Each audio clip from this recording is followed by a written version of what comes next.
Hope everybody had a great Halloween. Few things here. Didn't feel like we got a lot of trick-or-treaters. Made me a little bit upset. Wish we had some more. It's like everybody in my neighborhood, Nelly, they got in the car and they just bounced. They went somewhere else. I'm like, hey, I'm over here trying to give out the good stuff, and nobody wants to come by. Ridiculous. It's a huge weekend, by the way, for a whole bunch of teams in town. I have some Avs stuff I want to get to with something that was said by Jared Bednar yesterday. You're basically going to be peeping this weekend. No, there's leaf peeping a little before this time of year, but around it. You have you have the leaf peepers that go down and just take a look at things. I feel like I'm going to be doing that with a lot of college football this weekend. Just peeping around on some different scores that are going to be happening over the weekend. Now, CSU, they'll play Nevada at 6 o'clock. But there's going to be take a look at some of the teams that are in the top 12 right now. Take a look at, obviously, Iowa State and Kansas State, who will be playing this weekend. So we'll get to all that in a second. Is that called ball peeping? That's what you're going to do this weekend? Yeah, like CFP peeping is what I'm going to be doing. CF peeping. There you go. CF peeping. Because I do think it matters. We'll get to that in a little bit. Now, I think there is, for the Broncos, a real opportunity. By the way, I'm watching the TVs last night. That Garrett Wilson touchdown was incredible, but I still don't understand. It should have been a catch, okay? But he did that double 1-foot hop thing, and then they said his shin was down. Tough to tell. The thing with that, though, is if that was a touchdown, then the one from, what was it, Monday Night Football? Yeah. Where the dude bounced on the same foot twice? If Garrett Wilson's was a touchdown, that one should have been a touchdown as well. Like, we're saying that a foot and a shin is on the same leg is worth more than the same foot twice. I don't know what we're doing here. I don't get it either. The rule doesn't make sense to me at all. Like, none. Because I thought the same thing. I'm like, oh, well, that's a 1 foot, 1 foot, and I guess that's not a catch, even though it should be a catch because it's basically 2 feet. Like, all that stuff just didn't make sense. Didn't understand. But what you had was a game last night in which it was ugly and grimy and dirty. But guess what? If that's how you got to win on Sunday, if you're the Broncos, then so be it. And make no mistake, last night was good for you. If your plan here and belief in the Broncos as they sit number 5 seed in the AFC is you want them to be a team that is competitive, making a playoff spot, and battling for seeding. Like, as much as I hate to put this part of it already in the rearview mirror, I think it's the truth. It's going to be incredibly difficult to impossible to take down Kansas City to win the AFC West, so your sole focus needs to be on wild card spots. And you need to take a look at all the other teams that are surrounding you in those sort of positions and hoping you take them down. And guess what? The team that's the 6th seed is the Baltimore Ravens. So hugely, massively, gigantically important that at a minimum you look like you belong this weekend. That's it. You get a win. I mean, we're doing cartwheels on Monday. I said it before. We might need to go out and get Gary. We'll bring Gary back if the Broncos get a win this weekend. Do you remember it was either one of our Twitchers or texters said that we need to get a new version and call him Blow Nix? Which I appreciate. We could just make the name change anyway. Because right now it's Blowlandis Gary, I believe. Yes. And I do miss a good Olandis Gary reference. But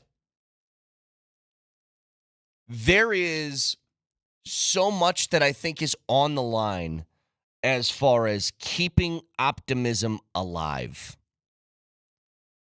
And I don't think that's a small detail for a franchise that over, close to a decade now has been downtrodden. I mean, here's the thing. I'll give you just a personal anecdote here. The Broncos' expectations relative to their reality has been very different. Because you always expect to be a winning football team and a respectable franchise year in, year out.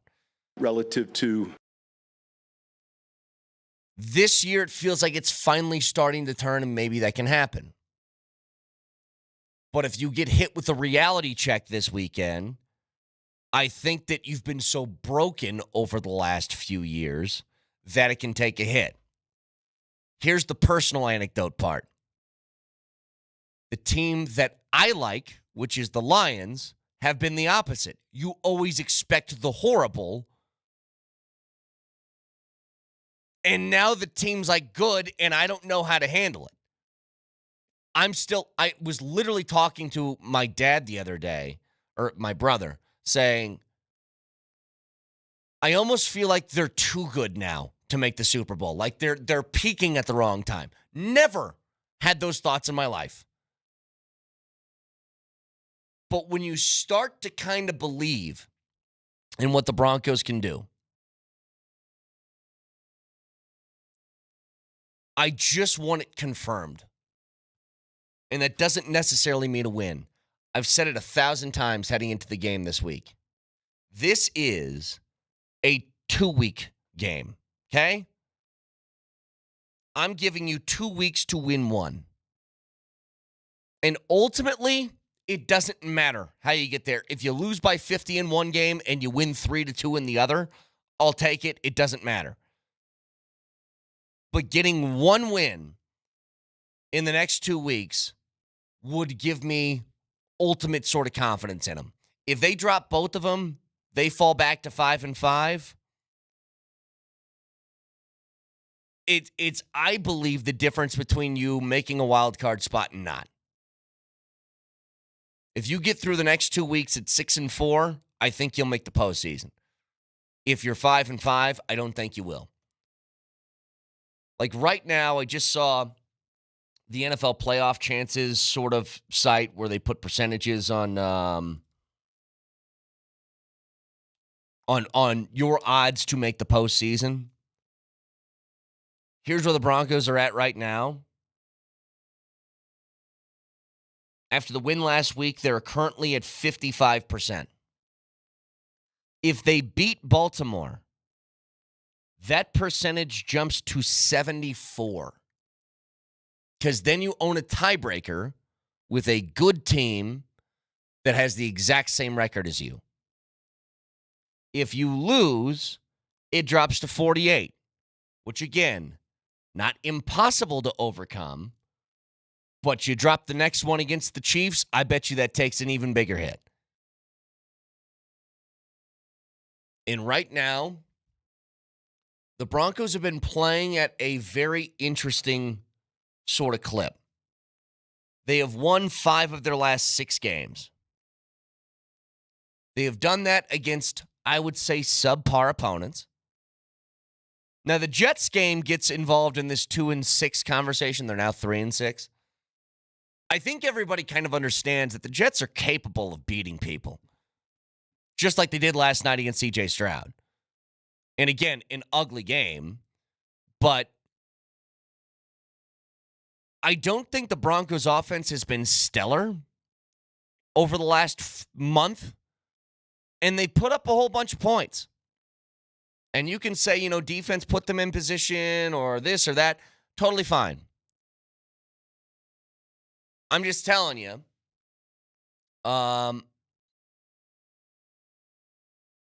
it doesn't matter how you arrive there. You're going to have to put up a point total similar to the last couple of weeks against the Saints and the Panthers to have a shot. And it certainly is possible. But it's all going to hinge on Bo Nix. Somebody said to me yesterday, had to change the station. You're being too negative on Bo Nix. I don't hear anything that I say about Nix's negativity. I'm just very wait and see. I haven't seen enough from Bo Nix just to wipe my hands clean and say, yep, you guys nailed it. What a great pick. Haven't done that yet. He's been playing really well. He was just named Offensive Rookie of the Month. And he's deserving of it.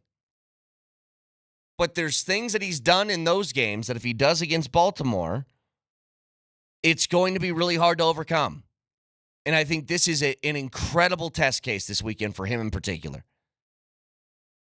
What better way to get belief from, I'm sure the team believes in him, but from maybe some of the skeptics around here, than going out and finding a way to get a W against Baltimore. And I'll be honest, I think that's the only thing that matters. If they win and Bo Nix doesn't look great, I promise you one thing. I'm not walking in on Monday telling you, yeah, they won, but. There's no buts. You beat Baltimore, that's all rainbows and sunshine. Because I can't fathom a way in which you win ugly against them. It's going to have to be pretty. And I'm sure there are going to be mistakes that are made in the game because that team is good. But I'm just telling you, it is a massive test case for Bo Nix. So 303-504-0925.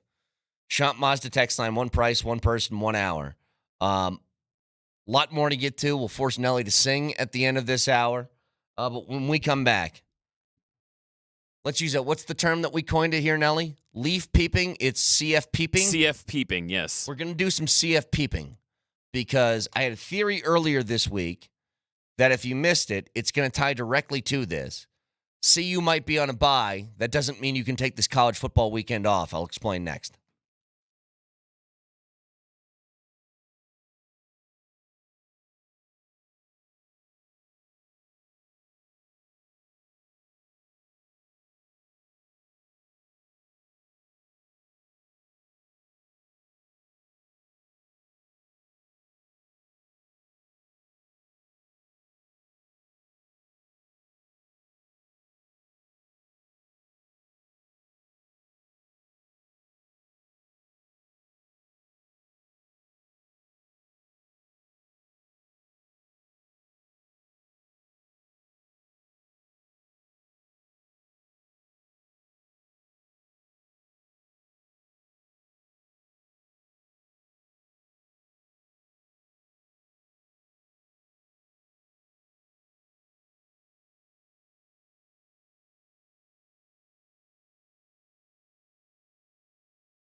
By the way, I thought we were over something by now. I need somebody to explain to me how this still happens. Like, truthfully and honestly, I need somebody to explain this. How are we still dropping the football before we cross the goal line in 2024? How is that still a thing? And if you're a coach, that's like an immediate cut for me. Like, never trusting you again. Sorry, do not pass go, do not collect $200. You drop the football before you cross the goal line, you're out. And this guy, by the way, Malachi Corley. So he was a third-round pick this year out of Western Kentucky. Wide receiver. Here's his numbers on the year. You ready for these, Nelly? You ready to have your mind blown? He has a catch for 4 yards. So he gets run a play specifically for him, little end around, takes it 18 yards to the house, nobody within 15 feet of him. He drops it before he crosses the goal line, and the ball slowly trickles its way to out the back of the end zone. And I'm just sitting here going, how? Out of all the people that have been embarrassed over the last decade in making that move, How about just is the this one? still happening? Deshaun Jackson. He did it, once at every level, high school, college, Yeah. pro. That guy was a habitual line stepper, and we should have learned from him. But what is it? I don't even think it's cool to drop the ball directly past the goal line. The thing where you hold it right by your thigh, kind of in the bootleg position, and then you just do a little flip up behind you. You don't think that's cool? I always thought about this in like 100-meter sprints and stuff like that when I was watching the Olympics just a few months ago. Usain Bolt, he sets these records for a 100-meter sprint, and then I watched them and I'm like, dude, you could have set like an unbeatable record if you ran through the actual line. But you know what I'm talking about, right? It's almost like he takes like the last 4 steps are just sort of a stick my hands out and jog because I know I want it. And it's like a 9, whatever his record is, 9.53 or whatever it is. And I'm like, it could have been like a 9.24, which nobody would ever beat. And I just don't get it. Like running through. You know what I want to do with the football if I scored a touchdown? Keep it. Because you know what that guy's never done? Scored an NFL touchdown before. And you know what's even cooler? Taking the ball into the end zone and then celebrating after you scored a touchdown. Get down and do the rowboat celebration. Spin the ball and make it look like it's a campfire. Warm your hands up over the spinning ball. I'll take all of that over the little whoop, flip the pill behind my butt. But it wasn't a touchdown. I would say if I were a coach, I go, guys, I'm going to require 2 things of you, okay? The first thing is when you score a touchdown, you celebrate. Celebrate your accomplishment. I think that's totally fair. Fire a T-shirt cannon. But I would also require the celebration has to be with the football just to confirm that you have it.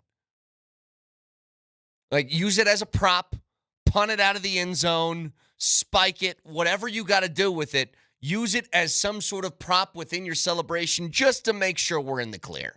One of my all-time favorite touchdown celebrations is, I think it was probably about 10 years ago at this point when the NFL was really starting to crack down on celebrations. Do you remember somebody for the Browns got a touchdown, and then instead of celebrating, he walked into the end zone, and then he took the ball, he bent over as robotically as possible, set the ball on the ground in the end zone, stood up, turned around, and walked away like a robot. Oh, yeah. As in, come on, find me for this, Goodell. What do you got? That's my favorite. That was just a touchdown and a middle finger to the commish. Totally. So anyway, just can't believe that that's still happening in 2024. Blown away.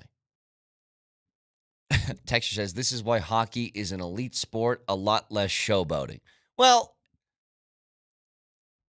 yeah. I don't know what opportunities you really have to showboat, though. Hey, Texter, have you seen anyone in hockey ever score a goal? They do the fist pump, and you know the one where you skate and you bend down and then like scoop your fist up?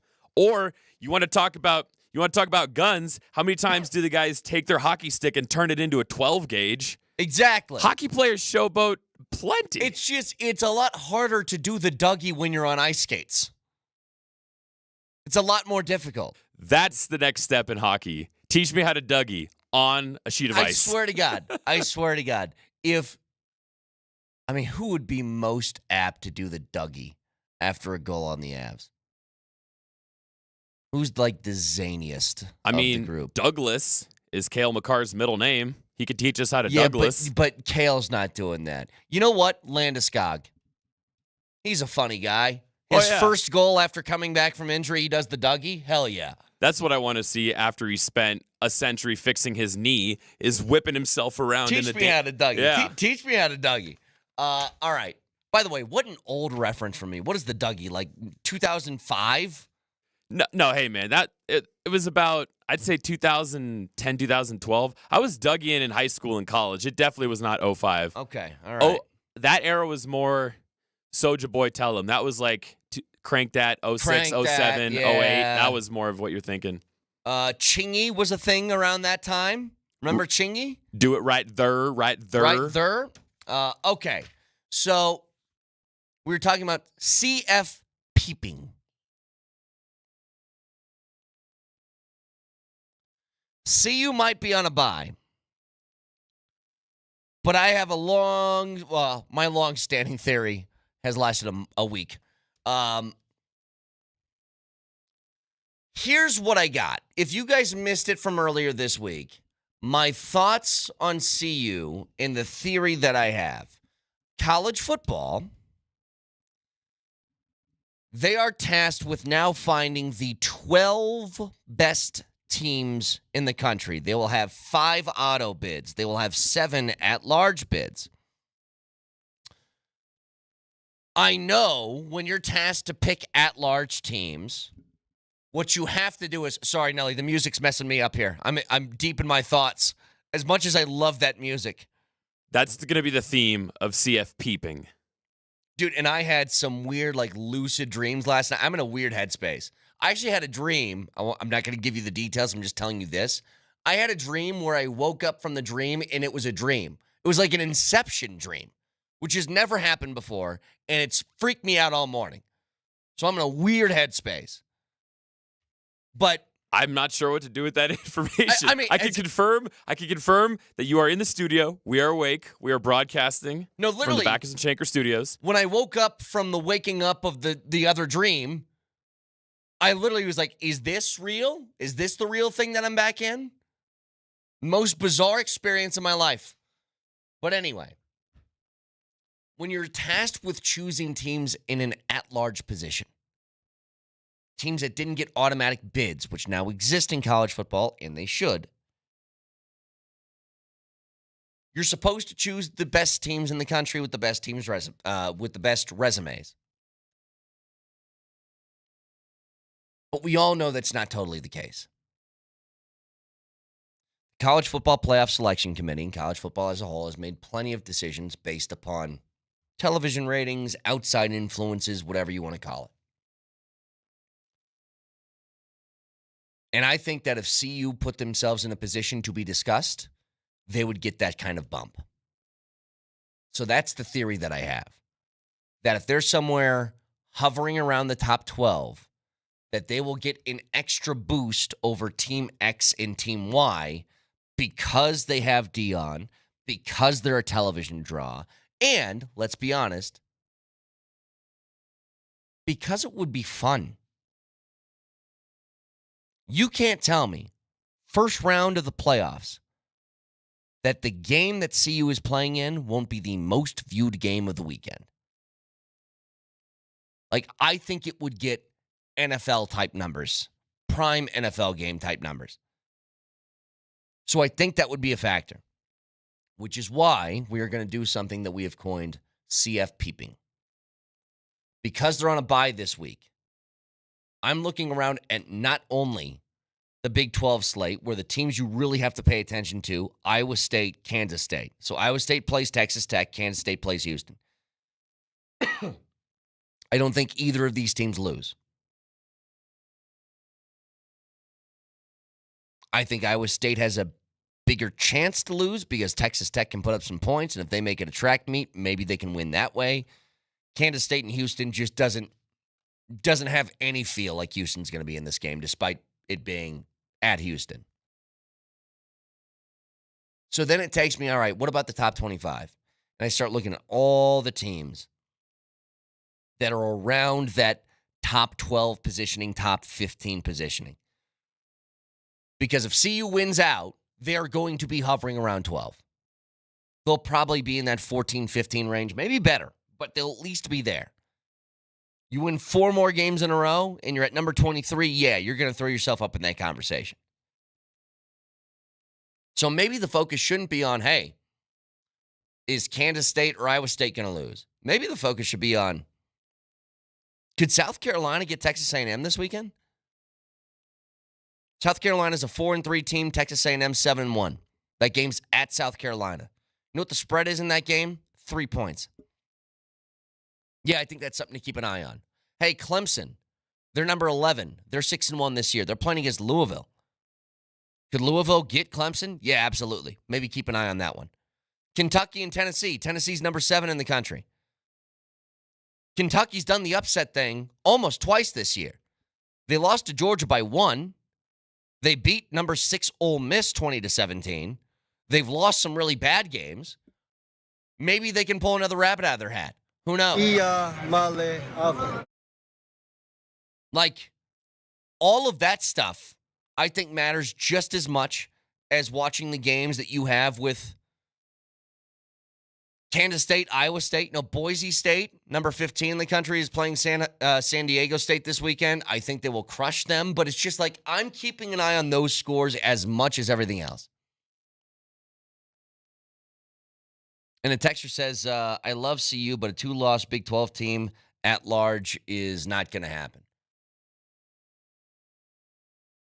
Don't discount the Deion factor. What does bolstered mean? Just don't. Don't do it. That kind of stuff, being a draw, matters. The SEC has gotten the benefit of the doubt for years because of partially that reason. You know, you posed that question yesterday, right? You mentioned how many times has the CFP chosen teams based on TV product? Sure. Like, you could argue that this was also for quality of play on the field, but last year, undefeated Florida State doesn't get a bid because their quarterback goes down. And if you're sitting in that CFP meeting, you go, well, the guy that they have coming in isn't going to be as thrilling as their starter. This is going to be a bad TV product. And then Florida State got blown out like the Broncos in Miami. I mean, that's exactly what happened. So I'm with you, Brett, that if this is one of those things where CU's right on the line and they could either be a 12 or fall out, that they're absolutely going to get the nod over someone else. Because if we get playoff prime, you know who's going to be there? Lil Wayne. Everybody. Chad Ochocinco. Everybody. Pat McAfee.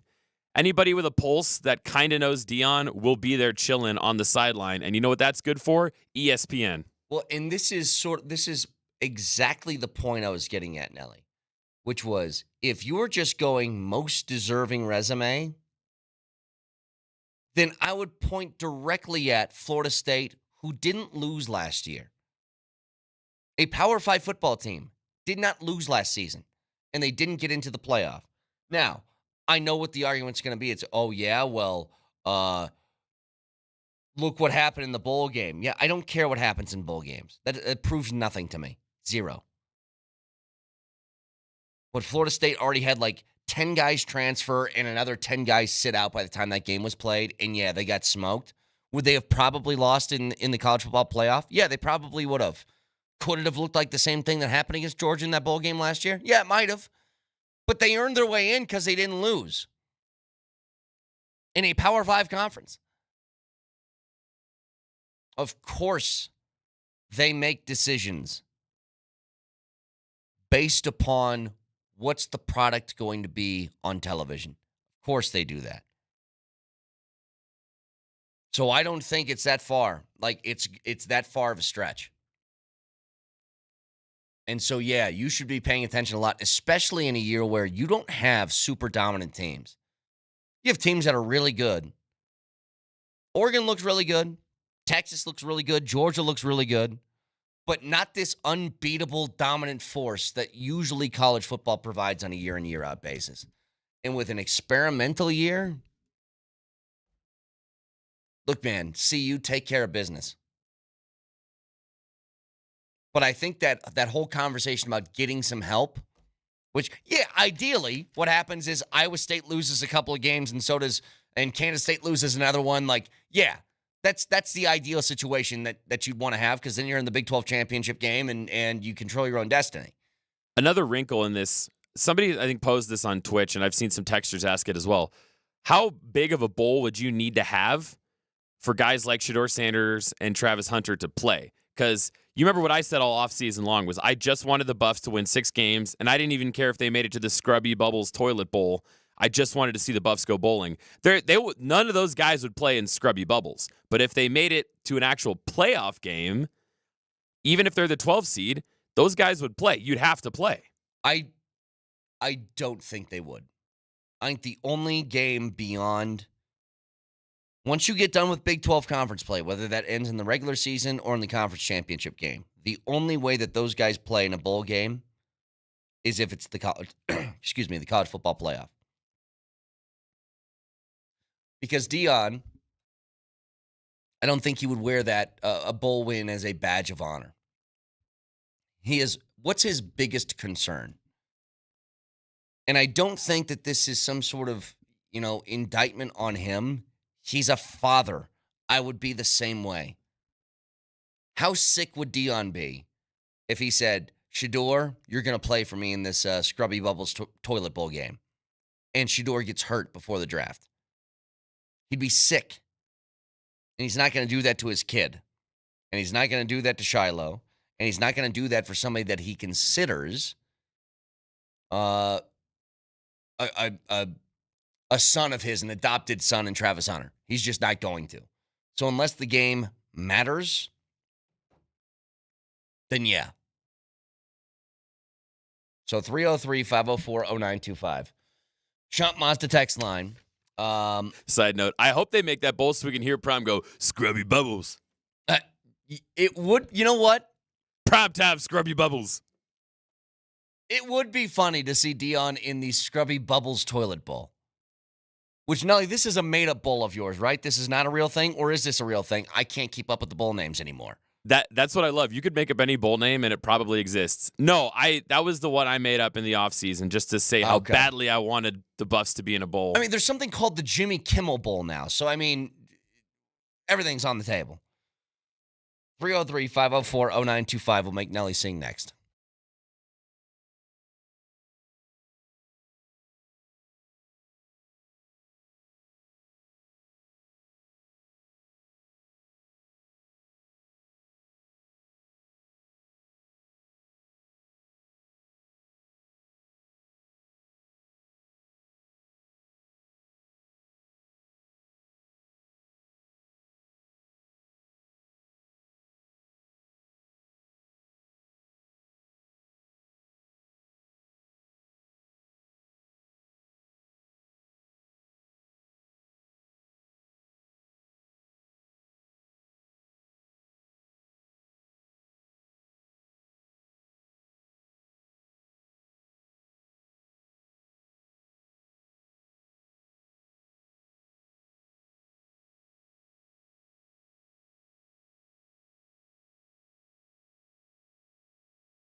Texture says, Brett, your lock of the week better be the Broncos 9.5.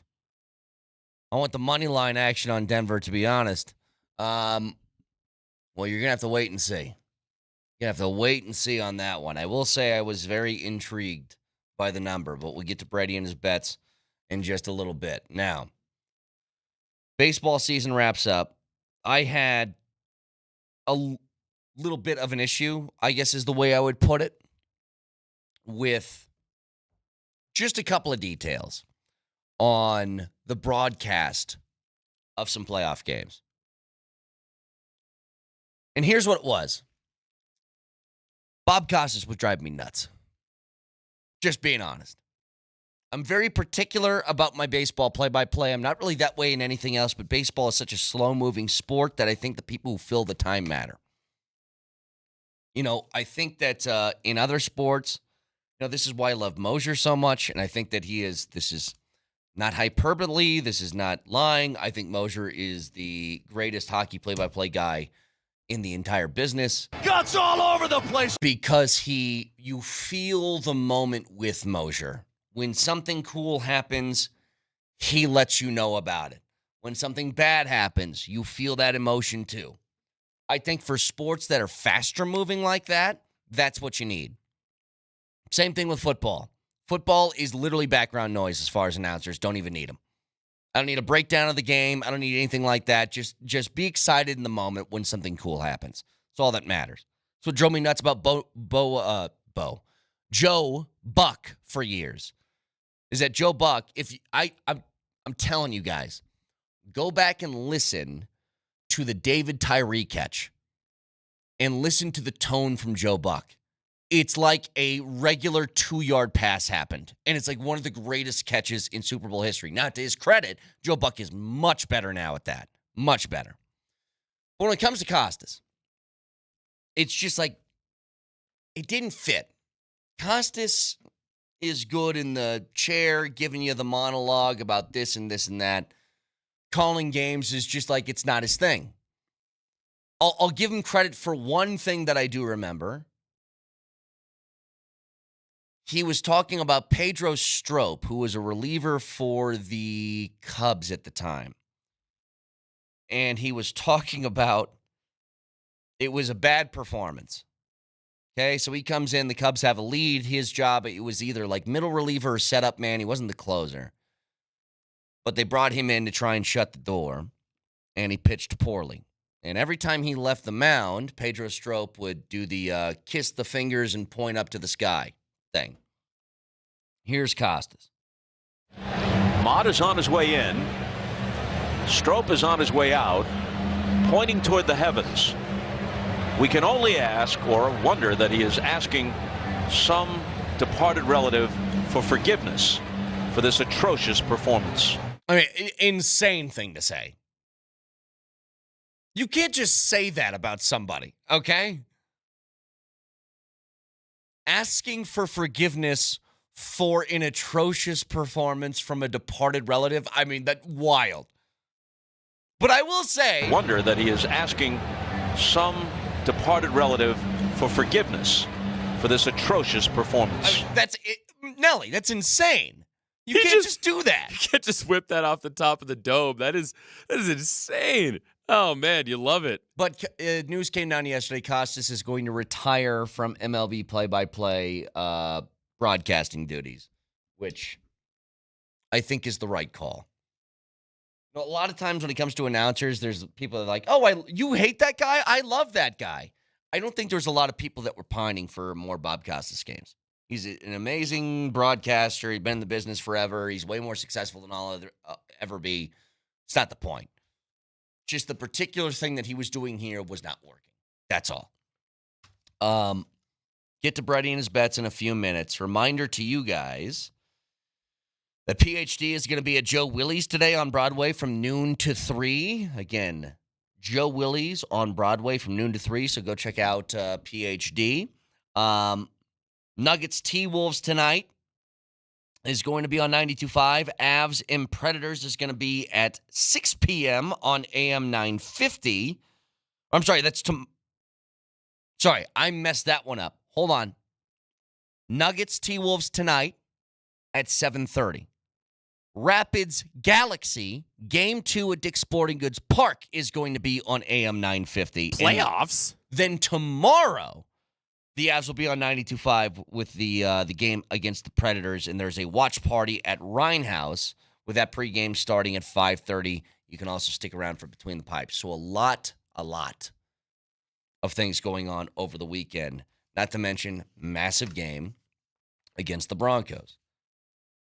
I'm going to tell you right now, I'm not using it in Brady and his bets, but I would throw some cash down on Broncos plus 9.5.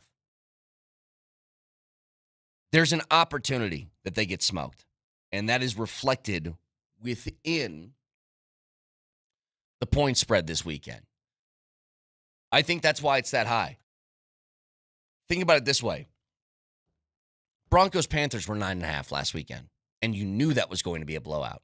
I don't think anybody knows this is going to be a blowout, but because the potential is there, I think Vegas is trying to, make up for that. But I would say if this is, take a bet on what is more likely to happen, that this is a close game or a blowout, I think it's close. I think the Broncos defense is good enough to keep the Ravens in check. And keeping that within a respectable sort of one-score situation, totally possible. But if it tells you anything, remember all these games this year for the Broncos, what the over-unders have been? It's been like 37 points, 38 points. A ton have been under 40. This one's 46.5. They think the Ravens offense is going to be able to move the football consistently against the Broncos defense. And that one I don't buy. Don't buy that one. I think that there's too much talent that has been found on the Broncos defense for this game to get away from them. Between the Brandon Joneses, the Riley Mosses, the guys that we already knew, yes, Surtain, but even Zach Allen elevating his level of play. Getting great play out of the edge rushing guys, and Jonathan Cooper and Nick Benito and Jonah Ellis. And I think this game is going to come down to that interior of the defensive line, which is a giant strength for you. Getting the rotation of your Malcolm Roaches, your Zach Allens, your John Franklin Myers, your DJ Jones types. Their responsibility is to make sure that Derrick Henry cannot pound you into submission. And if they do their job on that front, then you should be in the clear. And with that, we make Nelly sing.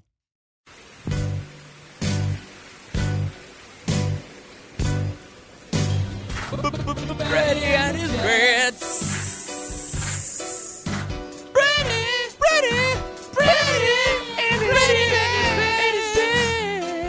Sing it, Nelly. Sing it. Do it again. Come on.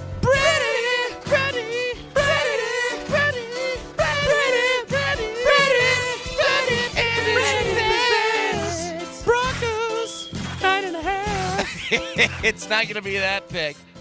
All right, so I give you one lock of the weekend, and I give you a long shot. Here's the lock. Lock of the weekend. You have the Chargers. Gosh, frog in my throat.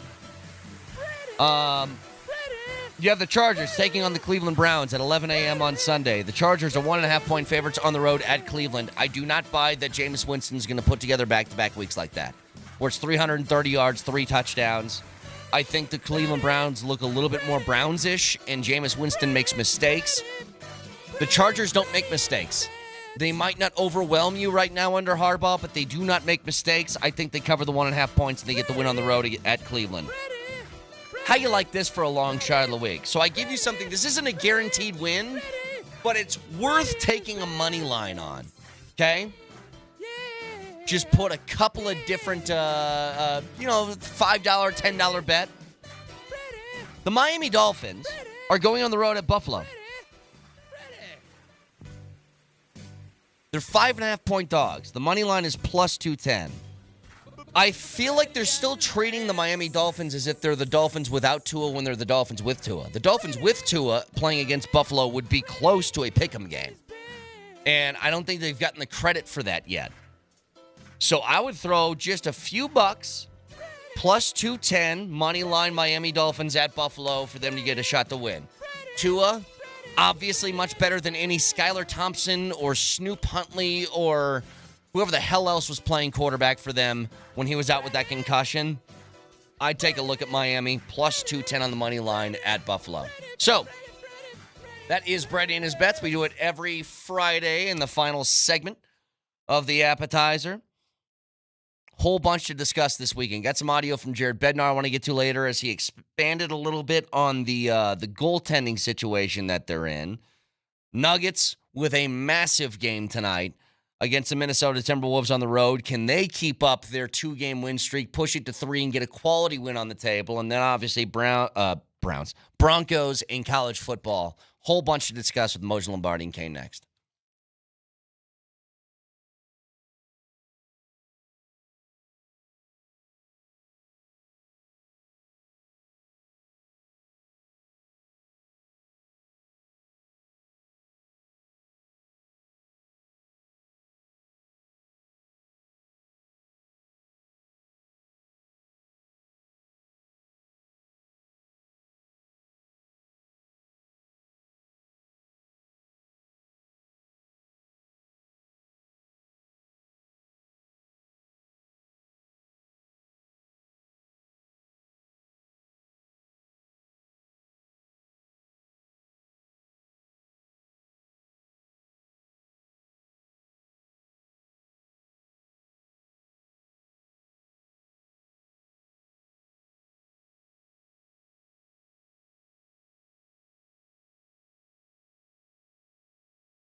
What a weekend we have on tap. Nuggets, T-Wolves, a chance to prove themselves against a quality opponent here tonight. That tip at 7:30, national TV. ESPN, Vic, is that what it is? Tonight's side-by-side, which is what we call it in the business.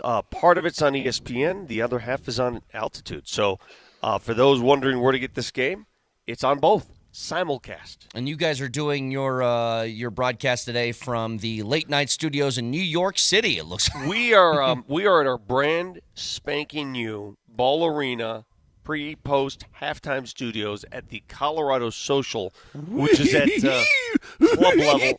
We got a spaz over here. But this thing right now is one of the coolest studios I've ever been a part of. We literally just debuted this sucker. We're going to debut tomorrow night for the Nuggets game. But, Moj, what first impressions? What do you think of this? You sound like Jim Beneman. You know, listen, it's 7 in the morning. Well, we're broadcasting live from our new facility. What do you want me to say? Do me a favor before you guys move on. Vic, can you just for a second rotate your camera a little bit to your left? I believe it's your left. My left? Yeah, your Your left. other left. Yeah, there you go. Okay. Nelly hit it. It does look like one of the late night show, like sort Does of it really? backdrops. Yeah, it's really neat. If you guys are watching on the Safeway Twitch feed or Live Altitude from Ball Television, Arena, everybody. it looks really cool. It looks really nice. Well, you know, the whole point of this studio is to make it fan friendly. So after halftime of every game, fans are allowed to come up here, all right, and watch the show, participate in the show. Fourth quarter of every game, come up, watch the show. Not only that, You said after halftime of every game. Okay, fourth quarters. No, how about at halftime of every game? All right, great. Fourth quarter, says Matt. Matt's looking at fourth us right quarter, now. okay. So not only are they allowed to come up here, participate in the show, do what they want, drinks are going to still be flowing. Did you hear what I just said? Yeah. The drinks are going to be flowing. Nowhere else in this building will the drinks be flowing, but it will here in the Got it. Colorado Social Club and Okay. Ball Arena's new studio. So nobody can see any of the show until fourth quarter. No, the Okay. people that are up here in club level get access to the entire time, but it opens up to the entire arena in the fourth quarter. See, you explain yourself. I'm a little bit confused. I just about it. did. Thank You asked the questions, I answer them. Okay, so Don't worry about it. So that will debut. You said tomorrow night, Vic. That brand new Tomorrow studio night from Ball Arena. at Okay. Nuggets Jazz game, and we're going to have our boy Matt Kroll on here soon enough. He'll give us some more details. But I see that you're not here, by the way. Yeah. Yeah. Is there a reason you're not here?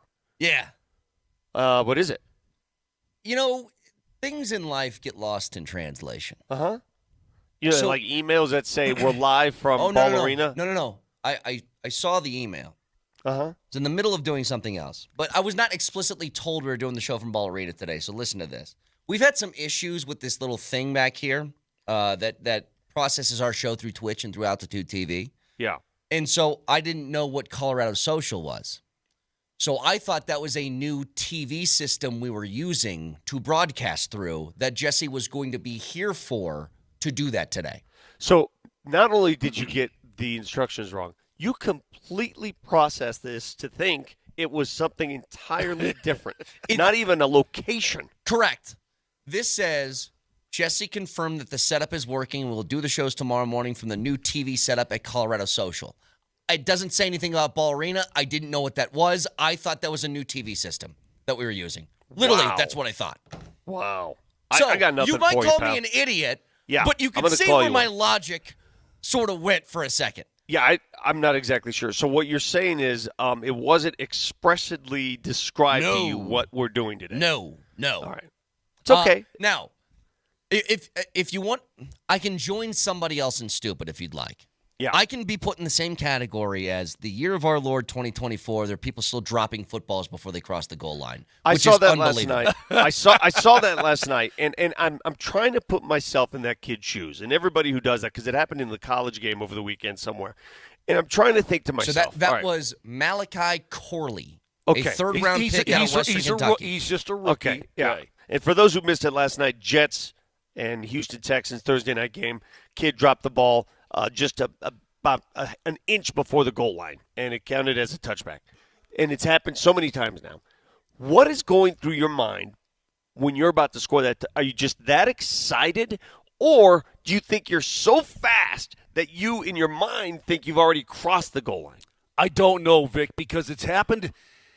It would seem that every time it happens in college or pro football, and it mostly happens in college football, although we've seen it happen in pro. Who was the other wideout that did it a year and a half ago? Happens all the I time. mean, Deshaun Jackson's done it multiple times. Yeah, multiple times. Happens every year. So you would think the coaching staff would reiterate in a meeting, hey, listen, carry the football to the end zone and then throw it, at the padding on the wall. I mean, something of that nature. You'd think it would be ingrained in these players and they would do that, but in the heat of the moment, Kaner, the guy's just running toward the end zone. It's only his second touch ever in the league, his certainly first touchdown, and he just drops it.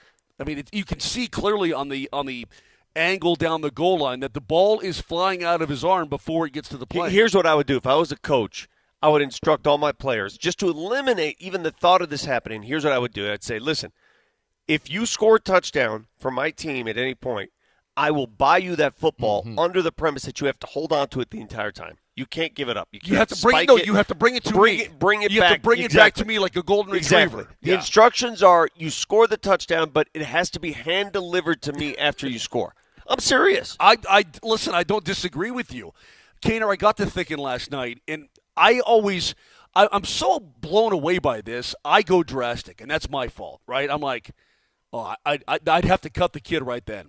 I'd have to send him to the locker room in the first quarter and say, I want your stall to be clean by the time we get in there at halftime. Seriously. That's my first reaction, but that's dumb because the kid's a good kid. He's tried hard. He's a draft pick. You obviously value him. He's playing in the game. That's a complete overreaction on my part. But I also don't want guys on my team with that kind of stupidity. So how do you balance that out? Well, listen.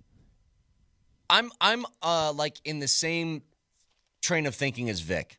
If I'm a head coach, here's what I tell them. Guys, if you score a touchdown, you celebrate, okay? Yeah. That's a rare feat. You celebrate your accomplishment. But I have a requirement. You must use the football as a prop in your celebration just It to has make to sure be you still part of have it. it. Yeah. Just to make sure you still got it, you have to use it as a prop. But I'm just trying to listen, man. We're all subject to dumb things we do in life. What is it in the brain that makes you think that you're in the end zone already and you can just drop this thing at your side? Yeah, that I Because don't know. That's the part it's so hard to score a touchdown. It takes so much. It's such a big investment for everybody on the team that in a process of a split second, you're just dropping that thing for no apparent reason but to what? To raise your hands in the air? Is there any other equivalent in sports? You just don't care? I was waiting for it. Is there any other equivalent in sports to that? Like, can you find something in another sport that would be the same as dropping the football before the goal line? Like, what other sport do you blow it right at the precipice of scoring? You fail to touch home plate after a homer? Okay, that's a good one. Actually That's a good great one. Fail to touch second base. How many times have we seen that in baseball where you're exactly right? That's Someone a really failed to good touch a base. Yeah, that's a really good one, Moj. Somebody for you. on Twitch said a missed dunk. A missed dunk. That's a really, especially from somebody who dunks hard all the time. Do you remember the LeBron James missed dunk in the playoffs against the Nuggets? Yeah. Do you remember that? I remember a Russell Westbrook missed dunk 2 nights ago. Exactly. Good. But that's 2 points. The Jets. So the Jets. It's a listen, little the Jets different end up stakes. the Jets end up winning the damn football game. Okay, because Wilson makes an unbelievable. Can you believe that one-handed catch? That was one of the greatest of all? like. Yeah, it was that, one of the that greatest. was beautiful. So they win the football game, but I'm thinking to myself, they would have had a 7-0 lead. The New York Jets are in such a bad way that they need everything to go their way, right? And you're going to be up 7-0, and the kid just throws the ball away at the 1. And I'm like, you're killing our franchise. Now, they ended up winning the game, but, I mean, every score in football is much more magnified than, 2 points in hoops. But at the same time, you also have that team, Vic, that really stinks, and they need every win they can get, and, the kid does that. I don't know, Kaner. It just was it makes my head hurt, I suppose. By the way, I like the Pedro Serrano approach to this stuff. Remember when Pedro Serrano hit the home run in the ALDS and then he kept the bat the entire way around the bases? We should be doing that, teaching that more. But going to that Garrett Wilson catch? Real quick, though, Kaner, one just came to mind. You ever see like distance races where somebody lets up at the Let's end? up. Oh, yeah. That happened at the Hey! Olympics. Right. It happened at the Olympic and then, Games. And then somebody keeps running and they run right by him and they're like, "Wait, Premature celebration. You're what- exactly right. That's the what closest one happened, I've man? seen. You raise your hands in triumph because you just got done running the marathon or the mile or something like And that. we've seen cyclists do Yes. that too. Not only that, Kaner, like their arms are in the air, right? Yeah. They're coasting, or they forget where the damn finish line is, and somebody keeps pedaling by them, and they win. Maybe, yeah, okay, there maybe you go. my That's all. Mosher, by the way, Yeah. on your game today. Like, those are two amazing examples of what we're talking about. Two Like in great bass ones. fishing, when you're reeling the bass in, right, and you get him to Oh, the boat, no, you're like, no, yeah, you look take at the it too size far. of this bass. Took it too and then far. before he's in the boat, he. Okay. How about you though, Powder, from your Nebraska days when you're pulling on that teat and you fill an entire pail of milk, Yeah. and then you spill that pail on accident Oh. before you 'Cause I was disembark from celebrating, under the yes. cow. I was doing the Dougie, and then I kicked the pail over. You're right. Yes, Yeah, very yes. stupid move on my part. You know what? Going to that Garrett Wilson catch real quick. So I'm in the garage. I got the heater on, and I'm giving out candy to the kids. Which, By the way, like I said, I didn't have a single kid at my house last night. it was Listen sparse. To me. It was Listen to me. sparse at Listen my to me. house. In the year 2024, this is the first time it's ever happened in the history of Halloween. I'm not sure if anybody else can say what I'm about to say. If anybody else can say what I'm about to say, please say it. Not a single person came to my home last night and asked for candy. And it's not like we live in, you know where I live. Yeah, It's you have, welcoming. You have people around you. We have too. the There's- lights yeah, on. yeah, and you have people. I mean, it's a Yes, neighborhood. and we have the lights Yeah. on, and we had some Halloween music going. We had a big old bowl. Not it's, a it's single. not like it's not like you're in an enclave on Lookout No, Mountain. we're in a pretty concentrated area. Right. No one, not a person, not a peep. I would have taken an animal, a squirrel. I would have taken. I actually sat out there for a good half hour waiting to greet some children. Nothing. Zero. I don't know what happened to Halloween, but it's gone. I'm with you. Hey, dude, even I do it every year. I get the kids in the neighborhood that are close to my house, that are always around my house, playing in front in the driveway, playing in the street. And I say, guys, what's your favorite candy every year? And I get them not king size. I'm talking like Costco size Sure. of what they. 4 of the 6 didn't even show up at my house last night.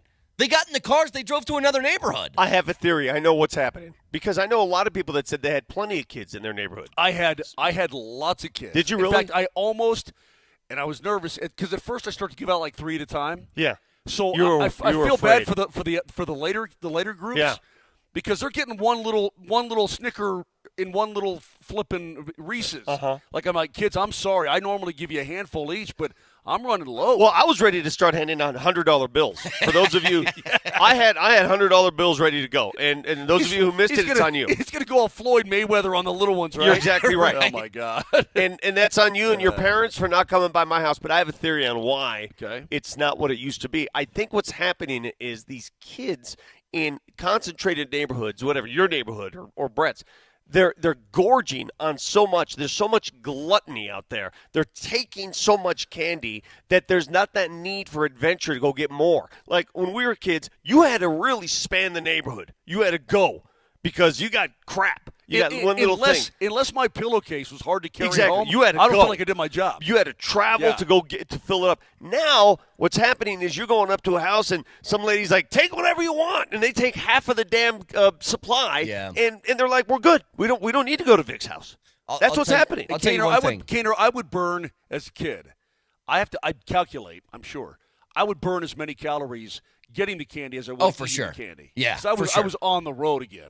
I'll tell you one thing that bothers me. I'm actually not bothered like most people are of kids who are pushing the age of trick-or-treating.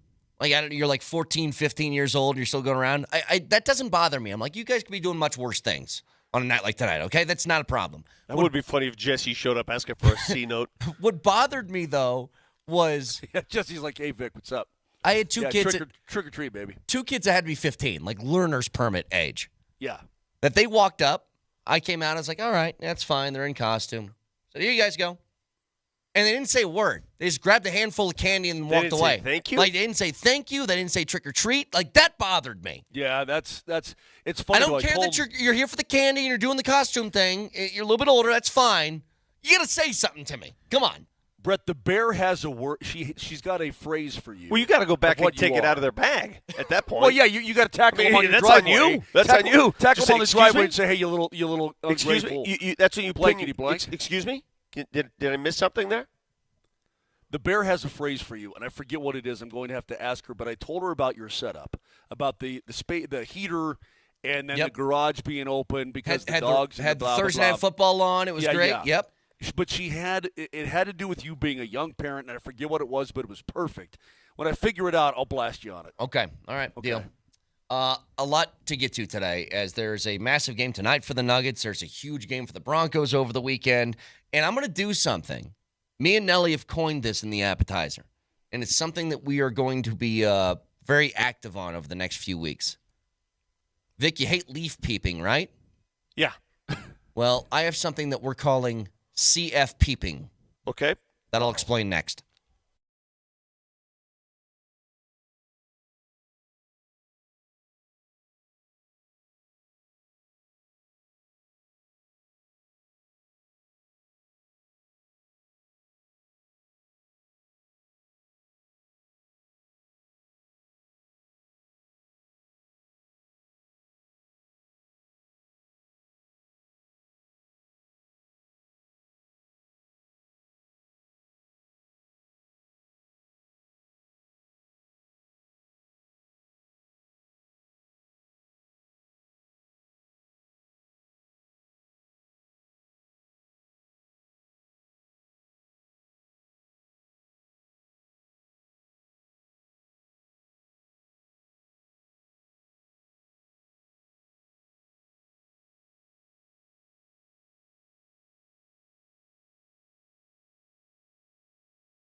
All right, so me and Nelly got a new thing that we're going to start doing here.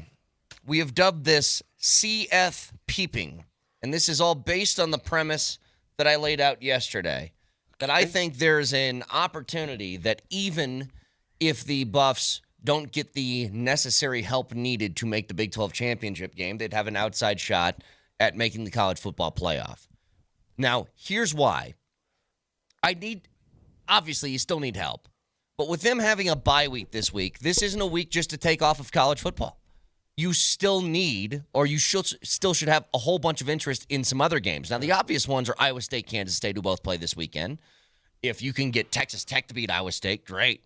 Like, that's awesome. Yeah, if you had a roadmap here, are you outlining a roadmap to the CFP, what the Buffs need to happen? How does it work in the new Big 12, by the way? What two teams advance to the title game? Is it the two highest-ranked teams? The two best conference records. Two best conference because records. Because there are no divisions anymore, correct? Correct. That is correct. So we laid out the tiebreakers yesterday. Part of the tiebreakers were, it was obviously head-to-head matchup mattered, number one. If you didn't play each other, then number two is you compare your conference record versus similar opponents, and it keeps going on from there. Similar opponents. I like that. And then it gets the conference. Yeah. There's like five opponents. different things. Yeah. But those are the top two. But, Vic, what I think what Brett is trying to tell you, and I love that you're not a Leaf peeper, but you should be a CF peeper. Right? Yeah. Yes. CF peeps, is that there's a path to glory for the Buffs. I mean, they got to win out. They got to get to 10 wins, but there is a path available to them to get to the Big 12 title game. Yes. Well, and this is what I wanted to get at. So those ones. But you need Iowa State to lose, I think, before – you need them to lose before they get to K-State. Yes, but I'm going a step beyond this, okay? The Big 12 stuff is obvious. But if the Buffs win out, they're at number 23 right now. That would be 4 more wins consecutively. They would be in the top 15, you would think. Maybe even like 12 or something like that, but 15, right? You would raise 8 spots after 4 more wins? Sure you could. And so that's where I'm saying, you know what other games I'm looking at this weekend? Texas A&M, who's number 10 in the country, is playing against South Carolina in South Carolina, and it's a 3-point favorite for Texas A&M. That game now matters. Louisville is playing against Clemson, who's the number 11 team in the country. That game now matters. If we're talking about strictly at-large bids. Well, Brett, if you win your conference, if somehow the Buffaloes could make it all the way to the Big 12 title game and win, they're automatically in. Yeah. I mean, they're in, period. Yes. End of story. But you're trying to get them in even if they don't get to the conference title game? Well, the issue is you don't control your own destiny. So I'm trying to find every avenue possible. And I'm telling you, but with the lack of dominant teams in college football this year, I mean, far and away juggernaut types, I do think. Hold on. Did you just have Jesse go get you a Pepsi? He volunteered, yeah. So you said, Jesse, go get me a Pepsi. No, he said, hey, I think there's one downstairs. I'll run down there for you. Because I was trying the gun behind the bar over here. So Jesse got you Pepsi, and Matt Kroll brought you a basket of bacon. This is a really freaking good day. He's got a basket of bacon and a Pepsi. You know what? That actually sounds delicious, to be honest. I mean, you're acting like this is like a bad thing. I don't in the 7 o'clock hour. Well, bacon's A allowed. Pepsi and a basket of bacon. Show people the bacon. That's all yours. How do you live? How do you live? Oh, that's a good stack, bro. That's a good stack. Dude, look at that. Yeah. Oh, my God. Your arteries. Crazy Are to me. totally fine. Bacon's totally I'm sorry, fine. I'm Vic. You know sorry. what? I think you're trying to jinx me here. I'm sorry, See, Brett. you've got a little jealousy going on with my food I choice. am jealous. I'm 100% jealous because I wish I could eat that way. I wish I could do that to my body. I wish my body would allow. Well, it tastes good, and I'm enjoying it, and I'm very happy. You're assaulting your body. I'm going to find a little hot sauce to throw on. I wish I could do it. We've been through this. Now, again, if this was a basket of ribs, you'd be like, ew. But I'm it's sorry, bacon. Brett. And Yeah, you're like, it's all right. Who Go are ahead. we pulling for this weekend? No, but here's what I'm getting at. If you're CU CFP mode, who do you want to Obviously, you want Texas Tech to win. They're playing against Iowa State. Obviously, you want Houston to win. They're playing against Kansas State. But beyond that, I'm rooting for South Carolina to beat Texas A&M, which is possible. I'm rooting for Louisville to beat Clemson, which is possible. I'm rooting for even Kentucky. Remember, they upset Ole Miss, who was number 6 this year, despite them having 3 wins on the season. They upset Ole Miss, and they lost to Georgia by 1. You guys remember that game earlier in the year? They're playing Tennessee. They are not winning in Knoxville. Okay, that's fine.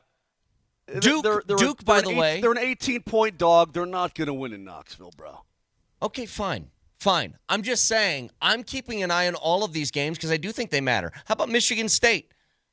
In East Lansing, taking on an undefeated Indiana team who's number 13 in the country. That's another one. Dude, I'm telling you right now, I know this sounds crazy, but golly, if I come around on Indiana, I know that sounds so dumb. Vic, do you realize how good the Hoosiers are? Their coach is pretty full of himself, and it's pretty funny. That coach is full Zlatan. That's Signetti. He is, yeah. He's full Zlatan. Do you have that but I'm clip telling you still, right now, Nelly? Vic, I've watched 3 of their games this year. They've played 8 times. I've watched 3 games. They're pretty damn good. They're not beating the teams. They're bowling teams, dude. Yeah, their defense. Yeah. They've got a bunch of linebackers there, Brett, who will stick you. You ever been stuck? No, I do sticking. You ever been really stuck? It's just weird when I go back to my playing days, Vic, and I was, like I said, I was a skinnier dude. Getting stuck was Getting stuck was easy. Like dudes would I think they would look at me and lick their chops and just blow me up. They enjoyed it. It's just weird to see Indiana successful at football at this level. Like football prominence for Indiana, they don't go hand in hand. That's a basketball school, right? It's like Kansas. Remember when Kansas last few years has been pretty good. Not this year, but last few years. Well, the Mark You're just Mangino not used to years? seeing it. Yeah, you're not used to seeing it. It's a basketball school. Duke is a basketball school. All of a sudden, Duke can play football. It doesn't fit. Can we hear Curt Cignetti, the head coach of Indiana? I believe this was after they stomped Nebraska, and they were asking about, man, you guys look pretty good. What's going on? When it comes to that culture, you were just talking about, meshing the recruits you're getting and some of the guys you kept. Where does that process start? I mean, what do you mean? I don't get the question. Well, when you recruit them, how do you sell your vision of your culture? I mean, what's the... Who are you talking about? The high school guys, the transfers? Who? All of the above. I mean, how do you... Is there it's pretty simple. I win. Google me. Oh, my God. Google me. But you know what, Brett? Excuse me. Good bacon. He ain't lying. Have you looked at his record? No, he's been great. Yeah. Did you see what he did at James Madison, for God's sake? I mean, James Madison got in the top 25. All right, do me a favor. Finish that bite of bacon. Can you not eat while we do just the not show? on the air is the one request I make. He's digging in with his greasy the hands. The bacon looks good, just not on the air. Can I just make one request? Did you see that, bro? Yeah, the chomping, especially with the mic right there in front of your mouth, that can't happen. You know what? Says the guy who sucks down bananas. You know what? Never. I'm not even going to talk about bananas it. are quiet. Okay, I'm not going to talk about it. Hey, the guy is correct though. He is a winner, and he's not a spring chicken either. I think he's got to be at least 60, right? He's somewhere right around there. And so the dude is winning football. And I swear to God, what a line! Google me. I win. Google me. Yeah. That's so good. Well, he has. I saw him on game day, and he worked for Coach Saban. He's worked around the college football, and he always wanted a head coaching job. And someone came to an Alabama practice one day, the AD at Kent State, and said, "Hey, we need a head coach. Anybody want to be the head coach?" Saban asked all of his assistants. Nobody wanted it. This guy stepped up and said, "I'll do it." Yeah. And that's how he began his head coaching career, and he's been very good since. Dude, let me tell you. We've had big names that come through that don't work. I mean, hell, Scott Frost tried it at Nebraska, at his alma mater. It didn't work. Sometimes it takes a name from left field. Sometimes it's a dude. Nobody's heard of this guy. Who'd heard of him before he joined Miami, right? James Madison. That's it. And that's the point. And sometimes as a special coach is not born out of a famous tree. It just happens. It happened here. Bill McCartney when he took over CU. Yeah. Sonny Lubick, when he turned CSU, these aren't famous. They became famous. They became famous because of what they did. Exactly, Bill Snyder. But this guy is great. He goes to a school called IUP. IUPUI. No, they were Division II, IUP. I don't even know what the hell that is. Anyway, so he turns them right around. Then he goes to Elon College, right? Turns them around. Then he gets the James Madison job. Dude, he kicked butt there. I mean, this guy's been great. So I don't think it's. I mean, listen, they don't have all the players, but the way he has Indiana playing, look, we're peeping college football right now, right? That's what we're doing. Call it CF peeping. Yeah. Okay, CF peeping. I think that this guy, the Hoosiers are not a joke. They'll go to East Lansing. They're favored by 8. When was the last time Indiana was favored by 8 on the road at East Lansing? That's crazy. They're going to drill those guys. I have a lot of admiration for him. In my lifetime, Indiana football has been a welcome mat. That's what they are. That's 100%. What they're supposed to be. Yep. And now it's a different role up there, and it's cool to see. It's a big change. Like, again, Kansas. Kansas was always a welcome mat. This year they suck. But in the last few years, they were pretty good. Last year, they were really good. Mangini got as much attention for Mangino. his Mangino. Chuck Mangione. What was Chuck Mangione's deal? Vic, help me out. Feeling good? That's a banger. Yeah, feeling good. That's it. Thank you. Ba-ba-ba-na. Yeah. Dun, dun, dun, dun, dun, dun, dun, dun. Okay. Hey, just But he was big, and so he got a lot of attention for that, but he also had good teams. 2 things here because I want to get into the Broncos in this huge game this weekend. I'm looking at something on ESPN right now. You guys tell me, do you think this is a big deal or not? So Micah Parsons, who hasn't played for the Cowboys in a while, has this podcast that he does every week, right? And he had it with his teammate, cornerback Trayvon Diggs. And Get Up's talking about this on ESPN, that they were going through the top quarterbacks in the league. And I guess they talked about this for 10 minutes, and they didn't mention Dak Prescott one time, their own quarterback. Is that a big deal or not? What do you mean? That they haven't put him in the same group as big-time quarterbacks? If you're a teammate and you're discussing, like, hey, top whatever's in the league, especially at that position for a guy that's that highly paid, that seems like a notable snub if your own team is not putting your own QB in that conversation. I mean, maybe they're just being honest. I mean, would you consider him a top 5 quarterback? Was that the question? Is he a top 5 quarterback? You know, Jeff Legwold said something yesterday that you missed, Vic. We were talking about just at the very end of the interview, we asked about Anthony Richardson. And he goes, he thinks it's about 50% of the reason why he got benched was taking himself out of the lineup. And he goes, I'll give him credit. He was honest with his answer after the game. And I go, you know what? Sometimes you got to lie. You just got to. I lie to my daughter every day. No, honey, you can't have ice cream for breakfast. You'll go blind. Like, whatever. It doesn't matter. You can't tell the truth sometimes. Okay? No, sweetheart, this is only my 3rd beer.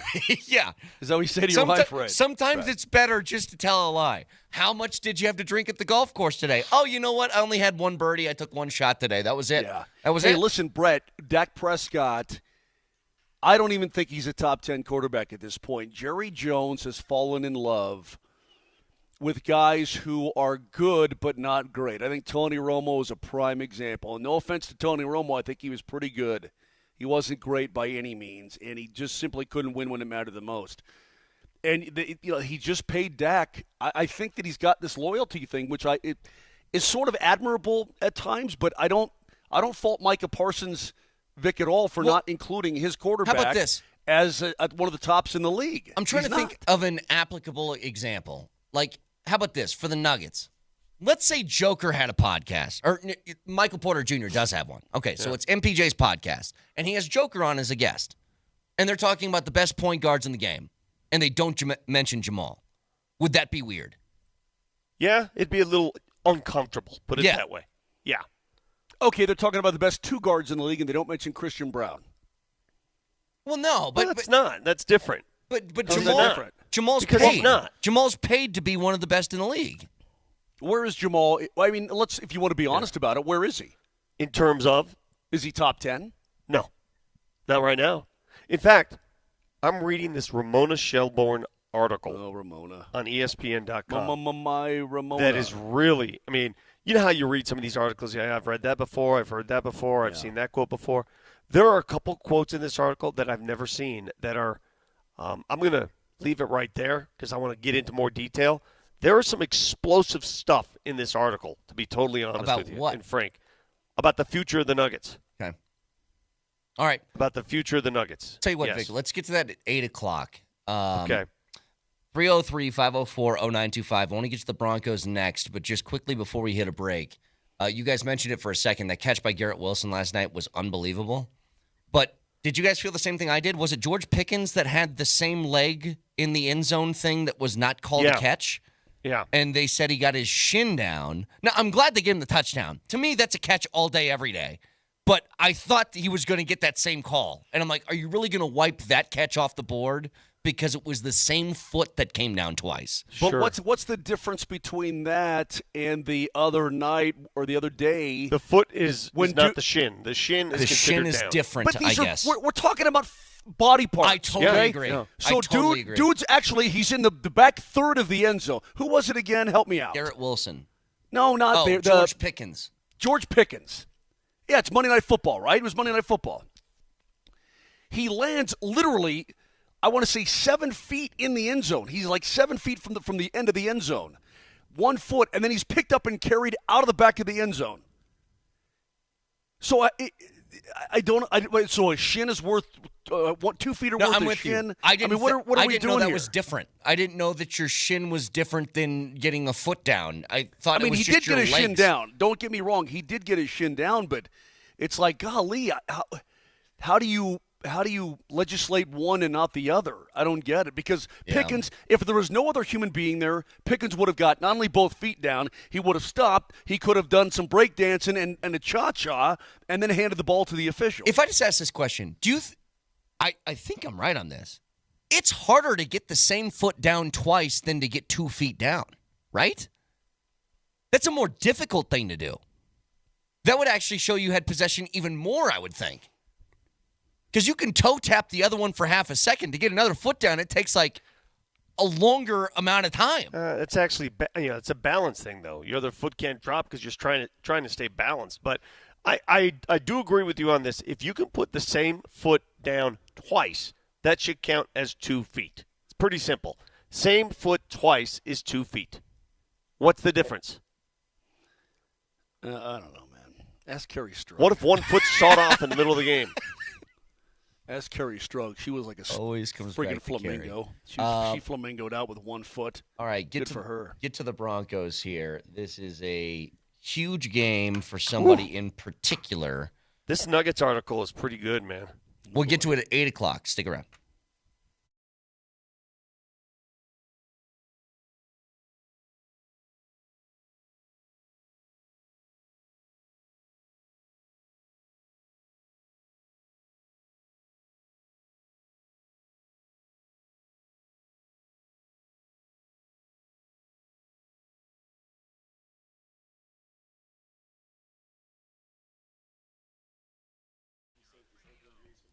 I'm going to reiterate the motion special for you at Silterhar Motors of Broomfield.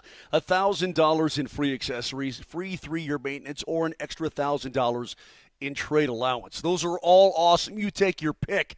And right now at Silterhar Motors in Broomfield, they've got over 1,000 cars and trucks, including new, certified, pre-owned, and used cars right there on the lot. It's incredible. What you've got to do is go to sthmotors.com. Now, listen, the boss says, yeah, go ahead and peruse through it, work today. sthmotors.com. Look at everything they have, including all of the awesome certified pre-owns. They are great up there.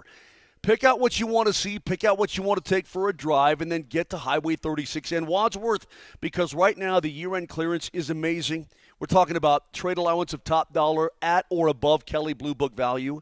It's simply remarkable. Again, go to sthmotors.com, find what you're looking for, and then head on up there, Highway 36 in Wadsworth in Broomfield. It's Silterhar Motors. I love them. Everything you want out of a dealership.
does?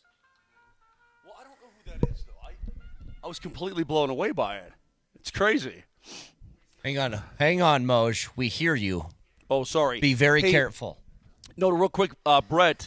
Do you know who Sabrina Carpenter is? Of course, we played her music last week. She's playing here tonight. It's a sold-out concert at Ball Arena. All the semi-trucks outside unloading her gear. I swear to God, when I walked in this morning, you ought to see the buses and the semi-trucks loaded up here at Ball Arena. This is something that I would expect for like an Iron Maiden concert, right? Like if Motley Crue and Def Leppard were playing Ball Arena, that's how big this setup is for Sabrina Carpenter. I don't know what. So it's Sabrina Carpenter. What man. does she do? What's her gig? Espresso. In this song, Feather. This is Espresso, right? Yeah. See? I like this. See, here's the thing. Yeah. I'm getting old. Like I'm aware of Sabrina Carpenter now.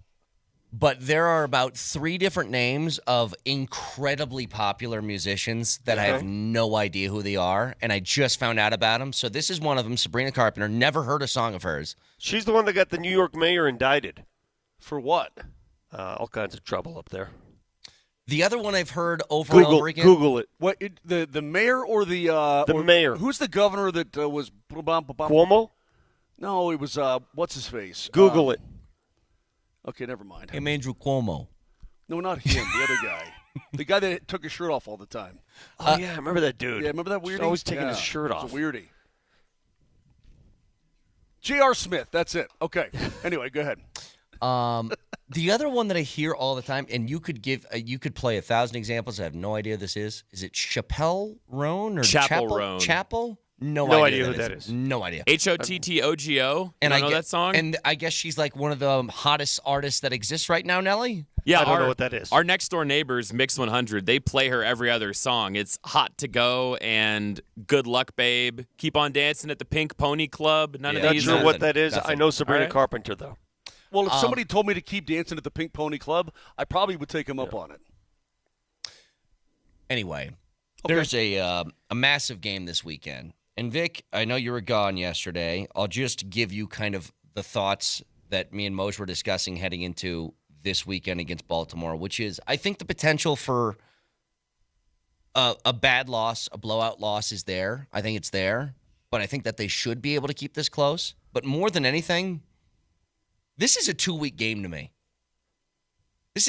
Get me a win in 2 weeks, and we're good. Like, I don't care about anything. I don't even care how it looks, to be honest, in both of these games. If you go 1-1 the next 2 weeks, that's it. That's all I need. And so if they lose this weekend, fine, just come back and beat Kansas City. Because I literally think this is the difference. You can laugh, Moj, but this is why. It's the difference between making the playoffs and not. I think if they go 1-1, that they will make the postseason. I think if they go 0-2, they won't. And I looked up, that site on NFL.com that gives you the percentage chances as of right now to make the postseason, right? Right. Yeah. Where are the Broncos right now at 5-3? They're currently at 55%. With a win this weekend, they would go to 74. Well, I said it because Vic, they would own the tiebreaker over Baltimore, which is huge. Absolutely, Vic. I said yesterday, if the Broncos win this weekend in Baltimore somehow, some way, they are going to the postseason. Period. End of story. I feel that way too, yeah. but I don't. It's just, Brett. It's so funny. I'm not laughing at your little premise here. It's just amazing that we sit here getting ready for this game in Week 9 of the NFL season, and we're saying, "Hey, man, if the Broncos just get a win at Baltimore, get a win at KC," which honestly, in the last 9 years, has been unfathomable to me. Yet here we are, and I don't necessarily disagree with you. If they could somehow split these games, I don't think they're going to, but if they could, they're going to the postseason, which is unbelievably awesome. You know, and I know, and everybody listening knows this. You're not sold on the Broncos yet until they can win one of these games. Yep. Whatever it is, I mean, we like what they've done. They're 5-3. They've got the Rookie of the Month in Bo Nix. By the way, congratulations. That's awesome. Right? What do you get for that? I don't know, but that's pretty damn cool. Like a plaque? It's been a while since the Broncos have produced one of those. It's at the NFL offices, do they put in the copy machine? We've seen this like a defense. little certificate, here you go. It's a number 3 defense in the league. We've seen it all. They've proven to us that they are a competitive, balanced team or somewhat balanced. But can the number 3 defense do it against Baltimore? Yeah. Can Bo Nix do it against Baltimore? Can they do it on the road, a place in which they've only won one game in the team's history? One. So, yeah, there's still a lot of people doubting the Broncos, and that's just the way it is. It's not, you were knocked yesterday, Brett. I'm going to turn the station because you're being anti-Bo. That's not anti-Bo. That's being just natural. That's being human. You got to see it again. I mean, are you anti-Bo because you don't think that he can win in Baltimore? It's not anti-Bo. That's being honest. This is what I said. This was the Bo negativity that I was spewing yesterday. And Mose, you heard it. I mean, I was terrible. I said Bo has gotten a lot better since the beginning of the year, but if they want to beat Baltimore, he's got to be more consistent with his accuracy. Oh, you're such a jerk. Yeah. God, you're such a hater. That's you what know it what? was. I'm going down the street because all they do is lick. Listen to this number. I mean, it's just so dumb. Barnwell had this number, and it's dumb. one that you got to pay attention to, especially in this game, because it worked against the likes of who they beat last week? Carolina. Keep track of this. Over the last 6 games, no quarterback has held onto the ball longer before throwing the ball than Bo Nix, an average of 3.3 seconds before he releases the football. It's taking time to process, okay? He's holding onto the football before he throws it down the field. And they've played well over these last 6 games. They've played really well, but it's taking time. Can he get away with that the next 2 weeks on the road at Baltimore and Kansas City? 3.3 seconds, the longest of any quarterback in the NFL having the ball in his hand before he releases it. Maybe this weekend against Kansas City, absolutely not. Chris Jones will run right through the middle of that line in about 2 seconds. And you got to make a decision. That's next weekend. I know. I said this weekend they might. Next weekend you can't. Yeah, Chris Jones is he's a special person. He's a special player. You're going to be running from him all day, which is where, okay, great. Let the legs come into play. That's fine. That's fantastic. Vic, what I've been saying is I don't think the Broncos can outscore the Ravens. I don't think that's. Bo Nix can't outscore Lamar Jackson and company. I just don't think that's possible. Now, if they can, my God, I'll become a what do you call them? A Bo-lever? I'll be a Bo-lever. But what I also said is I think I love these games because this is what has to happen for these kids. You got to have these young quarterbacks get into these types of games where there's actually stuff on the line against a very good club in their building. Let's see what you got. Dude, it's all about the process, the maturation of a young quarterback, and let's go. I'm excited about the opportunity on Sunday. This could be, at least for me, Vic, I don't know how you feel. Because I'm still mildly skeptical. Like, I've been very encouraged, by the way, with Bo Nix. You've won 5 of your last 6 games. I mean, that's incredibly impressive. But I'm still skeptical about a couple of things. If he beats Baltimore, it's a pretty big turning point for me about what this guy's capable of doing under center already. Yeah. As a Does it quarterback. matter how he beats Baltimore? No.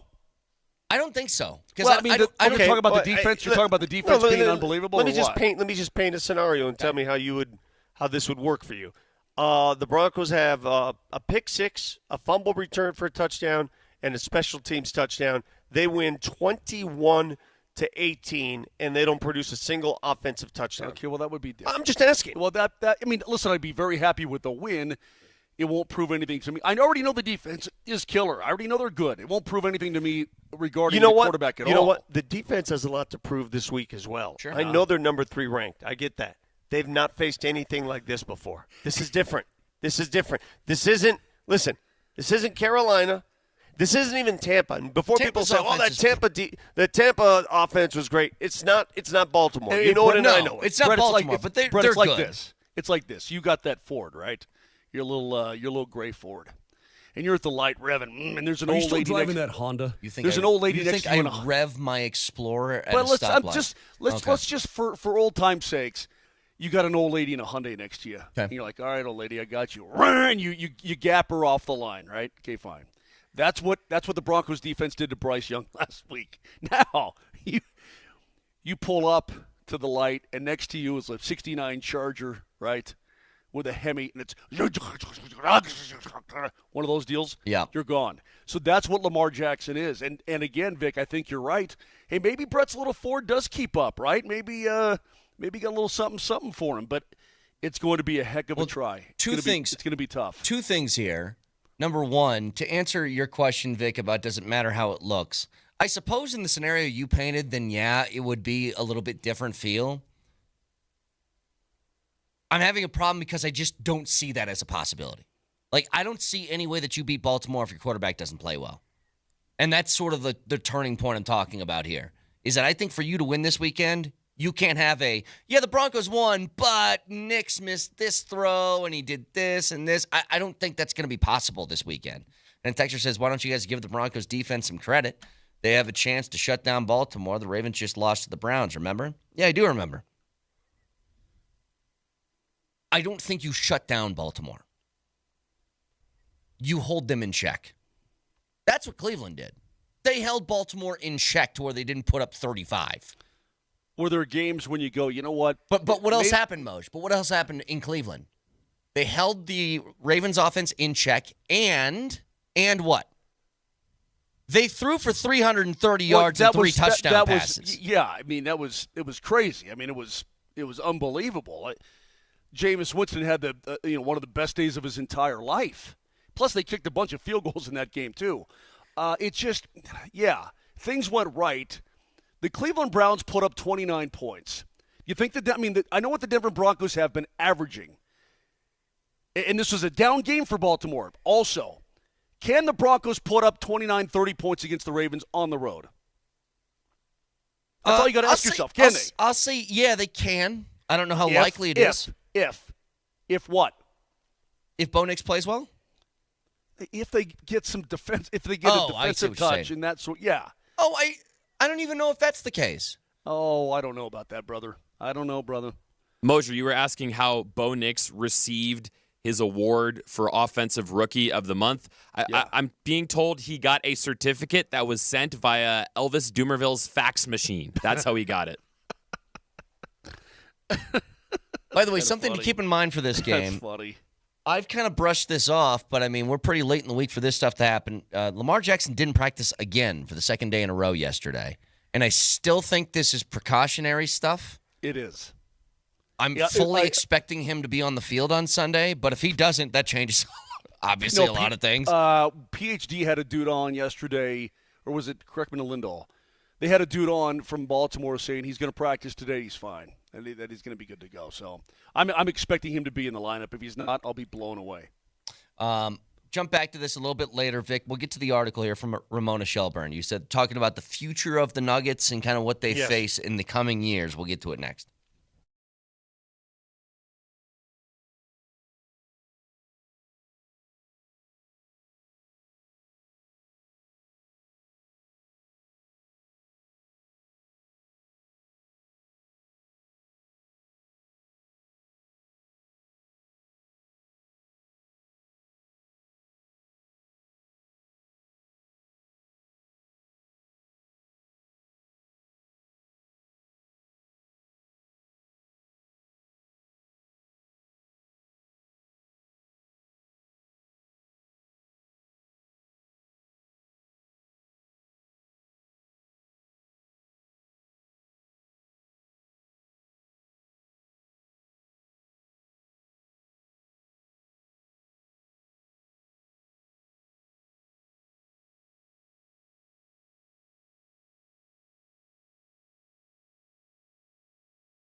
All right, get to this Ramona Shelburne article about the Nuggets in just a second. But, Victor, go ahead. You got a guest over there. We are live here at the Colorado Social Club, which houses our brand new Altitude Television studios, which you're going to be able to see when you attend either Avs or Nuggets games. Come on up to the club level section. It's open to everybody in the arena in the fourth quarter, and drinks will be flowing after drinks stop flowing elsewhere.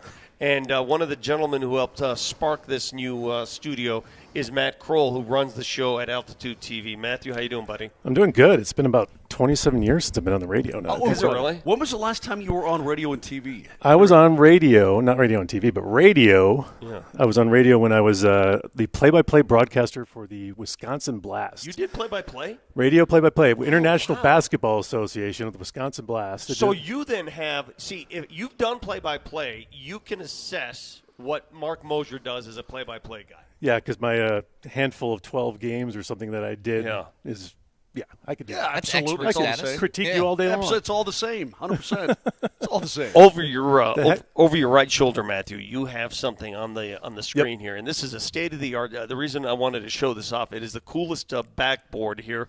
It's a video board, and it comes in these little squares that come together, and it says "Late Night at Ball Arena." What is that? What are we looking at there? It's an LED wall, and it looks like a nuclear reactor behind it. Okay. And it's like, yeah, it's literally little tiny boxes, little monitors. Okay. All tied together to make one huge video wall. And it's curved, when it's curved, it's 14 feet. You stretch it out, 16 feet wide. So fans come up here to Colorado Social on the Select Health Club level. Okay. And they can come up here. We'll have the game pumping up too here. So in they can between see shows. the game behind us? We'll have the audio pumping through, so we'll hear the game. They can watch the game on this monitor if they wanted to. So it's pretty nice. Well, special thanks to Scenic Mercenary Studio for helping put this together. But what I want to really stress, and you can help us out with this, fans are allowed to hang out there after the game and in the fourth quarters. Anybody in the arena. But more important than just hanging out, they'll be able to drink. Yes, they will. Why you're pushing this thing big time? Well, because they That's a shut big down deal. the drinks for No. most of the rest of the arena. It's a big always deal. been available. It's a big deal. It's always been available at Colorado Social. Well, how would I know? I'm doing the games. Everybody goes downstairs to the Mountain House, whatever they're Right, calling right, it these right, days. right, I can right, never remember. right. But it's always been available for an hour after the game, but nobody comes up to the club level to do so. So now it's going to be open. It's closed to start the game. So Yeah. patrons in the club level suite people and ticket people are be able to come up here and watch our pregame show. Okay. But once the third period starts, fourth quarter starts, they can come on up and come see what we're going to do. And That's we're going to pretty. Yeah, that's sweet. Awesome. brand And new we're- set, new guests. I was going to say, we're debuting it Saturday night, and our first guest is Tad Boyle from Correct. CU. Correct. They kick off the college basketball season next week, of course, up at CU, and he's got an entirely new roster. But every show, we're aiming to have somebody on outside of the game itself. So it's more than just a post-game show. We're going to talk about other sports as well, Moshe. It's pretty. I will say this: we have an awesome set in our Altitude Studios. I mean, really good. It's been around for a while. It's been upgraded and so on. I just don't like driving that far. Okay, well now you're here, but this is we can do anything from here, Yes. which is really cool, hang on, man. Moshe. Hang on. What? Who's the guest you guys got booked for the 8th? Do you know? I don't know. Why are you asking Why? me this question? Because it's me. Are you? Oh, that's right. We wait, do have you wait, booked. That's right. Hold on a second. Yes. Hold on a second. I wanted Brett on. Hold on. We actually booked you to come on our show. So here's our first. I think here's our first 4 guests. I mean, you just ruined. Tad what's Boyle. the point? Tad Boyle, D-Mac, Joe Sakic, Brett Kane. Yeah. Two of those things are not like the other. Wait, important, you guys- important detail. Matt, am I allowed to drink while I'm doing the post-game show? I'm still getting that to be determined. I need Okay. an answer All right. from legal to make Brett, sure we're it's a okay with that TBD. because I kind of want that to happen. Brett, I'm getting these phone calls saying, "Hey, see if we can get Peyton on. See if we can get trying. Elway on." And I'm like, "Okay, I'll make some calls." And now we get Brett Kane and D-Mac. Hey, and next, I think the 5th game, it's Steve from section Jeez. 353. Jesse He's coming. Trujillo's on Game 7. And no offense to D-Mac or anything, but Monday night is an 8:00 game, so 10:30. You know, hey, D-Mac, come on. He'll be podcasting till 3 in the morning anyway. He doesn't care. Correct. Yeah. No, All so- right. but it's really cool, man. I mean, so the fans can come on up. I can just cruise by on my way down from the booth and say hey and hang out and all that Yeah. kind of this. I mean, and then but you got to understand, Vic is a little, he's a little cool, Katie and the Demps and all. Kiefer and Johnny Lyles are going to be in Jan, and they're going to be going insane up here. You know that, right? All our talent, they're going to have fun because it's a big room. I mean, the downstairs bar is small. It's tight in there when you're down there. Right. This place is huge. Yeah. Huge, long bars. There's plenty of room for fans to come in. We're pumping the audio from what we're talking about. We're going to have a fan mic, so fans could come up and ask questions. Can they ask questions? Yes. Oh, that's so cool. We're going to have fans come up and ask questions. Also, yes. as a fan then, after a game, you're not happy about a play, you were happy about that'll be interesting. Yeah, it's going to turn out well. Hey, you know what? Yeah, Screw it. It's cable television. Okay. Come ask questions. I Okay. love it. Make it more like talk radio. Matthew, thank you very much for doing this, man, fun. making it happen. I did not know you had a background in play-by-play. If Mosier has too much Diet Coke and bacon, you can always tap in. I'll jump in. I'll jump in and be good. Good to see you, Matt. Probably would be. Good seeing you. Thanks, guys. All right, let's talk a little bit about this this Nuggets article in ESPN.com. Ramona Shelburne, who I believe has taken on a lot since they lost Woj. Shams is obviously the insider, but Ramona's doing a lot more digging herself. She wrote a long piece, and I mean it is long, about the state of the Denver Nuggets. And the point of her piece is, and you've heard this already, the disconnect between the front office and the coaching staff about how they want to play, how they want to win, if they can win. But there's some quotes in here that, to be frank with you, I've never heard these, and they're pretty big. Okay, They're go ahead. pretty lay it on me. explosive. Michael Porter Jr. quoted as saying, "If we don't win it this year, we all know they may have to break it up. If we don't win this year, we all know they may have to break it up." And that is sort of the common theme, that this is it, that they've got to win, that this version of the Nuggets. Let me say something about Mike. Yeah. Mike is probably fully aware of this because Mike is. He'd be the guy to move if they don't say, win. How do you say really online? Okay? He does the podcasting stuff. He posts to social media. You don't think that he saw that there was a rumored trade that the Nuggets tried to get Paul George in the offseason and his name came up? Trust me, he knows that his name was bandied about. He knows. He's perfectly aware that his name has been thrown out there. And if they don't win this year, who knows? Who knows what happens? Why do you keep turning me down? I don't know. You sound so loud. Can you leave my levels alone? Anyway, that's one. Sound like you're blasting. All right, go ahead. Do I sound like I'm Turn me on? Oh, my God. Just continue, Vic. Continue. I mean, just in the middle of what I was saying, comes up and just messes with my controls. Can you just leave the stuff alone? Sure. The other thing he was talking about in this article is the Jamal Murray thing. And there's quotes here from a rival executive, and you may have heard these quotes before. The only way, quote, they're going to win if Murray is really good.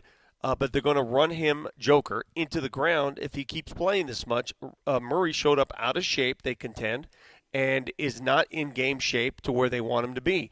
There's also a story in this thread that the Nuggets tried to trade, or at least were interested in trading, for Paul George in the offseason. But they were not willing to part with Christian Brown. Were not willing to part with Peyton Watson. And then Calvin Booth is quoted as saying the reason why he thinks this team is the future, quote, the other part is Christian and Peyton, that's the equation. I saw those two matching up with the Boston Celtics wings, Jason Tatum and Jaylen Brown. He believes in those players. He believes they can contribute to another Nuggets title run. So there's a lot to digest here. There's a lot of stuff. It's very interesting. I mean, we've heard a lot of this stuff before, but now it's being, quotes are actually being applied to people and not anonymous sources. Yeah, that's weird. I know that Calvin Booth has a certain way that he sees his team being built.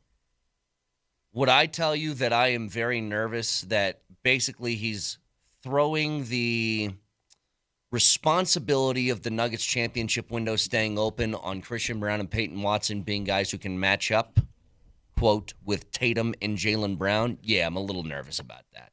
Now, on the defensive side, sure, I think they can. But, there's a lot more that kind of goes into that. And to the Murray out of shape thing, I didn't want to make too big of a deal about it, but you guys remember that first overtime game against Toronto? Murray was gassed. Like, he was the only guy on the floor that I think was noticeably fatigued. Agree? Disagree? I totally agree. And, I don't know if that's Everybody just was the style tired. he plays. Yeah, but, I totally But he agree. was you saw physically with your own eyes, oh, he's feeling it right now.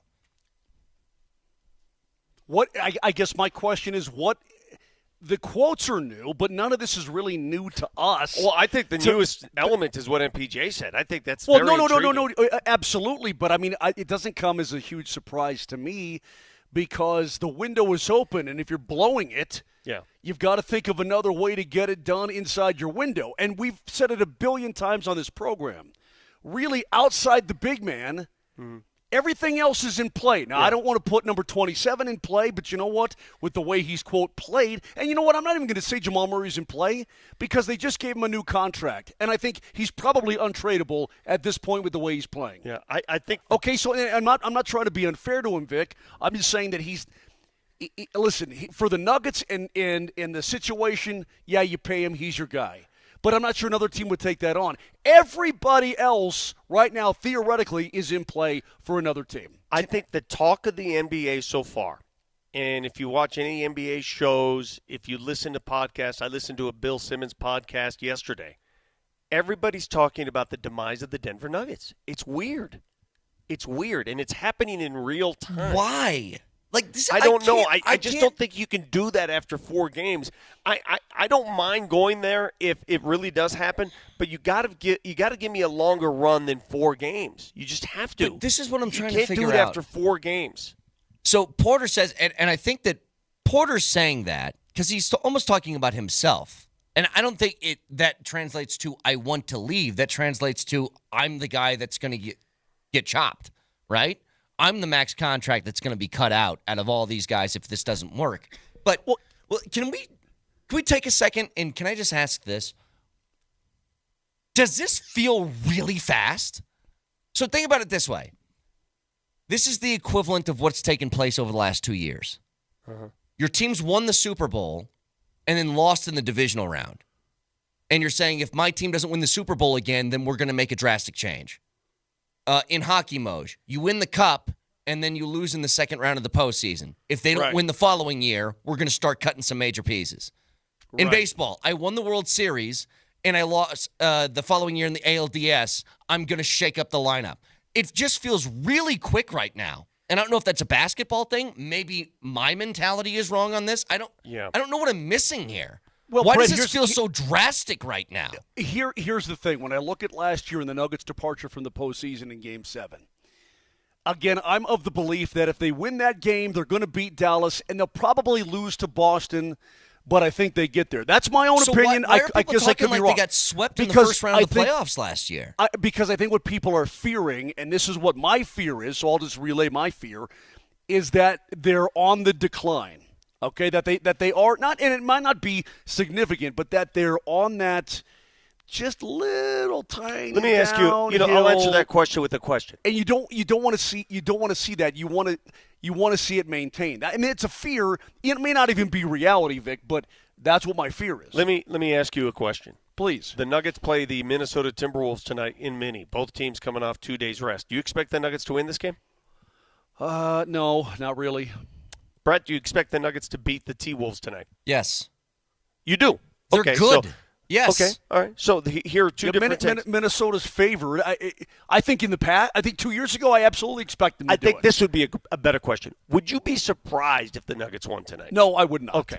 So if you're not surprised by it, then the Nuggets, by your own reasoning, are still in that window. Hang on a moment. Sure they are. Absolutely they are. Hang on. If the Nuggets lose tonight, you're pissed. And you're pissed because you expect them to win. You don't get pissed at things that you expect teams to lose when you expect them to lose. I didn't get pissed when CSU lost to Texas. I knew that was going to happen. I thought that would happen. I'm pissed when the Nuggets lose because I expect them to win against everybody in the league. Now, there's more acceptable losses. I'll give you that.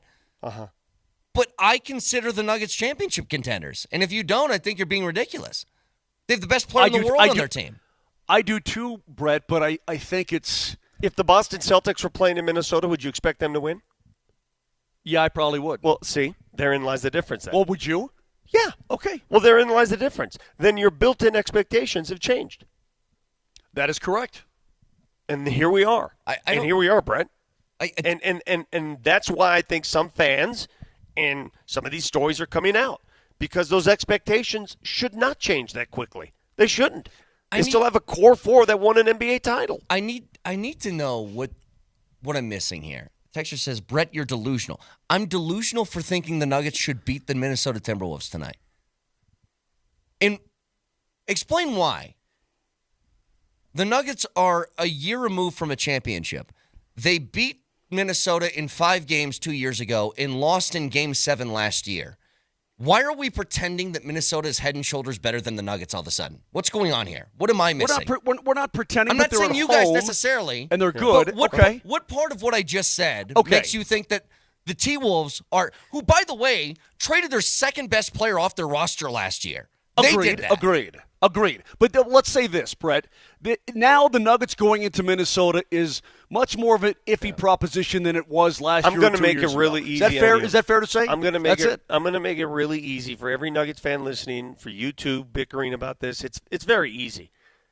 The Nuggets' future, short term and long term, rests on 2 things: the play of the other 2 max contracts. Yes, that's it. Yep. That's who it's on. It's not Joker. We know what we have here. He's putting on historic numbers already this season. Already making history. We know what we got. This is on Jamal and Michael Porter Jr. Of course it is. The end. Absolutely. Yep. Couldn't be more correct. And they better I almost said it. They better play well. It's not even a question. Do you agree with it's me? not even a question of do you want them to? They have to. Am I simplifying totally. that too much? No, I mean, no, is you're it totally asking? right. For example, is it asking too much, Michael Porter Jr. as a max contract? And I think he has these expectations of himself. A night like tonight, if they're going to focus on Joker in the post, if they're going to put all their big wings, if they're going to put Jaden McDaniels on and Anthony Edwards on Murray, and they're going to slow him down. Okay, Michael, this is your night. I need 30 from you. 30. Okay, fine. Yes, I totally agree. I really don't know what's happening, though. And I'm going to take my eyes off of people texting into the show. Because what I see is the Wolves got better. They are objectively worse than last year without Karl I don't Anthony think the Wolves Towns. got better. Yeah, I don't think the Wolves got better. I disagree with that. Okay, they might be deeper. They are not better than last year without Karl Anthony Towns. That's number 1. How much more we got to lose? Number 2, it's a team game. What do they have outside of Joker? The same guys that won a title 2 years ago. What the hell are we talking about? Yeah, but what's happening? Here's what people are saying. They got to play like those guys that won a title. Fine. If you think that Jamal just all of a sudden is a far worse basketball player than he was 2 years ago, then, okay, we disagree then. I think that Jamal will find his way to be his productive self again. But we're 4 games into the season, and we're acting like, oh, my God, the window's closed. I'm like, I don't know what's happening. It's a weird mentality from people. Well, you know what changes that? Win a game like tonight. Win a game like tonight, you answer all those critics. All those people wondering what happened to the Nuggets. You know how you answer it? Hey, the Nuggets went to Minnesota, slapped around the T-Wolves, a team that beat them in 7 last year. That's how you answer it. You lose tonight, and that same scrutiny, that same approach to the Nuggets season, that will continue and get louder. Broadcasting from the Backus and Schenker Studios, their passion is justice. Back after this.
All right, I'm taking my own advice that I give to you guys occasionally. I think I'm going to shut this down because I just saw a text. When was the last time Jamal was a good basketball player?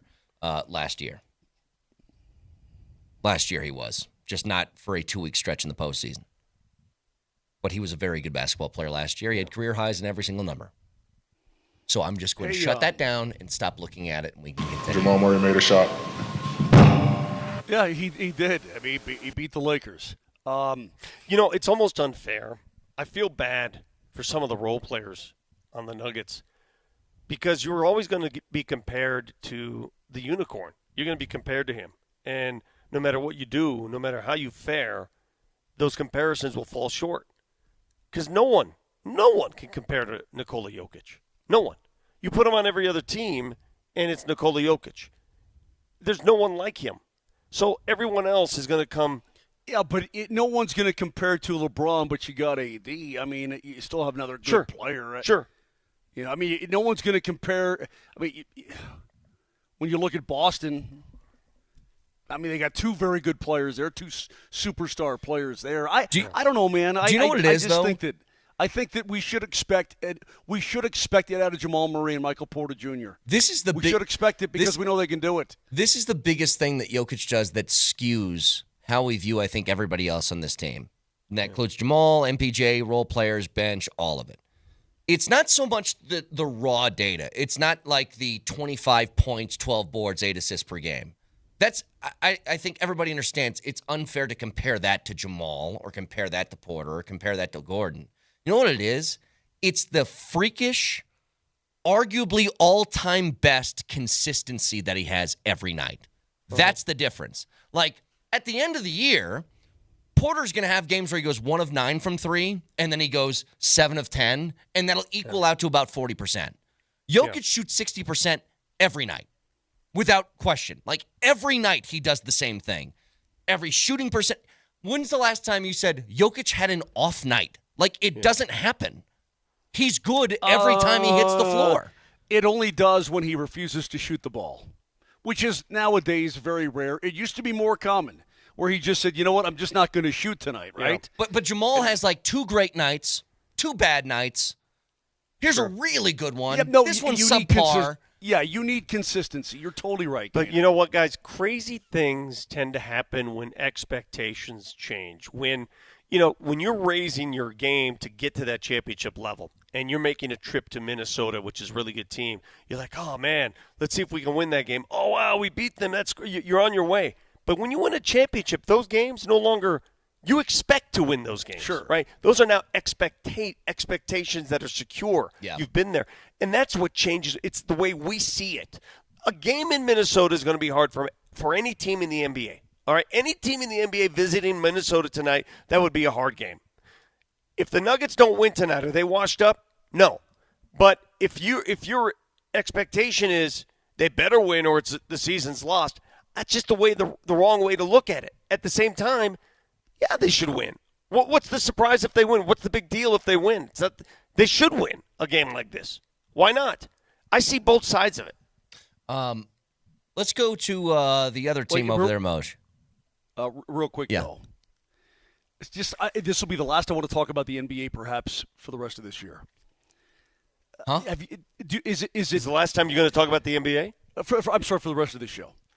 Maybe not. But is it common for players when they make their first bucket for the home team to then present that player with the net of his first bucket in the league?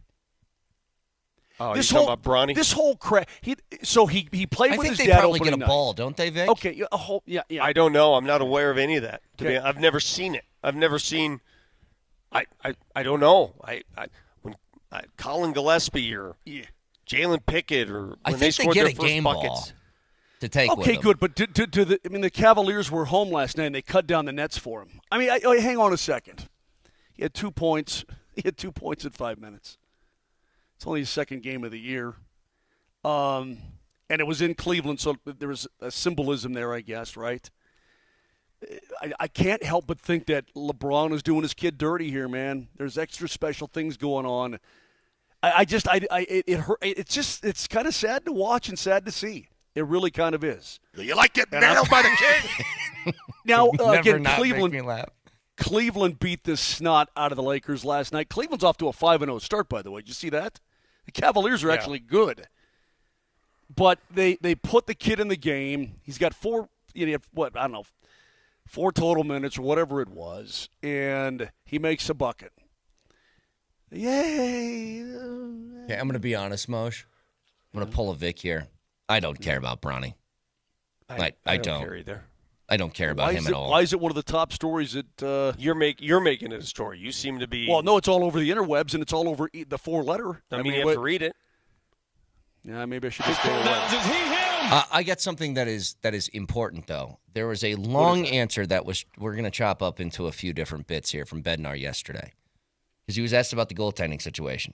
Really hard to get a read on Kakinen from the other night because there was a lot of different things happening in front of him that were not helpful. So here's the first part of the goalie rotation question. Yeah, I don't have one. I don't think there's no right or wrong game plan here. My first priority is to put. Hey, there's no question. I played Kakinen because I want to see him. You know, we needed to see him. Like, we brought him in. We've sent him down. He's played games. You got to put him in a position where you can see him play. You know, moving forward, I don't know what the plan is. My plan is I'm going to play the goalie that I think gives us the best chance to win. So that's the first part of this. I mean, that answer right now is Eustace, right? Yeah, well, I'm sure it is, yeah. So how close are they to making a decision on who they keep and who they unload?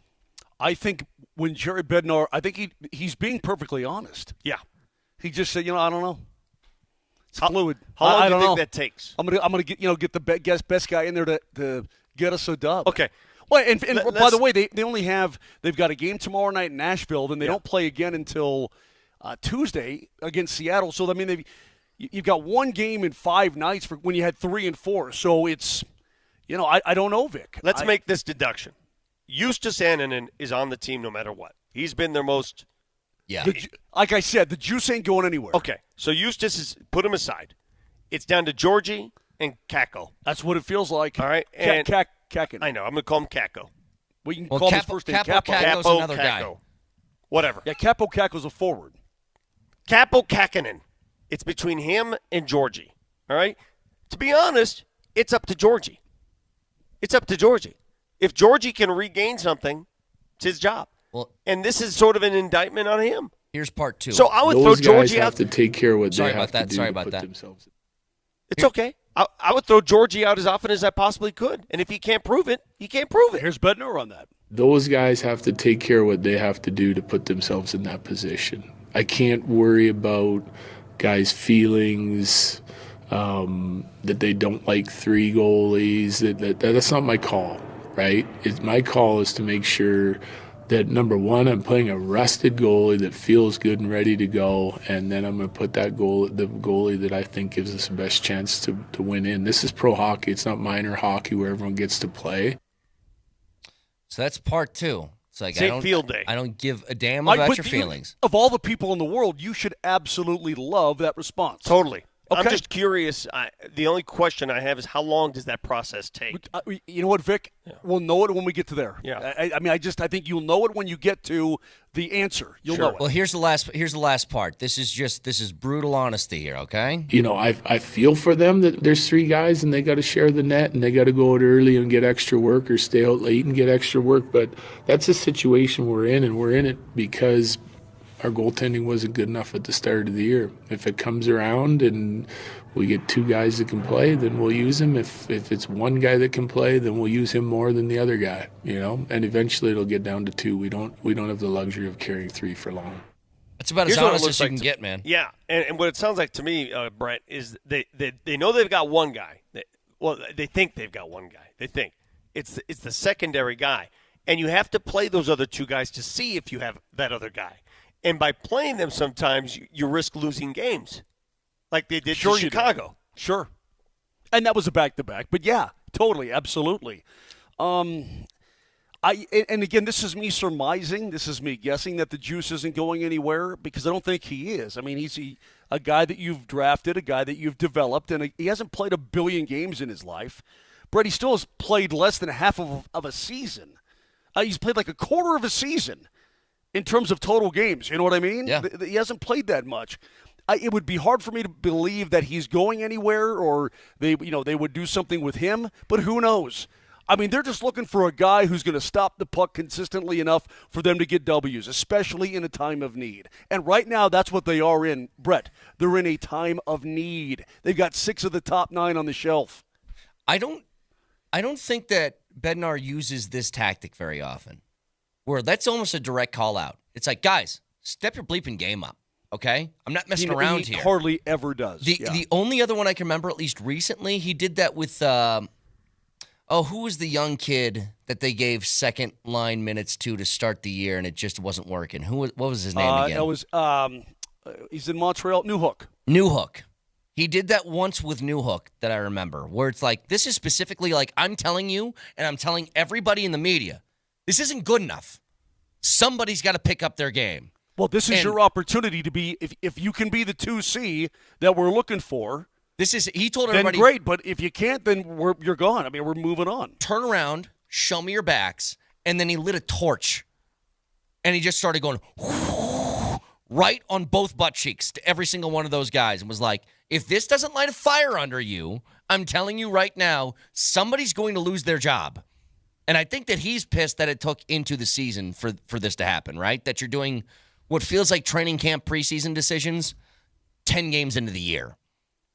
Well, it's not ideal. Yeah. But I love this. I think that Bednar's been so good on this subject of, look, you give guys the pat on the butt when they need it, but you got to know when to light a fire too. And it's like, it's do or die. Because I think that they all understand you're already in a hole with the injuries to start the season. You can't have this thing that has healthy bodies not playing up to standard too. Can't. I have a question for Mosier. So yesterday the suspension comes down for Steinberg, 2 games for that hit on Cernak. Steinberg sent down. How does he serve that 2-game suspension if he's sent down? It's a great question. I have no idea. I don't know that I've ever seen a guy get sent down after he's had a hearing from the National Hockey League. I'd have to look into it, Vic, because Hockey Brett, do you have the answer? No. I'm sure there. Listen, it's because I haven't seen that scenario before. Now he's not going to, and I think they sent him down only, Vic, only for monetary, paperwork purposes. Sure. Okay? He's probably, if he was not suspended, he would probably be called back up tonight. He'll travel with the team to Nashville, be called back up and play. You see what I'm saying? But I don't know what they're going to do. He clearly is not going to go to Nashville. I don't know how that works. A guy can't serve National Hockey League suspension in the minors. If you're going to miss 2 games in the NHL, you're going to miss 2 games. So you just call him up and hang out? Come over here, hang out with us for a couple games? I suppose that's what it is. Can listen to us anywhere on the Altitude Sports Radio app. It's powered by the Will Height Law Firm. It's like go to willheightwins.com. That's willheightwins.com. Make it quick, Bush. Well, let's say Steinberg broke his arm on the hit, but he still got suspended. He's out, 2 months. He'll still have to serve a suspension. Just because he's out 2 months because of his broken arm doesn't mean that he's missing games that he's going to be suspended for. There you go. That's your answer. Still a lot to get to this morning. Stick around.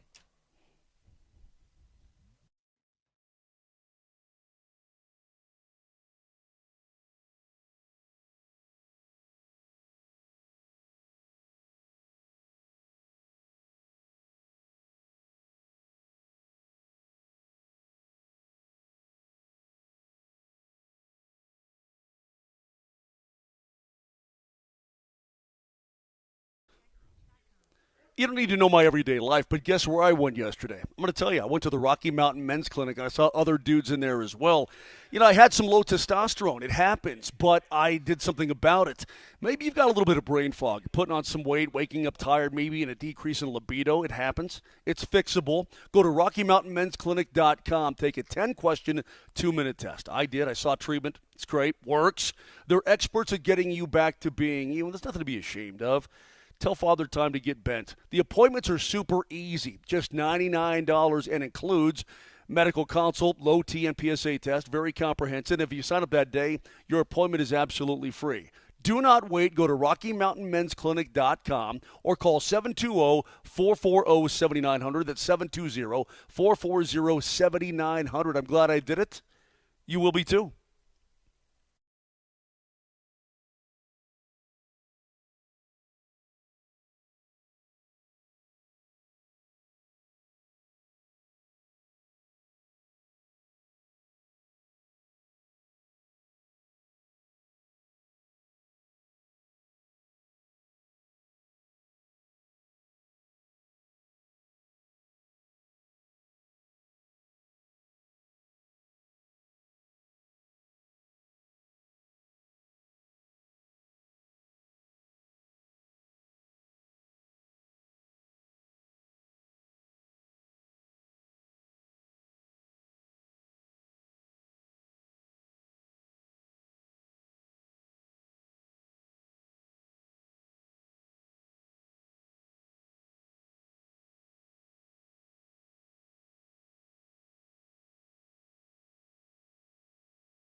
So I was talking about something during the postseason in the MLB that I said I can't handle it anymore. And that was all due respect. The guy's much more successful than any of us will ever be, and legend, and blah, blah, blah. I couldn't take Bob Costas calling baseball games. I just couldn't. Couldn't do it. And it has been announced yesterday that he is retiring from MLB play-by-play duties, which I think is probably the proper call. I don't disagree with you. His play-by-play is not nearly as good as his studio hosting. He's more known as a studio host. Yeah. I just don't like everybody dancing on his grave. I mean, he's a legend in our craft. He's one of the greats of all time. I get it. He wasn't that good this year. And he's really never been that great at play-by-play. But it's not his forte. It's not his strength. He's a legend of the game. I just don't like the mass stomping on the grave as if he was trash. That's fine. I'm not Bob Costas. He's a legend. He's a god in our business. For the record, I'm not trying to do that. I'm not. Now, I didn't think he was very good. He bothered me at times during the postseason. But Here's what I'm saying is I think baseball play-by-play is a much important thing because it moves so slowly that the announcer actually like matters during a baseball game to keep you interested. And I was saying this earlier, Moj, that I think, and you know this isn't me making this up, I think you're the best in the world at what you do because you feel the moment of the game that's fast-paced. When something big's happening, you can tell in the tone of your voice that something big's happening. Other sports are like that too. Baseball is just a slower thing where somebody's got to fill the time. Score. And it brought me back. I don't know if you guys have ever heard this. So Costas was calling a Cubs game a few years back. And they had a reliever by the name of Pedro Strop, who was pretty good for him at the time. Okay. Now, I think he was a setup guy. So he comes in to try and shut the door late in the game to get to their closer. Doesn't go well for him. Strop has a bad outing. Here's what Costas said as he's walking off the mound. Mott is on his way in. Strop is on his way out, pointing toward the heavens. We can only ask or wonder that he is asking some departed relative for forgiveness for this atrocious performance. I mean, That's rough. good Lord. That's hard. That's hard. That was so out of pocket on what. The guy had a bad outing. And you're just like, he must be asking forgiveness from a departed relative for that Asking atrocious some performance. departed relative for forgiveness for this atrocious performance. What's the closest you've ever been, Moj, to saying something like that? Well, what you didn't Where know. you got that sort of detailed in somebody's bad performance. What you didn't realize is that after that half inning, Bob Costas went down to the dugout and blew Trope away with a 9mm. I mean, jeez, I'm surprised he didn't sniper him from the booth on his way to the dugout. Dude, that's hardcore. I mean, listen, there's a time to be jokey and whatnot. I don't know. I don't know that I would. I don't know that I've ever gone that far, Brett. I mean, I've blasted have you ripped guys. a player? Like, have you ripped a player before? Oh yeah, I've said You've that done this that guy to, like players. big hits, like I think what did you say about Matt Cook when he took out? When it happened, I knew Tyson. it. I just said I knew it. I said one of the dirtiest players in the league, and I knew this was coming. hang on, that's an exception. I'm not talking about a dirty play. I'm talking about pure performance. That is the worst call in the history of the league. I've seen you do it to refs. I've seen you do it to players when they make a dirty play. Strop didn't do anything dirty. He just played bad. That's all he did. He just had a bad day at the office. Yeah, and there goes. I mean, uh-oh. Are they gone? I disconnected them temporarily. Let's see if we Okay. can get this figured out. Yep. Let's see if that can get fixed. But anyway, I think Matt Cook heard that Mosier was talking Maybe he smack. did. He took out our Comrex just like he took out Tyson Berry's knee. maybe he did. See, we had a blow up. See, and now look at this, Nelly. Now the guy who misread the email about where he's supposed to be this morning comes in clutch. Who'd have thunk it? How the turntables, That's Brett. exactly right. Thank you, KJ. Thank you. Yes. You know what? Reading comprehension, doing that poorly can get you far sometimes. How about that? So, as we wait for Vic and Moj to reconnect here from the brand new Colorado Social Studio at the club level of Ball Arena, do have a lot more I want to break down with the Broncos coming up this weekend, where I'm putting a lot of this game on Bo Nix. Now, you would say, why not the defense? It's because I'm taking that as a given. Okay? When the defense is number 3 in the league, I'm just expecting them to play well. They need to hold up their end of the bargain for you to have a shot in this game. But this could be an ultimate turning point in the way that we discuss Bo Nix. You give him some leash because at the beginning of the year, a couple of bad starts. As the years progressed, he's gotten better. He's gotten so much better that he won Offensive Rookie of the Month this past month. And I think it's well-deserved. He's put up a whole bunch of touchdowns. The Broncos have scored points. And they've rattled off 5 wins in the last 6 games. But as far as true tests in the NFL, this is about as big as you're going to get. An elite offense that you're going up against. And I know it's not, hey, this isn't Lamar Jackson versus Bo Nix. But it kind of is in the sense of you have to keep up. You put some 3 and outs on the board and you give them extra opportunities, you let them dominate time of possession, that's where the game can get away from you.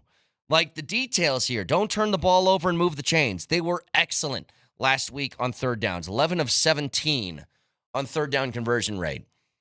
That's the kind of stuff that has to continue. Because for him, we're getting to the part of the season where Bo Nix, you're no longer a rookie. You're a guy with half a year under your belt. You've started every game. You've played every snap. Okay? There is a pressure for you to perform. And as much as this season has kind of been about, hey, defense helps you out with a pick six or gets a turnover and puts you in prime field position, you got to help them out coming up this weekend. You got to help them out. Like the responsibility slowly is starting to shift in the other direction. If this was a balanced scale, it was tipped totally on the side of defense, special teams. Make sure you guys keep them in a game so he can make a couple of plays. As the year's progressing, as we get to this point in the calendar with back-to-back weeks on the road against elite opponents in Baltimore and Kansas City, that scale needs to get a lot more even. You know, some teams are so quarterback dependent, it's just tipped in the opposite way. The only way we're going to win is if take whatever elite quarterback in the league exists. Joe Burrow carries us to a victory. Like, that stuff can happen. But there is going to be a large responsibility, I think, for the first time this year, I argue the first time, where it's going to be on Bo Nix to make sure that they got the chance to win at the end of the game. Has to play well, has to move the chains, can't turn the ball over, can't have 3 and outs. All of that is the very important detail in trying to figure out how to get a win against Baltimore this weekend in a huge, huge way. Guys, what did you think of what I said? I thought you were brilliant, Brett. That's probably some of the most brilliant analysis I've ever heard from you on this program. Just for those that don't know what happened this morning, Brett was supposed to be with us down here at Ball Arena at our new set, Colorado Social here, and he forgot. So he went straight to the studio. I didn't comprehend it correctly. No. Okay, you were. You can't read. It's not say his fault he can't read. Say I'm too stupid. That's fine. You're too stupid to read correctly. Yeah, it's okay. Okay, so we're here. You're there. We're in 2 different places. Mosier and I came to the right spot. Mosier, what time do you go to Nashville today? I got to be at the airport at about 12:30. All right. Yeah. Tonight the Nuggets are in Minnesota. That game can be seen, by the way, on ESPN and Altitude TV. Tomorrow night the Avs game is on. It's on Altitude. It's on. I don't know what it's on. Altitude 2, maybe. Well, you're going to the game, right? So yeah. No, we're going to be doing the game. I think you guys will have the big double dipperootum on it. Right. You guys will have the big, and we'll have the second, and I think. All right. That's all we've deduced while you've been doing the show solo. That's it. That's what I wanted to get that message across. My bad reading comprehension now comes in handy because I'm able to carry the show for 5 minutes when you guys leave. Oh, how the turntables. You should see our power cord, Brett. It looks like a squirrel went to town on it. It's amazing. Huh? The cord, Jesse showed me all the wires that were exposed. We could have had a major 4 alarm here, baby. Really? Oh, yeah. It looks like an absolute beaver chomp. Oh, my God. Look at that. Look at that beaver. Yeah. Yeah, see, Vic, people don't treat the equipment very well. Take a bite out of that over there. Starting with you, Mosier. You don't treat the equipment. You don't treat the I equipment. treat it very well. So yes, I do want to get back to the Broncos game this weekend against the Ravens. I'll give you a Cliff Notes version of what I discussed while you guys took a little break because the squirrel got in there. Can get in touch with us on the Voice of the People on the Altitude Sports Radio app. It's powered by the Fricky Law Firm. They're in your corner. Back with the Broncos after this.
tight ends in this set. Nix shows off the arm strength of a one-handed grab. National Tight Ends Day. Adam Troutman says, it's my day. Nix has 3 rushing touchdowns this season. Looking for 4. Superman's over the pile. Touchdown, Denver.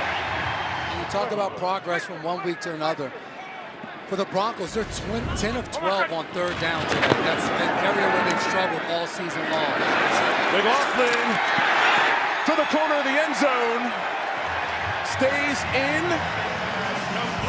Touchdown. Need a lot more of that. As you head into the weekend, third down conversions, big time. Still got squirrels, I guess, messing with Mosier and Vic. No, you guys are good? All right. Well, now that you can hear me, Vic, do you know what I'm eating right now? Yeah, calm down. You know what I'm eating right now, Vic? What are you eating? A double chunk chocolate cookie. I went through some of those videos last night. Moj, give me one of them bacons. I'm going to eat a bacon. All right, have a bacon. Hey, how about that? Prove I can eat a bacon. I got a whole thing of bacon that Matt brought for Mosier. I'll eat me one of these bacons. All right, now put it on the boom. What? Vic, put it on the boom meter. How many booms does the bacon Boom! get? How many? No, how many booms does it get? 5 booms. 5 booms. All right, now give me the booms. Mm-hmm. Do 5 booms with the flex. Say boom 5 times. Come on, do it right. Boom, boom, boom, boom, boom. Oh, yes! All right, here's the Cliff Notes version of what I was talking about when the squirrels got you guys, okay? Here's the details that matter. And I think that the defense playing well has to be a given in this game. You aren't going to win without the defense playing well against Baltimore. Okay, got it.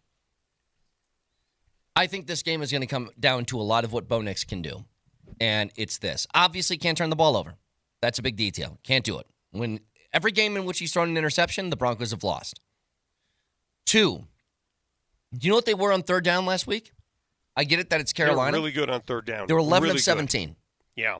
The thing that can kill them in this game, you start stacking up some 3 and outs, giving them quick opportunities to get back on the field with Lamar Jackson and Derrick Henry, you're screwed. You have to extend drives, move the chains, convert on third down against that defense. See, you're looking at the other side of the ball. I'm more worried about the Broncos, and I can't believe I'm saying this considering they're the 3rd-ranked defense in the National Football League.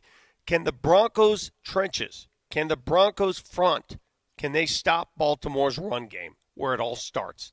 I have to see that happen. I believe in them. I've seen them through this juncture of the season, 8 games. They've played well, but I haven't seen them do it against the number 1 rated offense, and I need to see that before I believe it. Well, how about this? Who would you consider the greatest coach in NFL history? I mean, Belichick's up there. Yeah.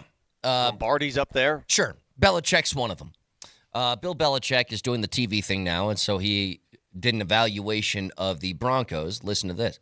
Denver does a real good job defensively. They have good players. They game plan well, and they're pretty solid all the way across the board. They have a good front, good rushers. They're good at linebacker. They have some good players in the secondary now that Surtain's back, and they're doing a good job on offense of just playing good, smart football, not turning the ball over. And we'll see how they do against Lamar, because they can hang in there in a running game with guys like Allen, and I got some guys up front that are pretty formidable. So Denver looks like they're starting to, I don't say they've caught Kansas City, but I think they're gaining on Kansas City a little bit, and they're tracking well. Gaining on Kansas City. I like Bill that. Belichick says. Do you think that his words carry a little bit more weight? Sure. I think they do too. I mean, again, I guess me personally, I want to see more, but who am I to question Bill Belichick about if the Broncos are gaining on Kansas City? But he said what Vic was talking about here. I know that I'm focused on the offensive side of the football just because I think you're gonna have to score points, and I think the defense playing well is a given. But to your point, Vic, it's what he just mentioned. Do you know who really matters in this game coming up on Sunday? Zach Allen does. Yep. John Franklin Myers does. DJ Jones does. Malcolm Roach does. If they can create traffic in the middle of that defensive line and not allow at least open holes for Derrick Henry, get him hit at least at the line of scrimmage and make him earn his rushing yards, then that is massive in the game on Sunday. That's a big, bad offensive line. over there. Okay, they're big, and and they will blow you up. Yep. So I think the Broncos will have their hands full there. They're also facing a tight end who has already shown what he can do in Mark Andrews. So I'm really eager to see the Broncos defense against this team. I really am. Listen, we've always been suspicious of the offense based on who they play. I've never been suspicious of the defense. Nope. But let me see what they do this week. That offensive line, by the way, features rookie Roger Rosengarten, who played at Valor. He's from Denver, whose dad, if you're listening, Mr. Rosengarten, his dad eliminated my team at Holy Family in districts. I'll never forget that game for the rest of my life. Missed the front end of a one-on-one. Rosengarten just ate us up. I think he had 29. Anyway, go on. Don't really remember what we were talking about, to be honest with you. You remember that game, though, don't you? Mm-hmm. When he came to Holy Family's gym and he put 29 on us. Is Mosher doing okay over there? Is his headset not working? Mosher's doing typical Mosher stuff. He's the squirrel. Okay. Don't worry about just Mosher. making sure, because You and I will do a show trying together. to do my job, and then your mic was working, and then he wasn't. All right, fine. Yeah. Anyway, you're right, though, Vic. Like, and a texter says this, and you know what? I get it. I understand. We keep talking about the danger of the Baltimore offense, and he goes, well, what about how good the Broncos defense has been? And I go, I understand that. You know, the Broncos are tied for second in the NFL. I think the Chargers, if I have this right, are the only team that's only allowed over 20 points one time this year. The Broncos are 2. They've allowed 2 of them. And with that, it's like I understand that you want to give the defense credit because it's deserved. They are one of the best defenses in the league. But when you play against a team like Baltimore, it just presents a different challenge to where I don't know if you can rely upon a 17-point game out of Baltimore. That's all I'm saying. It's not that I think the defense is going to get wrecked or anything like that, but it's just going to be a much different feel to the game. They're going to hit big plays on you. They're just going to. And very important not to give up an early lead, not against that team, because they'll just lean on you, right? The Broncos going to have to, for example, if the Broncos win the coin toss, remember what they did in Tampa? They took offense and they said, let's go. I wouldn't be surprised if they did the same thing against Baltimore, get an early lead. And that's fine, but it's just, to me, the game has to look a certain way for the Broncos to be effective. I don't. What's that way? When you see it in your eye? Let's put it this way. Do you think Bo Nix is going to have to be able to pass the football? Yes. Because the run defense of the Ravens is very good. The pass defense is poor. But we talked to Leggy about that yesterday. Their pass defense is in shambles. It's not poor, it's in shambles. But here's part of the reason, Vic. You're right about that. I don't think it's very good, number one. But number two, the Ravens have had leads, and teams have had to go just full through the air to try to get back in the game. Now, Jameis Winston, he had himself a lead, and he kept going, right, Brett? I mean, he kept passing and was great. 3 touches, including the game winner late in the contest. It was great. But for the most part, the Ravens' defense has been chewed up through the air because they're passing on them. The Ravens have gotten themselves, in 2 or 3 games, they've gotten themselves 20-point leads, and they sit back and they allow the, quote, dig route all the time. And here comes the chewing of the yards. Here comes the moving down the field. Brett, that Buccaneers game, right? The Ravens had, what, a 41 to what lead? 41-18 with 5.5 left. 41-18. It ended up being 41-31, Vic. But it was 41-18, and they're just sitting back going, sure, Baker, pass the ball all you want. We don't care. So to me, it skews the numbers a little bit. But if by all means, if Bo Nix can go in there and in the early going chew up what is not a great pass defense anyway, all for it. All for it. But here's the problem, man. You got Derrick Henry. And this is where, Brett, and we admire that Broncos defensive line. We admire the interior guys. This is where they are going to have to be stout upon stout upon stout. It's on them, yeah. Yeah. You know, like you said something else yesterday that, God, is this difficult when you're facing a guy like Lamar Jackson. And you know what? I bet you opposing defenses are kind of saying this about Bo Nix too. So, Texture points this out correctly. The Broncos have 20 more pressures than the second best team in the NFL as far as just getting pressure on the quarterback and rushing him into decisions. But there's a fine line with Lamar where you're an edge off the snap. Let's say you beat your tackle. You're going in to make the sack. You overcommit. And now there's no contain anymore, which means if you don't get Lamar, he goes exactly to where you started, and he outruns everybody for about 25 yards. Let me ask you a question, though. You just brought that up. So what? Why can't Bo Nix do the same? Well, Bo that's what I Nix was is saying. proven. Yeah, Bo Nix has proven this year he is among the elite running quarterbacks. All right? Elite. He is what, top 5, top 3 in running with the football? Mm-hmm. Okay. This is one of those games where I want to see them utilize those talents, those skills. I mean, let it all hang out. Yes, build it into the game plan. Now, there's a big difference, by the way. People have to understand that. I don't think some people understand the difference between a called run play for your quarterback, which we've seen multiple times, right, and then the quarterback just doing it on his own out of a pass formation. Sure. I want to see called run plays. I want to see it built into the game plan. I know the answer that Brett's going to give me. I want to ask you. Have you ever let it all hang out? I have. Yesterday when I got my deal done. Oh, that's right. I did. Yeah. You're letting it all hang out, Brett. I mean, just free flowing. Free rolling. The freeness of the free. Yeah, good catch there. That's what I want to see the Thank you. I want to see the Broncos do that on Sunday, man. I want to just, why not? I mean, listen, I know that maybe even the Broncos inside that building, they didn't have an expectation of making the postseason. Maybe they did. Maybe Sean Payton secretly with his staff and talking to Greg Penner and George Payton and whatnot goes, you know what? I think deep down we got a chance to make the postseason. Hey. I don't know if that's true or not. I certainly didn't feel that way. But don't go patty cake and be all, let's be conservative just because you have a 5-3 record and you're trying to protect it, man. Win games. Be a football team. Go, baby, go. This is also, you bring this up, Moj. This is a huge game for Sean Payton here, too. Sure it is. Like, I think we can all say pretty much without hesitation, you are the lesser talented team heading into this week. You want to stack these teams on paper, just go hat for hat. Which one's better? It's Baltimore. But if you have a coach like Sean Payton who game plans correctly with a great defense on your side, like there is no reason why you shouldn't be in this ball game with a chance to win. There's no reason for it. And so I think this is a huge game for him too. I think the game plan's been a lot better this year. It's been pretty obvious that they've been conservative, at least on the offensive side. You know what's so funny? For as conservative as they've been on the offensive side of the football, they've been equally as aggressive on the defensive side. No team blitzes more in the NFL than the Denver Broncos do.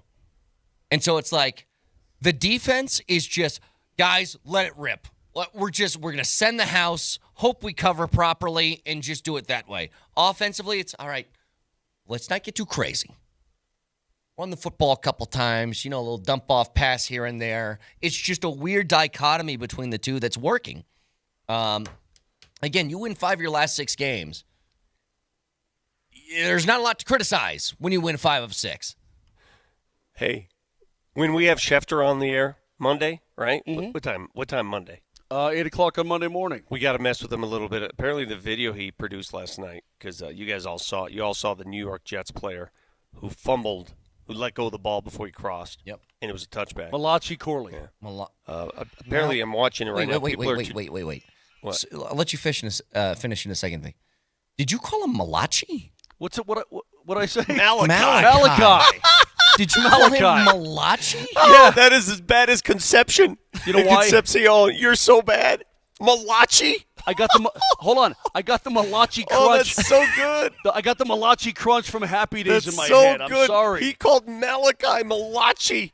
That's I actually like that is Malachi beautiful. better, but goodness, it's Malachi. And the same thing happened in Utah when we had 4 people sitting in front of us with the Arizona Coyotes jerseys on. And it just, that's pure poetry. It's the same thing. Anyway. I was thinking, because when I see that word, I think of the Malachi Crunch. Great. And Pinky Tuscadero. It doesn't even matter. Go ahead. Upon everybody's been looking at Adam Schefter's tweeting that play last night, and everybody figured out that Schefter is illegally streaming the game. He wasn't using actual Amazon Prime. He picked that sucker up off the seas, the high seas. He was pirating that game last night. Yeah. I saw this. We got to tease him about that. I saw this. I'm telling you right now. There is Meth Streams? What the hell is methstreams.com? Don't know, but I'm telling you right now, Vic, there is a 0% chance he actually used this site. He had to do what I do sometimes, which is you just take a video from somebody else's tweet and then you post it. Had to be what happened. There's no way Adam Schefter. There's no way Adam Schefter is pirating. He's not going through Iran to get the game. Hang on, Moj. Not just pirating the game. There is no way Adam Schefter is going on his computer and typing in methstreams.com. No chance. That is not in his search history. The number one NFL guy on the planet needs to go to methstreams.com. It comes from a site called Bro Bible by a guy named Slice Bread. Methstreams.ir.com. Okay, so this other place that has generated so many Stream East, right? That's what it's called. I thought that shut down, but it's back again. It just keeps. I have no idea. It keeps reinventing itself. Apparently, life. Like you can't shut these suckers down. Finds a way. I mean, that's all my son does and his friends. That's all they do. I mean, they don't have cable television. They don't have any platform. Okay, I've never been on one of these sites, so I don't know how this works, I guess. First of all, I'd be terrified of, like, viruses galore on sites like this, number one. Number two, I couldn't handle if I was illegally pirating, like, everything that I watch now. Yeah. Like the stream just shutting off in the middle or becoming blurry or lagging or, like, I just couldn't do that. Wouldn't that apply to anything you stream, though? Sometimes it just shuts down. Sometimes you see that little thinking, the bubble thinking, and it just stops, drives you crazy. Yeah, but it's if I have good internet connection and I'm on Netflix, it is never just shut off. Well, I'll be watching my television Amazon on Prime occasion, last night. and it won't go. It won't even stream. It won't stream. It's like the connection. Something's going on with the connection. Then I turn the television off and I turn it back on. Sounds like a you problem. Could be. Last night in my house was a you problem. I want to mention this again because I want to compare it to you guys. I had 0 trick-or-treaters at my house last night. Hang on to that for a second. We'll get to it when we come back after this.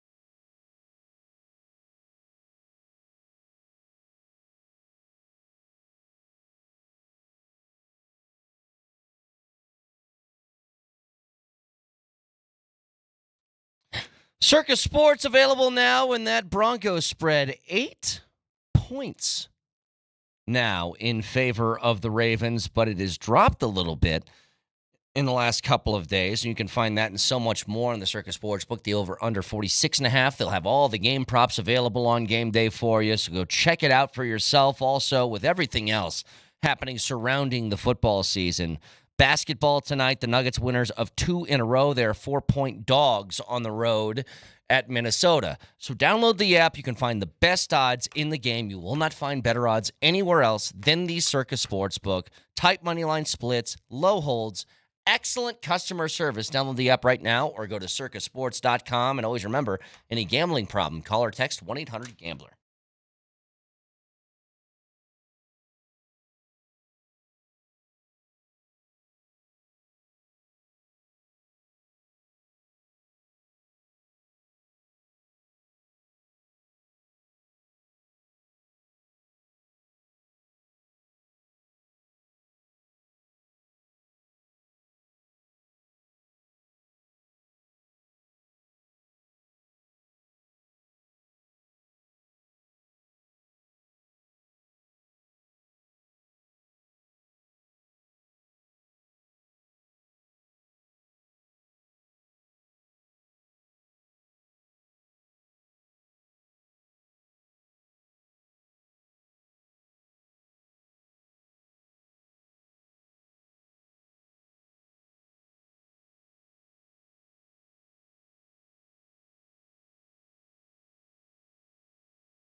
All right, go ahead, Vic.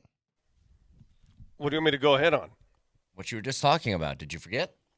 Oh, yeah, no trick-or-treaters for the first time in history last night. Not one. Zero. What do you And mean, before not people one? say- Like, not a single Not a costume single entered human your being. driveway. Not a single human being came to our doorstep. Swear to God. Not a single one. And before people say, well, where do you live? We live in a kid-rich neighborhood. Kids everywhere. Kids next door. Kids in the cul-de-sac. Kids right down the street. And kids did go trick-or-treating. The problem is, our neighborhood, the kids concentrated in certain sections. They had a Halloween house up, and they all went there. And I think what happens is there's so much decadence and gluttony at some of these places. They get so much candy that they don't feel the need to work for it. So they just stop. Oh, yeah, I got plenty of stuff. I don't need to make a round. I don't need to walk down the street, down the block. I don't need to go through that cul-de-sac. It has nothing to do with the neighborhood itself. It's just the choice of the kids in that neighborhood, where they go. Well, like my mom and dad, when I grew up there in North Denver, Oh, yeah. full of kids. Totally. No one last night. No one. At your Zero. Mom and, at your mom and dad's Zero. house? Zero. You're kidding me. Nobody. Wow. And yet down the street, I had a friend of mine down the street, literally 2 blocks away, hundreds of kids. I don't get it. I had a ton of kids in my I don't house. understand it. I don't know that people participate as much as they used to, Brett. It just feels like when I was a kid, and even when my daughter was little, it felt like, man, you know, at least every other house, you know, was doing something, right? I mean, even if you don't decorate or anything, that's fine. But you have a pumpkin on the porch or something. What's the workload? Like, how much work do the kids put in on Halloween night? Like, for us, we'd go 5 hours. We'd go 5 hours. We would literally go from 5 to 10. We'd work the streets. But if you knocked on my door at 9:45 at night, Dude, man, we worked the streets. Yeah, I don't think you did that, Vic. That's a different thing. I worked the streets. From Colfax on up, I would work the streets. He's a welder, he's a street worker, and you just want him to win. Are kids working the streets anymore? Okay, Because I swear to next year, I'm going to give out C-notes and see if anybody shows up. Just going to sit there with a stack. I'm begging Fat you to stack. not say what you said ever Hey, again. man, I've made some fat stacks working the streets before, Vic. That's how All it right, goes. enough with the working the streets thing. It's a different thing. You're going door to door. Someone says, Vic, you did not go that long. Really? John, you don't believe me? Or Jock Rock? Call my brother right now and ask him. He and I had a plan. We worked the streets hard. You and Adelio? Oh, yeah. Oh, yeah. Hours. You got to map it out. We would map it out, man, when I was a Map kid. it out. We Yeah. would just go. Oh, well, no, I'd map it out. You It was worked. great. Yeah, you absolutely planned on it to get your stuff. Hey, a couple things, Kaner, as we move on here. More football, obviously.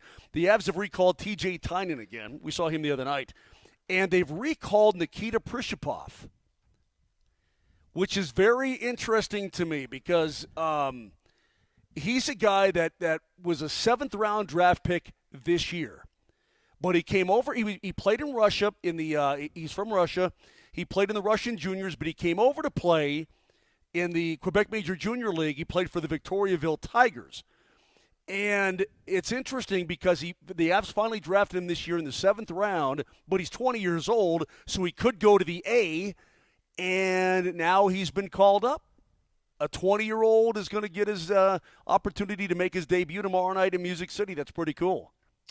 Well, God, it's just you're kind of searching for anybody you're to looking look for right. something? Yeah. Sure, yeah, for sure. So why not just start chucking some darts and seeing if something sticks properly? Why not, man? Why not? You know, hey, and I'll say this last thing. You know, Ivan, I don't know what his top end is yet, obviously. I don't know what his ceiling is, but he looks like everything I see about him looks like an NHL player. Like, you know what? I agree with you. How old is that kid? 22-ish, I want to say, right there. But he looks to me like he's got an NHL future. You know what I mean? Yeah. I don't know how you guys feel about it, but every time I watch him play, and I was talking to Riker about this, I'm like, this guy's an NHLer. You know, he's not here just right now to I mean, he is because the Avs have so much injury situation to deal with, but he's got a future in this league. It's not just a stopgap type of thing. No, I'm with you. I think like that he's played really, really well, and it's been a pleasant surprise and one that's, look, man, you felt like you've gotten guys who stepped up this year. Ross Colton, obviously, one of them who has stepped up, and now he's out of the lineup too. You're just going to continue to need those guys, especially in the next couple of weeks. we're still awaiting the return days. It looks like Lekkonen's going to play on Tuesday. Druin doesn't seem all that far off. Nichushkin's going to be reinstated, I believe, on the 13th, Mosier, right? The 13th of the month? I believe it's the 13th, and then his first game that he likely would play would be on the 15th, correct?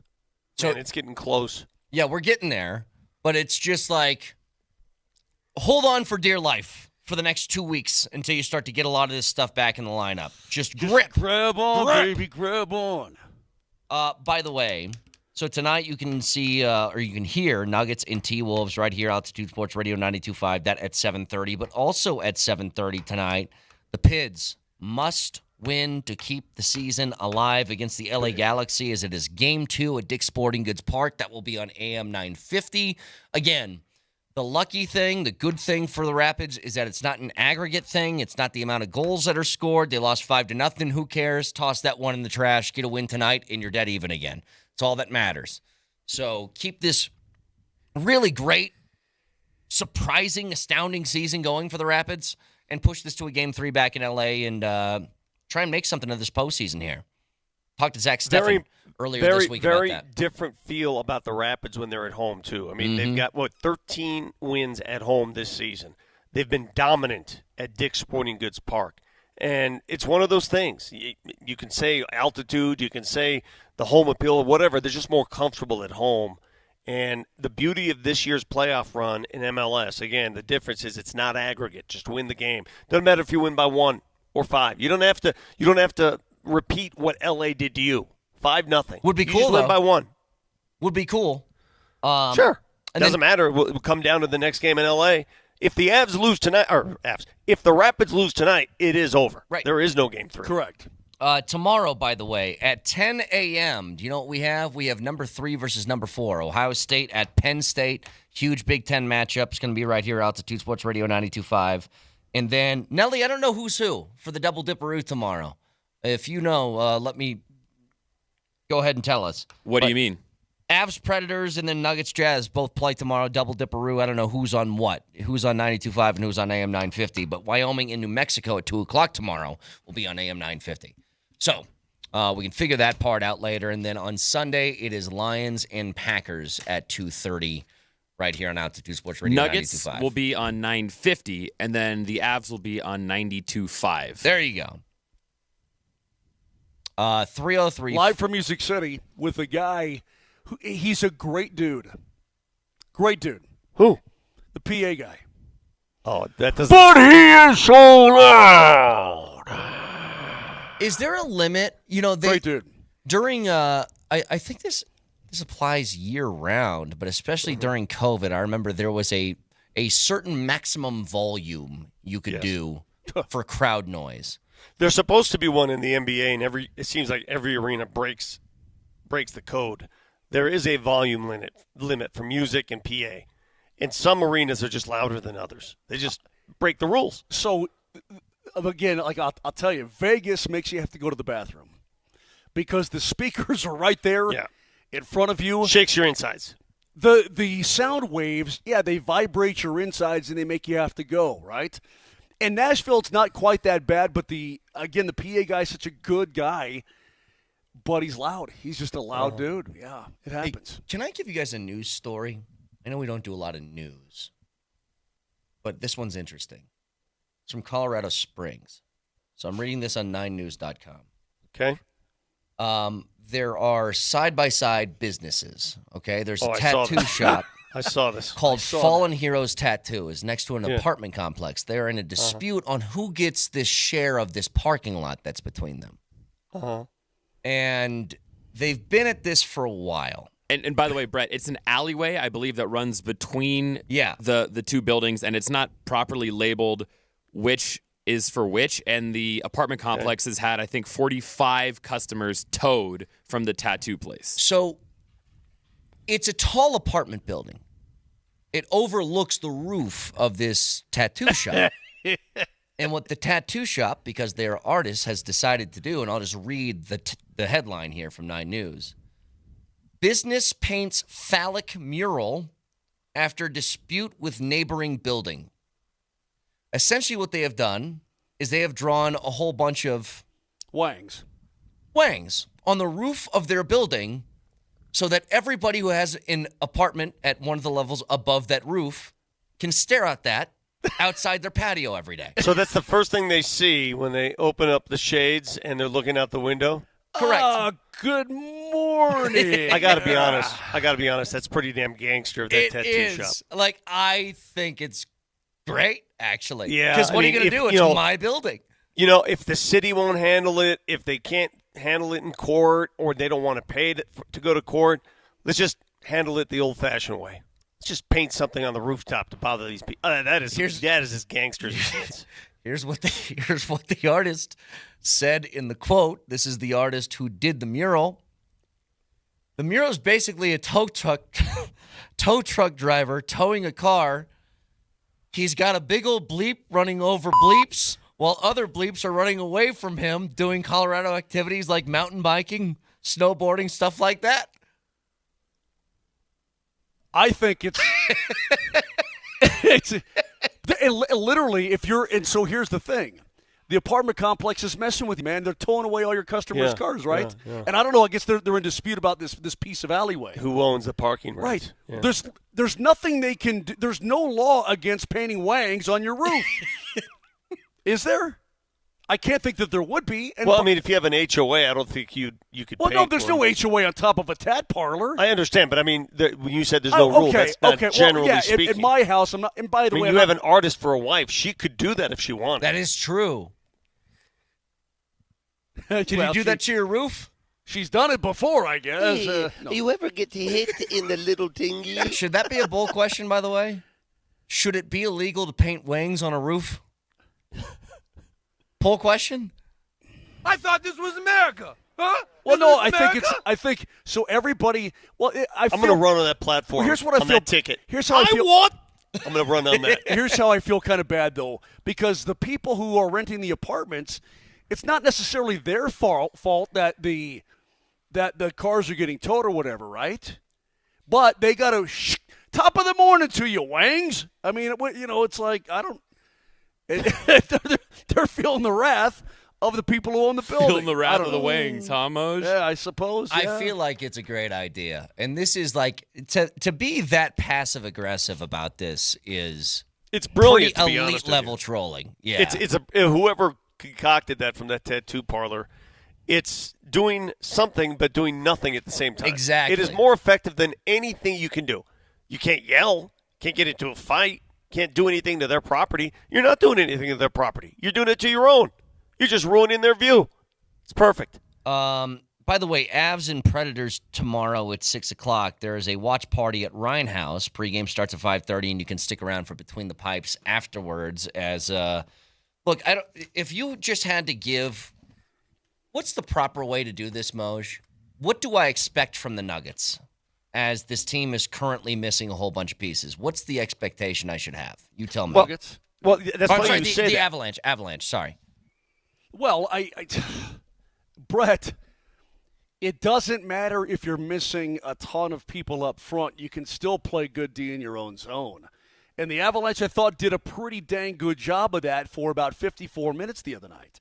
The problem was the first 5.5, 6 minutes of the game. I mean, you had some major break. I mean, like, remember the breakdowns we saw in the first 3 games? You had some major breakdowns in the first, certainly the first 3.5 minutes. That, you know, the top line for Tampa was able to get out there and then take advantage of a brand new line for the Avs with a defenseman playing up front. So obviously that experiment's probably going to go by the wayside, having called Prishopov back up. Maybe not. I mean, we'll see. But or call Prishopov up and then Tynan back up. But I don't know, Brett. I mean, you can play good D and you can be strong between the pipes and then take your chances at the other end, especially on the power play, because your power play is still potent. It should be. Sure. I don't mean, listen, it's gonna stink because some of your best players are out. But you can still do things to mitigate the best you can to get some dubs. What's the answer? Play good defense in front of your goalie and play good defense in your own end. Don't lose guys. You don't leave one of the best players on the planet wide open in the high slot for a one-timer. How's that? I think that's a good idea. I mean, Okay. I think that's a good way to think about it. Yeah. Okay, there you go. Like you have one thing that is pretty healthy, which is your decor. Rely on them. Rely on them to play really, really well, and hope that you can draw some penalties and take over power play. All of your D is available to you, Brett. Yeah, all your D is healthy. I mean, you should be able to. And it goes hand in hand. I mean, there's only two defensemen. Your forwards have to play well defensively and get their man in your end of the ice. But it all goes hand in hand. You need to work as a unit. You can do that. Focus on that. Don't let it get away from you the way it did. And it did for the first 5.5 minutes, and then everything was fine. You were great. You were the better team. Can listen to us anywhere on the Altitude Sports Radio app that is powered by the Will Hite Law Firm. Injury lawyers. Go to willhitewins.com. That's willhitewins.com. Get one last sort of look at the Ravens and Broncos for this weekend, and then Drunk Takes next.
that are trying to get out of jail, or maybe they did already. Menendez. Yeah.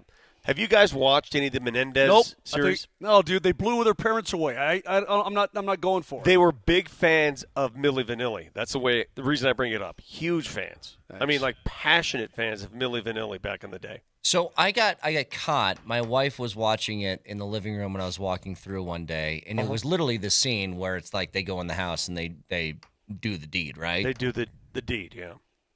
And I actually kind of stood there for about 15 minutes. I was like, all right, this is interesting. And the next episode, I was like, nope, done with that. Yeah. Not watching that anymore. Okay. Hey, little you know, too to be detailed fair, for me. Listen, television sports is still the most attractive form of entertainment on television, especially for us, for those of us in this business. You got to be fair, though. Like last night's prime game, Jets and Texans, until it started heating up in the second half, that was a bore-a-thon, a snore-a-thon. How many times did Aaron Rodgers yell at his receivers last night in the first half? Did you see that? Yeah, a lot. They were also dropping a bunch of passes, but yes, he did that a lot. Yeah, but I also saw him throw in the dirt too. And then it got the Garrett Wilson catch was ridiculous, just ridiculous. Well, before and that, then you the had guy the Corley drops play. the ball before he crosses the goal line. I mean, all of it. Well, I remember it was after the Corley dropped the ball before he gets past the goal line thing. Thomas Morstead. By the way, you know what a fun stat from yesterday that actually kind of blew my mind a bit? Because I always love a fun stat. Yeah. 2009 doesn't seem that long ago, right? It doesn't feel that long ago. At least to me, it doesn't. But it's 15 years. I mean, that's a long time. When I say 2009, different things come up in people's heads. When I say 2009 to you, Mosier, what's the first thing? I know what it is in my head. For me, it's Lakers, Nuggets, Western Conference Finals. That's when someone says 2009, that's the image that comes in my head. I'm drawing a blank. Nothing comes to my mind. I mean, no. I don't Took think that year off? But I try to put that Nuggets loss to the Lakers out of my mind. What do you mean? You go back to AC? I'm just curious. What do you want to do? You mean to relive the trauma? I'm just curious what comes to mind. He's like one of those therapists. All right. So when you were 12, your dog was in your hands and got eaten by a wolf. Let's talk that out. Yeah. No, man, just I want to repress it and be done with it. And you're trying to bring it out. I don't get a specific 2009 memory, but it just doesn't feel that long ago. What grade were you in? I was a freshman in college. Really? Yeah. But here's the stat that they had. Little boy. Hey, you baby. There are two players. Diapers? Yeah, I'm younger than you. You guys are old as dirt. Cool. Good burn. Okay. You're gonna be okay. One thing. There are two players that still exist in the NFL from the 2009 draft. Who are they? One of them played last night. Joe Flacco? No. No, he didn't play last night. No, but two players, he said, exist from that draft. Flacco was an 09 draft? No, he was before that. Flacco was like a 2005 draft, wasn't he? Yes, you're closer, Mosh. I don't know when, but closer to that. Okay, so two players in the 09 draft. I'll give you one. One's going to be really Aaron hard. Rodgers. No. Okay. One's going to be really hard. It was the guy who played last night. It's Thomas Morstead, the punter. Okay? All right. So Thomas Morstead and I don't Matthew care. Stafford are the only two guys that still exist from the 2009 draft. Wow. And that seems – it just – That's neat. It hit me because it's like that doesn't seem that long ago, and yet everybody else other than those two are too old to play now. It's been 84 years. Okay, fine. I thought it was interesting. I guess Some not. neat stuff there. What do you guys Build an think? entire segment on that. Go deep on that one. Anyway, $2. $2. God. Hey, you want a little prediction? Sure. I hate to do this. I don't want to do it. I don't want Well, to. let's predict every game this weekend. No, Every we're team. not doing that. Nuggets Wolves tonight. Nuggets 105, Minnesota 99. Brett, Nuggets Wolves tonight in Minnesota. Nuggets 111, Wolves 107. So you think the Nuggets will win? Yep. Mm-hmm. Nuggets have gotten better every game. I'll give them that much. Every game. Seems like the first 2 games of the season were their preseason. Let's win in some regulation now, okay? All right, let Ant get his. That's fine. But the let's two teams see they've what beaten, else. the 2 teams they've beaten in overtime are not necessarily good teams. Okay. This will be a good team and a stern test. right. Anthony Edwards is averaging 13 threes a game. Give it to us. Did you just hear what I said? We got drunk takes coming up. Give us a prediction. I don't know. Okay. What? What do yeah, you mean? He's- Coward? Dude, he's a fake. He's a faker. Okay, so I think no, I know what this means. Vic thinks he'll lose tonight. That's fine. Broncos are going to lose 31-17. That's my prediction. 31-17. 27-20. I think it's going to be Ravens. I think it's going to be a close game. I don't think they're going to get blown out by any means. Okay. But I think in the fourth 31-17 is not a Yeah. blowout. Here's what I think will happen. Lamar will make the plays in the fourth quarter to win that game for Baltimore. The worst thing that could have happened for the Broncos going into Baltimore is the fact they lost last week. The Ravens. For sure. Yeah. I don't like how Vic cowered out on that. If you think they're going to lose, just say you think they'll lose. I'd be surprised, and I'm hopeful that the Nuggets win tonight. I'm hopeful. But I just think Minnesota sees blood when they see the Nuggets. I hope the Nuggets have that same sensation because they got beat by this team, eliminated by this team. I just think it's a very tough venue. You think that Minnesota feels like they own the Nuggets right now? No. I didn't Okay. say they feel they own the Nuggets, but they pick up their game when they play the Nuggets. That's true. They still do. Yeah, that's true. Now the Nuggets need to match that intensity, and I hope they can. So again, it's a huge weekend. God, I'm going to say it right now, guys. Do we all agree? All in favor, say aye. Aye. Do we bring out Gary if the Broncos win this weekend? Totally. Absolutely. Yeah, because I would never have thought, Brett, for any reason whatsoever this year that we would need Gary for the Broncos. Hold on a second. But if you go on the road at Baltimore and you beat them, that's how highly I think of the Ravens. I vote yes. Guys, that's a special. Yes for me. Yes.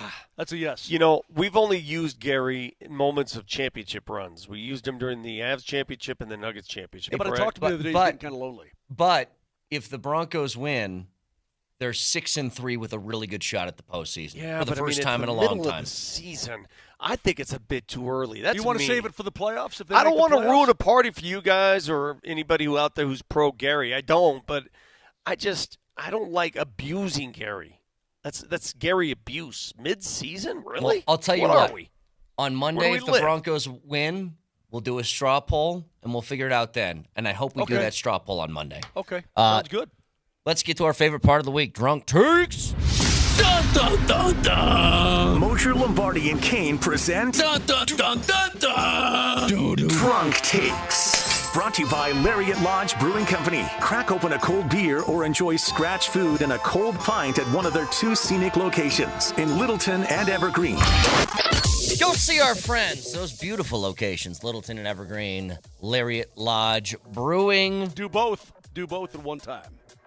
They are gorgeous, though. Go check them out. Great food, great beers, Lariat Lodge. All right, Drunk Takes, our favorite part of the week. They're clips throughout the week. We slow them down to half speed. It makes it sound like we're hammered. Nelly? Babe Ruth. Here's what I think about your stat, Moj.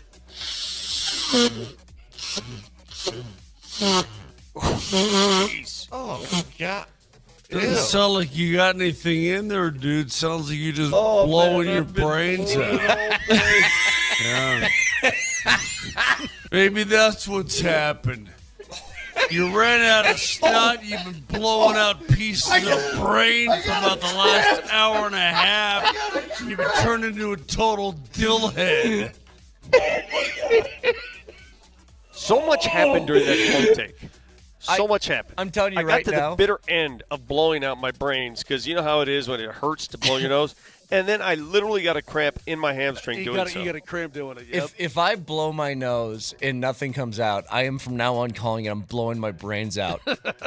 What's next, Nelly? Oh no, man. I woke up ready, man. I got a call right after I got dressed. They was coming to pick me up at 9:30 in the morning. I told them I'm going to be ready. What were those emotions? Overly excited my whole time, and I really trying to hold my tears in for real, man. I told my folks I wasn't going to crack. I was trying to be tough guy. Oh, man, I was really over excited. That is Xavier Leggett. star wide from the receiver for the Panthers, Xavier Leggett. Come on, Vic. Get with the program. So good. Oh, you So were gone good. yesterday. He was talking. Yeah, he was not here, yeah. They're taking a road trip to Germany in 2 weeks to play the early game in Munich, Vic. Gotcha. And he was talking about food, and he goes, I can't eat seafood. I'm allergic.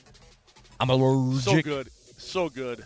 What do you call asparagus, by the way? Spurgs? Spurgs. What's next, Nelly? I've beaten you at basketball, Vic. Okay. Well, it's a free throw contest. Well, Is not Look, basketball. I put the brown thing in the round thing, and he didn't. What do you want me to say? It's a good term for it. I like it. By the way, aren't basketballs orange? Yeah, they are. Okay, moving on. Go ahead, Nelly. Not really. I mean, just I've seen 1 billion goals scored off guys' asses. 1 billion. At Been in the game a least long It time. is really least common. a billion, It at is least a extremely billion, yeah. common. It's I more hate common it than anything. when it goes in off a guy's butt for you, that's good. When it goes in off a guy's butt for the opposition, that's not so good. And the other night for Lucas Reichel, it went in off his butt. By the way, Vic, fun fact, that was the 1,372,000th goal scored off a man's butt. Did you know that? What's next? Just because she milked her broken leg doesn't mean she needs to fire into the sun. She milked that pretty hard, though. You know she did. Oh, look at me.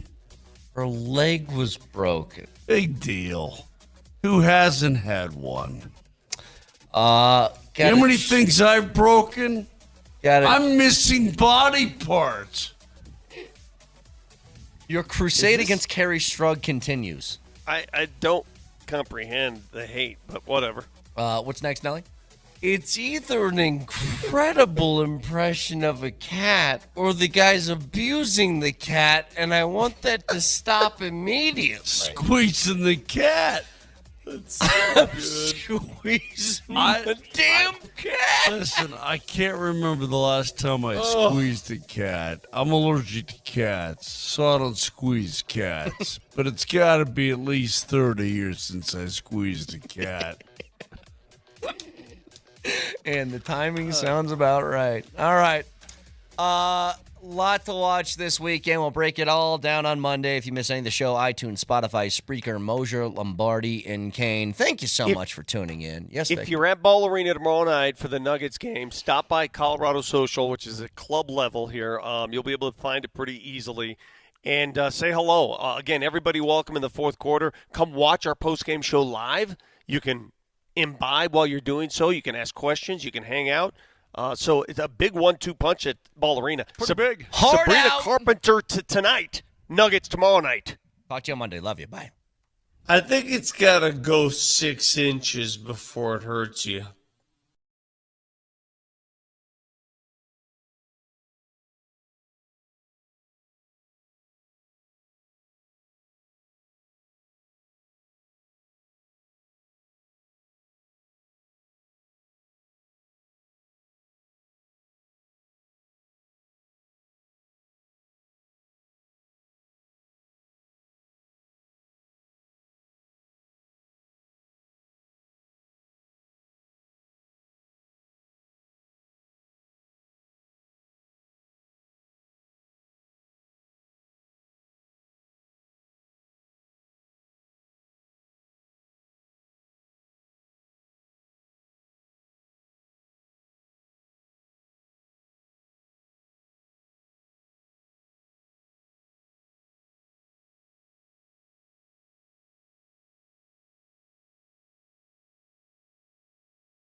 Four-man rush. Rogers to the end zone. And Wilson, can he one-handed and stay in bounds? They say he was out. The only chance would be the knee if it came down. He has to. Oh, what a catch. Waiting for that other foot, just doesn't get down. The knee is close. That's what the crowd is reacting to. What a grab, though. One-handed. Oh, my gosh. Ridiculous catch.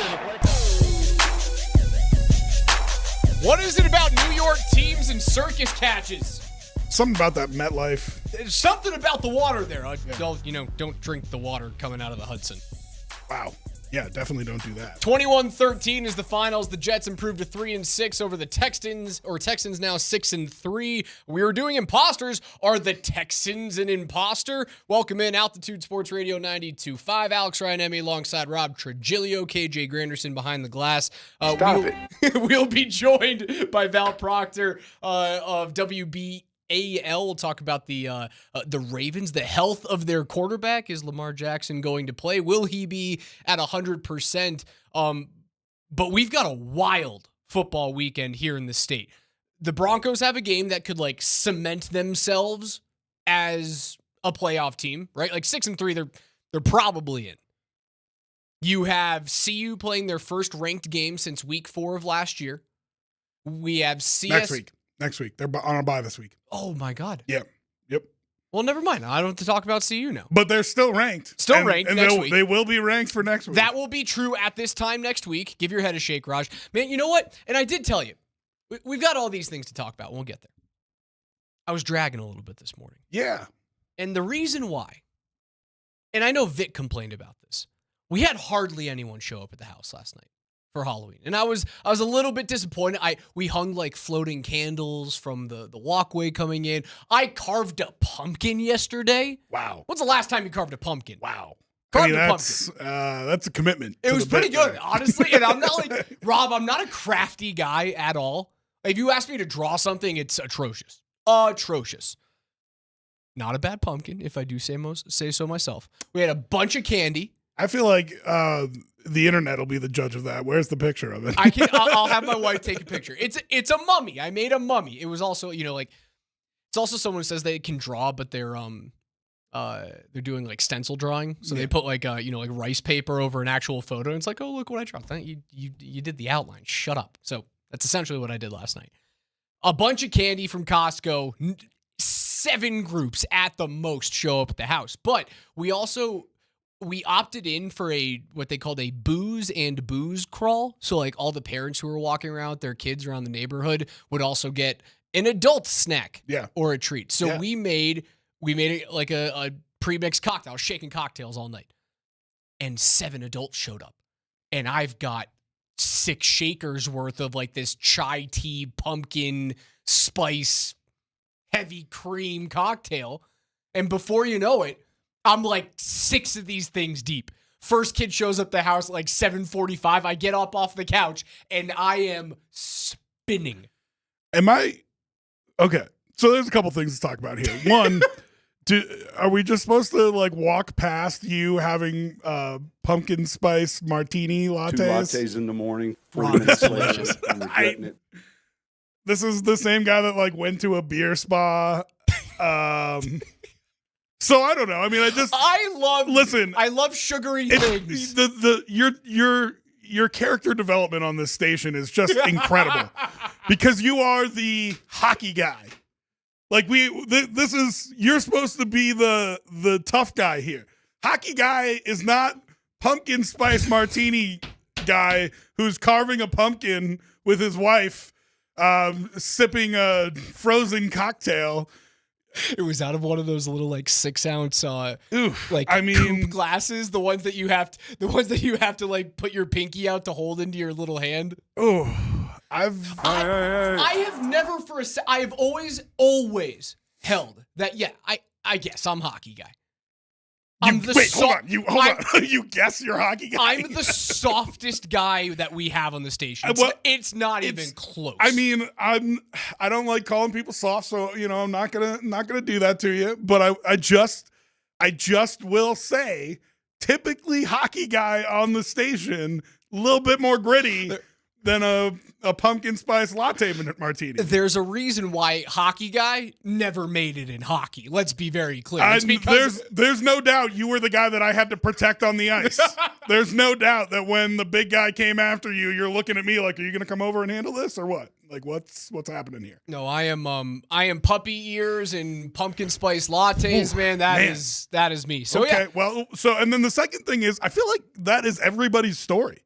Like, what are the kids doing? What's going on? I know they can, like, DoorDash a bag of candy from 7-Eleven, and that probably stops them from wanting to go out. But, like, everybody's story is that they had no trick-or-treaters. I don't get it. And I bought a condo, but so, like, I don't expect people to come around because it's a condo, which doesn't make sense. You should really want to go to condos because you can hit a whole lot of doors real quick. Yeah, the legwork gets taken. That's what I'm saying. But anyway, that there's no trick-or-treaters ever. Like, I don't get it. I don't know. I mean, if you had a bunch of trick-or-treaters, I guess, let us know. Shoot us a text or something like that. But it seems like that's everybody's story this morning. Vic was saying it's because you just, like, shovel candy into these bags. So you get 6 houses down and your bag is 23 pounds. And mom and dad are like, all right, the knapsack is completely full. Let's get you home. It wasn't that cold last night. So I had a guy who got creative in my neighborhood. He has a wagon with 2 boxes. And he was just shoveling candy in it. I'm like, this guy is actually amazing. Listen, I grew up in the mountains. Houses are very far apart. Yes. There, okay. It's hard to trick or treat up there. So you got to come up with a game plan, which there are a couple different ones, but there is one game plan where you have a car follow you and you just, switch out bags in the car. And that way you can make sure you get plenty of candy. You know what I mean? Jumping into the van like you're Ben Affleck in The Town. Yeah, that's exactly right. That's exactly right. Because listen, the houses are far apart. You can't necessarily. You got to go to the rich neighborhood. But then if you go to the rich neighborhood, of course those houses are not next to each other, right? But then you get the full size candy bar. It's like a whole game plan you had to make. But it's crazy that this is the story across Denver. Is that nobody's getting trick-or-treaters anywhere. Maybe it's just we're getting a lot of text messages in here. 303-504-0925 in the Shop Mazda They are text leaning line. heavily on Roger's side right now. On the text my line. side? On the text line, yeah. Of enjoying fruity drinks? Yep. Like sugary drinks? I love that. And one guy's asking for the recipe. I'll give you the recipe. Listen, there's nothing wrong with a drink that tastes good. I don't have a problem with that. I'm just saying the dichotomy that you present, being hockey guy. I know. And going to a spa with your wife and drinking chai pumpkin lattes it's an interesting character that you play on the station. Now think character. It is very much who I am. No, I'm not saying it's disingenuous. It's just, the roles that you play on the station are. Now think about so the image of me like sipping a pumpkin spice chai vodka latte is funny in and of itself. Now, I had to like steep bags of chai tea in a pitcher of vodka, and that's also a funny visual, It's also funny. People are saying they got a bunch of trick-or-treaters, so I hope, maybe it's just us. I hope I have that next. Yeah, they're just scared away. Like, who's this weird dude with the fruity drinks? Or we live in parts of town that radio people can afford to live in, and that's why nobody comes over to our part of town. We have the Rapids out on 9:50 this evening, double dip, but not the Avs and the Nuggets. But we have Rapids and Nuggets tonight. So Rapids game 2 have to win at home this evening. 7 p.m. pregame show on AM 950. The double dip for the Nuggets will be a road divisional matchup against the Timberwolves.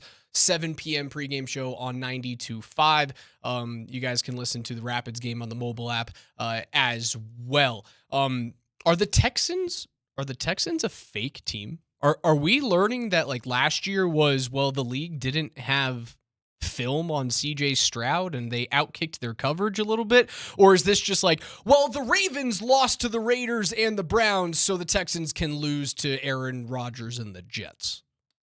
I think the Texans, like, CJ Stroud is definitely going through a sophomore slump. He'll be fine. He'll get through it.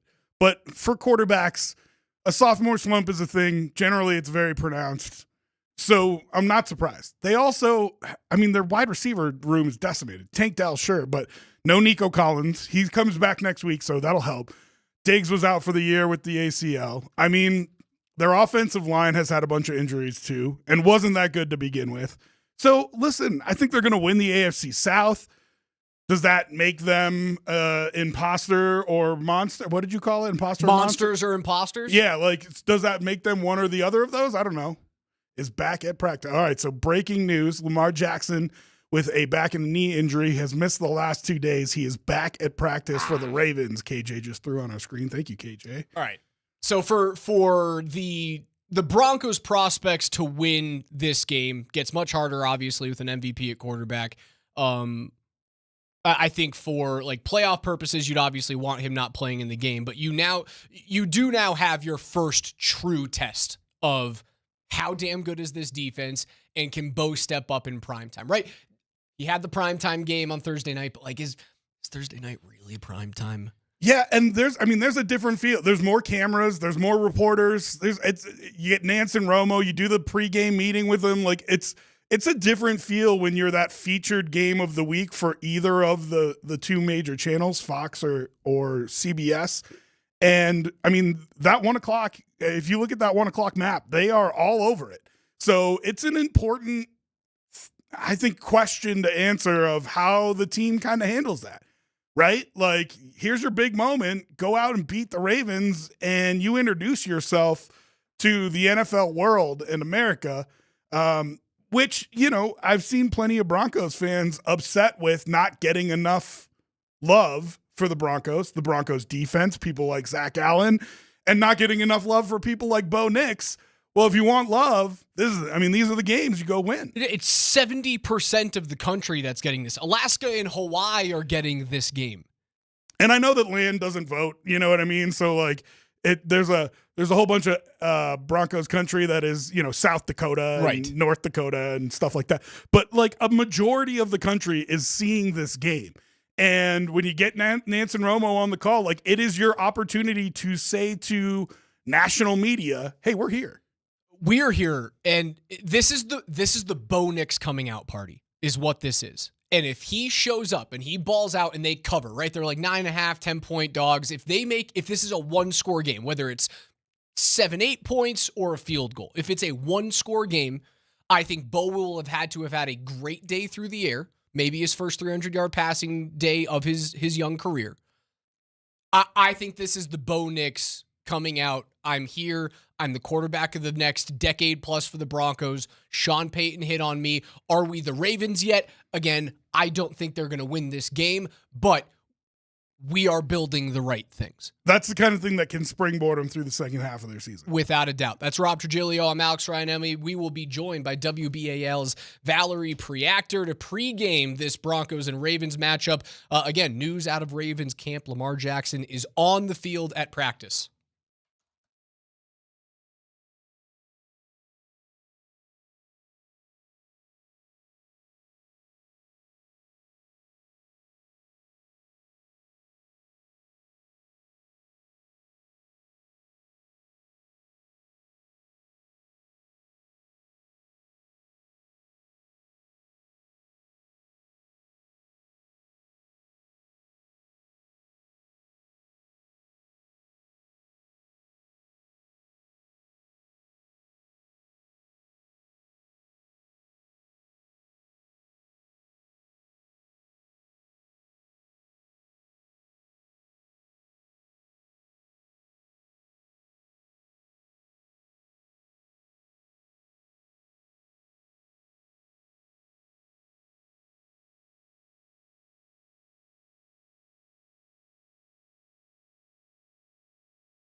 Altitude Sports Radio 92.5, Alex Ryan-Emmy alongside Rob Trigilio. If you guys want to take us wherever you go, please do so on the Altitude Sports Radio mobile app. It's powered by the Wilhite Law Firm. They're injury lawyers. Go to WilhiteWins.com. That is WilhiteWins.com.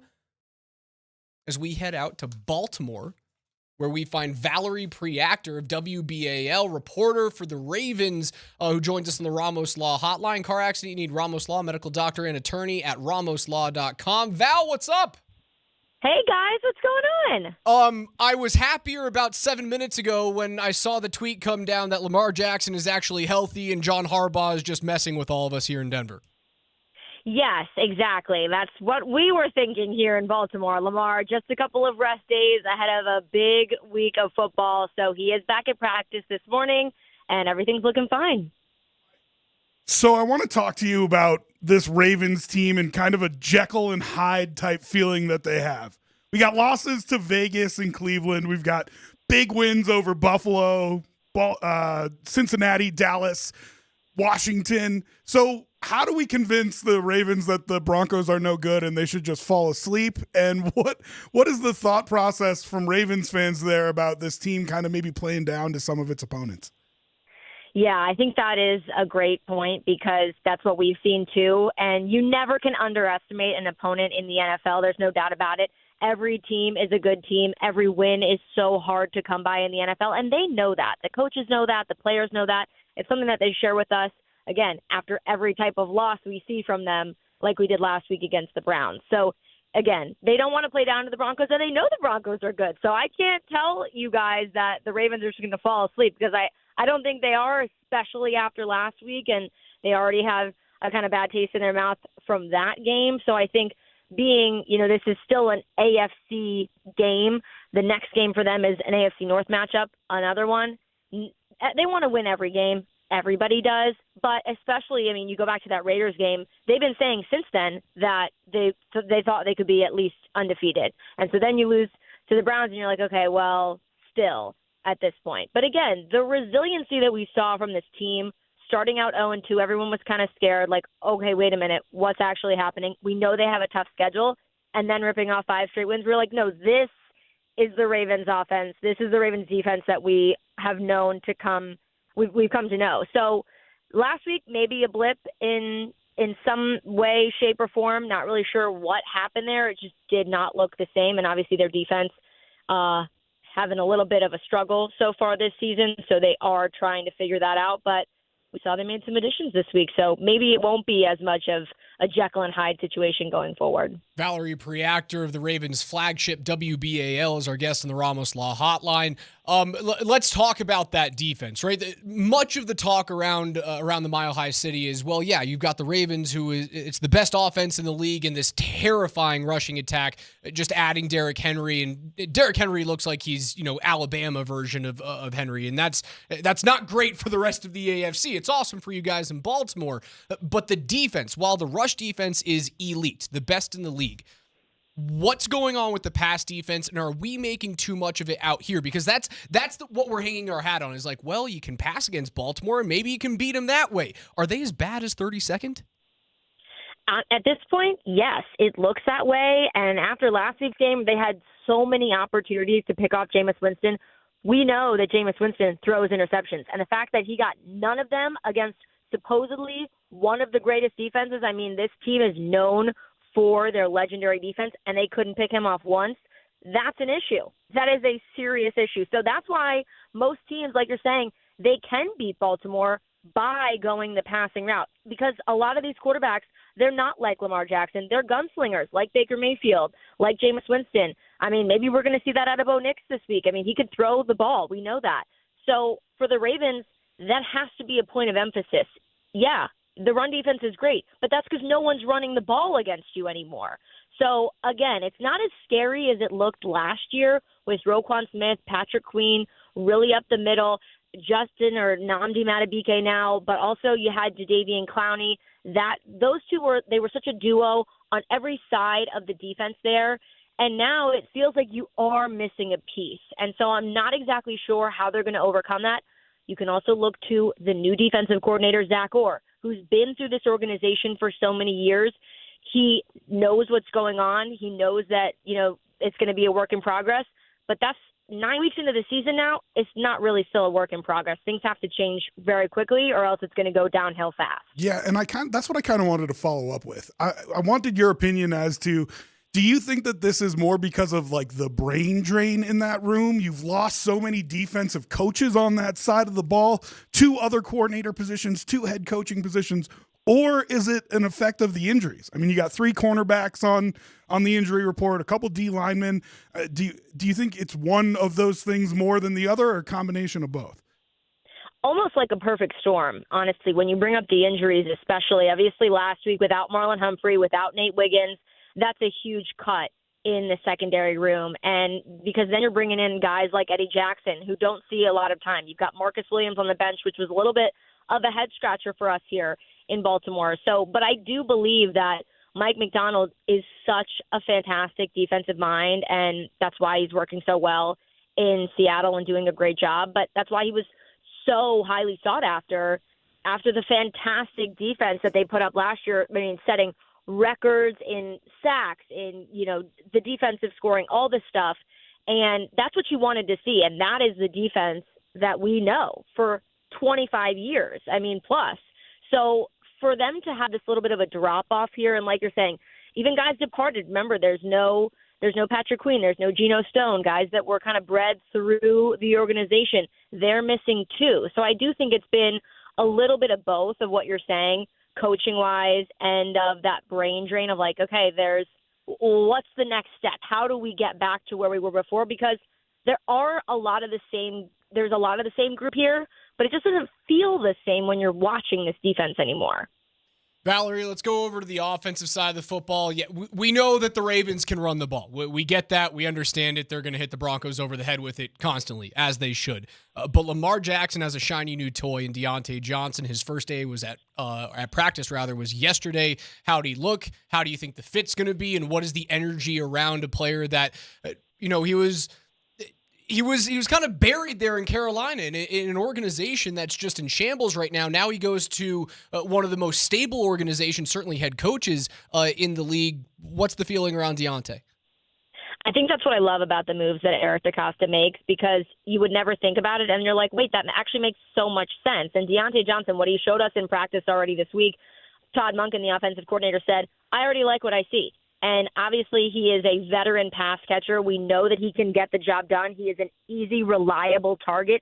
And this is just going to help spread the field out for Lamar Jackson even more, who's having such an incredible year as a passer, which, again, we know Lamar Jackson for his legs. But now he's throwing the ball because not only does he have Rashad Bateman, Zay Flowers, Nelson Aguilar, but then you add Deontay Johnson in the mix. I know they haven't worked too much together this week because Lamar sat out for 2 practices, but getting back into it today, again, there's got to be some schemes that they can just kind of figure out really quickly on the fly, and we might be able to see him have a pretty big impact this Sunday against the Broncos. But this was really like filling that void that Odell Beckham Jr. was here last year, obviously just that 1-year deal. But that really helped the young receivers because you need an older guy who's been around the league, and he's familiar with the AFC North because he played with the Steelers, which is so incredibly helpful for the Ravens, because then he gets back, he knows these other teams. And think about it for him, too. Deontay Johnson going from one of the worst teams, like you said, in the league with the Carolina Panthers, and now it's such a contender here in Baltimore with the Ravens. I do want to talk about that Lamar. Is it an injury?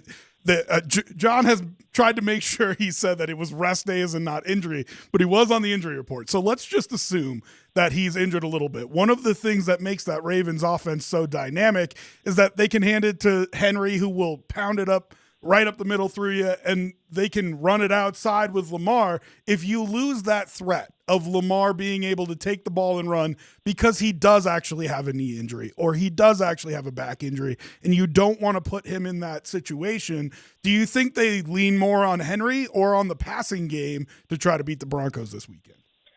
Well, I always believe that the Ravens should focus a lot of their time on the offense on Derrick Henry and just on the run game in general. That is the identity of the team, and we've seen in the past what it looks like when they don't follow that path. Okay, we remember what the AFC Championship game looked like when they didn't use the run. I don't want to see that anymore. I don't think any Ravens fan wants to see that anymore. If you use Derrick Henry, the numbers are there. They make sense.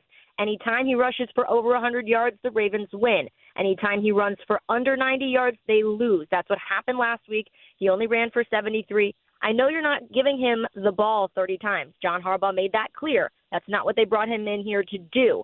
But somewhere around the 20-ish mark is where he seems to be comfortable, and he's still reaching over 100 yards. And for him, I mean, those are the breakout games that you want to see from Derrick Henry. You can be very, you can use him very little in the first half because he is he's a fourth quarter running back. That's what that guy does. And he just comes to life when you give him the opportunity. So I don't believe that Lamar has a serious injury. I mean, it's week 9. We're halfway through the season. They're coming up on a short turnaround with the Thursday night football game. I think this is just, again, veteran rest. Everybody's a little banged up and bruised. More rest would be great. I wonder if they're going to do it for other guys maybe next week. I'm not sure. But Lamar is the cornerstone of this offense, and he wants to play. I mean, there's no doubt about it. He's going to go out there and do everything he can, even if he is a little hurt. But I don't believe it to be serious. But again, they should, to answer your question, rely on the run game wholeheartedly for sure. Valerie Preactor, anchor with the Baltimore Ravens flagship program and station WBAL out there in Baltimore. Val, get out of here. Good luck this weekend to the Ravens. Thank you so much for your time. No, why are you saying that? Hey, I have to be nice to our guests so they come back eventually and talk to us. Thank you, Val. Thank you, Valerie. I appreciate it, guys. Thanks for having me. Is she off the phone now? I hope the Ravens are terrible. I hope Lamar Jackson doesn't play. I hope Derrick Henry runs 3 times. Just say it right to her face, though. She'd respect it, I think. I told you I'm soft. She'd respect it, I think. You know what I mean? I'm going to say mean things and run the opposite direction. That's what I'm going to do. I mean, I really want to know what John Harbaugh has gone out of his way to say that this is just rest time. And Valerie confirmed that. She thinks it's just that rest. She doesn't think it's a serious injury. Maybe he's a little beat up. I need to know how bad that is because it does change their offense, and it would change the way that I attacked it with my defense. If it's just going to be Derrick Henry pounding the ball, that's a different thing than having to worry about Lamar running. And if they don't want to put Lamar in that situation because he is beat up, then it changes the way that you defend that team versus if it was actually just a couple rest days and he's going to torch you. I mean, but look at the other bell cow running backs that they've had to play against that have had success against Denver on teams that don't have they have mobile quarterbacks, but certainly not Lamar Jackson. Because the only guy who is comparable to Lamar in terms of his feet is Mike Vick. That's basically it. Sure. Yeah. Kenneth Walker ran for 103 yards against them. J.K. Dobbins ran for 96 yards against Denver. I know that Bucky Irving didn't go off, but when teams heavily rely on a running back, they've been able to have some sort of success against Denver.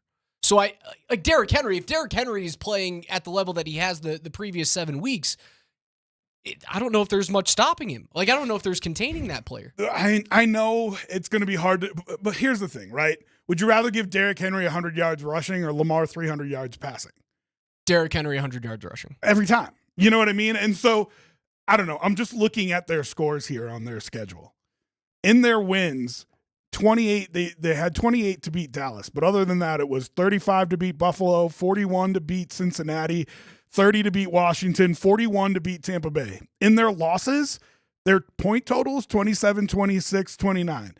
You have to, I think, shorten the game. And I'm okay with as long as you don't give up the big plays against Derrick Henry. If Derrick Henry is their bell cow, like she said, if they're going to center their offense around him, I think you're okay with that. I think you make this the shortest game in the NFL all season.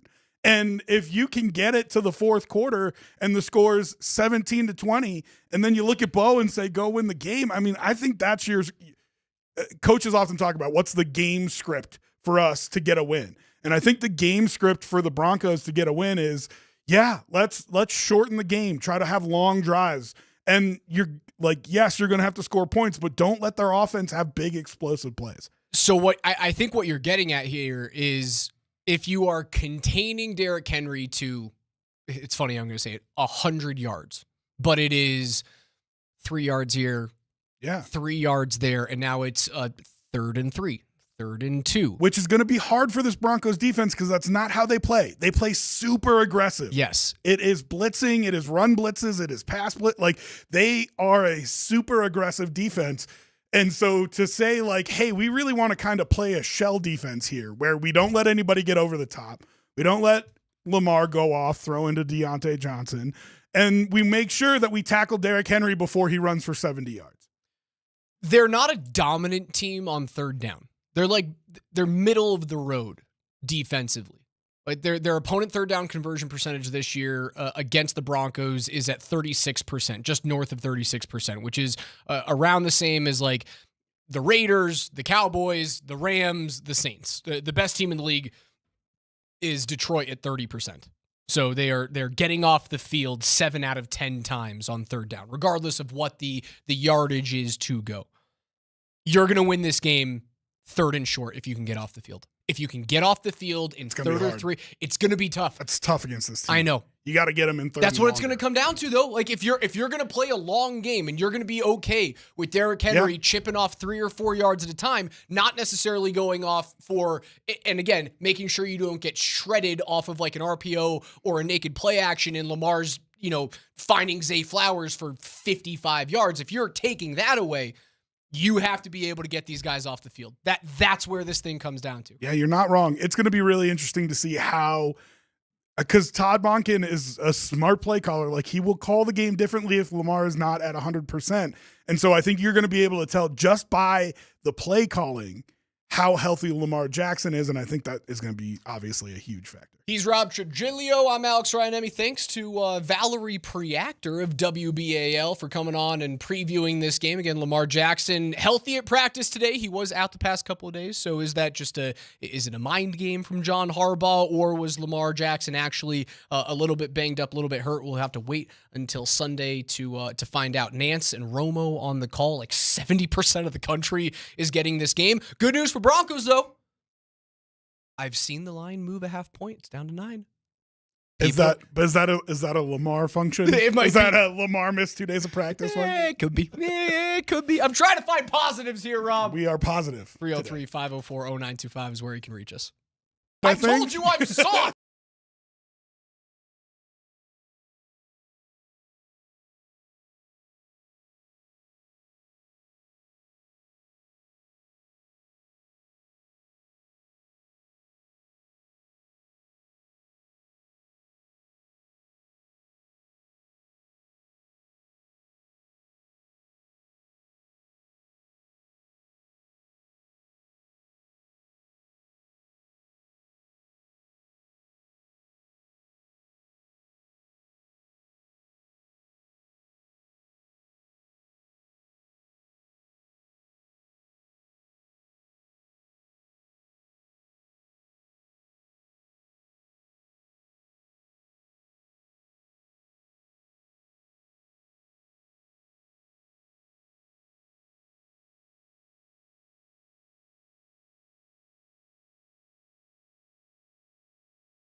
Those guys have to take care of what they have to do to put themselves in that position. I can't worry about guys' feelings, that they don't like 3 goalies. That's not my call, right?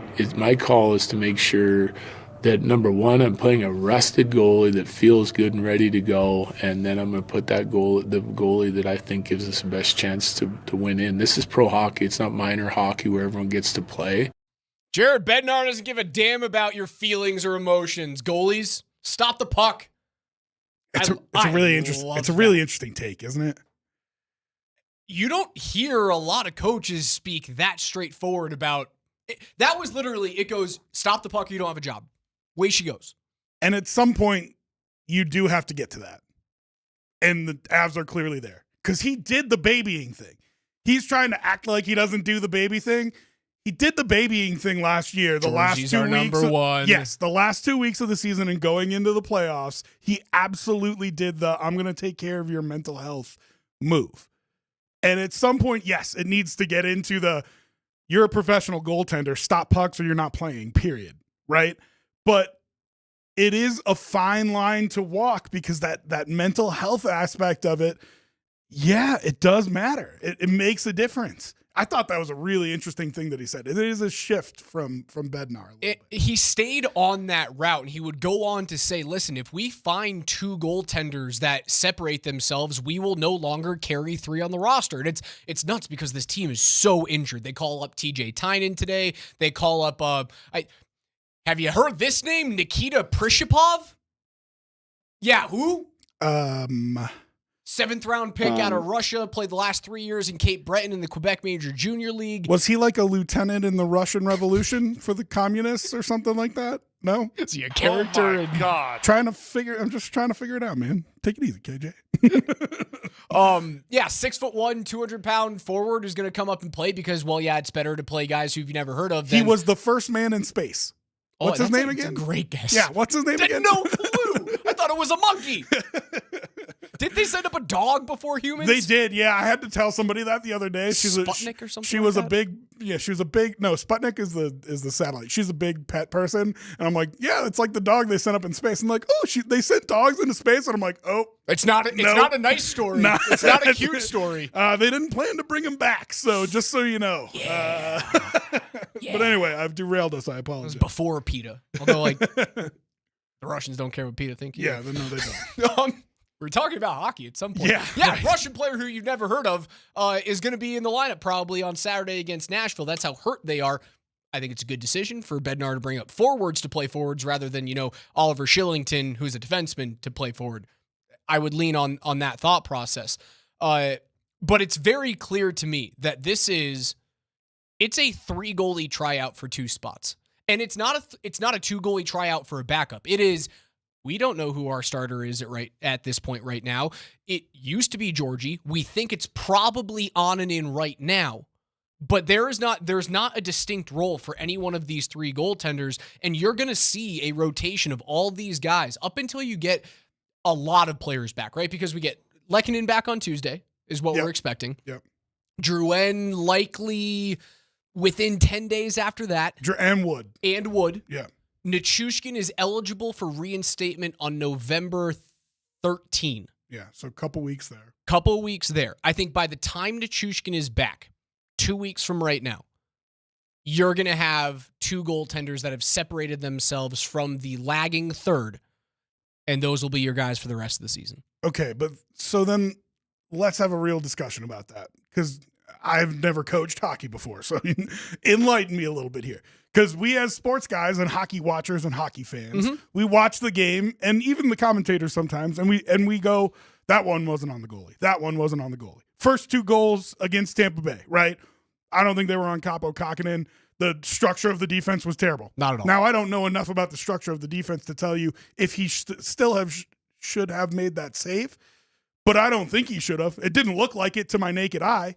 And so if that's the case, if you're putting and really, honestly, the first 5 minutes of that game, if you're putting such horrid defense in front of them, how can you make a designation like that where you're going to end essentially one of these guys' career by waiving them and sending them back down to the AHL. You know what I mean? Like you essentially are putting a black mark on this guy's career because the defense in front of them. I mean, Kucherov came right down the slot, wide open. I don't know how. No goaltender stops that. You know what I mean? They make the little Kuznetsov pass to Gensel where they think the puck's going one way, it goes the opposite direction. Gensel's got an entire net to shoot at. Patrick Waugh, Dominic Hasek, Marty Brodeur, like none of them are stopping. Well, I think I said it. I think I said it on the postgame show. I was like, I think Patrick Waugh plays in that game and they still don't win it. Like maybe he saves the Kucherov shot. That might be the one he saves. And again, I can look at Kokkonen and go, it was from the tops of the circles. Granted, a one-timer from the middle of the tops of the circles early on in the game that goes in. I can look at the goalie and go, let's try and make that save. But on the opposite side of the coin, so it wasn't Matthew Steinberg taking that shot. Let's say that very clearly. By the way, Steinberg, 2-game suspension. And it was Steinberg defending that shot, right? Not actually, but you know what I mean. Like it was whoever, some no-name guy from the AHL defending it. So how does Bednar make that choice to send one of them down if he doesn't have? I mean, it's a legitimate question I'm asking. You know what I mean? It's a legit question. I don't know how he does that. I suppose I can answer it this way.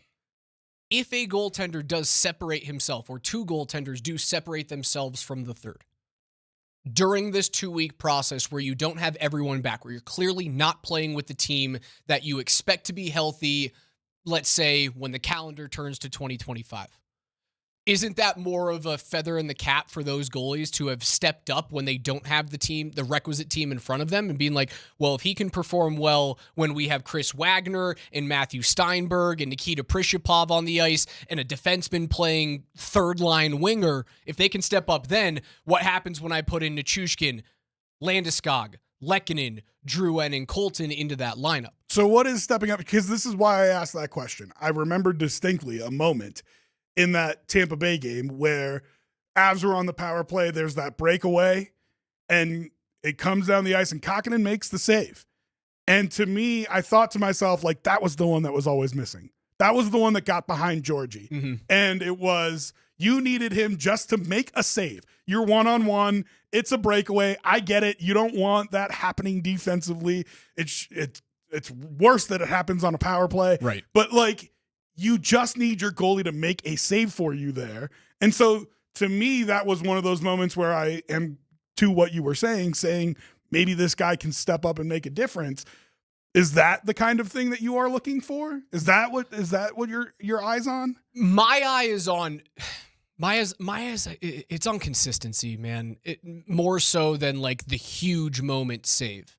Because I love a big-time save. Don't get me wrong. I love like a reaching back on a 2-on-1 and somehow you grab it with a glove where you get a paddle of your stick on it to keep the game either you're up 1 or keep the game tied, and eventually you get a point or two out of that game. Don't get me wrong. You need those eventually.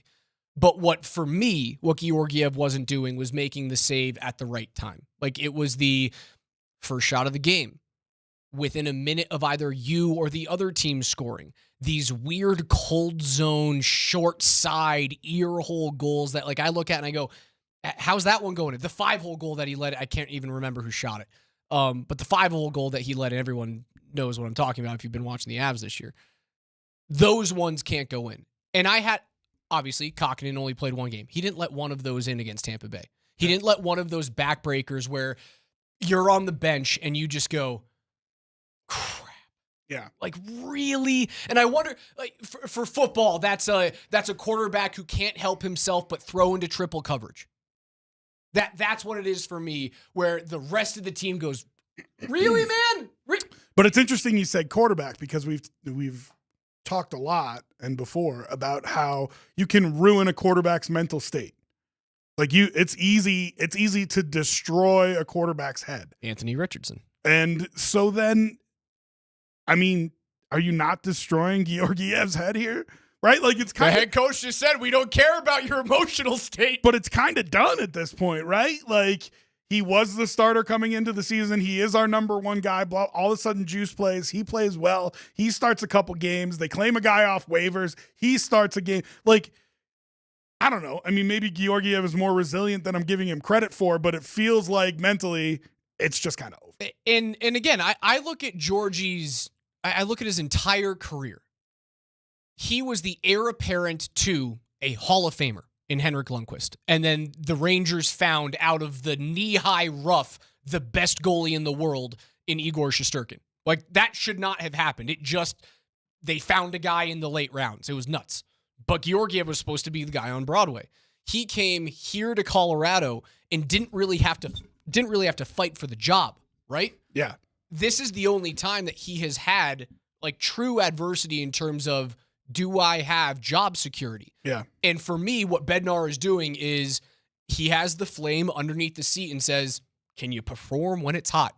And this is the last ditch effort for Bednar in the front office going, Georgie, it's put up or shut up. And if you can't put up, we've got two other guys that I think are relatively as good as you. It's interesting that you think it's a 2-week thing.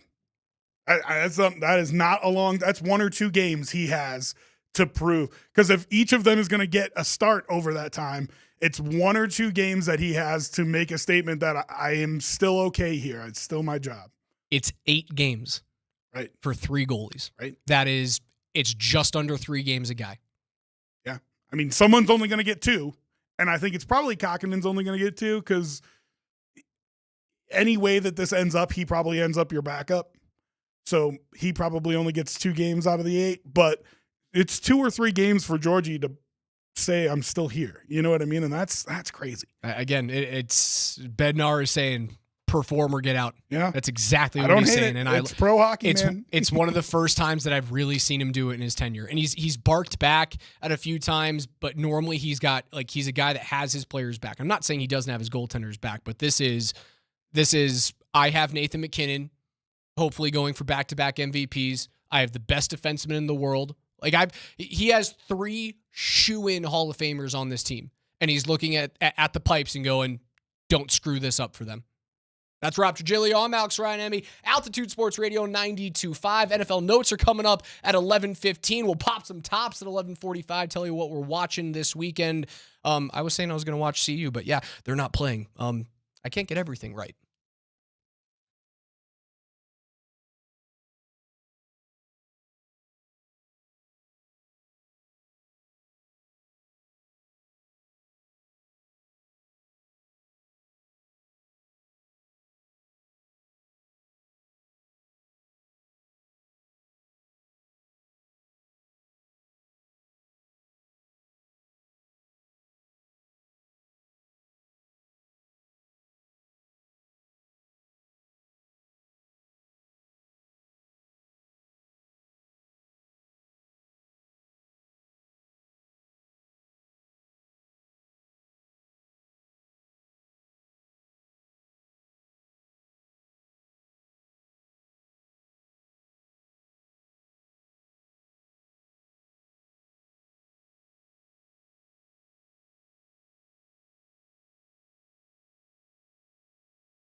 Double dip on altitude today.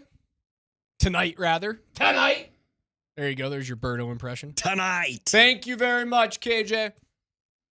9:50, you can catch Game 2 of Round 1 of the 2024 Audi MLS Cup playoffs as the Rapids take on LA Galaxy. They lost 5-0, but unlike other soccer competitions around the world, this is an aggregate, so it doesn't matter how badly you got beat in Game 1. Just win, and then you don't have to stay home for the rest of the season. That is on 9:50 tonight, 7 p.m. pregame show, 7:30 kickoff with Connor Cape. On 92.5, you'll see the Nuggets take on the Timberwolves on the road, divisional matchup against the new-look T-Wolves. Anthony Edwards still there, but they trade for Julius Randle and Dante DiVincenzo. They still got Rudy Gobert and Naz Reid. You can find that on 92.5 tonight, 7 p.m. pregame, 7:30 tip with Kaz. There's a big article, Rob, on ESPN earlier this morning from Ramona Shelburne talking about the shrinking prime of Nikola Jokic. And the bombshell quote from this was from Michael Porter Jr. If we don't win it this year, we all know they might have to break it up. I think that is an incredibly sobering statement. Yeah, I think it's big that he said it. From a guy that, when he talks about breaking it up, he probably knows he's talking about himself. Him, Jamal, I think Gordon probably stays no matter what. But yeah, I mean, and it's clear these guys are all buddies. Like, they like each other. They love each other. You know what I mean? So that is talking about breaking up your friend group. You know what I mean? The fact that he said it, though, is just, it's not something that you normally hear athletes say in media. They might know it's true. We might know it's true, but it's not something you normally hear them say.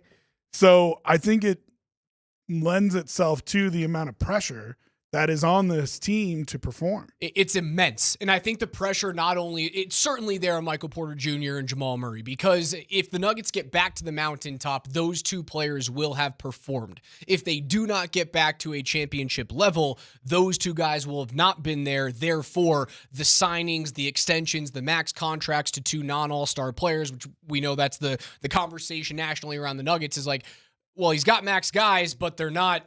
It's not like they got Paul George in the offseason. It's not like they got Russell Westbrook back when he was, 28, 29 and putting up triple doubles on the daily. They got 35-year-old Russell Westbrook. I think the pressure is squarely on Calvin Booth right now because of they looked at how Golden State did this, and Shelburne dives pretty deep into this in her article on ESPN this morning. They did the Golden State thing outside of not, I know they won 3 titles with that main core there, where Golden State tried to rebuild while still being relevant around Steph Curry and Draymond Green and get lottery picks and younger players, homegrown guys. It has yet to work for Calvin Booth and the Nuggets. Very early on, they won a title 2 years ago. But the homegrown experiment up until now hasn't worked all that much outside of Christian Brown. And it's hard because they changed the playing field in the middle of this run for the Nuggets. Yes. The cap situation changed. What you were able to do and afford and fit under the cap in a reasonable manner changed. And it made it so the model that the Nuggets had been building was now irrelevant. The Golden State model. Right. You couldn't do it anymore. You can't have 3 max contracts. You just can't do it like that. And so, I don't know. I mean, there's a little bit of grace there. It makes me think a couple things. One, was their championship window really earlier? Not now. So they won that championship and we're like, ooh, this is the beginning of their championship window. No, I think maybe we're towards the end of their championship window, and it should have been that year that Murray goes down with an ACL, and then the next year when he's out for the whole season. Those were your 2 years that you could have won 2 or 3 championships, and you only happened to catch the last one. That's the scary part about both of these teams, right, is Rob? Scary. But it's the scary part about both the Avs and the Nuggets. It goes, while you still have MVP level players directly in the middle of their prime, you worry that because of these, the Nuggets it wasn't a freak injury, it was a bad injury with Jamal. bad injury with Jamal at horrible time when they had just traded for Aaron Gordon and they looked unstoppable. Unstoppable. It happens at the wrong time. The Avs get the freak injury and now a 2-year process with Landeskog. When you talk about like confirming championships, maybe those things should have came earlier. It's a good observation. It's a really good point. Well, and here's the thing. The history books don't care. No, they don't. They don't care. And I don't know. I mean, there's an interesting conversation to be had, and I've had it on this station before, of what is your plan as the Denver Nuggets? Is it really just draft and hope? Is it draft guys like Christian Brown and Peyton Watson and Julian Strawther and hope that they're championship level players? Because if that's the case, I don't know that that's my favorite thing. Because what was Booth successful with back in the championship run? They brought in players that had already been established. That's what made them successful. They brought in Bruce Brown. They brought in KCP. They brought in Reggie Jackson to be a guard off the bench. This is now the second rotation of draft and develop players that are coming through. You swung and you missed on Zeke Naji, and you signed him to an extension hoping that he would turn into something, and that's been a weight that has been dragging you down. Who did they just send down to the development? Jalen Pickett. Jalen Pickett, swing and a miss there. But when they inquired about Paul George in the offseason, who were the 3 players that they would have needed to trade away? It was who you just said, Brown, Strawther, Watson. They're banking on those 3 players. Sure, it's all about MPJ. It's all about Jamal. But even MPJ we can look at and say, has he lived up to what you thought he was going to be drafting him? And like there's injury questions there, but at the end of the day, we've always thought that he could do more. And the time is now for you to do more. I understand he's still a young player, but you know what I mean? Like it's you're getting max money, like it's time. And I just think the last line of her article is really telling. Speaking of Jokic, she says, his desire to win in Denver is unrelenting. Whether the franchise has positioned him to do so remains to be seen.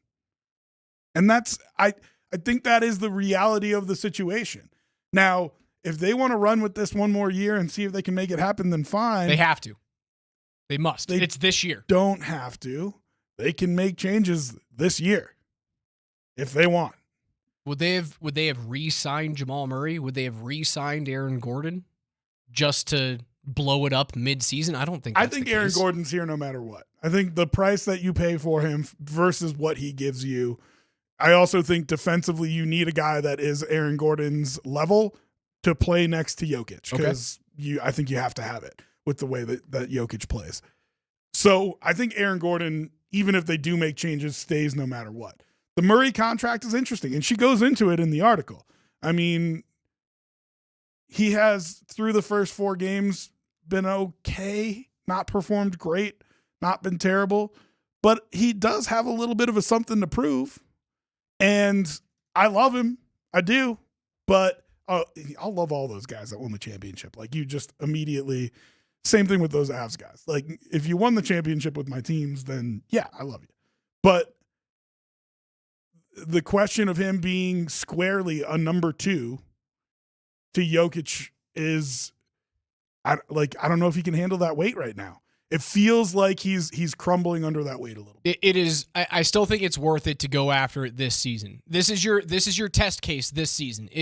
Does Jamal still have something left in the tank where he can get back to bubble version Jamal? How many test cases do we get?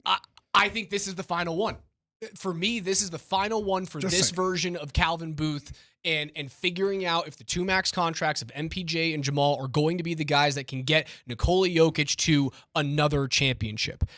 If that doesn't work out, but you still see budding NBA starters in Brown, Watson, Strawther, I believe that the opportunity to move on from one of those 2 contracts, elevate a couple of those players, and then have a little bit more room to spend in free agency or make a trade for a bona fide star to put alongside Nikola opens up. Let's just go over an exercise here, because I don't think it fits in terms of fitting the Nuggets specifically, but just as an exercise.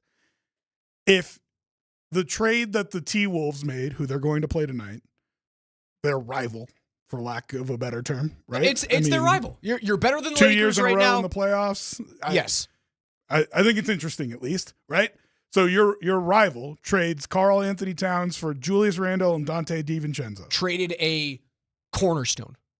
So if you trade Jamal Murray, Cornerstone. Julius Randle, and Dante DiVincenzo, do you think this team is better or worse? Now, listen, those guys specifically might not fit the Nuggets as well as some other people, but if we're talking about those caliber of players, those are the kinds of guys that move in the NBA, right? You're not going to go trade for Luka Doncic. They're not going to trade him, right? Do you get Donovan Mitchell? Sure, he's probably the top level guy that you can get going and making a trade in the NBA, right? Probably right now. Yes. So do you think this Nuggets team would have been better with two other players the level of Dante DiVincenzo and Julius Randle than they are with Murray and, I don't know, you'd have to throw somebody else in there. But do you understand what I'm saying? I understand what you're saying. If you're swapping pieces like that, do you think it makes the Nuggets better? Because I think the answer is yes.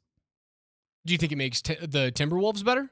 Did that trade make Minnesota better? Did that trade, even though Minnesota beat Denver in Game 7, I still think Tim Connolly looks at Game 7 and goes like, we finally got him, but it was a little bit of an anomaly. 20-point lead, fourth quarter. Like, if you play that game 100 times, Denver probably wins it like 95 times. Yes, I think it makes Minnesota better for a lot of reasons.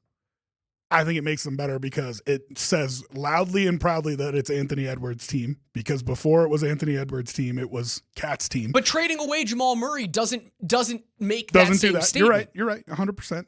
Then also, I think the other thing that it does is that team was built to beat the Nuggets. And what did we see as soon as they made it to the Western Conference Finals? That they did not have a diverse enough lineup to beat they should have beat the Mavericks. Mavs got hot.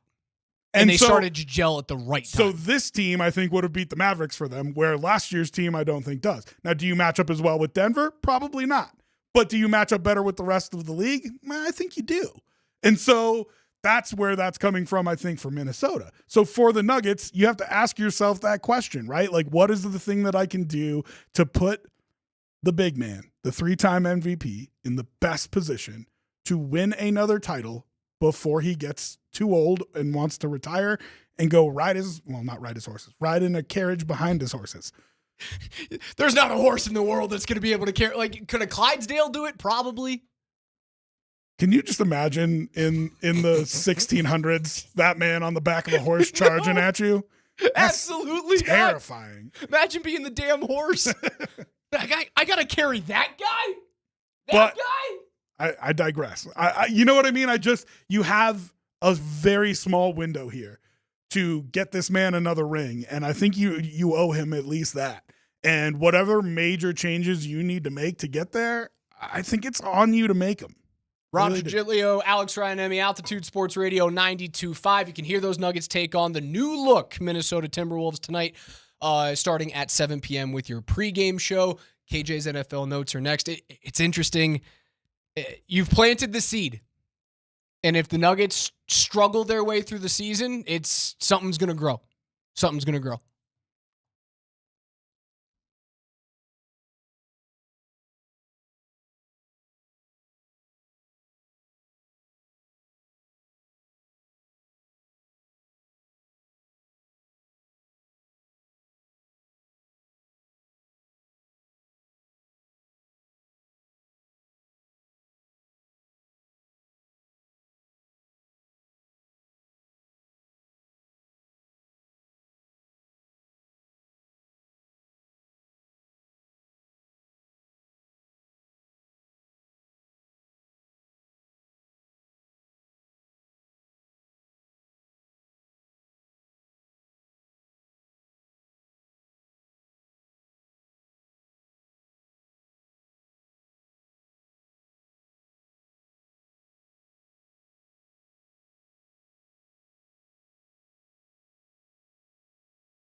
Altitude Sports Radio 92.5 presents KJ's NFL Notes. Why are you smiling? Because I love football. Football's fun. Fun, sir. Fun, sir. It's fun. Brought to you by Mountain High Appliance. Locally owned and operated since 1993. Colorado's most complete appliance store. All right, listen up.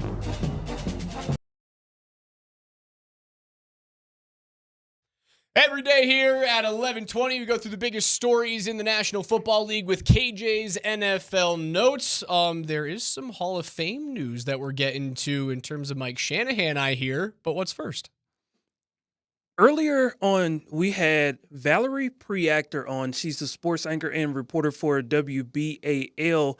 And she also confirmed a report that came out earlier that Lamar was back at practice, and the overall consensus in Baltimore was that he was going to play. Adam Schefter yesterday on PhD, he said even though it may be rest, don't rule out that it's something. So let's lean on the side that Lamar doesn't play. How disappointed would you guys be if the Broncos went on to lose and Lamar didn't play? Would that change your expectations for the Broncos? Absolutely. Absolutely. Would I be disappointed that Lamar Jackson doesn't play in the game? No, I'd be juiced up about it because, well, the Broncos are going to have plenty of times to see who they actually are, the next week at Kansas City, or when they have to play wild card-ish teams like Indy or the Chargers, or have to go to Cincinnati, where Cincy's definitely going to have to win that game in Week 17. We can learn about Bo Nix and the Broncos throughout the season. If Lamar doesn't play, I'm ecstatic. If he doesn't play and they lose, it goes back to our monster and imposter conversation. And if they can't beat Baltimore without Lamar Jackson, you are an imposter. Yes, but also, does that mean that Baltimore's really just a monster? Because what are they going to do if they don't have Lamar Jackson? Derrick Henry. Exactly. And that is not an easy thing to stop, even if you know it's coming. With Patrick Ricard, he played defense. Did you know this? He played defensive line. He's over 300 pounds. They moved him to fullback, and he is a house of a man. And so downhill coming at you, you've got 500-something pounds of dude. Right. That's not an easy thing to stop, even if you know it's coming. So, yeah, I'd be disappointed. I don't think it would put me out on the Broncos, especially with the back half of their schedule, not only not being difficult, but also being against other teams who are fighting for a wild card spot. When you can put losses on teams who you control your own destiny, right? You can put losses on teams who are fighting for those spots with you. You can still make it to the playoffs. So I don't know that I'd be out. KJ? Nothing like a good pancake block. Yesterday, Vance Joseph had his coordinators press conference, and he was asked a simple question. Does it force the Broncos to change their game plan when facing a rushing attack like the Baltimore Ravens? Absolutely, you have to. I don't think it's anyone in the league who runs the ball as good as those guys because of Lamar. It's like Michael Vick back in the day. His offenses were always top 5 in rushing because he added 60 yards. It's Kyler Murray. He has 50 a game. So that's huge in overall numbers. So it's going to be stop the run first. The challenge with these guys is stop and run first. You need numbers, obviously. So you're playing single high, you're playing flat zero defenses. Now the pass game activates. So that's the real challenge. And they're not a 3 wide receiver team, right? The most they're going to give you is 2 wide receivers and 2 tight ends. So they're forcing you to play running game, even on third downs. They're very good on third downs because they're short. It's 3rd and 4 where the running game's still alive. So what do you do on 3rd and 4? So that's the challenge. And, watching the season, everyone's having the same issue. When to play run, when to play pass. It's 88 tight end, it's 88 receiver.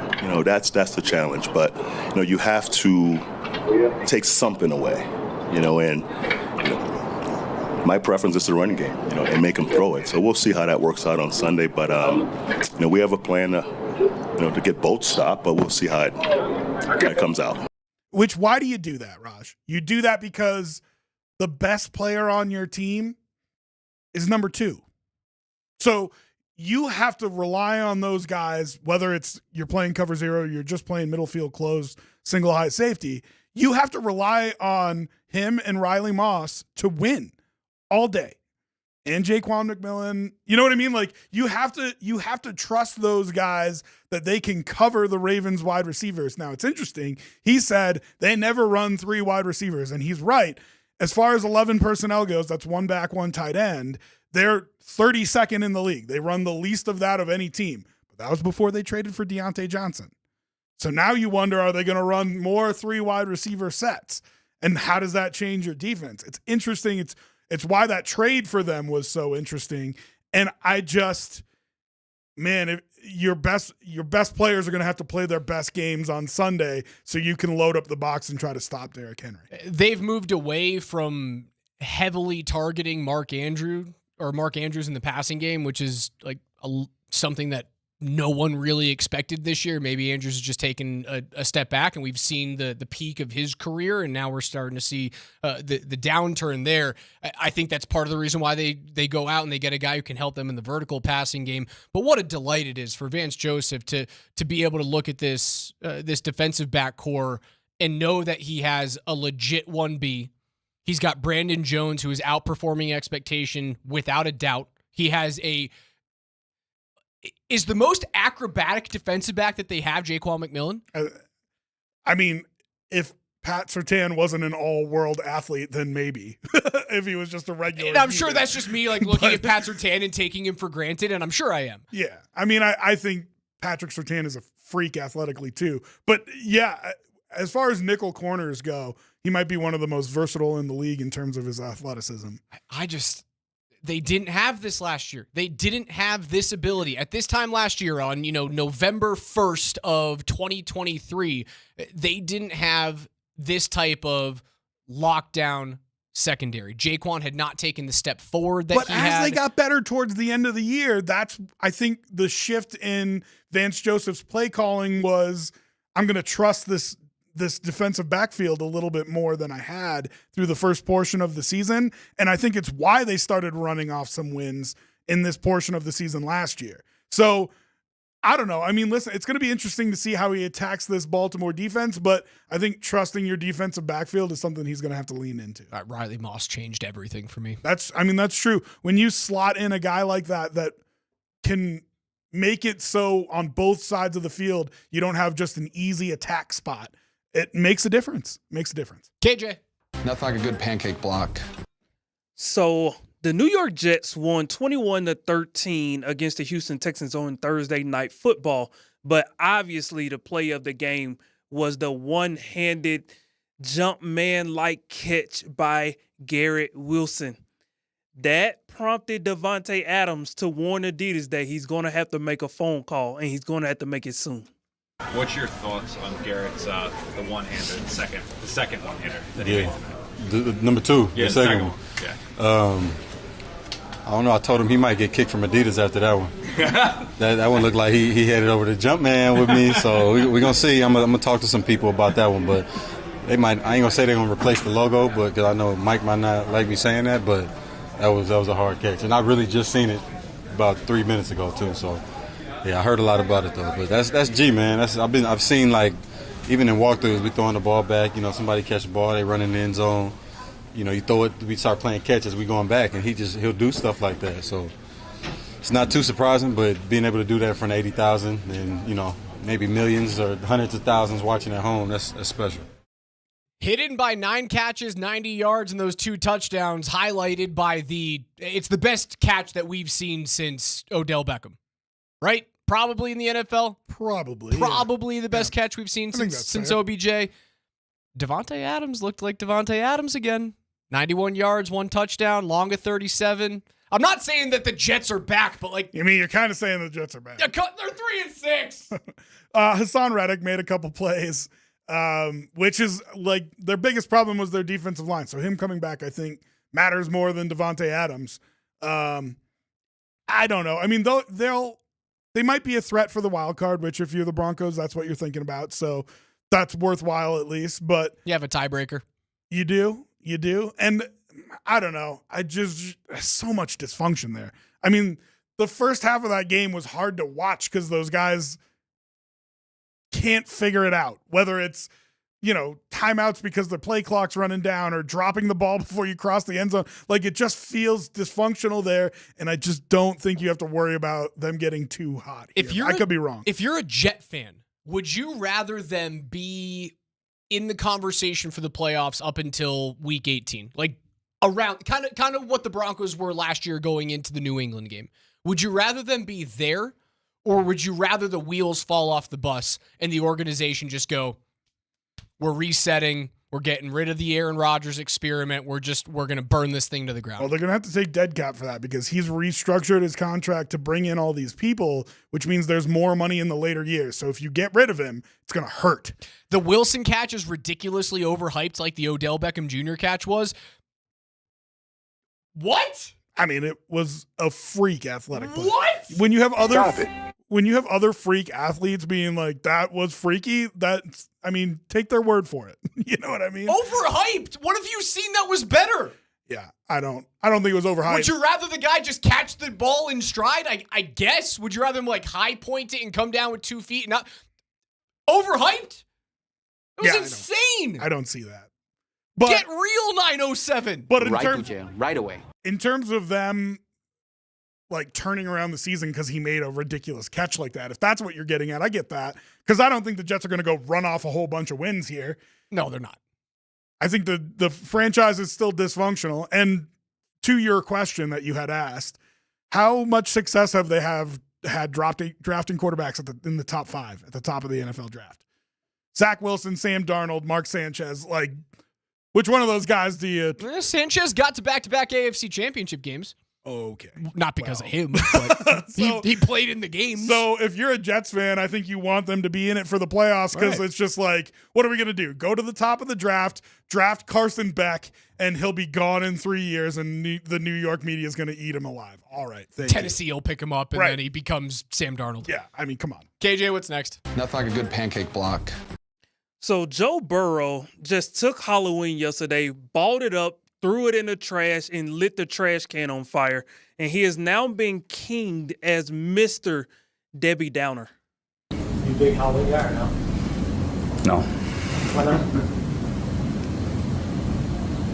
I'm not into celebrating something just to celebrate it, but like what exactly, I don't know exactly what we're celebrating there.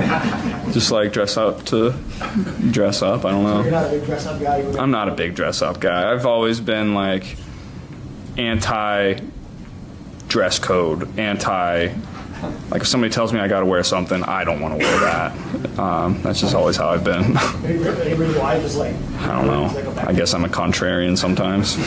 Well, there'll be many kids. There'll probably be many kids dressed up as you. Yeah, that's pretty cool. Okay, Joe.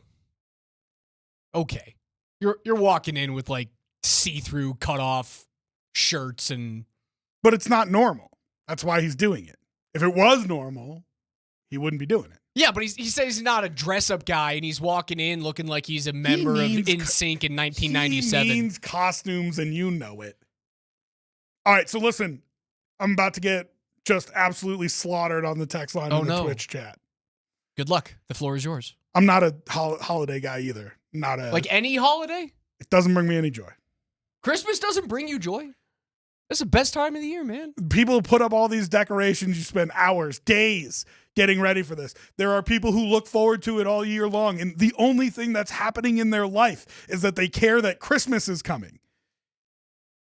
For what? You have a day every day of your life. You're going to just ignore all those until Halloween comes around and you get to dress up as somebody else? I don't know. It never brought me any joy. And it's hilarious because my mom is like the kind of person who would have like special paper plates for us in the morning on Halloween morning that are like little pumpkins. It's like we don't use napkins for breakfast. Why do I have a pumpkin napkin? For like St. Patrick's Day too. You know what I mean? Like it's not even like only for Christmas. Like what are we doing here? And if that brings you joy, I'm not here to hate on it. If you enjoy the Halloween decorations, if you want to put up your Christmas tree right now, you know what? Do it. But my favorite holiday is Thanksgiving And you want to know why? Because you don't have to dress up? Because there's no expectations. If you want to spend Thanksgiving with your friends, you spend Thanksgiving with your friends. If you want to spend it with your family, you spend it with your Try family. telling that to my mother. But does she force you to fly home for it? No. All right, exactly. So that's what I'm saying. There's no expectation. But I get you don't that- have to get people gifts. I get that All you do- Italian mother guilt for weeks. All you have to do is sit and eat food and watch football. There are zero expectations otherwise. That's why Thanksgiving's the best holiday. I got to be honest. Like, it brought me a lot of joy to decorate for Halloween this year. And then when we had like 7 kids show up, I woke up this morning and I went, why the hell do we do all that? Did you have fun? I had fun. There you go. But I'm also very easily entertained. KJ? I mean, come on. No, I'm good. Do you do like Christmas tree and stuff? Do you at least do that? Yeah. You got to do all of that. But No, you don't. I don't do it. You don't have to do all that. You have to. You do not have to. Do you have kids? I don't have kids. Then you don't have to do it. You have to. Yeah. So hold on, wait a minute. So if I'm not going to establish traditions before I have kids, am I supposed to just magically establish them once I have them? I say yes. Josh goes, wow, Rob hates his mom, huh? I love my mom. My mom's great. And everybody who meets my mom loves my mom. Tell you next time she's in town, we can all go to You the heard bar it here together. first. But I'm just saying that kind of stuff. Her favorite thing to do is send me like a little package for Christmas or whatever. And like, I don't care. It just does not bring me any joy. How did we get here? Because Joe Burrow hates dressing up? Yeah, he is my leader now. I am squarely behind Joe Burrow in the what are we really doing here, guys? What are we really doing? I hope you have fun. We still have one more story to get to with NFL Notes. We'll get to it on the other side. It is Broncos-centric. NFL Notes are brought to you by Mountain High Appliance, Colorado's most complete local appliance store with locations in Denver, Louisville, Littleton, Colorado Springs, and Glenwood Springs, offering every major appliance line and brand. You can find them at mountainhighappliance.com. There's been a cut in the NFL's Hall of Fame search. We'll tell you where Mike Shanahan lies.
Altitude Sports Radio 92.5. Alex Ryan-Emmy alongside Rob Trigilio. Make sure you guys head on out to Joe Willie's starting at noon through 3 p.m. to hang out on a Football Friday with PhD. They'll all be down there. Not Scotty. Scotty's on the road, but Tyler and D-Mac. Really good, like, baked to order pizza stuff. They've got these monster pizza rolls down there that are they're like bagel bites on steroids, and they are, I'm telling you guys, they're now you're talking. Unbelievable. You said you were going to get dragged on the text thread when Rob confessed to all of us he's not a holiday guy, like not any holiday. You are getting a little bit of positivity though. Really? Because I saw Rob, you are a commie bastard. Rob is boring. So Christmas is wide right for a Bills fan. That is a tough one. Christmas. Rob hates Christmas his mom. is my. How bad was your childhood? You know. All Christmas is my go-to. Like, I don't have kids yet, but I stole the there's like a saucer in a little mug that's got Santa on it, and I stole it from my mother because I grew up with it, and I still pour milk and put out cookies for Santa, and I take a bite out of it at like 2 a.m. and then I write a note. I do the whole charade, and it's for nobody. It's just for me. You put out milk and cookies for Santa. I do. Which is fair. To all the I've done kids it since I was like 3. For all the kids out there, absolutely put out milk and cookies for Santa. And then you take a bite of it yourself? Yep.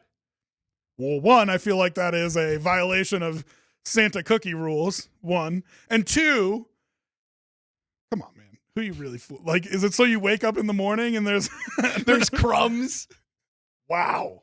And so my wife doesn't even read the note. I read the note that I wrote myself, and then I clean up the cookies. I end up throwing out, like, because I only take like a little bite out of one cookie, but I put 2 on the plate, and I throw out the remaining cookies in the milk. You know, I say this about a lot of stuff. I don't know why I do it. I say this about a lot of stuff, and I do believe it. As long as you're not breaking any laws. What you do in the privacy of your own home to bring you joy is totally up to you.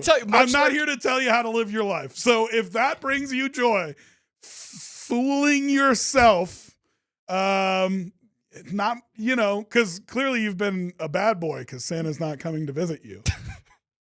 The 980 Raj, no, that's just weird, man. It is freaking weird, man.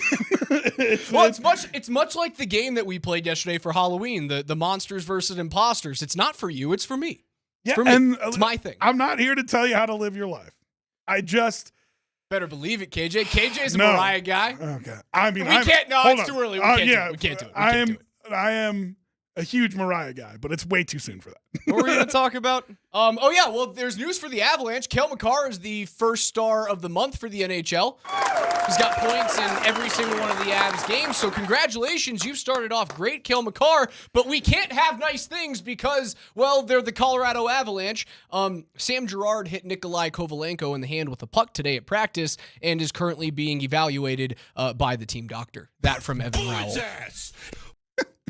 So now we're getting into, we've eaten through the first 3 lines. Now we're getting into the 4th line, guys, as far as injuries are concerned. Yep.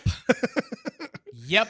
I mean, that's incredible. So that would be, let's say he's out for an extended period of time. That would be 7, 8 of your 12 forwards who are injured. I mean, that is an incredible number. Your number would be 1, 2, 3, 4, 5, 6. Yeah, 8 of your forwards would be out. 8 and unavailable of your 12 forwards. Like at most, the team carries 13, right? 8 of your 12 forwards are out with injury. We don't know if he will be out. He's being evaluated right now, but it's just it's comedy, man. Comedy. That is incredible. I mean, I don't know that I've ever seen something like that. Nuts. And I don't know. I mean, when you start at the disadvantage of your captain having been out for so long, you know he's going to be out. I guess technically Nichushkin is not injured, but also out. When you do all that, when you go through all that, you're kind of setting yourself up to have this happen to you. But what else are you supposed to do? Like, the Avs' hands were tied. So maybe I shouldn't have gone hand there. Maybe I should have gone with a different body part. But yeah, so hopefully Kovalenko's okay. We've got news from the NFL. They have now cut down their search for Hall of Fame eligible head coaches this year. Mike Shanahan has made the cut. Now, this is the one, only one of them can get in, right? That is correct. They narrowed down the list of 14 candidates down to 9. Bill Arnsparger, Tom Coughlin, Holmgren's in there, Chuck Knox is in there, Dan Reeves is in this list, Marty Schottenheimer is in the list, George Seifert is in the list, Clark Shaughnessy, and Mike Shanahan is the other and the 9th name available for the Hall of Fame this year. Okay, Shanahan definitely gets in at some point. If you look at the tree across the NFL, it is his offensive scheme, it is his coaching tree that is dominating the NFL right now. He gets in at some point. I'm not worried about it. Just a matter of when. You don't think he's above any of these guys? Like, I think he needs to be in before Coughlin. I think he's above most of them. He's above Holmgren. He's above Reeves. He's above Schottenheimer. Is he above Knox? I'd say, yeah, Chuck Knox maybe. I don't know.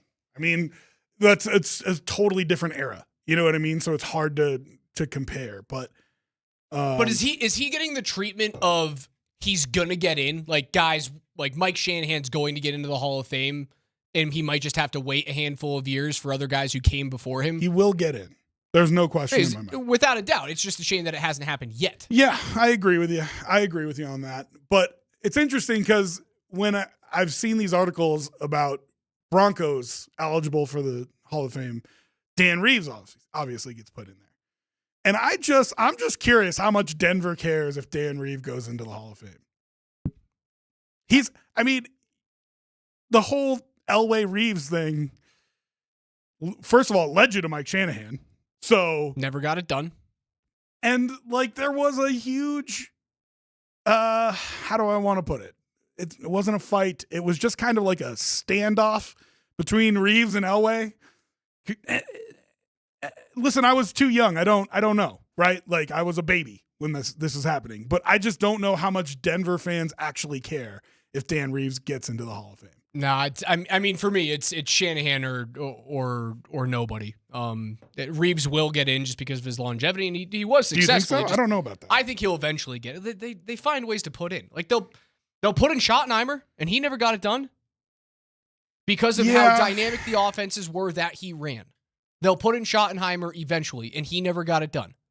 Here's why I'm worried. This guy, Clark Shaughnessy, and when I was doing some research, this guy was born in the 19th century, guys, and he still hasn't made it in. I have no faith that this committee will do right by Mike Shanahan if the guy who invented quarterbacks going under center is not in the Hall of Fame already. I don't know if he invented it, but like, I don't know. I really don't know. No, listen, he did it in the 1930s. Trust me. But yeah, listen, I get what you're saying, but the success not only of his coaching tree, but also of his namesake, like he'll get in at some point. That committee meets on November 19th, a virtual meeting where they will find their one finalist and the guy who's going to get in this year, possibly Shanahan. I wonder if Leggy's in on that because he's part of the Hall of Fame committee, like talking about players. And I know he made the case for Gradishar and a couple other guys throughout the years. I don't know if he's on this committee. I don't know if he's on this committee, which is specifically about the coaching spot in the Hall of Fame. But it would be interesting to find out because I know Leggy thinks it's ridiculous that he's not in, as many people do. Rightfully so. But if he's one of the guys that actually makes the case for Mike, it would be interesting. All right, Rob, let's pop some tops. What are we watching this weekend? Games that you are looking forward to. It's a fun college football weekend. We've got Oregon on the road against Michigan. I think Oregon should blow the wheels off of Michigan. Dylan Gabriel is very much in the Heisman Trophy conversation.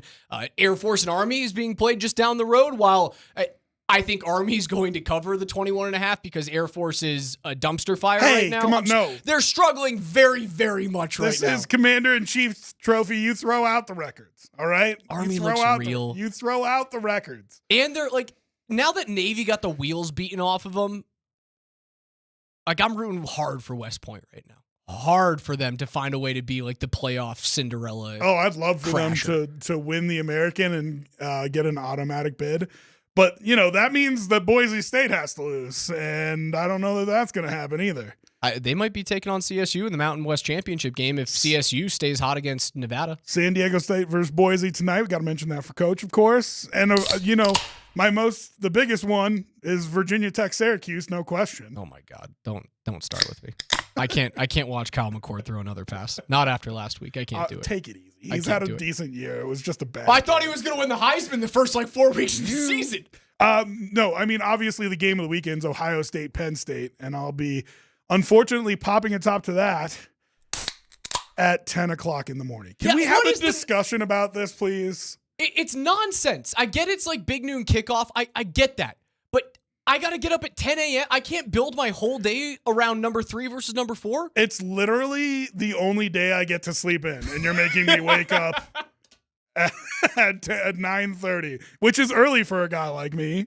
I won't be popping tops down at Ryan House with Mark Springer on Saturday. Those will be tap pouring beers. Oh, okay. But come and enjoy a nice draught with me and Spring, 5 p.m. on Saturday, thanks to our friends at Ed Prather Real Estate. We'll have a live broadcast Between the Pipes after the Avs take on the Nashville Predators. Come hang out with us, have some brats, have some pretzels, and have some Pilsners. We'll have a great time down there again Saturday at 5 p.m.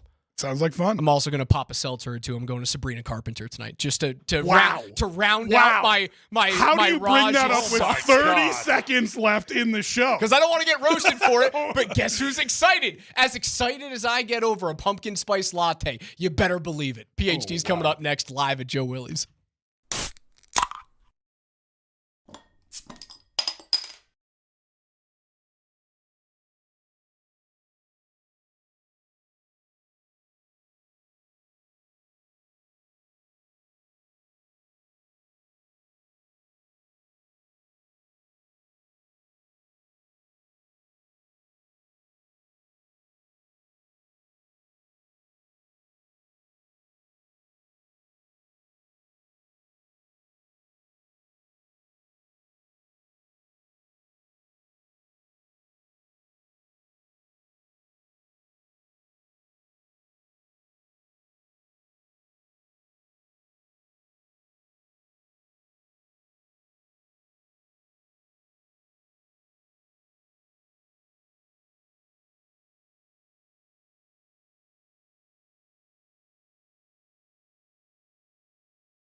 Funky Friday from Joe Willie's on Broadway between Arkansas and Louisiana.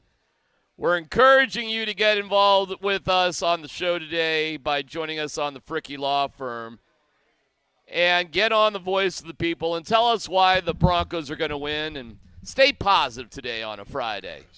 It's the Fricky Law Firm. They're in your corner. Voice of the people on the Altitude Sports Radio app. Just get the app, press on it, and go from there. We'll tell you more great things about Joe Willie's on Broadway, Scott Hastings from Minneapolis. Fascinating article in ESPN today about the Nuggets. Whoa. We'll get to that in about 10 minutes. Tyler Columbus, good to see you, my friend. What do you want to say about this? You might as well just get out of the way, Scott. I don't know if you can see it. I mean, this is bad enough. I feel bad making fun. More times than not, I'm coming out the gate swinging, making fun of you. But I mean, that is about the worst looking crash I've seen in my life. I mean, what the hell happened to you, Scott? Hold on. Properly describe this thing though, because I'm not sure the camera does this thing justice. Do you have a Band-Aid on your nose? Oh, black eye. He's definitely got a shiner. He's got a Band-Aid on the nose. It's on the cheeks. Big fat lip. You got a broken nose? Not a broken nose. Oh, really... Hold on. Before he gets into the BS story, did you go to a Halloween party with Trevor Price? Wow. There you go.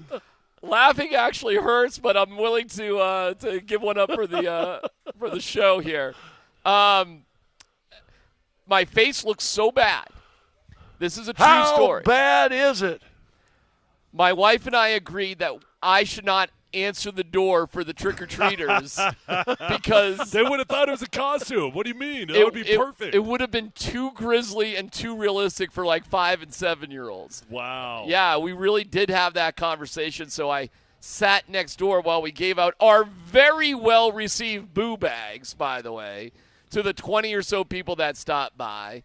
And, so what happened was I was coming home from work, and I live very close to our radio station on Yosemite, right before 470.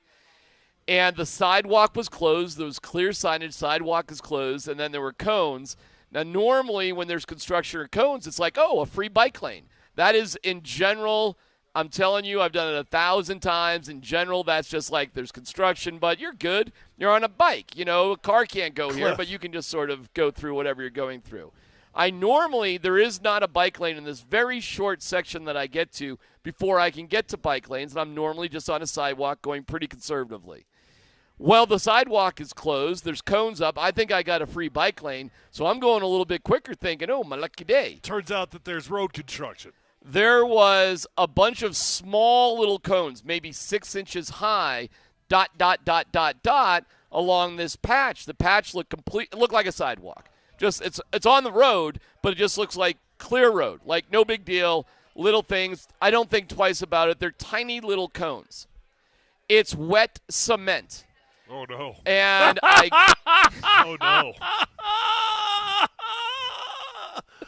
That tire hit that first one, and what happened? Whoomp! It just goes. But in a lot of my bike, and I've unfortunately laid the bike down. A lot of cyclists have. It's just not. It's not if, it's when and how bad. And usually when you get in a bike accident, fellas, it's like slow motion. Like you're like, oh, it's very slow how that happens. This was wham. I mean, this was like I didn't see it coming. This was I am riding. My face is on the cement. There was no awareness whatsoever anything was about to happen. It was because the bike front wheel, it was like one of these fail videos that you would laugh at on YouTube. It's like it's as if it was set up to see people, embarrass themselves. It just sunk down instantly into the cement. Saying that for you, Scott. And bam, my face, my right side of the face just slammed on the pavement. Thank goodness I had a helmet. Always wear a helmet. I have glasses smashed in two, and unbelievably, the bike was fine. Wow. I couldn't believe it. The chain was slightly off the top ring. I easily put it back on. You got some wet cement on the tires, though. Yeah. There was wet cement on the tires, but I was. He was going clunk all the way. Well, it was wet cement. Thank God. It didn't dry that quick. And then I had a weird thing like. do I call my lovely wife or my son or somebody else to give me a ride? Well, that would have taken forever. I only live 2 miles. And so I got on the bike and I just rode the bike home. I look like a mess. I mean, I'm bleeding and all sorts of stuff walking in the house. My wife, she was wonderful. She helped take care of me a little bit. And it looks horrible. I know it looks horrible. And Tyler, God bless you for having to even look at me. It's got to be disconcerting to say the least. No, you look like. Hey, I noticed he sat closer. He's sitting closer today. If you don't change your face, I'm going to change it for you. To make it look like that, but to see that happen, look, you are good for. I've never met a man good for as many bike crashes as It's you. unbelievable, right? You are good for 2 to 3 a year. I know. It's I crazy. mean, this hold is the on. worst Here's one what we since got to I've known do. you, but What? Was this right up Yosemite? Oh, yeah. It's Yosemite All right right, before it's 303-504-0925. If you were driving around yesterday around 3:30, please, and you saw a guy spill on a bike, give us a holler. oh my gosh, that would be so fantastic if we found somebody that actually saw that. Well, I'll tell you this. This is what didn't happen. Nobody stopped for like the 7 or 8 minutes I was trying to collect myself. So are you going to pay to redo the cement? You know, it's so funny you say that. My wife said the same thing to me. Like, you're going to, we need to tell somebody. You got to tell the town. Tell the town of Lone Tree. Yeah, that they got to go redo that cement. There's no doubt they're going to have to redo it. I didn't know what to do. Well, here you go, town of Lone Tree. I know somebody's looking at it. You know, it was me, for whatever that means, for whatever that's going to mean. But it was crazy. It was crazy. So let's kind of give a moral of this for all of us non-bike riders out there that have to be cautious of you guys out there.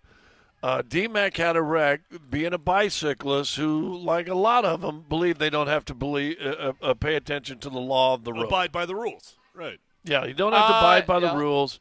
They don't apply to me, and he had a wreck because of it. All right, I'm going to say this was mostly my fault, okay? You were riding in a construction area. How can it be anybody's fault but yours? There was no assigned bike. All right, I'm not going to. There was no bike lane provided. The sidewalk wasn't available. Just out of curiosity, would you see the cones there? The little cones? Generally speaking, tiny little cones. What do you think? Why do you think the cones are there? In general, what it usually Obstruction. is a little road work, like gravel on top of an area, a patch. Okay. I'm telling you, it's a patch. It's a construction patch over a pothole or something. In general, He's thinking instead he's looking at it and go, "Ooh, I can do one of those weavy things around him. This is going to be cool." Yeah. Well, it wasn't a weavy thing. It was like straight.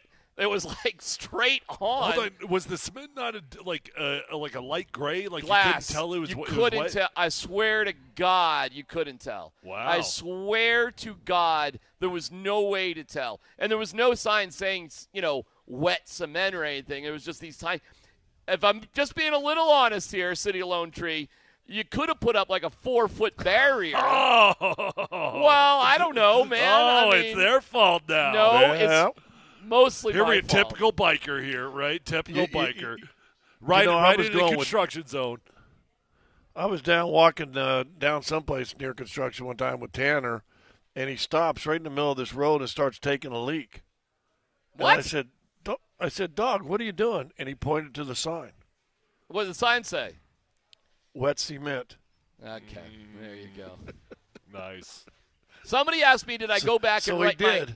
Yeah. No. See, here's the question of your true character. Scott. We get the joke. I mean, you could try to go sue the town of Lone Tree. I'm not gonna sue anybody. I mean, you could be that guy that spills the hot coffee on himself and sues McDonald's. Yeah. Well, I'm just happy that my wrist got banged up too, so my left wrist, thank God, it's my left wrist, is a little sore. So again, no damage. It's not my throwing hand.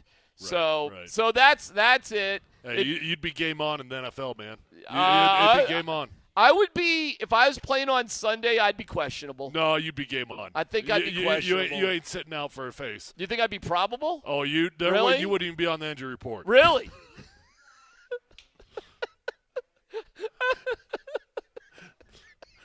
It looks so ridiculous. I mean, it looks so. I know it's hard to look at. I know. I know. Now hold on. Did you ride your bike down there today? I wanted to so bad, but I thought that would be even I thought that would be over the top. So, and I wanted to be a little careful. I think the bike is okay, but I did not want to risk anything today. So I'll get it looked at tomorrow. I'll go to my local bike shop there in Highlands Ranch, and we'll take care of business, and, we'll take it from there. But I think it's going to be okay, and I think my face is going to be okay. I think it's disturbing to look at. So if you want to come be disturbed, Joe Willie's on Broadway is the place to go. Yes. Lovely lady is having a laugh at my expense right now. Rightfully so. And if you want to put out jokes, I'm good. Voice of the people, Fricky Law Firm. You know, the Broncos have a better chance of beating the Ravens than D-Mac has winning a beauty. I don't know. Whatever you want to say, you can get out there. So that's it. We don't need to go on about it aside from making fun of me. If you want to make fun of me for it, no problem. I deserve that. And, yes, it's mostly my fault. Yeah. Not 100% my fault, but it's mostly my fault. I'll just put it like that. Pretty sure that's a hundo. That's a hundo. Oh, God. But when your face is so messed up that it's too scary on Halloween to put in front of kids. You were perfect, man. I mean, that was like the ultimate Halloween costume right there. Yeah. All right. We do have some news on Lamar Jackson. I should just say this right away, right off the bat. According to Jeff Zebrick, who's a senior staff writer for The Athletic covering the Ravens, quote, just trying to keep my body right, keeping it fresh.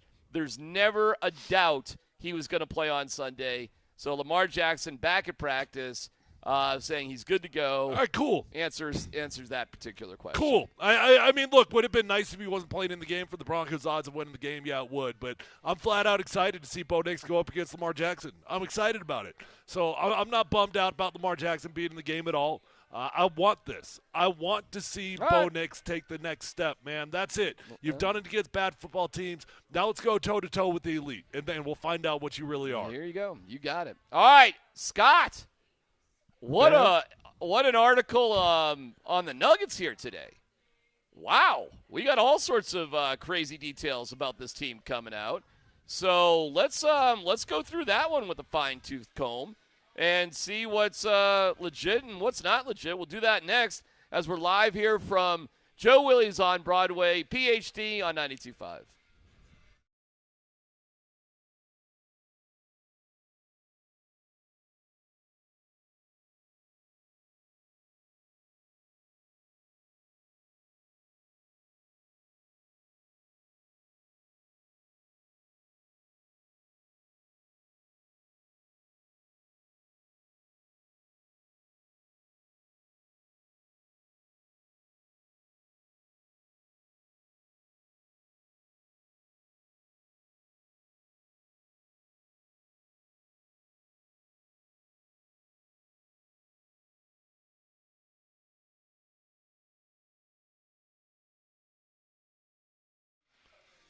All right, this one's for all you guys out there struggling with hair loss. I get it. I've been there. It's a bad feeling, and you probably searched the internet, and you're looking for solutions.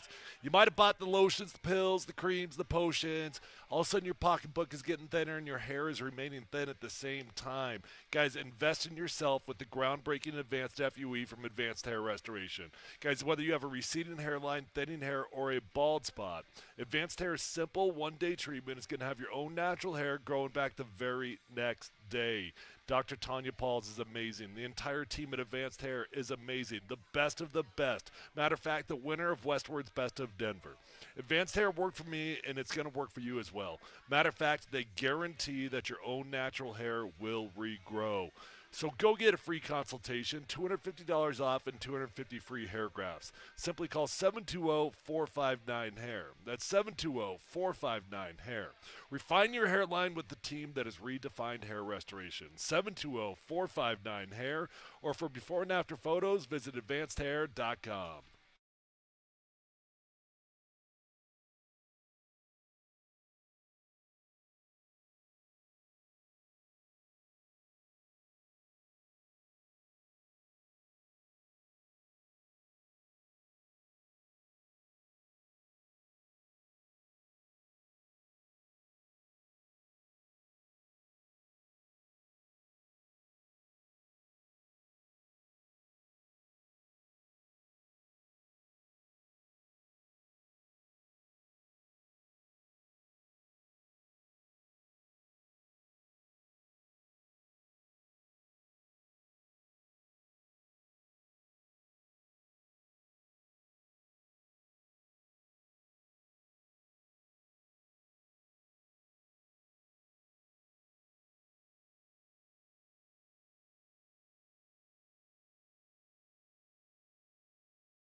Bicycle.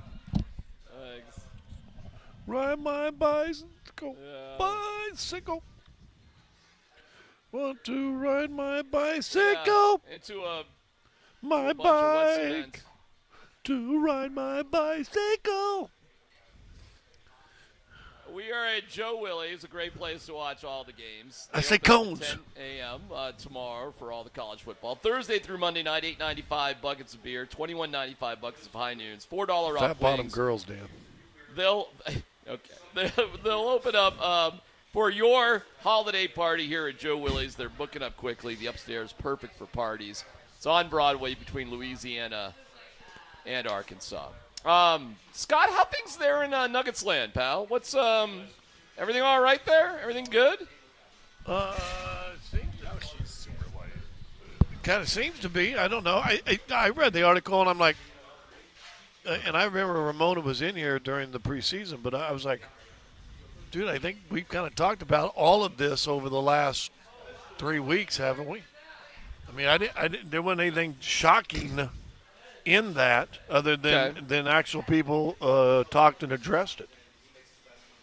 Oh, what are some of the broad strokes? What do you think? What are your takeaways in terms of what you wrote about in this article?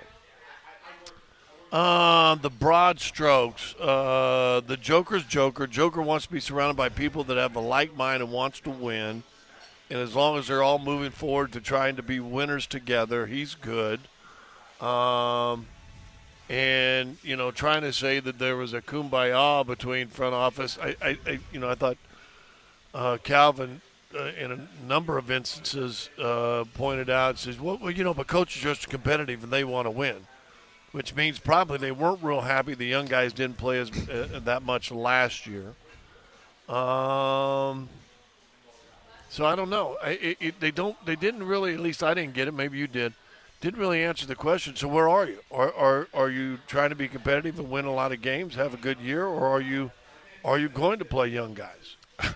Well, I did find it fascinating that Calvin Booth would even acknowledge the fact that those two were button heads about it, and he did acknowledge it. I mean, he said in the article that it's hard. You're a coach. You're trying to win the next game, and you want to see a proven product. I think that's where conceptually, even though it sounds like a good concept, and the coaches bought into it, once you start getting into the competitive juices are rolling, you get why Malone has a tough time with it sometimes. There's no enemies. There's no villains in this, he says, but he's very clearly stating we were not on the same page.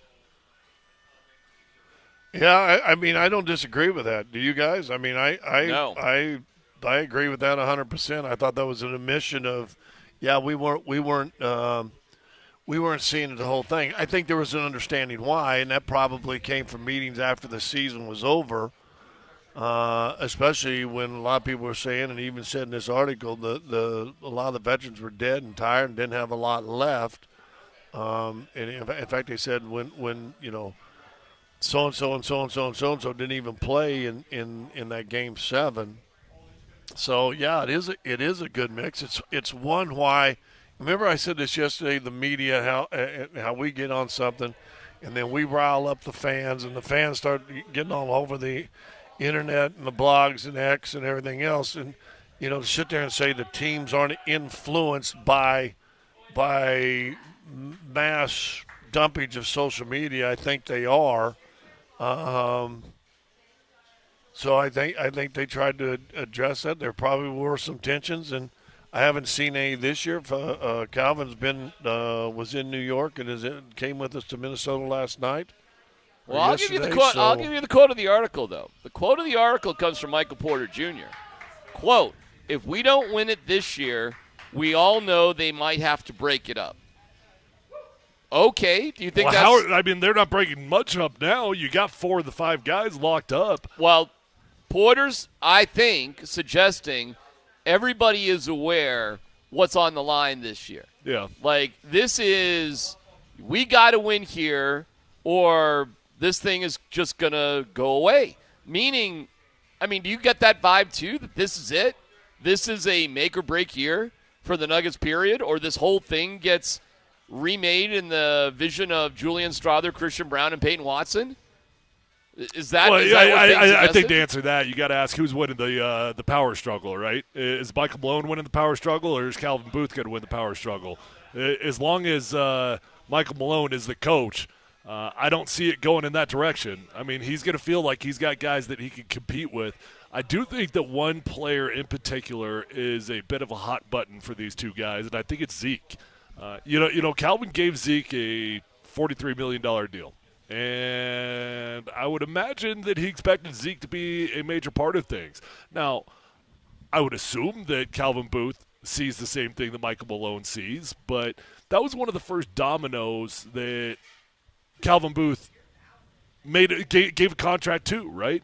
And you got no production out of it. So I don't know, Scott. I'll ask you that, but to me, it just depends on who wins the power struggle. I'll go from Zeke. I got a couple comments on that, but the Zeke thing, he was actually getting minutes and pretty consistent last year, and then he got hurt and missed like a month due to tendonitis or something going on with his knees. And the team moves on, and they never went back to Zeke, and that's what happened to Zeke last year. The issue is it'd been nice if Zeke or even Chanchar, one of those two guys, would have been in the role of consistent, contributing 15 to 18-minute guys, and both those guys end up over the last 3-4 years have gotten hurt. Of course, Chanchar missed last year with a torn ACL from the World Championships, but even the year before, remember he hurt his foot bad, and Zeke did a bad twisted ankle, and it's just always something. So there's two spots right there that haven't really contributed, and you're limited on how many spots you got in the salary cap. Well, let me give you something here in the article, Scott and Tyler, about maybe the crux of some offseason issues. League sources said the Nuggets inquired about Paul George this offseason, but talks never escalated because Denver refused to discuss Brown, Watson, or Strawther, and the Clippers weren't interested in solely taking back future salary, likely the $147 million owed to Porter and Zeke Naji. So the Clippers wanted nothing to do with taking on those big contracts, but they might have been interested in Brown, Watson, and the young guys. Well, that's pretty interesting. Because And the Nuggets did not want to do that. They didn't even want to put that as part of the conversation. So let me ask you guys, let me throw this out there. Is this team better with Paul George? And we'll take two of those three guys away. Say Christian's gone and Strawther's gone. Peyton's still here. Are the Nuggets a better off team with Paul George, but you don't have Strawther or Brown? I would say, hell yes, they're better. Scott? Scott? I'm not as big of a Paul George fanatic at 35, 36 as a scorer as a lot of people are. Okay. Obviously, he's going to be sidelined for a while when he hurt his knee the last week of training camp. By the way, I understand this. If you're trying to build towards the future, you don't get. You're not getting rid of cheaper younger guys. But then now comes in the power struggle, right? Well, are we trying to win right now, or are we trying to win for the future? Because that's right. You've got the team to win, and if you want to win now, who cares about the young guys? Woo. Well, I had an NBA coach talk to me with the comments, and he said, "I heard you say that." And I said, "Listen, I was just repeating the front office where they said, listen, it's not about winning this year. We want to build for, being competitive for 2 out of the next 5 or 3 out of the next 5. And this coach told me, and again, it goes right to the article, the coaches are competitive, want to win round. He goes, you don't know how long that window opens. Mm-hmm. You have no idea. You think on paper, we got at least 5 more years to get this done. That ain't how it works in the NBA. It's not how it works. And I said, well, I don't disagree with that. And I don't know. If you got a young team and can win it, and then you can just build on that young team, add a piece here, a piece there. Listen, I think Drew Holiday will go miss probably because Tatum and Brown are so good. But the juice on that team happened when they traded for Drew Holiday, because now you got a scorer, a defender, and a leader. I mean, you hit the jackpot with that guy. And yet all the media is going to go, Tatum and Brown, look at the dunks, look at the 30 points, look at boo. And the glue guy that's keeping that all together is Drew Holiday. Here's another little nugget about the Nuggets. Very lengthy article at ESPN.com. The Nuggets had an opportunity to get something back for KCP by agreeing to a sign-and trade with the Mavericks, who offered Tim Hardaway Jr. or Josh Green, but Denver ultimately declined to do it, believing Christian Braun could fill the role. How about that one? It notes Dallas moved on to Klay Thompson, who's been pretty good for Dallas so far. So that's another thing. We believe in Christian Braun and his role. We don't need to do a sign-and-trade to get back Tim Hardaway or Josh Green. See, and I always look at bigger because I think we talked about this also. Did you talk to Golden State about Klay Thompson? Don't know. I mean, the one thing that you've seen so far, at least in losses, that you really miss is the ability to knock shots down. Would Klay Thompson look pretty good alongside Joker and Jamal? And especially when you see what Klay ended up signing for. I forget what the exact numbers were, but it was fairly reasonable in comparison to what we thought it was going to be. 3 years, $60 million. Oh, wait, hold on. So Dallas moved on to Klay Thompson via sign and trade with the Warriors. KCP, 3 year, $60 million deal with the Magic. Yeah, I don't think Klay Thompson. Klay Thompson's. Yeah, Klay Thompson's dad was ragging on it. Klay Thompson's dad wasn't a big fan of it. Okay, this is interesting. And don't forget when Russell Westbrook came into the picture very late. So there were a lot of things. And don't forget Jamal's contract was going on this whole time as well. So, gosh, what do we think about the offseason for the Nuggets now that we're getting some details about what could have been? I think it's borderline concerning that they're even talking about it. To me, that's not a great sign. Why is Calvin Booth even acknowledging this stuff? Why is he talking about it? Well, he's not quoted directly. The information about the possible trades are not coming from Calvin Booth. No, but Booth was definitely quoted in terms of the contention of playing younger players. Okay, all right. He's absolutely involved in the article. Okay, so do you think Michael Malone believes in the younger players as much as Calvin Booth? And if Christian's been pretty good. He does. Well, I think to just, I think a reasonable person would sort of guess if there's tension behind the scenes. Here we go. Which again is something we've talked about. Hold on. That's not and new you news. you got to be fair on everything too, right? I mean you could sit there and just make it black and white, doesn't like, does like, doesn't like, does like. I honestly think that Malone actually likes Christian Braun. I think he actually likes Julian Strawther. And Strawther is an X factor that gives you something. But D-Mac, you made fun of it and talked about it last year during the season. And I said it also. I've never seen a guy who's known as a great shooter shoot so many bricks. I mean, when he missed last year, he missed badly, right? To the point where I'm wondering if he needs glasses. Right. And we played the clips from Along Came Polly about, whatever that was. Nothing but glass, all that sort of stuff. All net. Yeah. To the degree we started. Rain Man. We started feeling bad about that, and we just stopped. Yeah. Because we felt like. Well, there it is. But that is a true story. We started having some fun with it until the point that we felt, oh, man, maybe we're cutting a little bit too close to home, and we didn't want to be mean about it. We wanted to have fun, not be mean. And Strawther was struggling so much, it actually felt like, oh, that's a little too mean. Now Strawther's been pretty good of late. He had a great summer league. Scott, how do you think he's been so far? Been all right? Been subpar? What do you think so far about Julian? I think he's been solid. Solid. Okay. No, I think he's been solid. I don't think he's been great, but I think he's had a couple moments. He's shown some things. I think he, we try to want to crown young players way too early, and there's nothing wrong with saying, listen, I think he's been solid. I haven't seen him do anything special yet, but I think he's been solid. The problem is there's a lot riding on that young man. It feels like the Nuggets are almost all in on Julian Strawther being able to contribute night in, night out.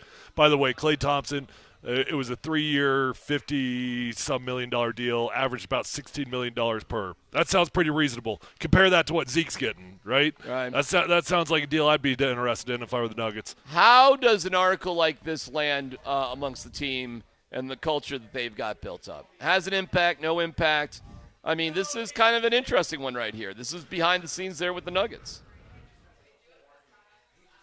Well, everybody talks like they never read anything, but I guarantee you they read it. Well, the organization will certainly read read it. Read it probably. Yeah, I don't know if the players are going to read it, but I mean, they'll hear about it. Well, it'll be interesting. I'll be there for pregame tonight, and let's see if someone says, "Hey, interesting article on ESPN today about your team. What is that balance between playing young guys and winning games?" There you go. And Michael Porter Jr. Think about this. To be good for a while, you've got to have your young guys develop. We said at the start this season, they got to have a couple young guys hit because really over the last couple years of draft, there hadn't been a lot of hits. They need hits. They need Peyton Watson to get better and get where you want him to be. Strawther needs to keep growing. I think Christian Brown's shown he's ready. It's his third year. He's ready to go. He's fit in nicely. But you need one or two guys off that bench to do that now. And on a consistent time frame too, but you're also, I mean, you're still stuck in the Western Conference, which I said yesterday is going to cannibalize itself. Yeah, you're going to. There's not a. You think tonight's game's going to be easy? Tonight's game isn't going to be easy. You got Oklahoma. You got Utah tomorrow. That won't be easy. You got Oklahoma City coming in this week. San Antonio's better. Houston's better. You got Phoenix coming in. Sacramento's had a slow start, but they're a playoff team. So where's your nights off? Where's your nights off coming? So well, I'll be very curious how this it's goes. It's going to be tough, man. So you got a balance. The ripple effect will be interesting. The pressure on this team, according to Michael Porter Jr., is this year the whole thing gets blown up. They've committed to this team. They have. So somebody's butt is definitely on the line here. Somebody has definitely pounded the table like, nope, this is the right thing. This will work. Because there were other options they didn't go with. So how that plays out, we'll see. But, you've got an all-or-nothing year this year, according to, well, kind of everybody. You start out losing your first two games, a couple of nice overtime wins. So you can see where this game is a little bit of a we talk about the Ravens and the Broncos, a measuring stick. Mm-hmm. Well, let's go see how we're doing against Minnesota. I'm excited about this game, man. You would think these boys are going to come out with a little bit of vengeance and a whole lot of pride. I would think so. I think the team should be relatively regular season, well-rested with a couple of days off. Regular season feels pretty mundane, but then all of a sudden you play Minnesota. I'm not sure that feels mundane. Scotty, I think you got a bit of a banger tonight, theoretically. Now, can I be honest with you? Of course. Yeah, it should. I agree with everything you said, but let me just say this. Yeah. You're not really getting quality off time when you have an extra day in New York. Is that right? Yeah. I hear you. I hear you. All right, fair enough. Not when I played. Fair enough. All right. Well, that implies what Scotty just sat around in his hotel room and had a nice steak. That doesn't sound too exhausting. Sounds like you could deal with that. That's what I did. That's what I did. When we Scotty's come back, in the 60s now, though. Yeah. Well, only in age and hair and body, not in spirit though. Maybe in spirit too. He didn't really want to do anything. Maybe in everything. Perhaps. Anyways, when we come back, Jared Bednar. Once you've done everything, do you want to do more? Jared Bednar had some very honest words about what's going on. And let's give you the latest on Lamar Jackson. Plus, Jeff Legwald wrote a really nice article about Bo Nix and Sean Payton. A really nice article about them. Still to come here on PhD.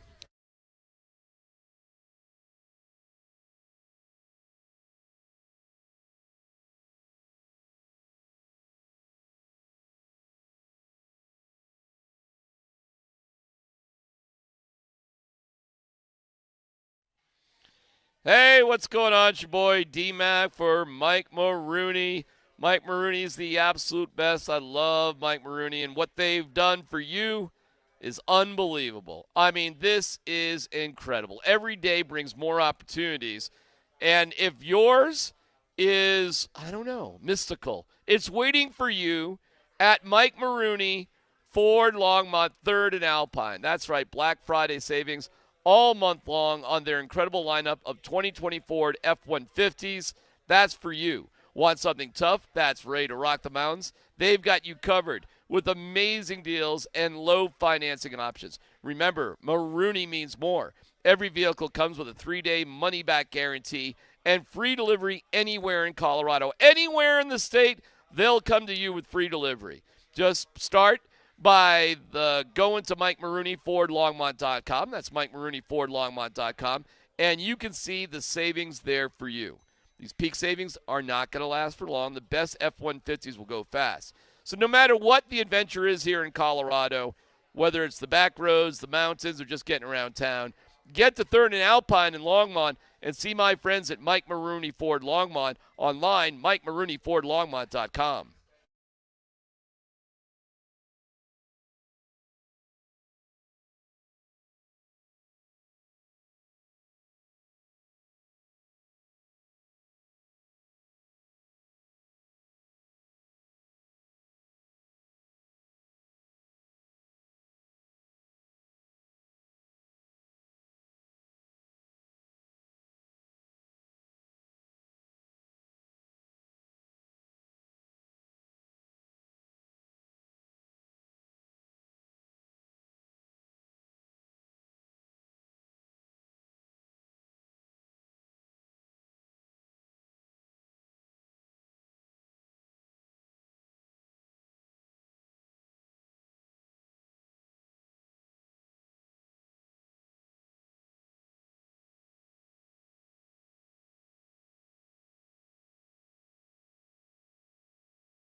Ooh, I can't wait until this Sunday. The Broncos are going to roll into Baltimore. Jonathan Cooper is going to make Derrick Henry look like D-Mac after a ride down Arapahoe. Let's go, Broncos. That's a quality. That's quality. That's good. That's perfect. Yeah, he's talking about my mess-up face because I landed on it off my bike yesterday. That is a solid reference right there. See, that's the high-quality stuff you can get on the voice of the people on the Altitude Sports Radio app, powered by the Fricky Law Firm. They're in your corner. That's what you can do. And we encourage you to be positive, optimistic. And after 1 o'clock, we'll get to why Jeff Legwold wrote a glowing article about Bo Nix and Sean Payton. Like, wow, okay. Things are pretty good over there at Dove Valley, according to Jeff. We'll get into the details here in a little bit. You act so shocked. Jeff Legwold wrote a positive article about Bo Nix. Well, it's been an interesting fall with Leggy and Sean Payton. They've had some couple of interesting moments. And listen, Jeff asked one of the smartest questions of the entire year when he followed up about, what are you talking about with Ferris Bueller? I mean, that really was one of the best questions I've heard all year. Like, why did Sean Payton just throw that out there? But I think it goes deeper into the relationship they have or how Sean sees Bo and how Bo maybe sees himself and what's going on. We'll dig into it. Plus, there's news that Lamar Jackson was back at practice and will play on Sunday. So let's frame that properly. Who is the most honest coach you guys have ever heard? A coach that really didn't BS, who was just basically honest about everything, and your time covering sports. Who stands out to you? I don't know if I've ever been around one. I mean, I think every coach I've ever had plays the media game.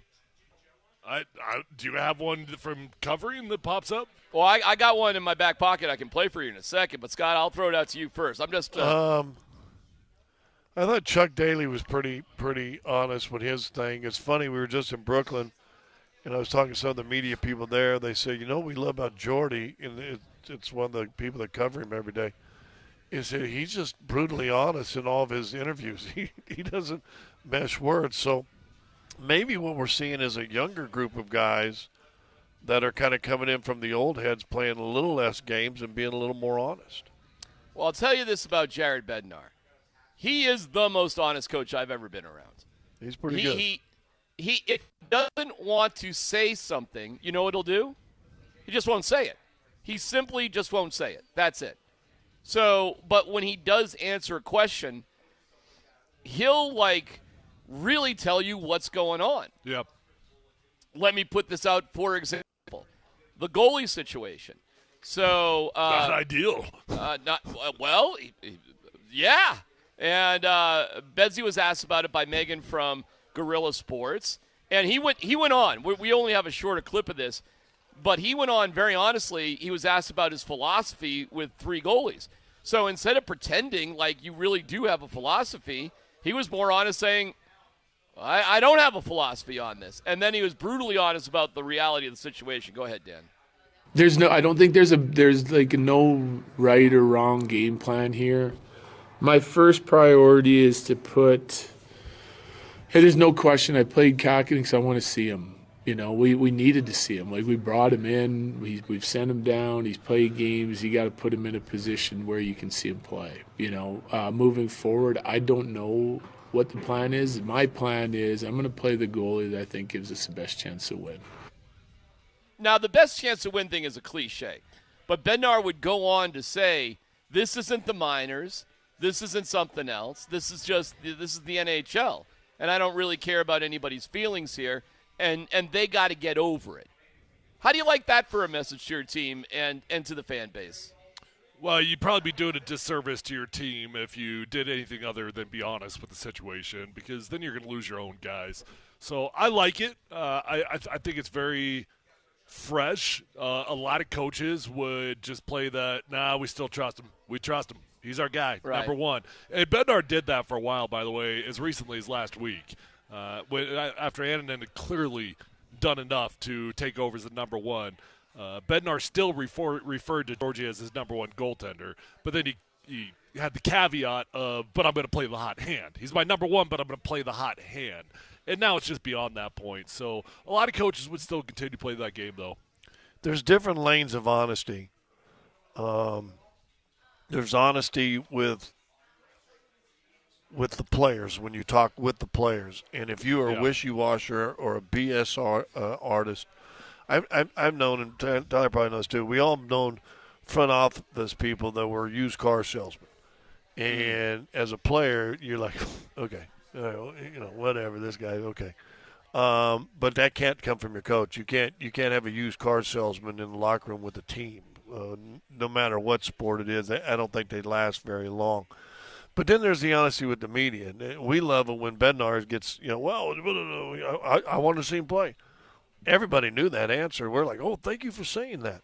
But I guarantee you he's probably had conversation. Booth, in that article you mentioned a while ago from ESPN, says, Joker's earned the right for me to talk to. Well, you don't think Bednar is talking to McKinnon and McCarr and Rantanen and stuff like that? I'll bet he is. And so there's an honesty.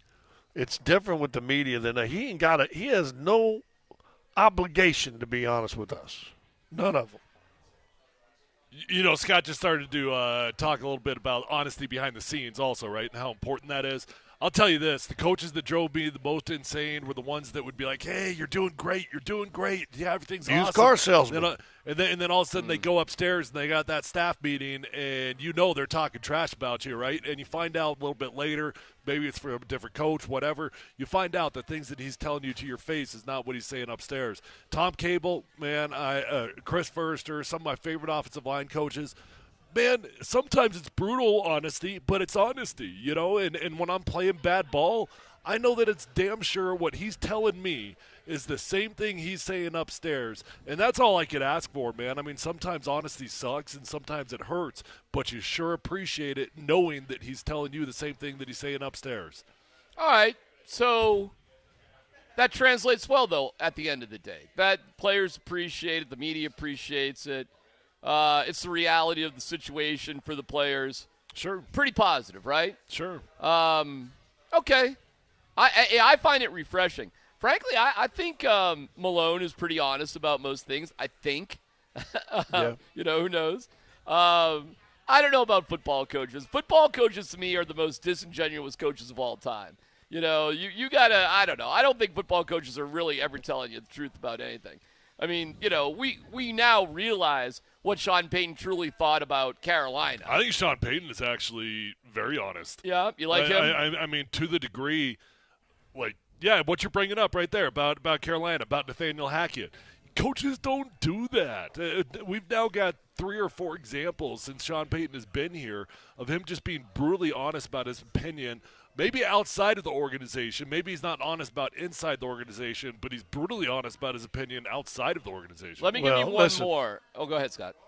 I was going to say, with Sean Payton, listen, he's not afraid to get in a size of the rooster competition. Right? He's going to show you.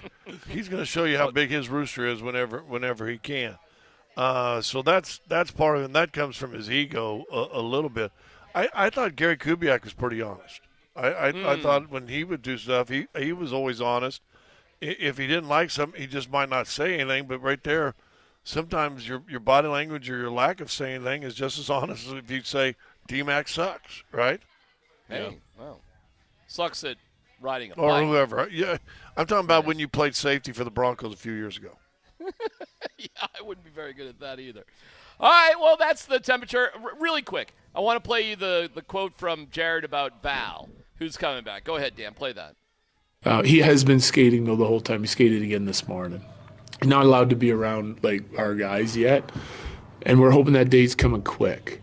So I don't know exactly what the date's going to be just yet, but we're hoping it's early this month. That would put him ready. If he can join our team and start practicing early this month, which sounds like that's a very good possibility, then we're in our heads, we're waiting for the 15th or 13th or whatever date they give us, somewhere in that range that he can play. And from talking with Val, he feels like there's no problem. He'll be ready as soon as they clear him, So he's going to have a little bit of time with our team to practice before he's cleared to play. How you guys feeling about Val? Well, I'll tell you this. Just my gut reaction after hearing that is, man, it didn't really feel that long.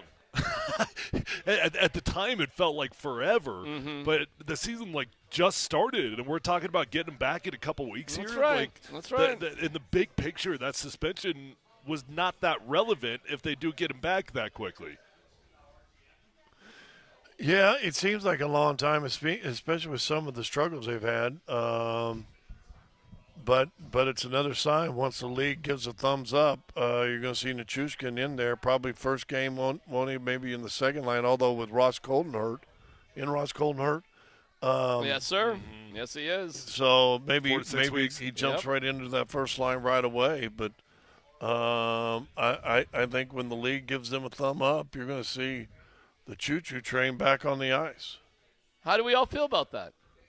I think it's weird how your opinion changes on it, and now that it's here, it's like hell yeah, Right. we're getting Val back. Right. Hell yes, we're getting Val back. Right. 6 months ago, man, that dude better never play on that. He better Right? not be on the ice Hell one yeah. second again ever in the future for the Right. Colorado Avalanche. And now it's like, wait, we get Val back? Let's go, man. I mean, you look You at know the what? stats, and everybody's. Go You're ahead, right. finish. I'm sorry. Well, I was going No, to say, you're right. everybody says a team's like a family, right? Team's like a family. I had an uncle that ended up drinking himself to death. Literally drank himself to death at fairly young age, I think 74. And he had issues with it, from the time you're an adult and you can realize, because you're drinking yourself now, you're like, oh, okay, he's got a little problem. You never stop loving him. You never get on that high or never don't get on that high when they stop for a while and they seem to be cleaning things up. He just never could get over the hurdle all the way. So I think it's the same thing with Nichushkin. Did he let the team down 2 straight playoffs? You bet he did. I mean, absolutely did. And I think it cost him 2 series to advance, to be real honest with you. I think he meant that much to the team. You were calling him D-Mac the middle of the year last year, top 2 or 3 player in the league. He was about to win the Conn Smythe in the playoffs, and they kept going. Yeah. He's playing great. And so, top 10 guy, no doubt. So it's an addiction issue, which those of us who've not had to really struggle or fight that themselves, we sit there and look at a lot of people that have and go, why are you so weak? What is going on? Why is your mentality such that you can't quit this? And it's a demon, dude. It's a demon. So I think there'll be love to him. I think they'll like him. They'll cheer for him. But there's always a weary eye to it. That, all right, when are you slipping? Well, we'll dig into it. It'll be fascinating to see what happens here in the next couple of weeks. Bo Nix, Sean Payton, the love affair as chronicled by Jeff Legwald, and the news about Lamar Jackson. Coming up next as we're live from Joe Willie's PhD on 92.5.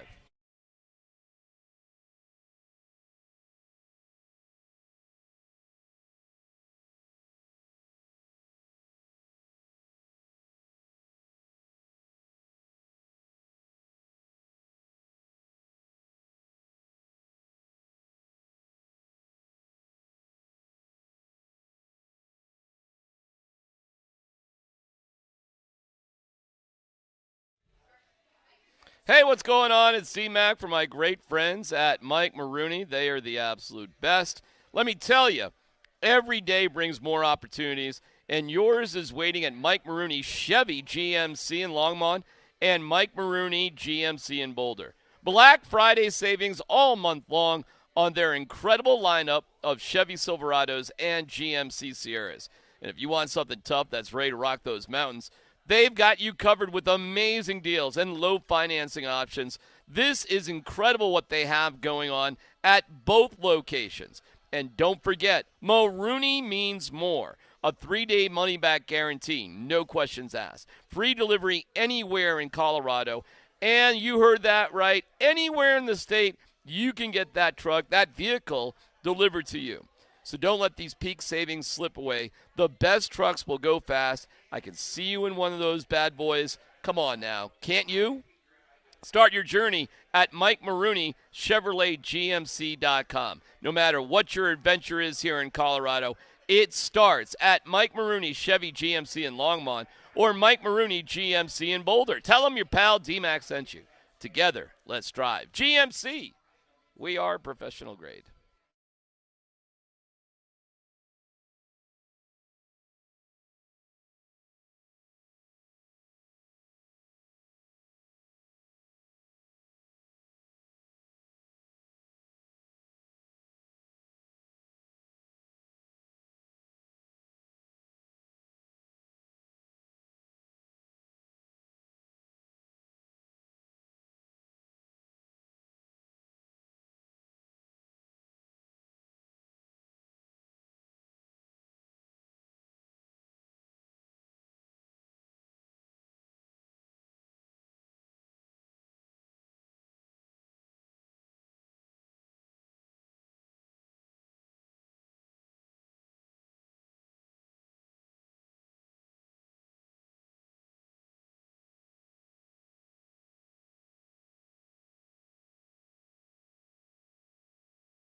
So there's some rushing statistics where you're pretty similar to Lamar this season. Yeah. Do you look at his game at all in terms of certain things that he does? Or? If I try to do what Lamar would do, I wouldn't be here because I mean, he's special when it comes to, not only running the ball. He's, well known for his explosive runs, but he's a full qualified quarterback in the pocket, and he does some really good things with his arm. I think he's underrated when it comes to throwing the ball, but it's going to be fun seeing him. I've never met him. It's going to be fun being around him, watching him in person for, I guess, the second time I watched him play Clemson. When I was in high school, I went and watched the Clemson game, and he was electric in that one too. So I'm excited to play, against him on the same level. It's still crazy I get to play against these guys that. The never-ending construction zone at Dove Valley, as Bo Nix is talking about. Why don't you go Lamar ride Jackson. your bike through it? If they set up a cone and some wet cement that I can plow through, it sounds like a challenge. That's right up my alley. The only apparently. thing could have been better, and it may have helped your injury-wise, is if the Knicks pad was wet cement too, and you would have face planted right into the wet cement. I would have taken that. I would have more than wanted to fall into the wet cement than the hard cement. The wet cement I could just wash off. I'd have been fine. Oh, I was thinking you did land in the wet cement. Oh, no. No. The bike went into it. The front wheel went down. It stopped. It's like a swimming pool. Imagine that. And it would go in the water and then stop at the wall and then right onto the cement. Got it. Yeah, no, I didn't go. No, it was – there was wet cement all over the place because it splattered from the bike and everything. But my face stopped the fall, specifically the right side. So I'm a little impressed you didn't bring So these are like little patches, hard cement, patches, hard cement. Yeah. And you went tire into the wet, face into the hard. I don't believe you when you say it wasn't a different color, because wet concrete is absolutely going to be a different color. Well, if it was, I didn't notice it. To me it looked like glass. To me it looked like nothing. Like, just go right through it. Did you have cement all over your clothes? All over my clothes. It was unbelievable. It was insane. I looked like a crazy person when I got home. It really was. I gotta give my wife credit for being so calm, because I think it'd have been reasonable to start screaming. Seriously, and that's why I didn't answer the door for Halloween. It was too scary. My face was too scary on Halloween for the kids. Nah. That's how bad it. Well, that's what we decided it was. But hey, live and learn, survive. Count your blessings, all that sort of stuff. I'll be back on the bike soon enough. I hope. Hopefully the bike's okay. Hi guys. Yeah, it's me with the messed up face. Okay, Lamar Jackson will play. Yeah. So we know that. The Broncos have, without a doubt, the toughest test. Jeff Legwall's article it's a great article. It's a great article. Now, again, we know a lot of this stuff already. But, when Jeff writes, he writes to a national audience, and people may just be discovering the Broncos. This is the first week, aside from Thursday Night Football, where they're featured on Sunday on the CBS broadcast. They got the number one team with Nance and Romo. And it is for the early games, the big game for CBS for the week. Guys, how would you describe and what do you think of the Bo Nix Sean Payton relationship? It's like father-son almost. It's beyond player-coach. I don't think it's a typical player-coach relationship at all. This is like I am so invested in you that I'm going to make everything work around you, which I guess is smart for a quarterback. But I don't know if Sean Payton even has the ability to treat Bo Nix as the same as every other player on that team, because that's how close that relationship is. I tell you what, though, the one thing reinforced, not that we needed it either, is what was the player that put out on X after he saw Bo Nix go back at Sean Payton in that Raiders game and tweeted out, Bo Nix is now Sean Payton's favorite player. I think that was Daniel. Which now all of a sudden, I think you're right. You're right. It just he played for Sean. Just go a year back, and I wonder if that was Russell Wilson's opportunity to go back at Sean Payton, and things may have worked and looked a whole lot different. It's such a good question, man, Yeah, and obviously it's it's a hypothetical that we'll never know the right answer to. My gut really does tell me if Russ would have bounced back then, I think he's still the quarterback this year. I do too. I actually mean that because Russ was playing. He tried to get rid of Russ early in the season. He couldn't do it. Yep. He tried to bench him. He threatened to bench him, but then they just kept winning football games. And then that moment happened, and Sean was like, all right, fine. That's the straw that broke the camel's back. But if that goes the other direction, the football was good enough that it was not pressing that you had to get rid of him. When Sean Payton yelled at Russell Wilson, and Russell Wilson just took it and walked off, tail between the legs, I guarantee you, knowing Sean's personality, in his head he's going, I'm trying to coach a coward to win games. Wow. Because that's how he challenges it. I mean, it's a little old school. I had a coach do that to me, and once I stood back up for myself, he and I, to this day, 30 years later, have a great relationship. And it was – and it was tumultuous for a while. I was the whipping boy, and I finally stood up for myself, and it was all right. In fact, he told me, I saw him the next day or 2 days later, he goes, got you a little angry, didn't I? Stood up for yourself, didn't you? That's good to see. And then you answered by playing well. That's good. And we've been great for 30 years since. And I guarantee if Russ would have said, you know what, and just gone at him, I'm with Tyler. I think Russell Wilson's still your quarterback. Yeah, I had the exact same experience with Rick Dennison. I was Rico's whipping boy, and it's funny you use that term because that's literally the term that I called myself when I was playing there. Me too. When I would talk to Bill Rader, my old chaplain, and it was so bad, like I was struggling, like I didn't know what to do. I was the whipping boy so bad that I was reaching out for help from my spiritual advisors, and when I stood up for myself, man, that relationship changed forever, and I'll never forget. It was in Philadelphia, and I might have dog cussed him right back. To the degree, he actually called me after the game on Tuesday on our day off and actually apologized to me, and our relationship was forever different, forever. Is it okay inside of a team to know that a coach has a special close relationship with their number one player? I think it's expected more or less, but it depends on what degree it goes to. Like Robert Griffin, that relationship with the owner, that ain't normal. Your dad's in the locker room, that ain't normal, and it's not okay. That was with the owner, not the coach. Yeah. Mike Shanahan ain't letting his dad in the locker room, but Mike Shanahan didn't have a choice in the matter. Well, I would say that too. I would say if the owner has some sort of special relationship that everybody knows about, that's probably really weird. Right, but my point is, if a coach is doing the same thing that an owner was doing with Dan Snyder, it's definitely not okay, and it's going to cause problems. Scott? Yeah, I like Jerry Jones. But Jerry Jones is too involved with his team, in my opinion. When an owner cozies up, and listen, owner's going you're going to tell me the Nuggets don't like Joker?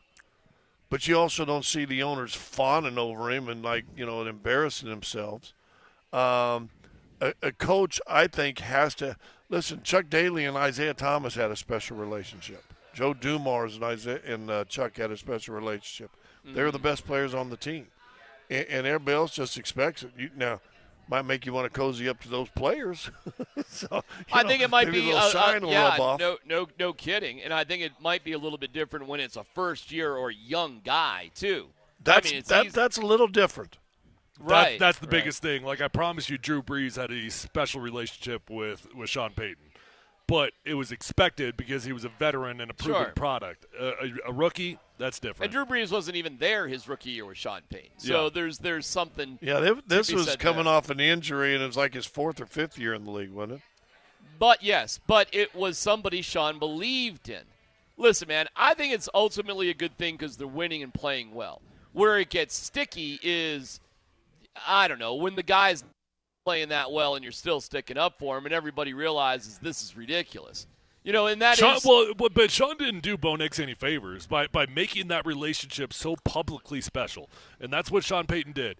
He publicly declared, I love this kid. He is my favorite kid. This is the second coming of Jesus. That's what he did with Bo Nix when he referred to him as with all the Drew Brees intangibles. When he made all those comparisons, he did not do Bo Nix any favors because now everybody expected him to play at such a high level. And then Sean was defending him to a naive level early in the season when Bo Nix was playing bad football and Sean Payton's like, I don't know what you guys are seeing. Everything's good out here. No, Sean, it's not good, and we're not dumb. We'll dig into how we think the Broncos are going to do. Lamar Jackson is going to play. That's the breaking news this afternoon. We'll see what the Broncos' reaction to that is. I'm sure they'll say we were expecting it the whole time. Well, we'll get to that later this afternoon. No dumb questions on the way. Plus, voice of the people, we want to know why you think the Broncos are going to win and be excited for that. That's on the Altitude Sports Radio app, powered by the Fricky Law Firm. They're in your corner, and yes, you can use my smashed-up face as a moment of reasons Levity. why the Broncos will win. Yeah, levity, that's the right call. We have something that's happening in sports. That's really dumb, and it leads me to a big question about something just slightly outside, Scott, that you're directly involved in. Details about that coming up next.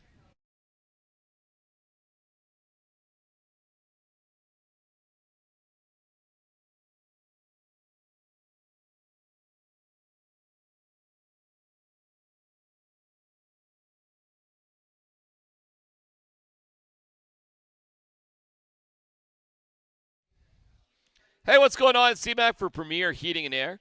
The name says it all. They're the premier heating and air experts in town. And the Premier Heating and Air Show is on tomorrow morning at 7:30 a.m. right here on Altitude Sports Radio, 92.5. It's powered by American Standard Heating and Air Conditioning. It can be heard on all sorts of the podcasts available wherever you get your podcasts, altitudesportsradio.com. Hey, listen, if you're in need of heating and air experts, we got a taste of it this week, didn't we? Give him a holler at 720-547-8009. That's my guy, Reed Borden, who is the absolute best. What the company that he has built, that I'm so proudly been associated with for 14 years, has some incredible deals. This is the perfect time to get your furnace tuned up with the Premier Special. That's a $49 furnace tune-up. They're also offering a $1,000 trade-in credit, 0% financing for 60 months, and even a gift card up to $500 if you sign up for a free estimate today. I love these guys. They have done all the work in my homes for the past 15 years, and you'll love their service too. 720-547-8009. Visit PremierAirColorado.com. Throw my name in for exclusive offers. Premier is an independent American Standard heating and air conditioning dealer.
Hit to short.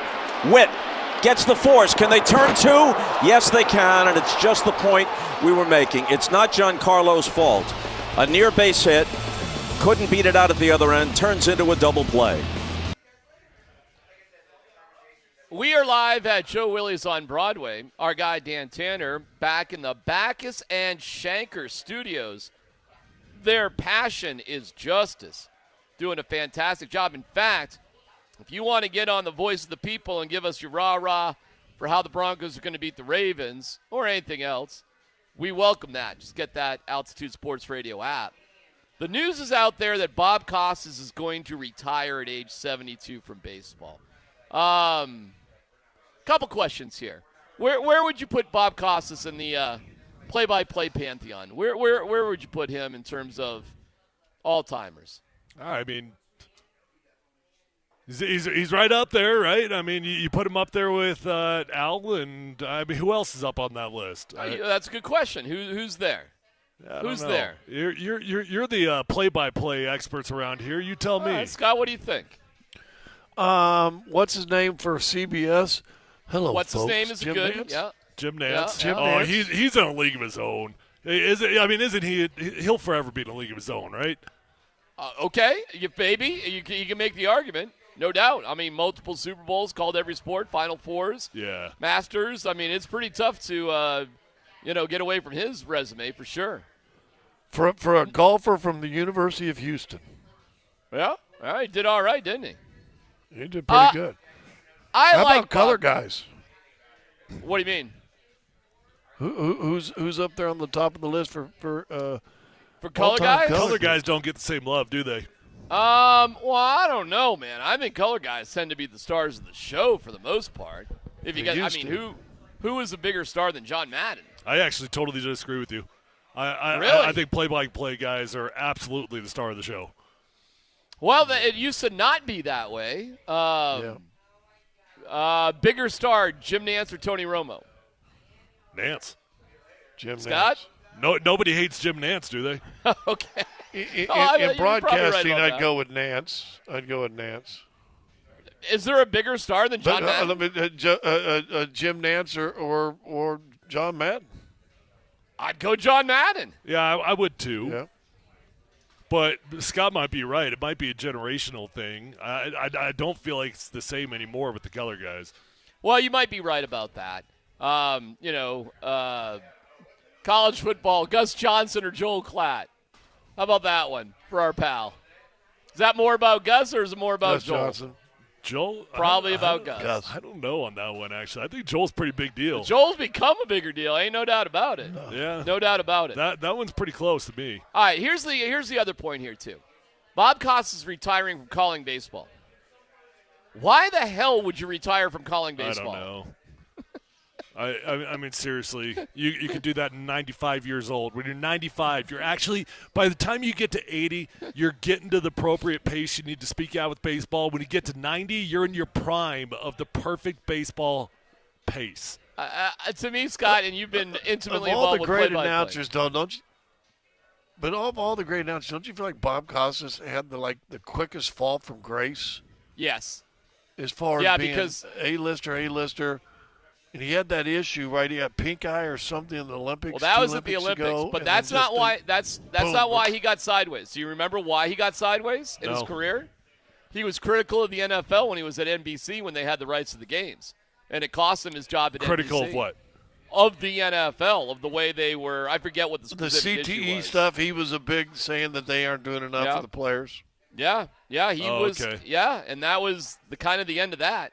And they moved on from Costas. They moved in Mike Tirico, for example, and to take over in those roles. He became the new, Bob Costas, basically. Mm-hmm. And Costas was relegated to MLB Network, and really you haven't heard a whole heck of a lot of them. When I saw that news today, I was like, I wouldn't even known that Bob Costas was still doing play-by-play. Wasn't really that big of a deal to me. I watched him. He did a game. I watched a game. Didn't he do some postseason games early on in the playoffs in baseball? He might have for MLB Network, yeah. But he hasn't been on the national stage. I mean, traditional national stage in a long time. I think I'm different than a lot of people, though. I swear, sometimes I'll be halfway into a game and I'll have no clue who the commentators are. Like it's just on in the background. Like, to me, they're never a part of the story. It's like you see them, but you hardly acknowledge it. It's just I don't even know who they are half the time. All right, would we all agree baseball's got to be the easiest thing to do play-by-play for? If you could tell a story, you could do baseball. Scott? Yeah. Yeah, you got all your notes in front of you in the games at a slow enough pace. As long as you know a little something about baseball and the teams you're doing, you can fill in with stories. And yeah. Basketball. I'll let Scott say. What do you think? I think it's easy. You think it's easy? Well, why is it easy? For play-by-play or? Yeah, sure. For play-by-play, no. Listen, play-by-play for basketball or hockey, like I went up in a booth. I got to do that game last year with Connor. And what those play-by-play guys got to do in hockey is amazing. I got to do play-by-play, believe this or not, for a world-class all-star lacrosse game. Mm-hmm. What? Just lacrosse was unbelievable. Yeah, they had it in Mile High. And I did play-by-play with the DU coach was my color guy. Wait, you were doing the play-by-play? Was my daughter's varsity team. Yeah. Wow. How did you figure that one out? Well, here's the funny thing. So I went and got online because back then it was it was just growing. Got online, got all the things, made the boards, did it. Had Andy come because I knew he was my one lacrosse guy. He was going to be my spotter. Get to the game, and the PR guy comes up and goes, "Oh, by the way, all the numbers on our webpage are wrong. They've changed all their numbers." That's fantastic. So he had to give me a paper. So all my board that I had notes on everybody, now I got a piece of paper with the names on it. And then they decided to do these cool jerseys. We're up at the very top row broadcasting this, and the numbers down on the Mile High are they went with the little 5-inch numbers. And so now so I'm basically by the middle of the game, I'm going swinging over to the left side, taking up there, and then you kind of get time. Hope he holds it for a while. That's Johnson down the left, looks inside, swings it back to the middle, out to the opposite, and that was weird. I think basketball would be a big adjustment for me. Right now, obviously, all I've ever done is football, but in football, there's a play. Right? And so every play requires analysis. And in basketball, there's so much action that I know for me, if I were calling a game, the temptation for me would be to overanalyze and feel like I have to describe everything that's going on out there, right? Because it's nonstop action. So finding the balance of when you do need to analyze something versus what you just need to just have a good time with. The funniest part is in hockey, do you really even need a color analyst in hockey, in all honesty? Do you really need one? I mean, the game happens so fast. Well, I will say this. And same thing with basketball with Cause, and I do games with Cause, but talking both with Connor and Cause, no, but you know what? To both of them, it's nice to get a break once in a while. Oh, I'm sure, yeah. And let somebody else say something.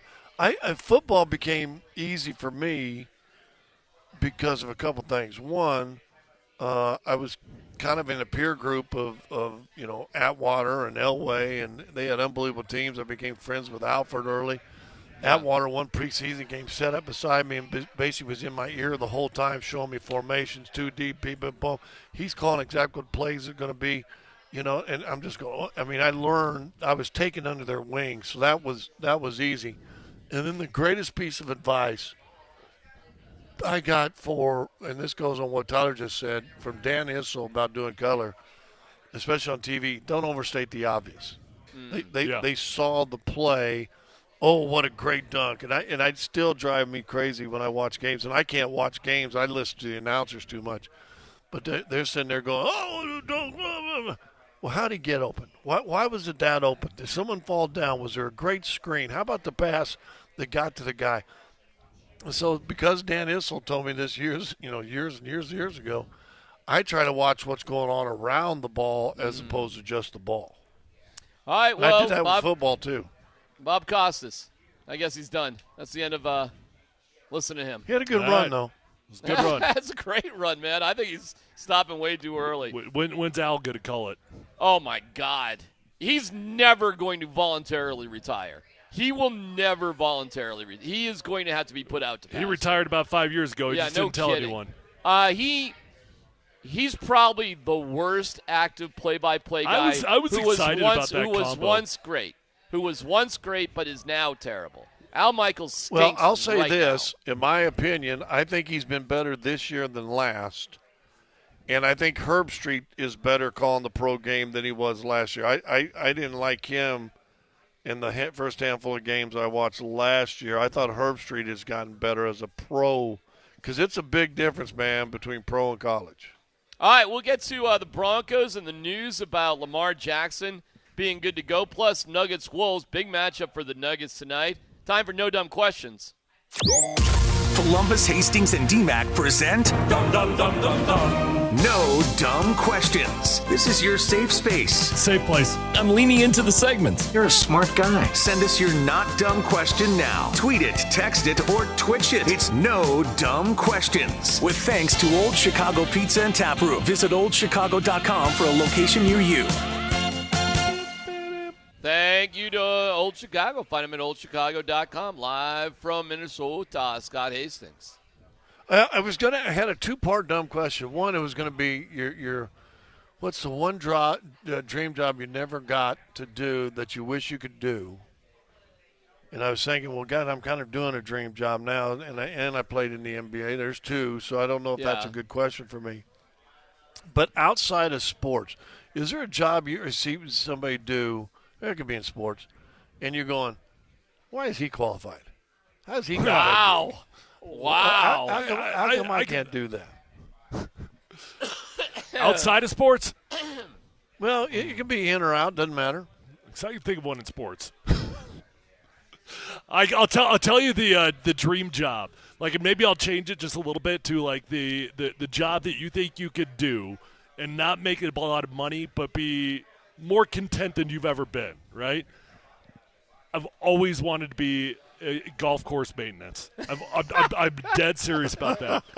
I am so serious about that. Getting up early cats morning. Anymore go to a lot of school, dog.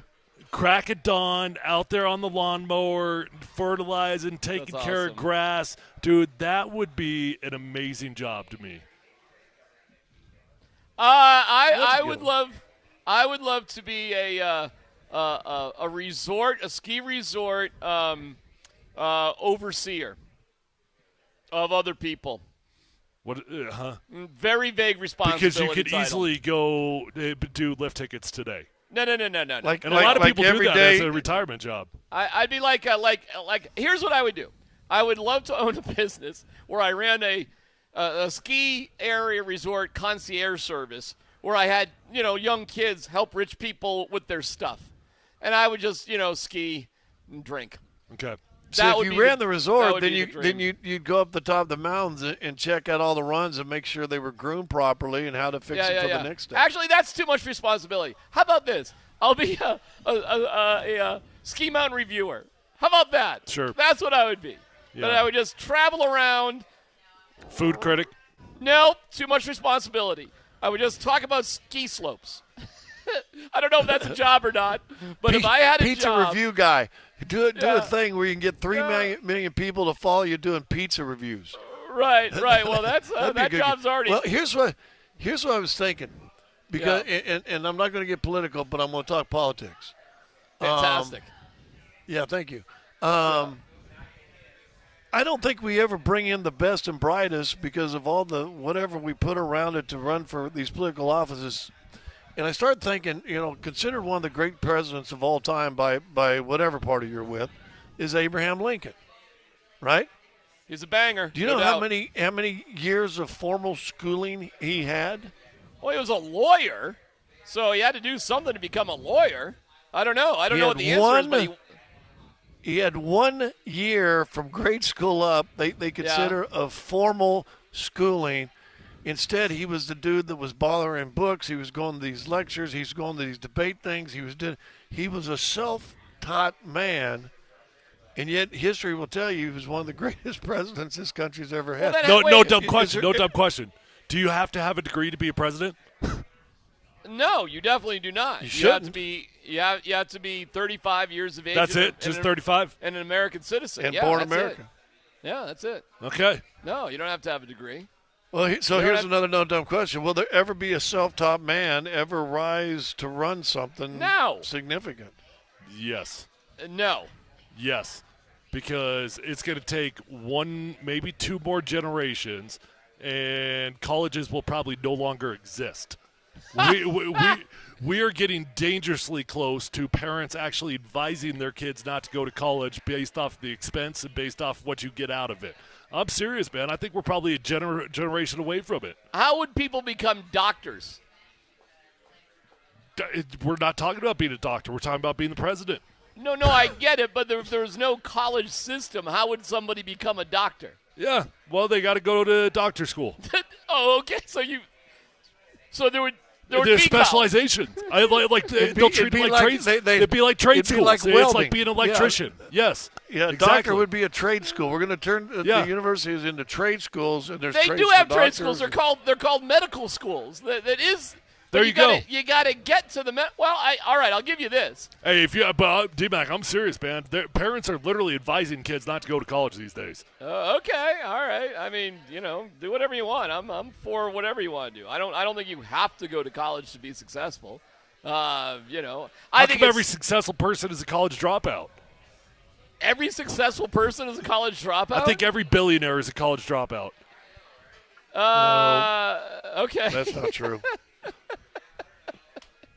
I'm not sure what to say on that.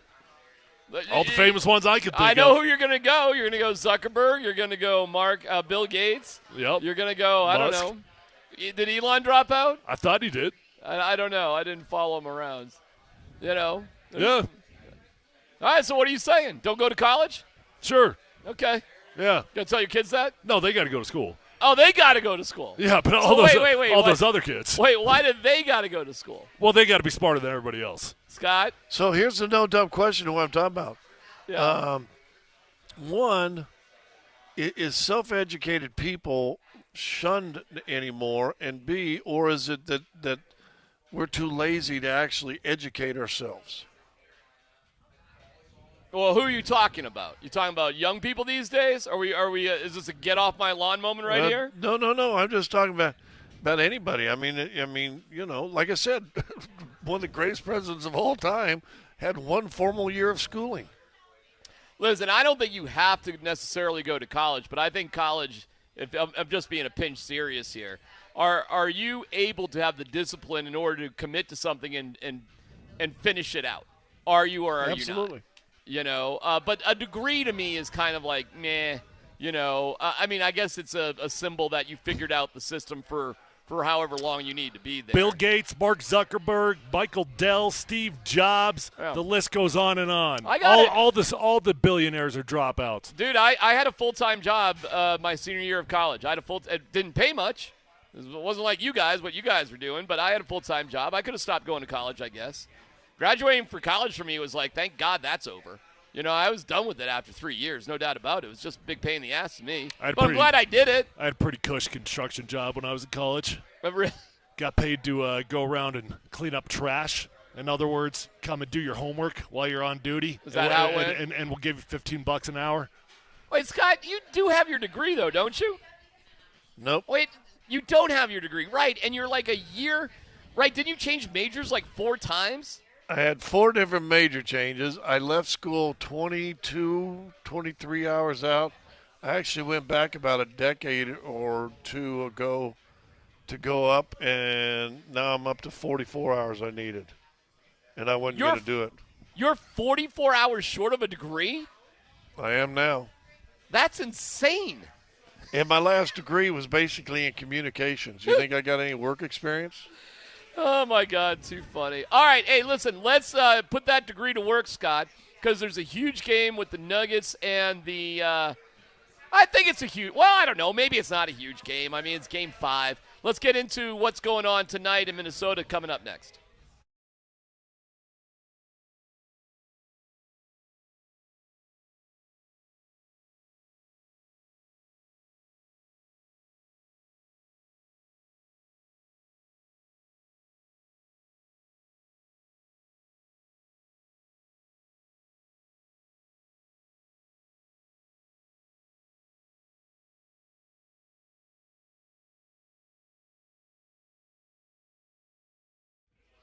Hey, what's going on? It's D-Mac for Mike Maroney. Every day brings more opportunities. What's yours? What's waiting for you? Well, at the Mike Maroney Auto Group, they've got your next vehicle. They're in Longmont and Boulder. And Black Friday savings go all month long on their incredible lineup of Chevy Silverados, Ford F-150s, and GMC Sierras. If you want something tough that's ready to rock, they got you covered with amazing truck deals. Incredible or low financing options at both locations. And remember, Maroney does mean more. 3-day money-back guarantee, no questions asked, free delivery anywhere in Colorado, anywhere in the state. So don't let these peak savings slip away. The best vehicles will go fast. Start your journey now at MikeMaroneyColorado.com. No matter whether it's the slopes, it's the back roads, wherever your adventure starts, make sure you visit MikeMaroneyColorado.com. That's MikeMaroneyColorado.com. The Mike Maroney Auto Group in Longmont and Boulder can help you no matter where you live in the state because Maroney means more. And when you visit them, tell them your pal D-Mac sent you.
It's Funky Friday here at Joe Willie's on Broadway.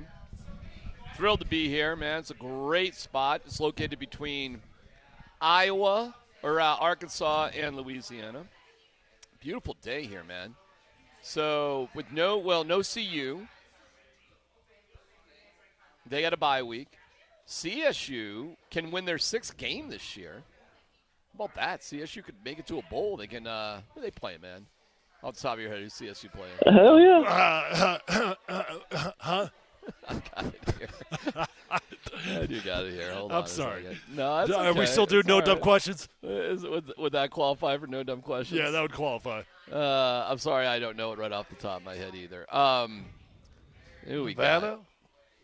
got? Oh my God, we are terrible. Nevada. They're playing Nevada. Nevada? Nevada? Don't say Nevada. Don't say Nevada. Nevada's Nevada. bad? Nevada? That was fine by me. Yeah, so you're right, Scott. Good pick up there. Well, we wish them the best.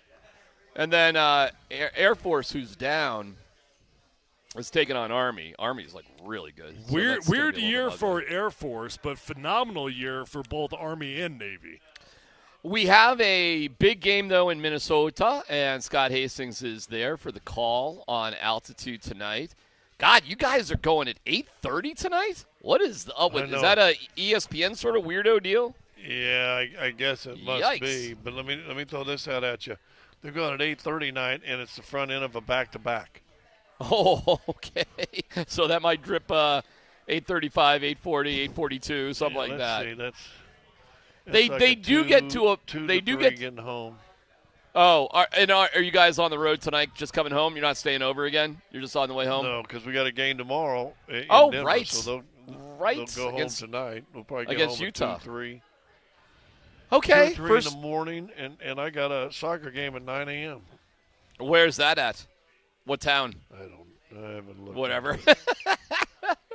We were supposed to I have don't Scott. We're think supposed to so, have a makeup Pueblo game. And, Oh, I thought your season was over. No, I'm talking about my daughter's soccer. Daughter's soccer. Yeah, daughter's Oh, soccer geez. On had to the a next thing. Pueblo game that was canceled, and they are keeping the season going just to do this makeup game in Pueblo. In Pueblo. Yeah, and I'm like, I think we just let that one go. Why what's don't the- we just go and let that one go? What's the age? 8. You got to be kidding me. I'm not kidding. You're kidding me. No, so I actually was not. No. I actually was not. Oh, my God. What time is the game at? I don't know. I think it was like 11 o'clock or something. Pueblo. Yeah. 8-year-olds. So that means you got to Yeah. get there by 10:30, which means you probably got to leave the house 8:30. Yeah. Probably earlier than that. Yeah, and then you got to go out to breakfast/lunch or whatever after the game, orange slices, Well, whatever. I mean, now you're in Pueblo, so now we got to do things that you do in Pueblo. Which what that is, I don't know. What do you do in Pueblo? Oh, you got to go somewhere. Go to and get you the some county fair. Yeah, state fair. Go- State go and fair. get- no, State no, fair. no. My bad.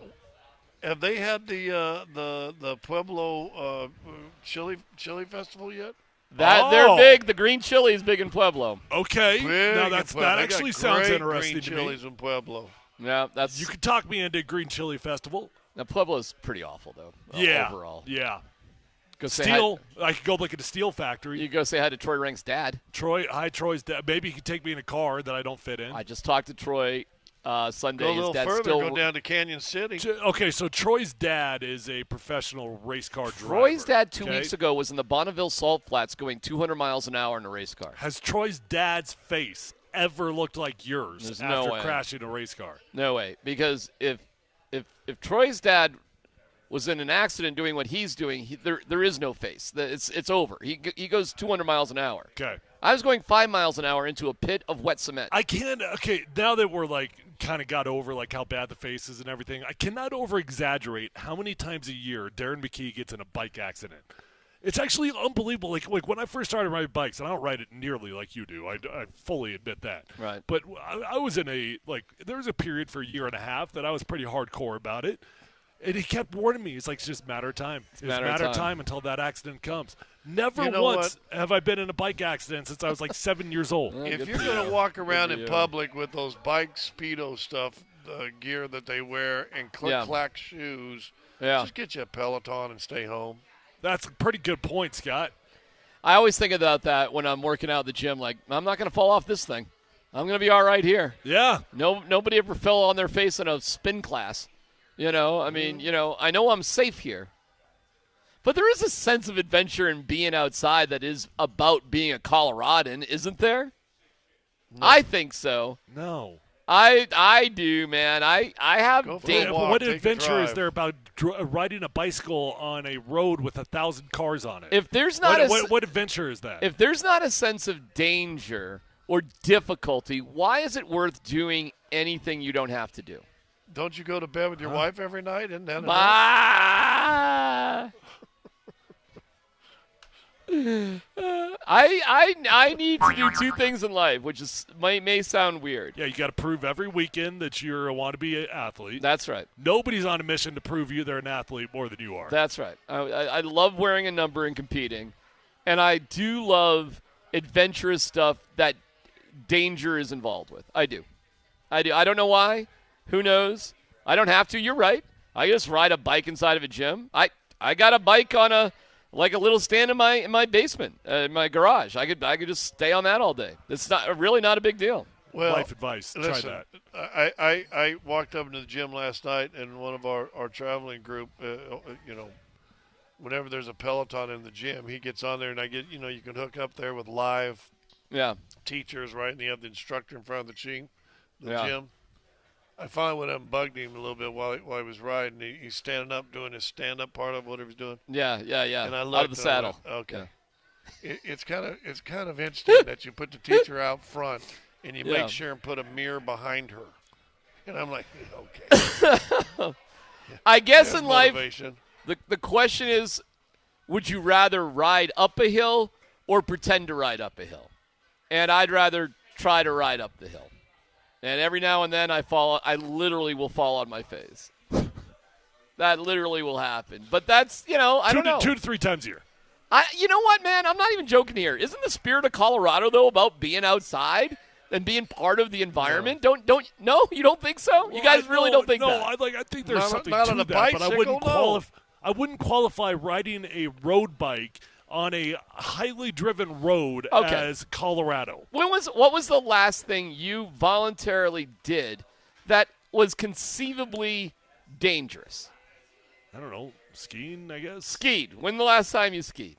Well, not this year. You didn't ski this year? I usually ski 12 to 15 times. Okay, so 2 years ago you did something.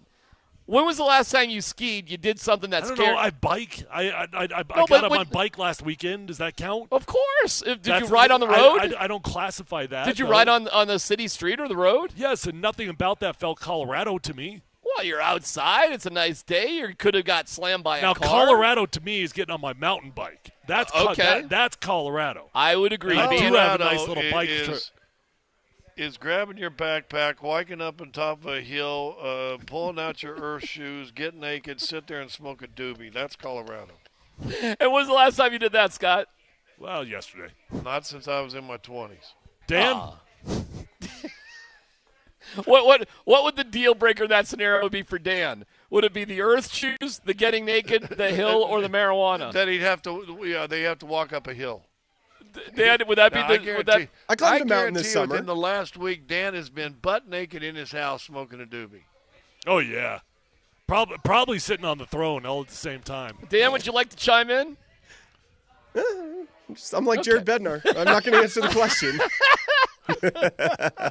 The most important hour of the day is next. It's 2 o'clock. The Broncos, Lamar Jackson, Scotty, and Minnesota. 2 o'clock. Let's go. Coming up.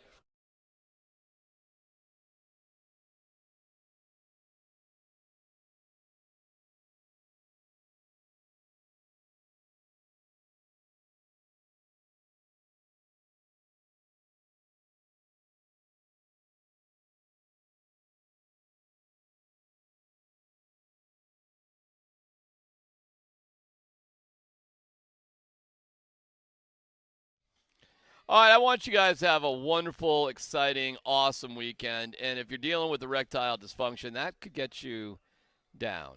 But it's time to have an amazing sex life, just not an okay experience. And the Rocky Mountain Men's Clinic is there for you. ED can be an intimacy destroyer. And if you remember that first time you failed to perform in the bedroom and you just laughed it off, listen, I got it. You've probably been dealing for a long time. This is not the type of thing that you just, oh my God, it happened once, I'm going to get right on this. No, you've been putting it off. But the Rocky Mountain Men's Clinic is there for you with treatments with success rates well over 90%. Some treatments can have you last an hour or more and bring the life back to your life. We've served the Front Range of Colorado for nearly a decade, successfully treating tens of thousands of men. So schedule a consult with the Rocky Mountain Men's Clinic today. The initial visit's only $99, includes a medical consult and with the Colorado licensed medical provider, a T and PSA test if medically advised, a test dose. If that doesn't work, in the office, your visit is free. So give my friends at the Rocky Mountain Men's Clinic a call at 720-440-7900 or visit RockyMountainMen'sClinic.com.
And let me say this, that Bo Nix is coming on. He's getting better.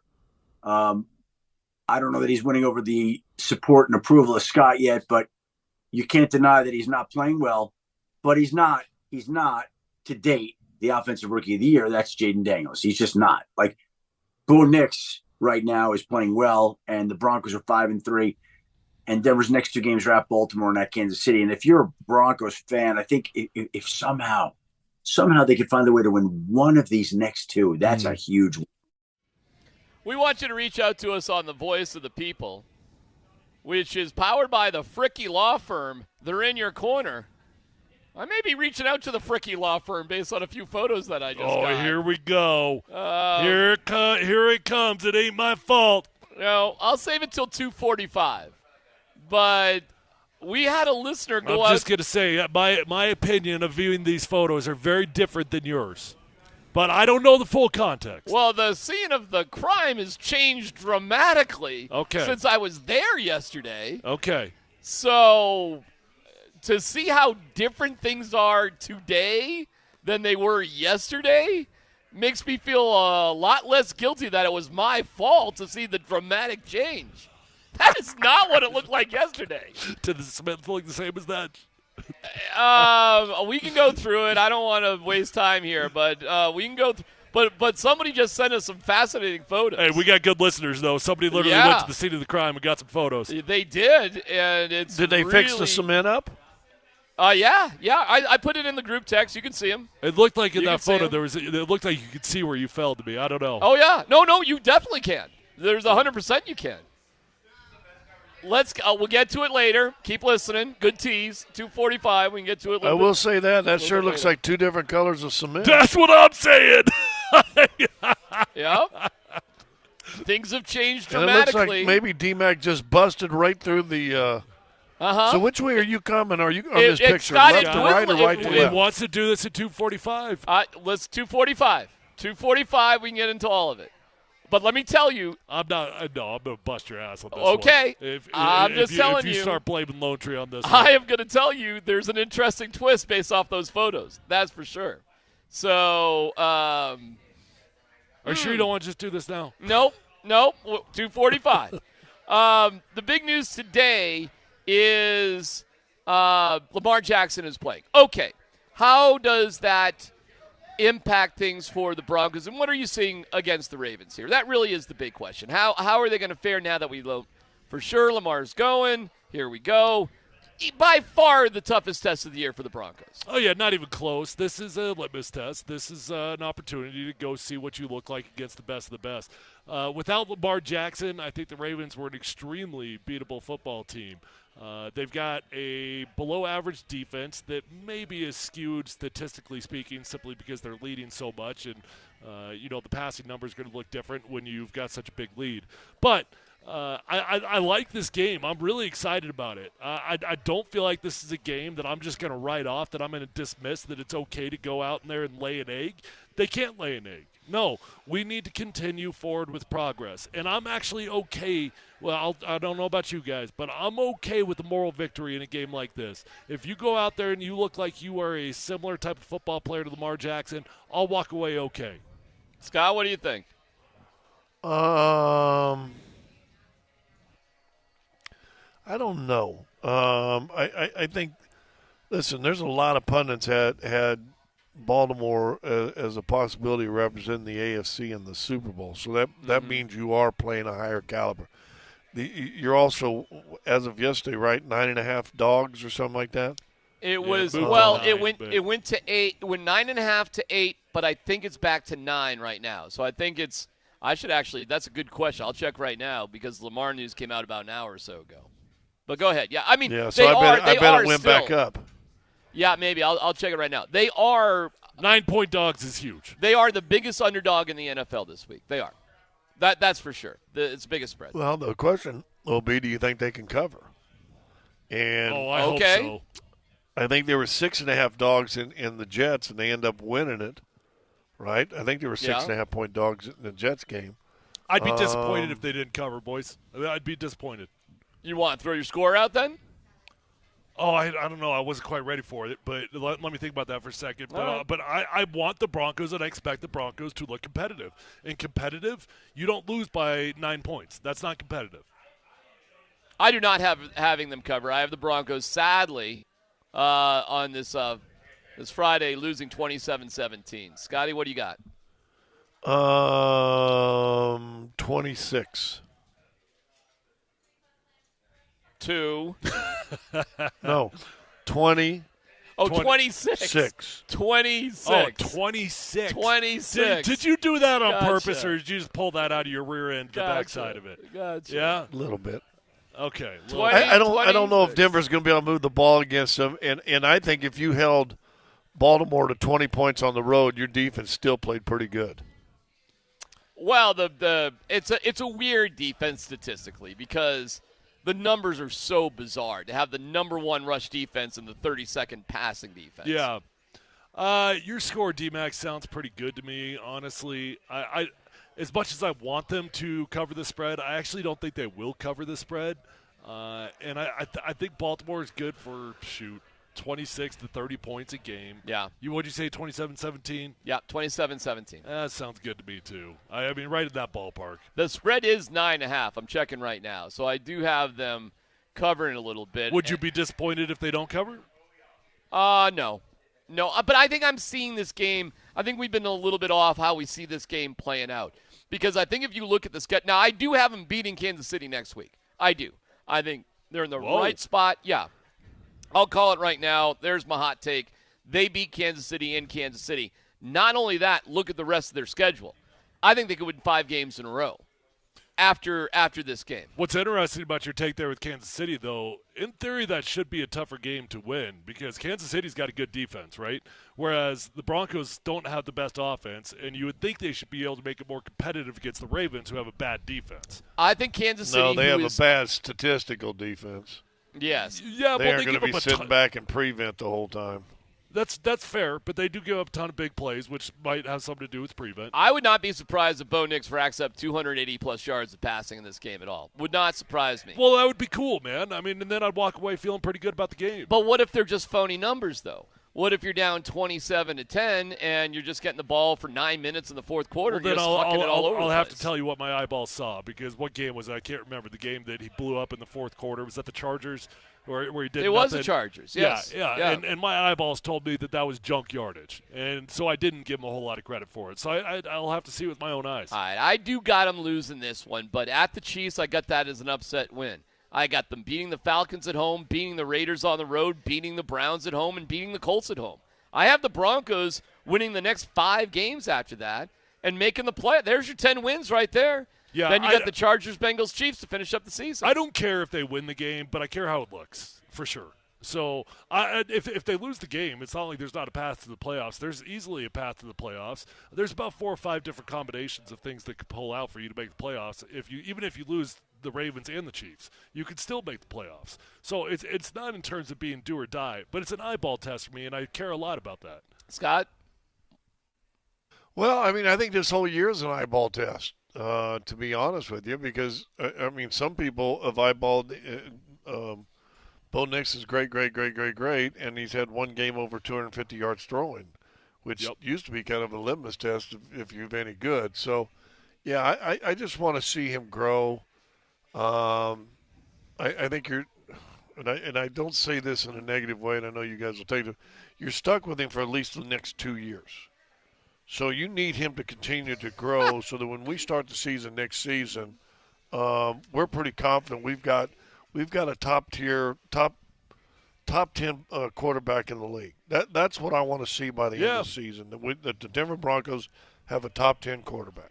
And that's why the eyeball test matters a lot against the Ravens, which is why I would be very disappointed if they don't cover the spread. Because I'm telling you, a 9-point spread is a middle finger. That is flat out offensive. How big of a spread that is offensive. Vegas is telling you that you suck. That's offensive to the defense. You're right, Scott. Yeah. Both probably. Yeah. Yeah, it should be offensive to both. And if you can't cover that, well, it's going to tell you a lot that Vegas knows more than what we think we do. All right, well, get in on the app, and let's hear from you on the Altitude Sports Radio app. Voice of the people, powered by the Fricky Law Firm. They're in your corner. The text line, too. Sean Mazza text line. You can hit us up as well. I'll go through the investigative photos connected to my bike accident at 2:45. That will happen. But Lamar Jackson is going. This is the toughest game on their schedule, right? You don't see a tougher game for the Broncos on the schedule, do you? Well, you're still playing the world champs. Okay, tougher game. Tougher game. This or the Chiefs. The way that it matches up, just based off the defense for the two teams, the Chiefs should be a tougher game for the Broncos. And I know that the Chiefs are not exactly world beaters right now, despite the fact that they're undefeated, which is a stupid statement because clearly they are world beaters.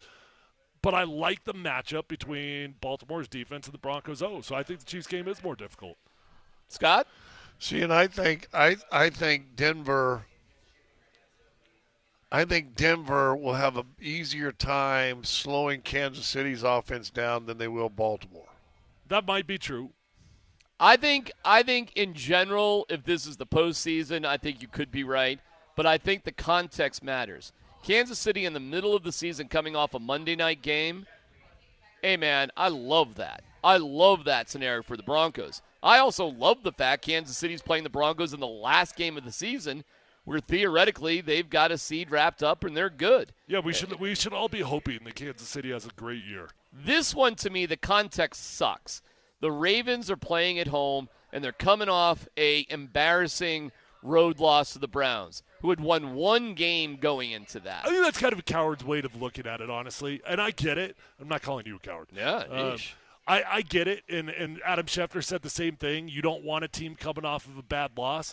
To me, that's a bit of a defeatist attitude. Like, we're looking for a reason why we can't keep up. Hey, they just lost to the Browns. They just proved that they can lose. Right? They just proved that the Cleveland Browns can beat them. Why can't the Denver Broncos beat them? I don't like that attitude of being like, yeah, now they're motivated, whereas before they weren't. No, we know that you can beat them. The Raiders have done it and the Browns have done it, so why not us? Well, let's get your voice on the voice of the people on the Altitude Sports Radio app.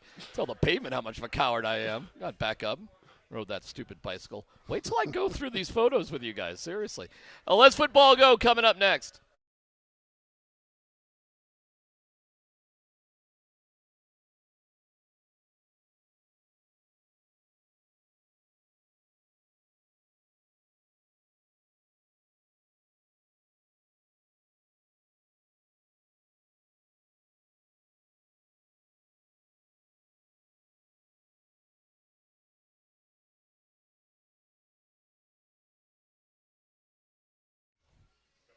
Hey guys, Tyler here, my friends over at Vitalized Health, and I want you to look and feel better. I want you to sleep better. Don't you want all those things in your life?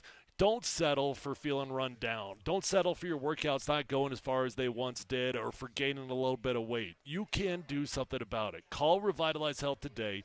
They're going to come up with a customized game plan that can include testosterone, peptide therapy, hormone replacement, medical weight loss options, even just go in and get a shot of vitamin B12 if you're feeling a little bit run down.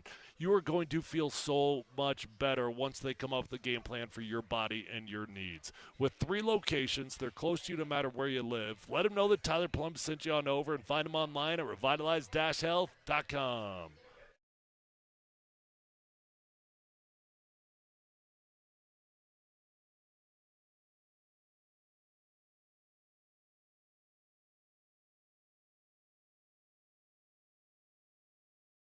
Hey, it's D-Mac, and every day brings more opportunities. Your next great opportunity is waiting for you at the Mike Maroney Auto Group in Longmont and Boulder. Black Friday savings going on all month with their incredible lineup of Chevy Silverados, Ford F-150s, and GMC Sierras. And if you want something tough that's ready to rock those mountains, they've got you covered with amazing deals and low financing options. This is happening at both locations. This is fantastic. It's Mike Maroney Auto Group in Longmont and Boulder. And don't forget, Maroney always means more. More with their 3-day money-back guarantee. More with free delivery anywhere in Colorado, anywhere in the state. So you can look it up online, and they will come to you. Don't let these peak savings slip away. The best vehicles always go the quickest. Start your journey now at MikeMaroneyColorado.com. no matter what the Colorado adventure is, you're going to look better in a Chevy Silverado, Ford F-150, a GMC Sierra. The Mike Maroney Auto Group in Longmont and Boulder can help you no matter where you live in the state because Maroney means more. Mike Maroney Auto Group. Tell him D-Mac sent you.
Well,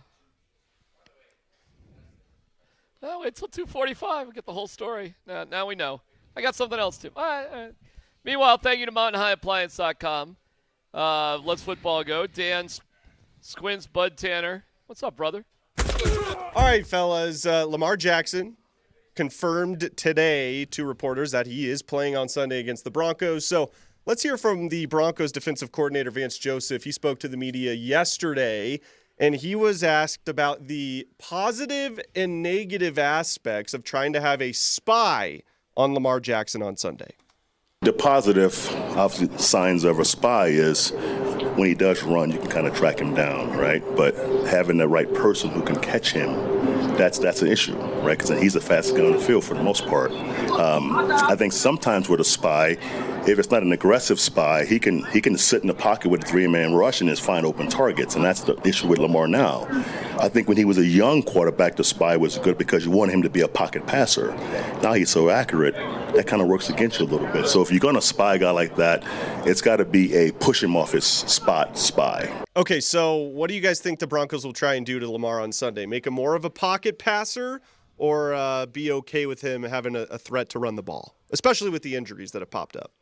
Yeah, well, first of all, I do think having a spy on Lamar Jackson is more or less worthless. Who in the NFL is fast enough to spy Lamar Jackson? I mean, if you just think about the concept of it, you're already out leveraged. You're waiting on him to react. You're hardly ever going to get there in time. What do you try to do against Lamar Jackson? Yeah, you still try to turn him into a pocket passer. Absolutely, that's what you try to do. And it's not a shot at him, and everybody gets all offended when you say that because you're like, oh, you think Lamar can't throw the ball? No, of course the dude can throw the ball. But he's definitely better at running the ball. So you take away what he's the best at. Now the problem is you can't overcommit to it, because once you overcommit to it, now you get the deep shots down the field. You actually got to have a very rock-solid, fundamentally sound game plan against Lamar Jackson, because unfortunately he's capable of killing you at anything if you overcommit one side or the other. You got to make him an uncomfortable pocket passer. In other words, you got to stay solid to your lanes. You got to push the pocket inward. And so when he comes out, he's not going to be able to go out and step in between a nose and a tackle or a tackle and an end and then find lane. He's going to have to step back and out, which may give you more time to address things.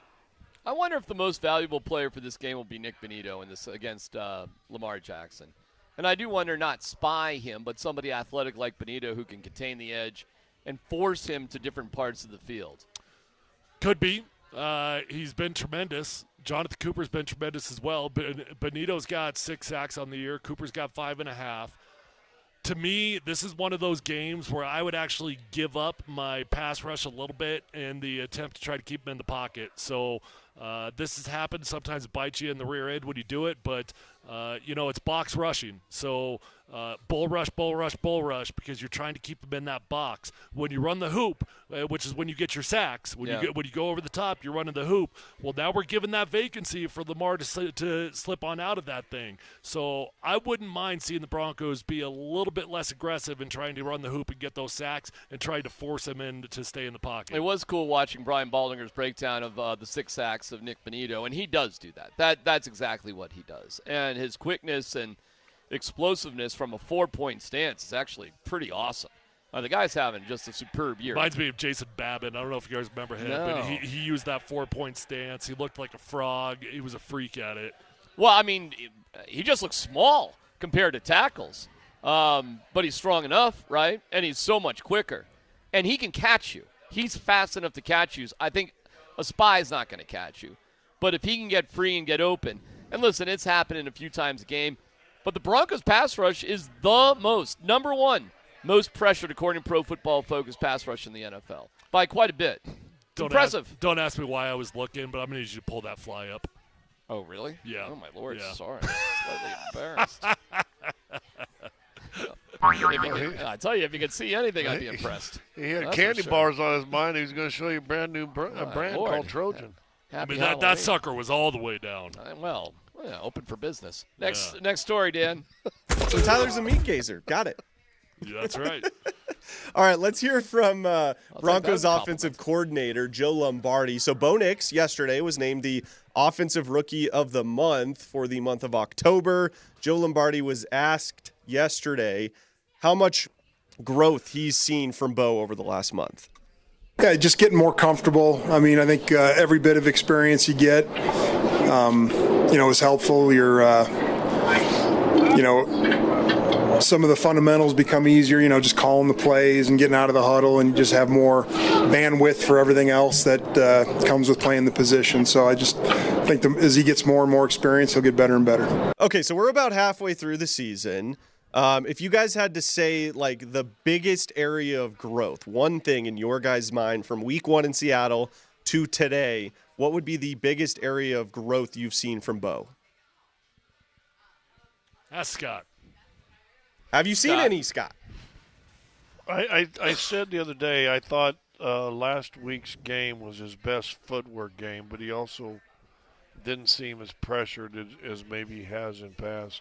Biggest Zero growth. pressure. Yeah.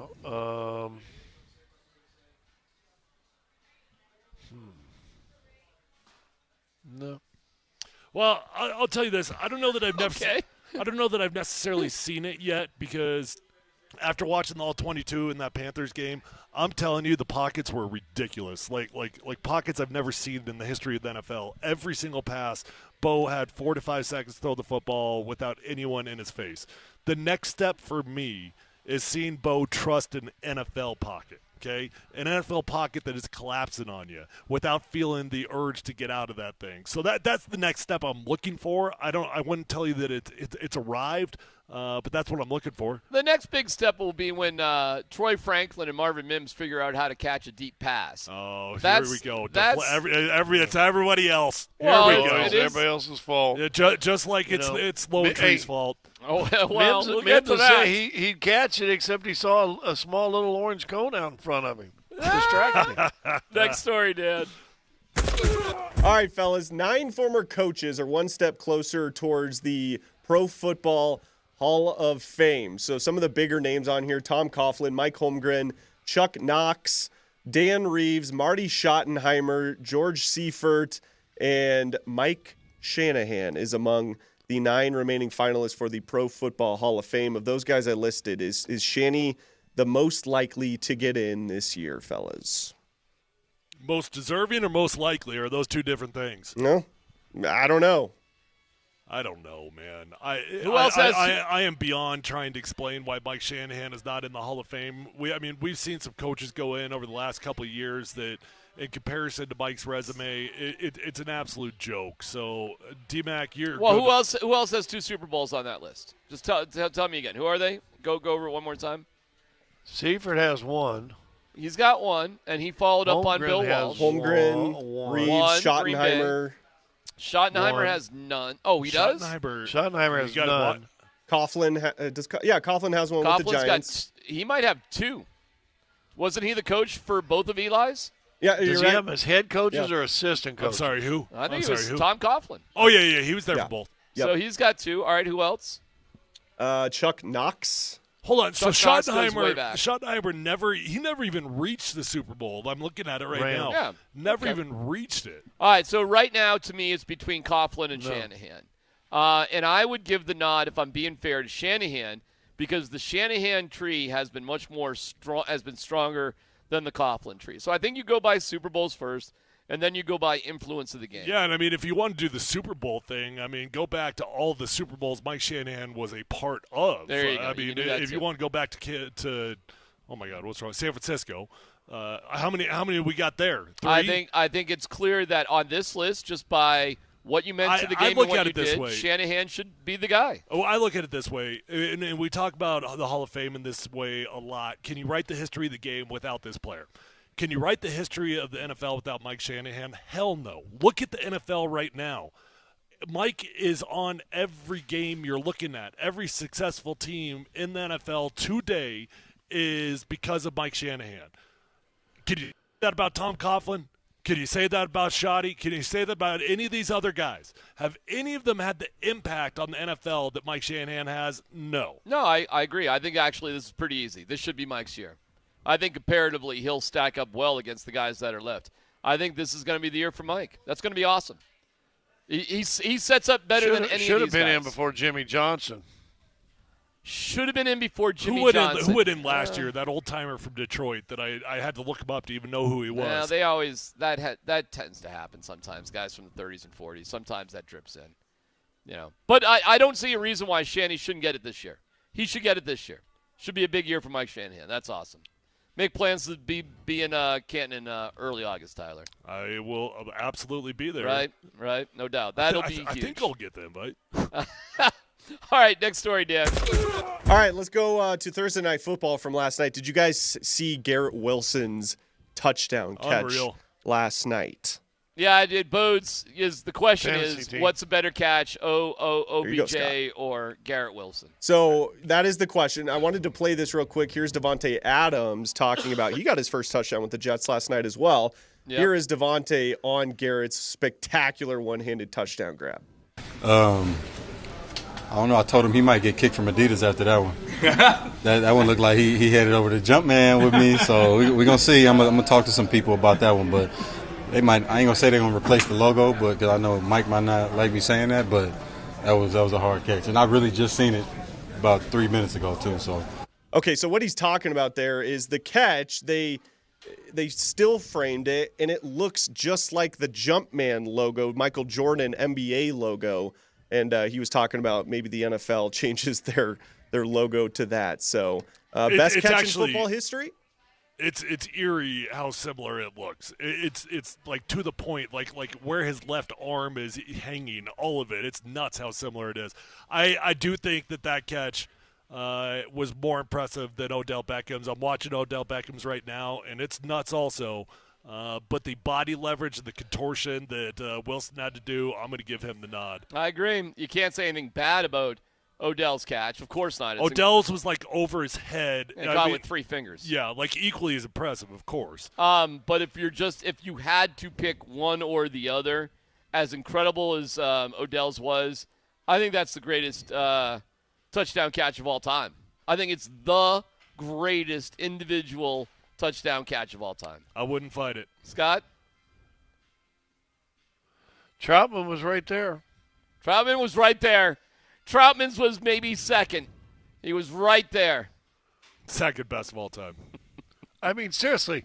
I mean, I know he didn't, throw the legs out and do the jump man or anything, but that's also supposed to be a less athletic receiving player. I mean, that's a tight end, and he went out with the one big paw and just snagged it out of the air.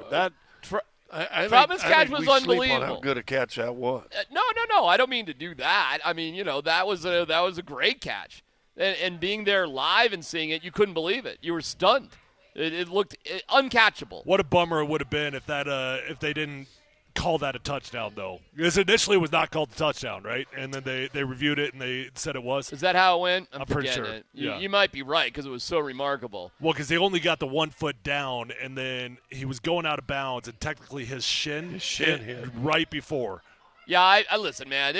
These guys, in terms of athletes, they do things every now and then that just absolutely positively blow you away.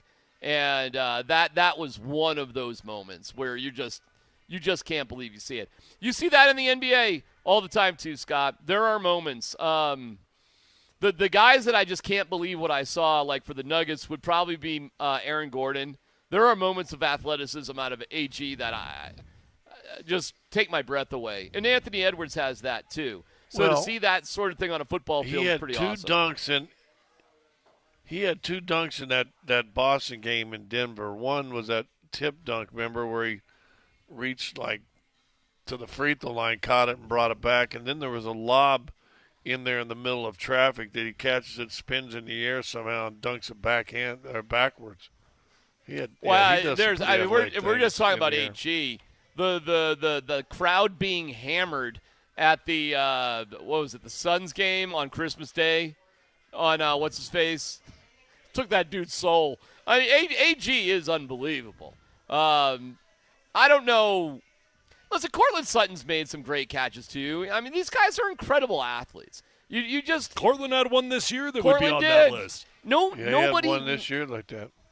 I don't know if anybody, unless you stand next to Cortland Sutton, just realize how big and muscular this dude is to do what he does. He's a large human. It's unreal. And I think he's got a kind of a mild-mannered personality, so it doesn't really hit you. But he's an extraordinary athlete, just extraordinary. Yeah, Scott. Well, I was going to say, the catches that we're talking about with Troutman and Sutton kind of make up for Mims and Franklin a little bit missing. Catch is a catch. But if you want to look for growth from Bo, when he starts hitting 50-yard bombs, it'll be the difference. Even you have to laugh a little bit that we're asking for growth from Bo, and you went to the wide receivers. Well, because I think his like numbers. Bo has got nothing he can get better at. No, I mean, he certainly can get better at things, but if the guys don't form hula hoops and let the ball go through them or turn around to look for a pass, listen, when that happens, it's going to look unbelievable for Bo. It's looking good already.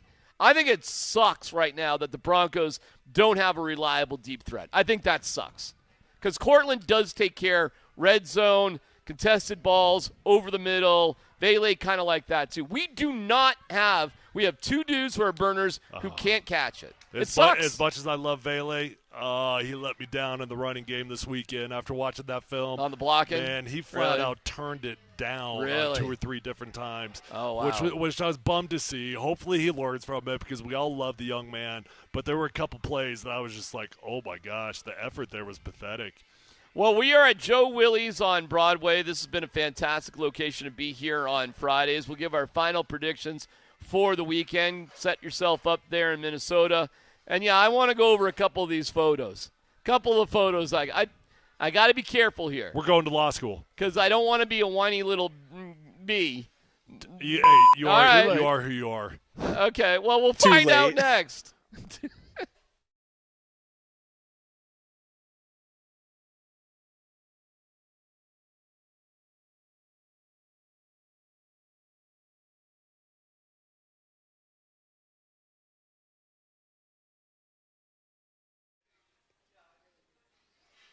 All right, guys and gals, if you are in the market for a new vehicle, do yourself a favor. Don't do me a favor, do yourself a favor, and go over to Phil Long Ford. You're going to find the new or pre-owned vehicle of your dreams. It doesn't matter what you're looking for. It's going to be there at Phil Long Ford. The inventory is incredible, as strong as it has ever been. So whether you're looking for new or pre-owned, car, truck, van, SUV, electric vehicle, commercial fleet vehicle, it's going to be at Phil Long Ford. Guys, the incentive deals are solid. The interest rates are solid. They've got an award-winning service department. So once you buy that new vehicle, keep it serviced with Phil Long Ford, and you're going to have a beautiful ride for a long, long time. Guys, I value relationships, and that's why it's the only dealership that I will buy a car from. It's been that way since my rookie year in the NFL, and it won't ever change because I built a long-term relationship with Phil Long Ford, and I value it. You guys are going to do the same thing. You will be a customer for life once you buy a vehicle from Phil Long Ford. Let them know that Tyler Plum sent you on over, and feel free to shop in the comfort of your own home at phillongdenver.com.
You know it.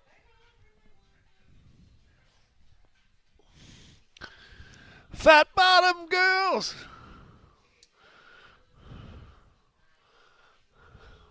Live from Joe Willie's on Broadway, it's your 3 fat bottom boys. And Joe Willie's is great for parties. Give them a holler and set it up. They got an upstairs that's second to none. Open at 10 a.m. with all the games. We love Joe Willie's on Broadway with all sorts of great drink specials. The food is absolutely outstanding. So Joe Willie's on Broadway. We love being here. Thank you, Joe Willie's. Also, for everybody giving us a shout-out today on the Shop Mazda text line, one price, one person, 1 hour. We see all your texts. We love the interaction.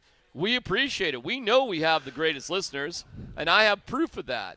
Thanks to our friends at Revitalize Health. Visit them at revitalize-health.com. They bring us the show. They bring you life. Let's go, revitalize-health.com. Let it breathe, Dan! Yeah, that's right. What? Oh.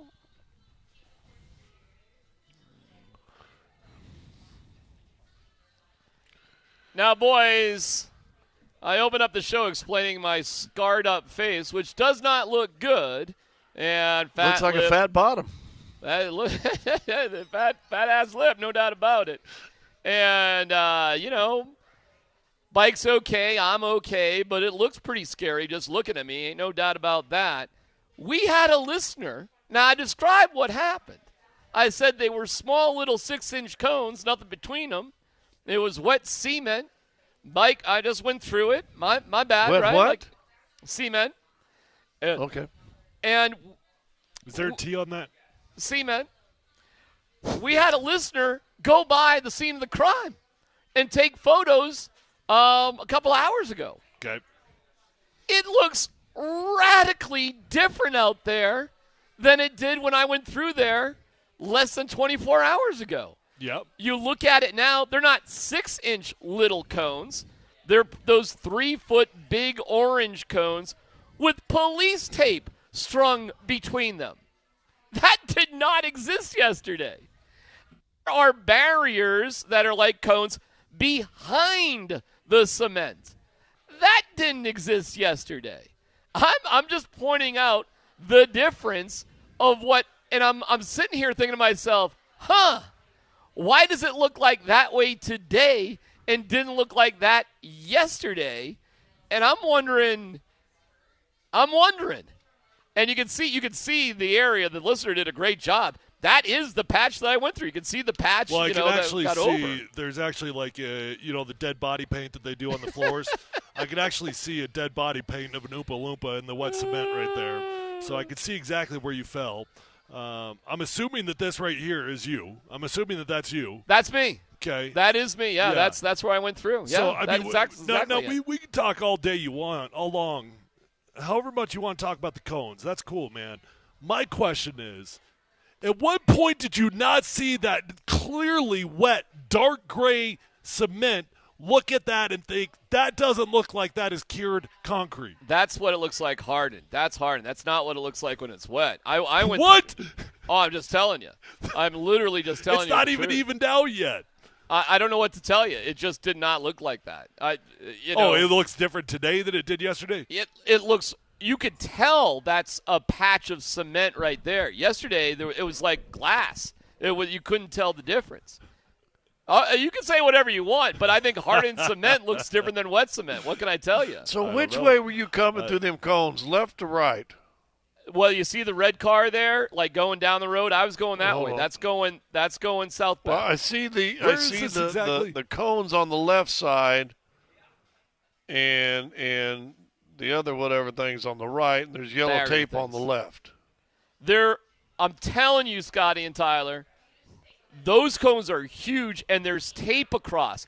Do you think I would really give me a little bit of a benefit of the doubt? Do you think I would seriously ride through tape on my bike? That would be a little tough to do. You know I wouldn't do that, right? I'm not that physically stupid. It would be a little bit difficult. It'd be impossible to do.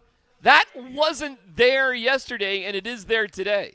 Wait, I'm however, just going to leave it you there. did ride in between safety cones. You did set up the entire show as there was a construction zone going on. That's how you set up the whole thing. True. So whatever you saw was enough for you to know that there was construction. Another example of a bicycle All right. that doesn't All believe right. the rules of the road are for me. Fine, no problem. I'm not going to whine about it. I mean, what is the size of the cones have to do with anything here? There was no tape, and the cones were tiny. It did not indicate there was like. I'm not going to whine about it. I'm not going to whine. You're trying to bait me. But I am just pointing out. I just don't understand how you couldn't tell that that that's was fine. wet. That's fine. It still looks wet to me today. Cool. I'm just pointing out, thank you to the listener, that is a different scene 24 hours later. That's all I'm saying. The bigger cones So of tape somebody were probably not came there. in today, saw your bike tire in the wet cement, and went, some dumbass drove his bike in between the coins and hit the wet cement. Maybe I didn't realize that the cones are not there to protect the human beings now. Now they're pissed off because they're like, well, we'd finished our concrete job, and now we got to start over. We got to redo this thing. So now they put up the cones to protect their job so some dum-dum doesn't run it over. Yeah, I wonder if there's a lawyer there in Lone Tree for the city that's got a little concern going on there with how they protect their areas. That's what I wonder right now. Wow, here we go. Well, when it looks now we started out, we weren't suing. Now we're ready. I didn't know they were going to change the scene radically in less than 24 hours. I didn't know they were going to cover it up. I thought cones were supposed to signify warning. Don't traverse this area. Well, I'm pretty sure no matter the size of the cone, that's what that means. Dude, you know what? You're putting me – okay. I'm just telling you. Take the bait. Just go ahead. A 6-inch cone, a 3-foot cone. No tape at all. The next day, tape all over the place. Size doesn't matter. Size does not matter. An orange cone is an orange cone. The only thing that size doesn't matter is my personal being that Tyler pointed out earlier today. Other than that, size does matter. You know what? I'm not whining about it. I'm just pointing it out. And I'm thanking you guys. We're talking about lawyers and Lone Tree. We're talking. All right, just real quick. You don't think there's something curious that it's radically different looking less than 24 hours? You don't think it's no? They probably put tape up. They probably set the cones up thinking that most human beings are not going to walk in between the cones. Yeah. And then here's some guy on his bicycle at 8 miles an hour decide to drive through it. Now, did your bike in straight up? Did it fall over? It did fall over, but it went in deep, and I probably saved the bike, frankly. So it kind of went in and then sort of fell over, kind of gently. My face broke the fall. My bike's fine, as far as I can tell, except for a bunch of, It's the best your face has ever looked in person. I'm not going to argue with that. All right, anyways, enough. What's your prediction? Give me your score, Broncos. You said 27-17. I'm going to go 30-17. Scott, rather. Sorry, Scott. 26. 26. Tonight. That's 20. I know I understood the joke the first time, too. Scott, tonight against Minnesota. Oh, by the way, the set at Ball Arena for you guys on Altitude TV, it's done. Looks nice. It's really nice. Really nice. And I understand that is going to be super cool for the fans with what is going on. I look forward for you guys to details. But we're going to have like live TV shows and other things going on for the fans to be able to participate in or at least see or whatever. I think it's really cool. So great job with that. Scott, how are the Nuggets going to do against the Wolves? We will see. Game 5, let's be competitive. That's all I'm hoping for is competitive games in situations like this. All right, Scott, take us out on a Friday. Well, now I got to find my thing. I actually did some work for you guys. Let me see if I can find it. Okay. Maybe. Like being prepared. It is a gorgeous Friday. The sun is out. It is a gorgeous Friday. I am not on my bike. I'm just going to read you a little thing I wrote from Carl Jung that I read this week. Carl's Jr.? Your vision will be, huh? I'm sorry, go ahead. Your vision will become clear only when you look into your own heart. Who looks outside dreams, who looks inside awakes. With that and a belly full of beer, we wish you a happy weekend. See ya! I mean, there was wet cement all over the place because it splattered from the bike and everything, but my face stopped the fall. Luckily, my neck broke my fall.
Oh, happy Ska Friday to all who celebrate, which should be all of you. It is the Craigman and Lindahl Show. I am Nate. That is Andy. Mark Springer produces the show. We are with you today until 6 p.m. We have got the Nuggets and the Minnesota Timberwolves tonight right here on Altitude Sports Radio. ESPN Affair this evening, 7:30 tip. Enjoy it, everyone. Oh, wow, the Nuggets, they're quite the hot internet topic today, which we will dive into. Didn't think I'd wake up to that. Yeah, no kidding. But we begin with this, Andy. Oh, my God, stunning news. Lamar Jackson declares he will 100% play on Sunday against the Denver Broncos. Nobody ever gives you a 98.5%. No, 100% that he will play against the Broncos after missing 2 practices this week with injuries to his back and knee. Quote, that wasn't in doubt, just resting my body. It's a long season. Yeah, Well, some fellas can dream, right? It's just that time of year. Yeah. It's just that time of year for a lot of guys. And when he's missed a couple practices. Like, he's not really been, I wonder if we were to go back and look how many weeks he's actually been a full participant every day of the week. Wednesday marked the first time this year that Lamar Jackson had missed a regular season practice. I thought he was out with some weird flu earlier this season. The reigning NFL MVP also sat out Thursday, but returned Friday. That's the update there on his status. Apparently, he hadn't missed any practice in quite some time. So again, we could dream. Jackson has taken 102 hits this season, which trails only Daniel Jones.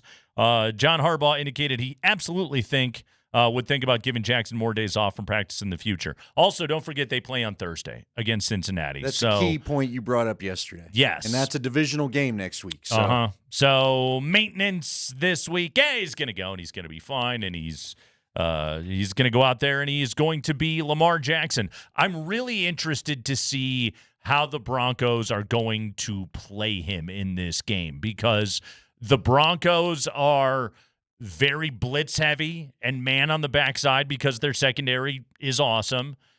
And blitzing Lamar Jackson, do so at your own peril. Yeah. Quite often. It's bitten this team before. But you're going to run a lot of man. You're going to run a lot of cover one. There will be a spy. But what you do with him is, you kind of, it's almost like, you don't want to get the edges too quick on him, because then he can torch you, and he's 25 yards down the field before you know. It's almost like it's like you got to run that cage rush thing and sort of keep him in the pocket while also making the pocket collapse around him. And it's almost like with Lamar Jackson, you almost hope that he steps up into a sack rather than just the likelihood of you catching him is not very good. And quite frankly, I think what Bo Nix has done so far this year and what he's shown with his athleticism, it's almost the way you have to play him. I'm not saying that Bo Nix is Lamar Jackson, but he's got very good escapability. Lamar Jackson is probably the greatest escape artist we've ever seen. Yeah, we also are getting a lot of, why are we getting the injury news so late? You got injury I feel news? like this is a little bit weird. Well, Nick Kosmider just tweeted out, probably going to be Devin Key to start, PJ Lockout for a second straight game. Okay. And then Kliss, I thought this is interesting. I don't know if you saw this. You called me right as I was reading this note. All right. Kliss put out there, per The Wire, they released Michael Burton. So they're going to sign him back, I guess, to the practice squad tomorrow. But so he doesn't get the elevation this week.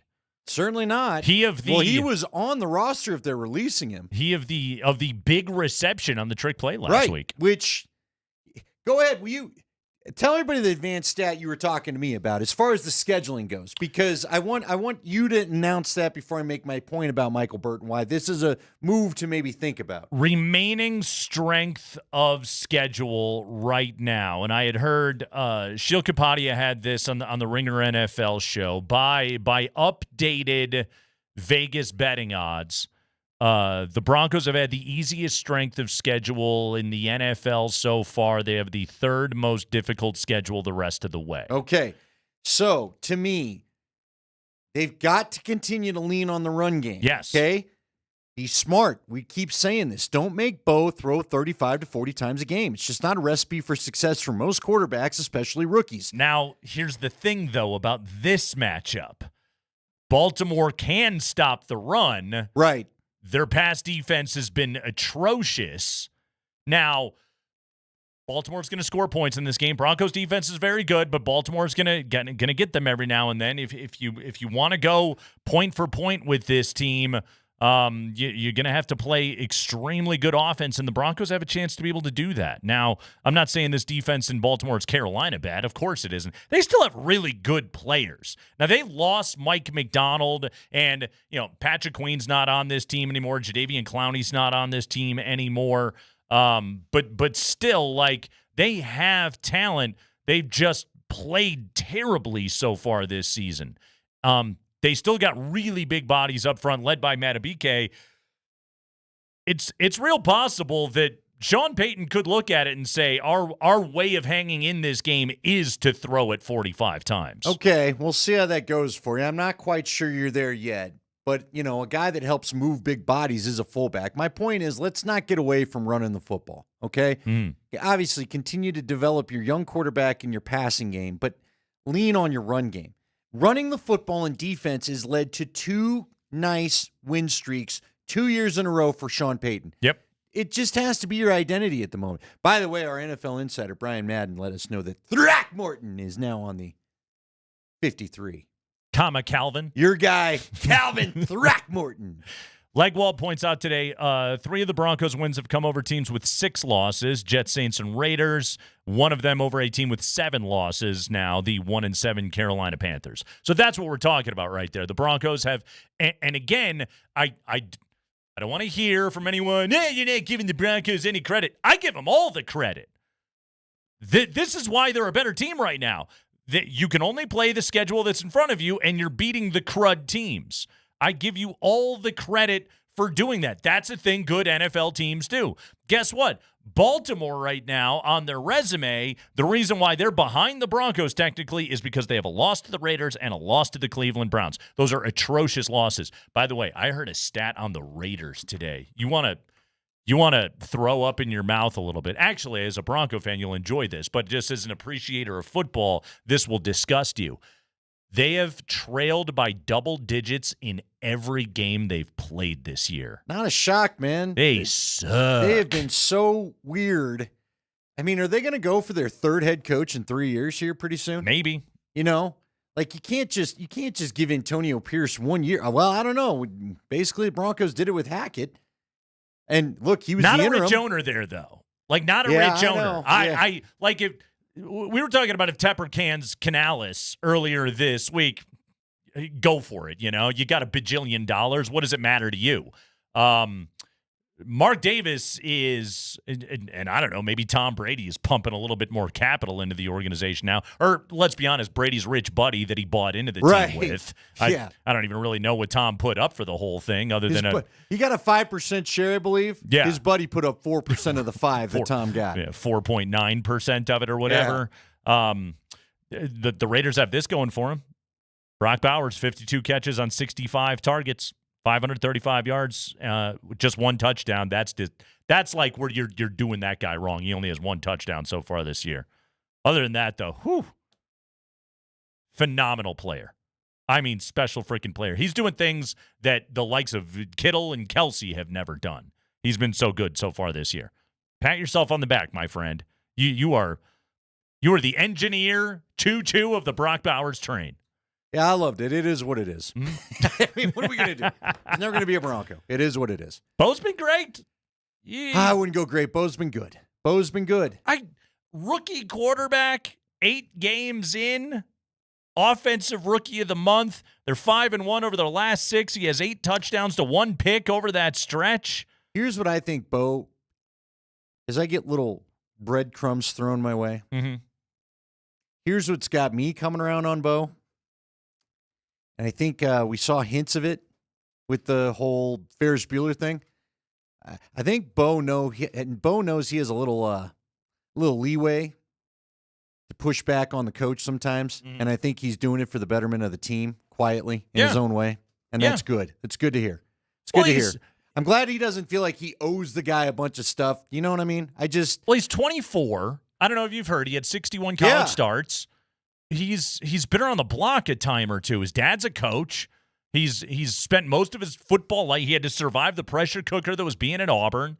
He goes up to Oregon to play for Lanning.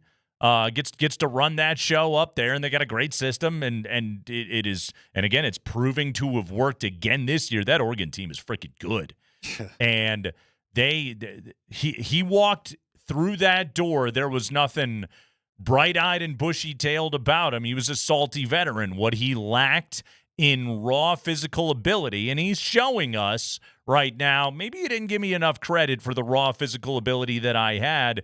Are there the footwork things? Of course there is, okay? Some of the decision-making has at times been a little bit questionable, but that seems like it's getting better. But he does have that part of it, and he's been really good in fourth quarters. His teammates, I think, believe, which there's something to be said for that. Look at what's happening in Indianapolis right now. Okay? That's the completely opposite end of the spectrum, and that organization's a disaster right now.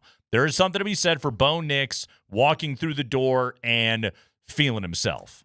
And also using it to the betterment of his teammates. Yeah. I think he and Davis Webb are a nice combo that maybe keeps Sean more. Because remember, Davis Webb did push back to Sean on sidelines a couple of times when we wanted to go rant at Russell Wilson. Yeah. Difference is this year, we've actually seen it in a game where both Davis and Bo have both, as a united front, basically told Sean, just go stand back up there, this front of the sideline, and wait to call plays. We'll get a little guesty in the middle part of the show today. Our friend Dan Hyatt joins us on the show, NBA statistician extraordinaire. 3 Nugget stats, 2 you need to know, 1 you don't. He'll be joining us coming up at 3:45 today. Casey Middlestad of your Colorado Avalanche.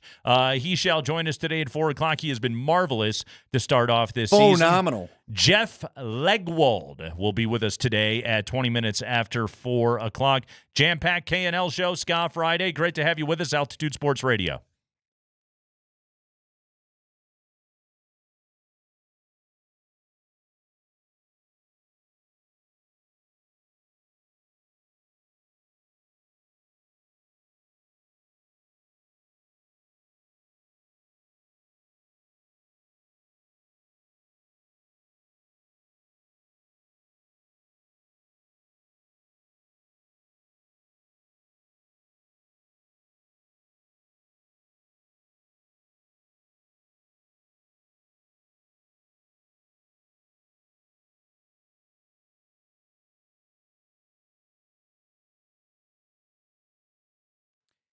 Hey guys, Andy Lindahl for Prize Picks. It's an app. It allows you to play daily fantasy, and it's real easy to download. Go do so right now. Matter of fact, if you want a deal, sign up today and get $50 instantly when you play $5. You don't even need to win to receive the $50 bonus. It's guaranteed. All you have to do is pick a couple of players, pick more or less on their numbers, and for at least 2 players with a shot to win up to 100 times your cash.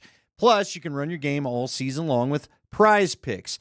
So, again, this is real easy. They've got all the sports available to you. Just pick whatever league you like. Pick a couple of players, pick 3 players, pick 4 players. Doesn't matter. You can mix and match the leagues. Got a lot of things going tonight. I got the college football going tonight. Got some hockey. Got some NBA if you want. It's all happening right now. And just take a play. Let me look. Well, let's go De'Aaron Fox, for example. 10.5 on rebounds and assists. You like more or less for De'Aaron Fox? You just go ahead, you pop open the app, you pick him. He's one of your players in your lineup. And then you sit back and see if you can win. They also have interesting side pieces that make this a little bit easier to play, such as flex play, which means you can still cash out if your lineup isn't perfect. You can double your money even if one of your picks doesn't hit. And that's all with flex play. So there you go. If you want to use a promo code, I'm XXX. Just use the word XXX like the old shirt size there. But go buy Prize Picks, download the app, start having fun with daily fantasy today.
Yeah, let the ska breathe on a Ska Friday. That's what you do. Andy Lindahl, Nate Kreckman. We call it the Kreckman and Lindahl Show. We do it every afternoon from 3 to 6 here on Altitude Sports Radio 92.5, and we are overjoyed that you are with us today. Dan Hyatt coming up at 3:45. Nuggets info ahead of this matchup tonight with Minnesota. Andy, the headline, Nikola Jokic's shrinking prime and the disconnect brewing inside the Denver Nuggets as they try to salvage it.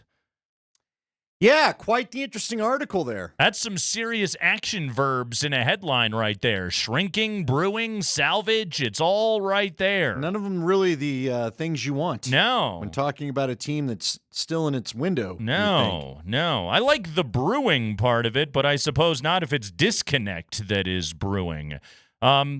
So, yeah, Ramona Shelburne wrote the long-form piece on the Nuggets' struggles right now. Andy, the Denver Nuggets, if you are digesting any national NBA conversation, it's sound the alarms panic on this team right now. Yeah, it is. Jamal Murray looks terrible. Jokic has no help. Porter can't shoot. Russell Westbrook's been terrible. This team has no depth. This is all awful. I know they've looked like crap in the first week of the season. I'm not here to defend it. This team won a title 2 years ago. They went deep into the postseason last year. They played an absolute ton of basketball. And is some of the October intensity lacking from this group? Andy, we talked about it coming into the year. Yes, it is, because for guys that are trying to preserve themselves for a long stretch of basketball in the spring, right now, October matchups against the Clippers and Raptors and Nets don't really get everybody going. Well, okay, there's that. We all know opening night is kind of the big parade, then it all just dies off soon after that. We've had guys tell us by a week or two into the season, you're just grinding at it again. They're going to cities as the cold weather's starting to set in. I think that affects things a little bit too. But I would also say this, because you did bring up that it's the national tilt. You and I both know that the national media doesn't have to worry about this team. They're more than happy to be able to just kick the dirt on it, call them dead, not talk about it for a while. They want to be able to worry about it if it's dramatic. And the internal disconnect between Malone and Booth is spicy. There's palace intrigue with the team that has a 3-time MVP right now. Thus, right now, follow any of the coverage on Milwaukee, okay? Right. And they're their own mess last night. They lost to Memphis, even though Giannis was great. But look, read any of the Milwaukee coverage right now. Same discussion. Team that won the title as well has a generational star in his prime, and what's happening around him is not good. And right now, the Nuggets and the Milwaukee Bucks are the two teams of just like, well, what's going on with those guys? Yeah, well, it also because the Lakers are boring. They're waiting for their next chance to be able to talk about something great. By the way, did Bronny even play against Cleveland the other night? Yeah, he got a bucket. Good for him. Mm-hmm. A bucket? A bucket. How many minutes did you notice the minute total? 1 of 2 from the field in 5 minutes. Well, there you go. Mm-hmm. Is he going to the G League or is he staying up the whole time? No, he'll go to the G League because he's got to play. This is the other part of it too. Is like, okay, for all of this is a joke and nepotism and all, which all that's completely true. But for all of that discussion, he is also a basketball player in the Lakers organization, and they have a vested interest in him improving and becoming a worthwhile NBA player, so they do actually need him to play. He can't just be there to be a prop for his dad. Well, or there have maybe been some reviews that maybe he doesn't look like he belongs out on the floor. He doesn't. Sometimes. So look at him out there. Right. So this it looks like I'm out there. This is a bad prop. Did they just take $8 million that they owed LeBron, and that's what they shaved off to give him? Is that how they figured that out? Probably. Anyway, yes. I digress. Look, let's get back to the Nuggets. I get it. You're right. There is palace intrigue. One of the reasons why the nation hated covering this team was they were nothing but boring. They showed up, they played their basketball games, yeah. They went, they won a title. Boring. There was never any drama. Now there was spicy. never any I'm going to opt out of things. There was never any I'm going to go here, there, whatever. They didn't get a year to talk about where Jamal Murray may land or MPJ or Jokic himself. And all that's, not really happening right now.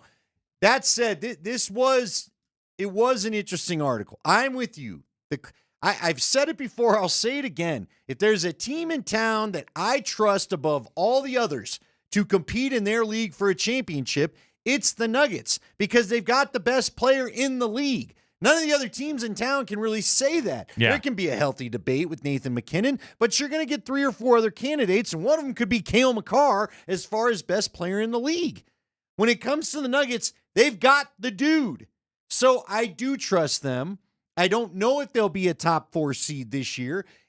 Some of the things they brought up in that article, the depth, the shooting. Yeah, their concerns are fair to bring up, but we're not even literally just turned November today. It's a little early to be sinking ships this early in the year. I did find the Booth stuff interesting, though. There were some Calvin Booth quotes that were quite illuminating. And good job by Ramona Shelburne of ESPN for getting the access and getting these quotes. Calvin Booth, when asked about the disconnect between he and Malone, he said, quote, "It's hard. You're a coach. You're trying to win the next game. You want to see a proven product. I think that's where conceptually, even though it sounds like a good concept and the coach has bought into it, once you start getting into it and competitive juice is going again, you get why Michael had a tough time with it sometimes. There's no enemy. There's no villains in this. We did play very well in the regular season. We played a lot of young guys. We basically did what we set out to do. I think our team is in a good position because we did that." Close quote. That is the front office line there. This goes back to what Booth said to The Ringer last year, which was repeating is hard, and I don't know if we're going to do it. In fact, I think I'm paraphrasing. I think he basically said, I don't think we're going to. But what he said was, I want a San Antonio thing. I want multiple titles, even though the Spurs never won in back-to-back years, which sounds great to say, but also the new economic realities of the NBA kind of forced this on them, and Calvin addresses that in this article of the Nuggets were a team with Bruce Brown, which you couldn't afford to keep him. Which sucks. Jeff Green, and he had to go, and KCP. You had a decision there. You decided that you wanted to buy into flexibility, and the result of that is Christian Brown has to play and get better. Peyton Watson has to play and get better. Julian Strawther has to play and get better. Well, right now, Christian Brown he's your second most consistent player on your team so far. He's had a marvelous start to the year. He's gone over his point total, his player prop in the betting markets every game so far this season. His defense has been wonderful. He's doing the slashing thing, and he's not trying to be KCP when he's out on the floor. That's exactly what you want to see out of him. He has been nothing short of wonderful in that starting lineup so far. The second unit has struggled, and this is the one where I'm willing to step back for a second and say, can we pump the brakes? Russell Westbrook and Dario Saric, and really, to a certain extent, Julian Strawther pretty much just got here. Can we give it a minute? Yeah, Strawther has not really played for this team. Right. We all know that. And he's looked good so far. I've been really pleased with the way that Julian has played. Is he going to make mistakes on defense? God, yes, he is. But also, Michael Malone, you got to live with it, dude. Here's the other problem, though, that you're kind of, when he made the comment, when Booth made the comment last year, and let's be fair to when everything was said, sports talk radio hosts know that more than everybody, but at the time that comment was made, Jamal Murray didn't look like a 40-year-old version of himself, which unfortunately is going on right now. Yeah. Looks tired, looks like the leg bugs him at times. Hopefully he's going to play himself out of that, and it'll be back to the Jamal Murray we all knew of the championship run. Yeah. The shot was better. The shot was falling more consistently. So, of course, Calvin Booth is thinking, well, as long, we even said it, if you've got Murray and Jokic, the rest can be messed with, can be flipped out. Well, all of a sudden, Murray doesn't look like Murray anymore. And the crash came quicker than any of us thought it would. Started with that hamstring injury last year. Remember? It's about this time last year he gets the hamstring injury. Yep. Next thing we know, he's out for what seemed like a long time for a hamstring injury. And I don't know if he ever fully, he started to look himself for a couple of months.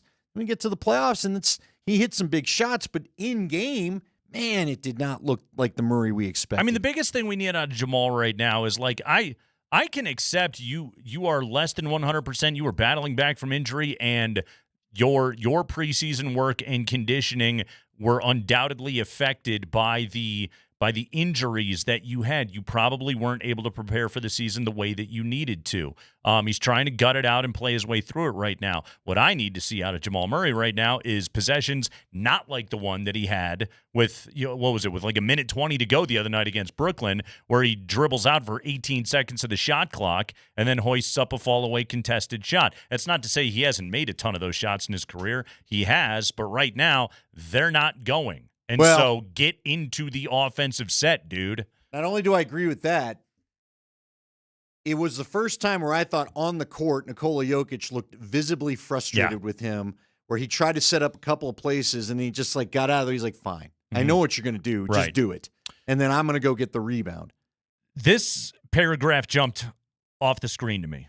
And this speaks to the, again, economic position the Nuggets are in right now.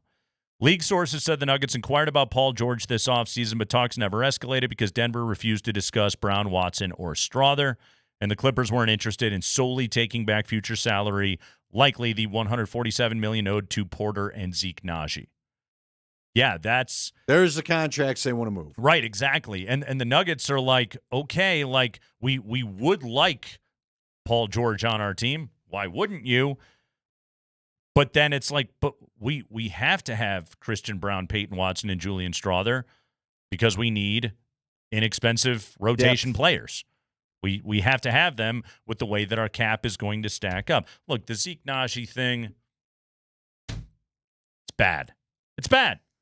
It was swing and a miss, and that contract looks bad. Now, it's not a complete albatross. Let's be honest. It's, what is it, $8 million a year? Okay? But it does kill some of your flexibility. And it would be nice if that guy could play and contribute. And I think he's seen the floor, once so far this year? But it was late, wasn't it? Yeah. I mean, the problem was nobody expected you to keep him, and then you extended him. Right. And then I thought to myself, when they extended him like that, I thought to myself, all right, you're going to trade him. That's an affordable contract to trade. You just kind of said it right there. The problem is you have to play well enough for anybody to want the money. That nobody wants the guy. And here's the conundrum with MPJ. Do you really want to trade MPJ? No, you want full MPJ out there. The good MPJ, you don't want to trade. Played well the other night. But if you don't get that good version of MPJ, there's no sense in shopping the contract because you want him when he's shooting well. A rival executive told ESPN the only way they're going to win is if Murray is really good. Joker's the best player in the world, but they're going to run him into the ground if he keeps playing this much. Well, first off, yes, that's true. Yeah. Now, I said this the other day, and maybe I said it partly tongue-in-cheek, but also there's some truth to it. That's okay. Everyone's playing these minutes early on. They need to get in shape. It's all right, okay? Extend yourself. Do it in October, and hopefully you don't have to do it in March and in April, late in the season when you're battling for seeding and everyone's redlined. Do it now. But you got to find a bench too, don't you? Eventually. See, here's my thing. I go back to when we all talk in calm moments, and I know it's never going to carry over because now here we are, and really this is the Michael Malone way of doing things as well, okay? You need to play your bench to figure out who you got, period. You need to play your bench so they can feel comfortable. You need to play your bench so they can feel like they fit in. They've got a lather. They aren't going to get yanked right away if they have a bad shot or two, okay? Yeah. I know at times that messes with Christian Brown. But it may cost you a couple games here in the early going if it happens. But I thought we all weren't going to freak out about the first 20 games, and then every year we get here and we start freaking out about stuff in the first 20 games. I have a Michael Malone question. Okay. Because so far this year, Malone hasn't been shy with a microphone in front of him. No, he hasn't. And he never has been. And quite frankly, it's one of the reasons we love the guy. Yeah, but this, if you're about to say it feels early to have some of this coming out. I was a little shocked by some of the preseason stuff, but the KCP thing, right, which he made the comment right away. He did, clearly that had been on his mind. The part about getting asked, in the preseason if this team was motivated to avenge last season's playoff loss, and he said, I haven't seen it. Could he do himself and the organization some favors if he was just a little bit less Michael Malone? Or would that be at the expense of him being Michael Malone, which then you don't have the full Michael Malone, which is the I don't give a bleep what anybody thinks of me, Michael Malone?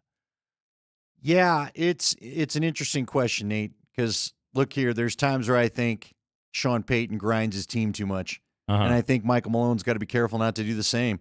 There's no doubt about it. On top of it, this is basketball. There's a million games. It is early. To your point. Well, I don't even know if it's him grinding his team so much as he's like grinding his organization. Well, yeah, but I think it filters to it's the mood in the room, okay? When they look like they're out there and they're already tired and they're already not having a great time, it's just going through the motions, it makes me wonder about the mood in the room. This team has always seemed to enjoy playing together. They share the basketball. Everybody can get theirs on this team with Nikola Jokic. This isn't LeBron demanding his 40 a night or whatever, or pick your star, Anthony Edwards, whoever it is. Is it going to become ball a dominates slog? And scores? Yeah. Okay? This is a fun basketball team to be a part of. Bruce Brown said as much. KCP said as much. Veterans like it when they get here. That stuff doesn't last forever. But your mood, you can't have bad mood coach. I look at it like coaches like Dad.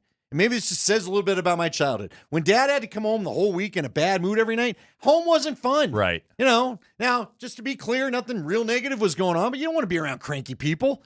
I'm going to go play with my G.I. Joes in the basement, avoid everybody, and then go to bed, right? Don't make them do that. Don't make them live that way. Something is weird in there. So unless Jokic is mad at some of his teammates, what is causing the weirdness? Do you know what I mean? Right. Because there's not been weirdness before, but the weirdness is palpable on the floor.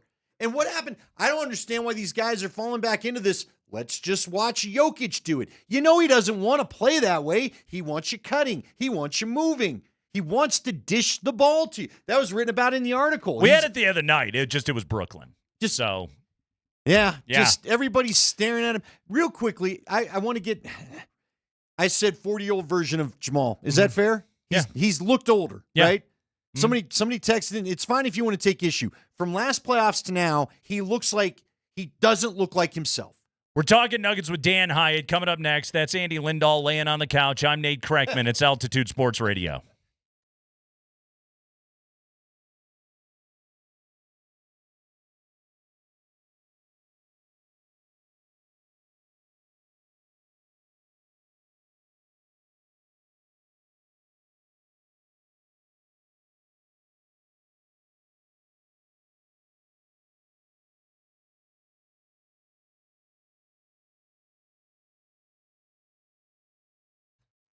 Yeah, go check out the Rapids of the Galaxy tonight out at Dick's Sporting Goods Park. That one ought to be a gigantic pile of fun. The Rapids playing for survival. Right now, however, before you go and do that, go to getsporttrade.com. Download the SportTrade app on your iPhone today. SportTrade is a brand new app, and it's the premium sports betting experience. We're talking about better lines, more earnings for you, minus 106 main lines, high limits, no spinny wheels on the live wagering experience. Plus, SportTrade has a feature that I love. It's called the tape, okay? You can click on the tape. It's right there in the middle of your app, a little tab at the bottom, and you can see every bet happening on the service in real time. SportTrade shows you all the action happening on the site. You follow the smart money in real time. SportTrade is where the big bets happen. In fact, on SportTrade, if you want to, especially this is good with basketball and hockey, you can bet probabilities.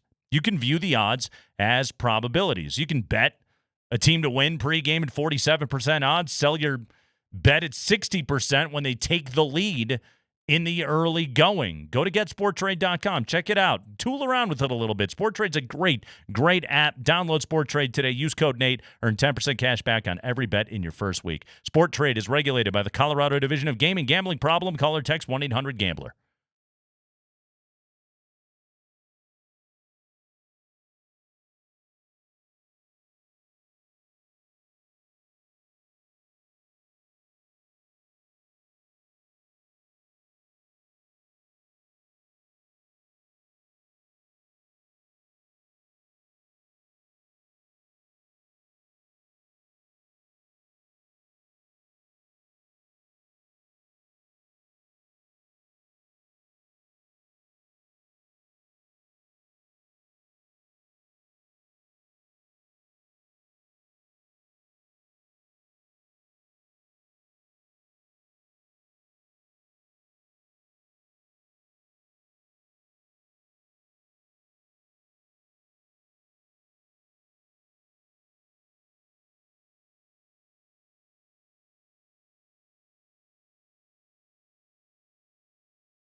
Finney-Smith to the rim, layup good at the horn.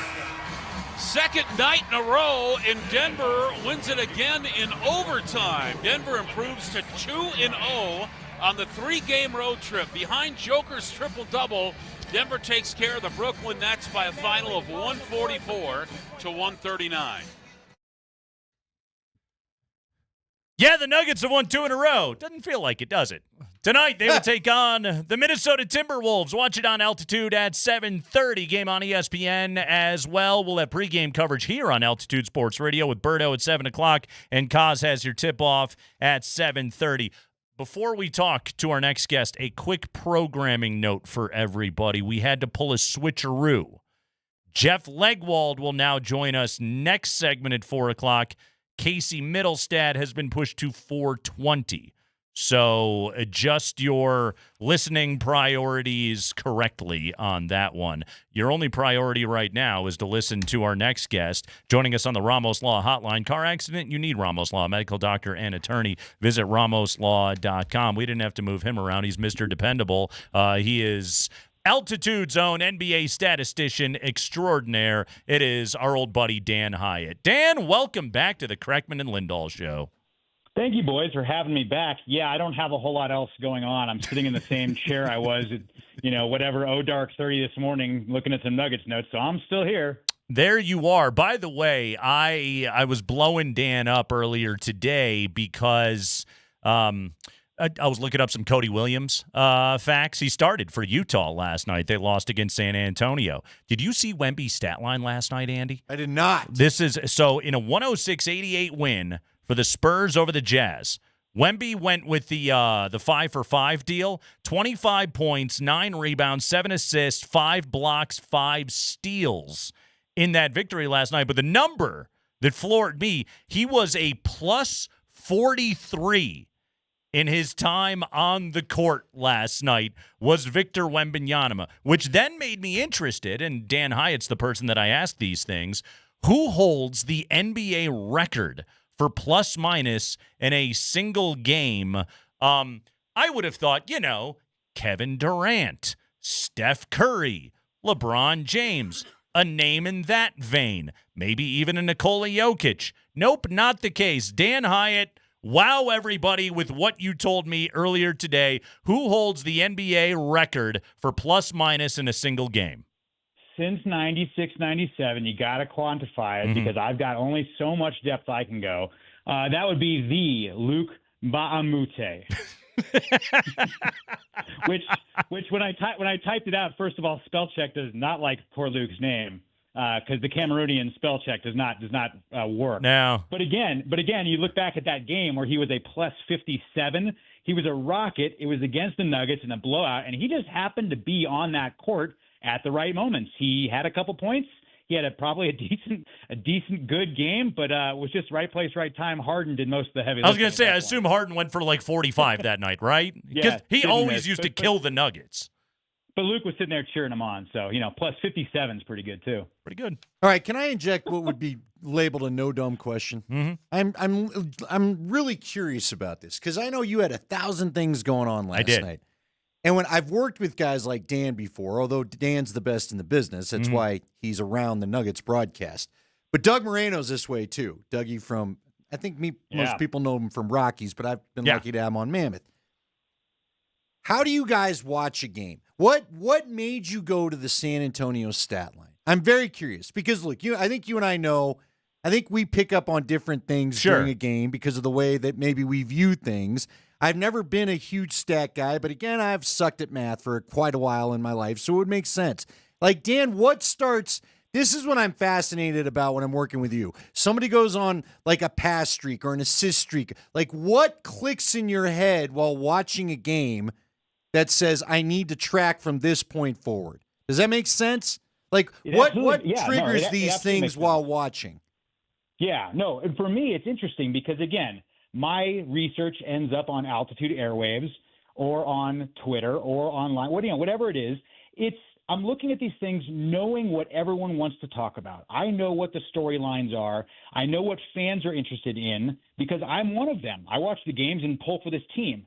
So, of course, one of my stats for today, which I'll get into in a minute, is talking about this starting rotation. That core four that are now all re-signed for a couple of years, right? That's the story. They are going to carry this thing. Yes, you need a bench. Yes, the replacement for KCP is important. But those four are the ones that are going to carry you if you're going to repeat a championship or win a championship. So I'm watching like the last couple games. What is that four doing? I don't care who the fifth is yet. What are they doing? There's good and bad, right? How am I going to spin this positively? Because if they lose, and after the OKC game, it's like, all right, well, everyone's either 0-1 or 1-0 after their first game. But what's going to be the positive spin on this? And so I look to see what kinds of storylines break out of that in terms of my ability to tell a story, or our ability on Altitude to tell a story that's going to remind fans either that here are the positives, or if things are going really well, hey, here's some negatives to watch. Because I think that's the healthy side, is to be able to balance it. Right now, they're 2-2. They were tied with 30 seconds to go against the Clippers and blew it. Okay, that stunk. It was early, whatever. But if they're 3-1, there's only 4 West teams that are 3-1. Are we having the same conversations? Probably not. So, of course, it's early, right? But it's definitely looking at the game and thinking, what's going well that we can then look at and either compare to previous stretches, previous matchups, things they're doing well. So it's a lot of the individual stuff that then come together to create what is the storyline. 2-2 so far, both home losses, these road overtime wins. Or if you can get wins on the road, that's just good, really is good no matter what. But that's how I'm looking at it. I'm looking at what are the things that we're going to have to be talking about these next couple of days, both on radio and TV. So one of those good things has been the play of Christian Braun so far. Dan, let's dig into one stat we need to know: the starting 5 with CB versus the starting 5 with KCP, which is going to be the measuring stick, honestly, all year long. Yeah, the teams Boston and Dallas and Indiana, Indiana's a little bit different. They were a little bit deeper, but those teams had a front 5 that were championship caliber. Nuggets did it 2 years ago with KCP. You take KCP out, right? You insert Christian Braun. Last year with KCP, 48 games, right, where those 5 starters played all the primary minutes, started together. They were a plus 13.6 net rating. It doesn't matter what that means. Just understand that's really good. Plus 13.6 is really good. This year, in the 4 games where CB has inserted himself into that starting 5, they're plus 11.9, which is also really good. And that's the whole point of this, is he doesn't have to be KCP, but actually he's doing all the things KCP did, right? He's got to be a little bit more aggressive with the three-pointers, not overthinking them, but he slashes. KCP didn't do that. He is playing really good defense right now to the tune of a 40% defensive field goal rate. That's one of the top rates for a guard seeing as many shots as he is. He's at 40% right now. KCP down in Orlando is 42.6. So you're looking at a player who is being told you do not have to be KCP, but he's doing those things and actually being an offensive weapon, which we weren't sure he could be. He's driving more than anybody else on this team to the rack right now, and that's one of the stats where I say, okay, you want to talk about small windows? We're getting a little bit worked up about 2-2. Then let's look at that starting 5 and see that net rating's the same, almost the same as when KCP was there. Averaging 14 a game right now is Christian Braun, but we also know, Dan, this team only goes as far as Nikola Jokic takes them, and so far he's already been historically good. Give us a little more that we need to know about Nikola Jokic. Well, again, this is to try to cover this guy is exhausting, because every single night the question is, how can I make – this is another good question, Andy. Like, how do I cover Jokic? He's doing things you've never seen before, and every night I'm trying to filter all these things. Well, is he the first player to ever do this or do that? And yes, he is, essentially, because like Wemby too. If Wemby stands out there, he's going to have 5 steals and blocks. He doesn't have to do much to be so impactful because of how athletic he is. But with Jokic, he's the first player ever in the first 4 games to have multiple triple doubles and multiple 40-point games in the first 4. It never happened, right? Last year, he was the only player to be a top 4 of the main categories: points, rebounds, assists, steals. Only player to do that, top 10 of all of them. And this year, he's even higher. He's 5th in points. He's first in points, tied with Maxey, and he's actually 2nd in assists. And you're looking at this thing saying, okay, well, he's not giving out all these assists. In Brooklyn, he didn't have to. You hate the wear and tear on the body, but he literally saw nobody could cover him, so he decided to take over for himself. And that's the thing that's a little bit, it's concerning, but it's also like, oh, he's 20 shots per game right now. 2 years ago it was 14. Last year it was 18. But right now he's 8th in the league in shots per game. So it's a lot of wear and tear on his body. But right now, if teams aren't going to double him, then he's going to do what he wants. And when they do, he's going to get those open looks to Porter and Murray. They're going to do what they do eventually. They're going to be better shooters. It's early on in the thing, right? But it's without Jokic, obviously none of it happens. But he has the ability to now say, until they get hot, I'm going to hit those high efficiency shots down low until they force me to be unable to do that. And tonight would have been one of those games that he would have been forced to kick it out. But now there's no Towns. It's just Gobert. Gobert has a hard time with a one-on-one. Julius Randle, he can handle. So I don't know. We'll see. Yeah, I like this matchup for Jokic tonight. The thing, though, to your point, Dan, we need some unremarkable games kind of out of Nikola Jokic for a while. Dan, we got a minute here. Tell us something about the Nuggets we don't need to know. Well, so here's the thing. This ties into Jokic, right? He showed up to media day with this goatee, and it kind of threw everybody off kilter, right? He doesn't have the facial hair look. But again, there was a big study, and I'm a big study guy, right? Oxford Academic. Andy, I know you're familiar with their work. Every night. Whole breakdown on beards, right? 30 years, everyone's been attracted to men with beards because it's just been hipsters kind of ruined this, but that's been the thing. Well, now they just came out and said it's not a full beard. You got to have full stubble or light stubble over full beard. But beards have been tied to aggression. And in our society today, we're not super into that, right? But that's still the component of going out there and like hunting and gathering. Now we can just get VRBs and DoorDash. We don't have to worry about that stuff. but facial hair still ties to people who are attracted to aggression and people who want that in their life. Look at Jokic. This is the thing, 20.5 points per game. He's now taking over a little bit. Some are calling this evil Jokic with the goatee. This is kind of a different character for him in his 10th year, and I'm in for it. But the stat you don't need to know now is that we don't like beards anymore in our society. We like heavy stubble. I think it's important for the listeners to understand. Yeah. Okay. That makes the playoff beard. He just explained the playoff beard in hockey. He did. He really did. Yep. Mm-hmm. Heavy stubble is what we're going for. Dan, if you're ever we bored. don't like it with our Broncos quarterbacks. We like them clean shaven. If we have a Rockies outfielder, we love beards, right? But we can't have full beards with our basketball players. We'd have to have a lot of it, but not too much. So screw you, Harden. Jokic is right there. Yeah. Light stubble. Take that, Harden. Dan Hyatt, everybody, NBA statistician extraordinaire. There you go, fellas. Stubble is the way to go. Dan, good work as always. We'll talk to you next week. All right, guys. Good luck. All right. Go stubble. I got to clean this thing up now. I've been waiting for the stash shows up at some point. We all know your cycle. It'll be in your life before you know method. it, Andy. I know you're looking forward to that. Jeff Legwold, Broncos Ravens next.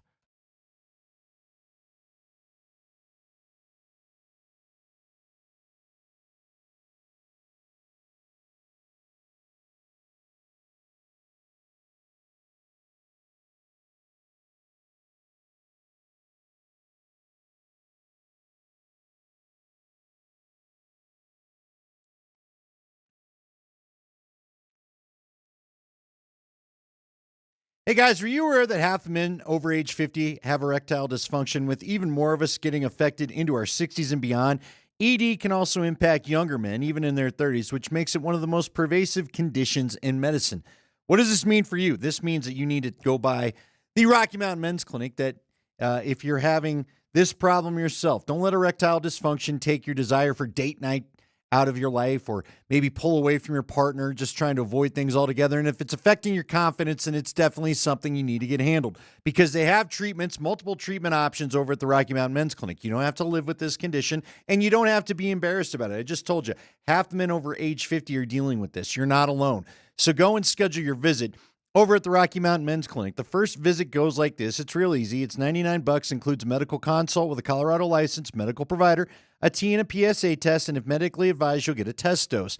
If the test dose isn't working in the office, your visit is then free. They have an expert staff, and if you're like a lot of men, you could be having sex the next day after your appointment. They have 5 locations throughout Colorado to serve you: Fort Collins, North Denver, Central Denver, Castle Rock, and Colorado Springs. It's real easy to get a hold of them. Give them a call, 720-440-7900, or visit them at the RockyMountainMen'sClinic.com.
Jeff Legwold is brought to you by the International Brotherhood of Electrical Workers, IBEW Local 68. You start with a job, you end with a career. Jeff Legwold, ESPN, he joins us right now here on a Friday afternoon ahead of Broncos-Ravens. Here we are, Jeff. We're back in a world where Nance and Romo do a Broncos game. Two, air quotes, playoff teams at the moment, the 5 seed and the 6 seed in the AFC going head-to-head. The question is now, is Bo Nix ready to meet this moment? What do you think of this matchup of Bo Nix, number one, going up against a Baltimore defense that has struggled, but also number two, having to go punch for punch with Lamar Jackson? Yeah, and I think the Broncos will be aggressive. I think they will ask Bo Nix to throw the ball early and often this Sunday, and I think sometimes folks think the right move against a tremendous offense is to keep the ball away from them. But I don't think it was an accident that in the days leading up to the Carolina game, Sean Payton told a story of Bill Parcells before they faced the Chiefs when Payton was on the Giants staff, that they were going to have to go outscore, the Chiefs. And I just think that's his philosophy coming into this game. I think he will think that there are plays to be made against that pass defense, and I think he believes Bo Nix can make them. So I think they will be aggressive, and if that's the right decision, we will know Monday morning. All right, that's interesting, Jeff. I mean, we saw that Michael Burton got released from the rosters. I guess going to go back on the practice squad. I'm sure we haven't seen the last of him. But with what you're describing to me, should we expect back around the 40-plus pass attempts that we saw early in the year? And if so, are they ready to handle it now? Yeah, Andy, I don't know if it'll be in the pass attempts where we see the aggressiveness. I think it's more going to be, Cleveland last week made plays against the other Ravens safety, not Hamilton, but they went after Eddie Jackson, including on the game-winning touchdown in the final minutes when Baltimore, even despite their troubles on pass defense, they blitz. When they choose to blitz, they come with a lot of people, the proverbial zero coverage. And that on Cleveland's winning play last week, that was a zero blitz. So with the game on the line, they're willing to come after you. And I think in those situations, I think they're going to have 2 or 3 or 3 or 4 plays on the play sheet that they have drilled into Bo Nix that if you see it coming, this is what you should go with. So I think we'll see the aggressiveness in situations like that. I don't know if it'll mean they pile up the attempts, but I think they will try to push the ball down the field when they think they have an advantage. Talking to Jeff Legwold of ESPN. Leggy, the last 4 Broncos victories were against 97-year-old Aaron Rodgers, Gardner Minshew, Spencer Rattler, and Bryce Young. It's a slightly different challenge this week going up against Lamar Jackson. This is an excellent Broncos defense, but Vance Joseph loves to blitz. That may not be the best weapon here against Lamar Jackson. How do you think he attacks this Baltimore offense? Yeah, I think that they're going to, if they blitz, it'll be, sort of the containment variety. You bring the extra guy on the edge, and he doesn't fold the edge as much as he would against most quarter. He kind of hangs a little bit and closes steadily. I just think, you see it over and over. I charted some of the Ravens games, and you just see it over and over. A defense will have them backed up inside the 15 to start a drive, and suddenly it's Lamar scramble, big pass play down the hash, and suddenly they're over the 50. There was one in the Bengal game or the Browns game rather last week where it's Lamar scramble, Derrick Henry for 39 yards. They're across the 50. They just destroy field position with him in scramble situations. Teams will have him backed up. They come after him, and then he destroys that idea just because of what he can do as a runner. And, every season I took some guff when he came out in the draft, but I said then when I looked at him, I saw a guy working progressions who would be a pocket passer for somebody if they wanted him to be. But he's really making defenses pay for mistakes in coverage. He's finding them quickly, quick slants, the 2 tight ends. Teams haven't really figured out. They're not the traditional 3-wide offense you see from everybody now. They do it with 2 tight ends, something I've said on your guys' show I thought the Broncos should have been doing for years. but they use their two tight ends, Lively and they use those two and guys Mark Andrews, like receivers. Yeah, they're all over the formation, and he is just killing defenses with those two coming on the quick slants, the crossers, and they turn them into big plays. You know what? It's always a physical game in Baltimore. We saw Throckmorton. Calvin Throckmorton's now up on the roster. What's the health of this offensive line? I think Throckmorton is they were out of elevations for him, and they want him around because Wattenberg is still, coming back from his injury, and they don't really have a backup center without him. So he was out of elevation, so they had to decide what to do. So Burton still has elevations left from the practice squad, so I would expect him to be signed pretty quickly because he doesn't have to go through waivers because it's before the trade deadline, and he's a vested player. So I would expect him to be signed to the practice squad and elevated for the game. Jeff Legwold, ESPN. Leggy, obviously the struggles of the Baltimore secondary, although they're getting healthier out there, Marlon Humphrey and Nate Wiggins are expected to be able to play coming up here on Sunday. But when we're looking for ways that Denver can win this game and not just turnover luck or anything else like that, I mean, show up and go toe-to-toe and win this game on the road on Baltimore, what does that game look like to you? Well, the Ravens have had 3 defensive linemen on the injury report this week. Yeah. So I think a good recipe for the Broncos is to run it well enough where play action becomes something that can work for you. And the last 3 games, they've been very proficient in play action. I think it's sort of a concession on Sean Payton's part to do something a little different than he's done over the years.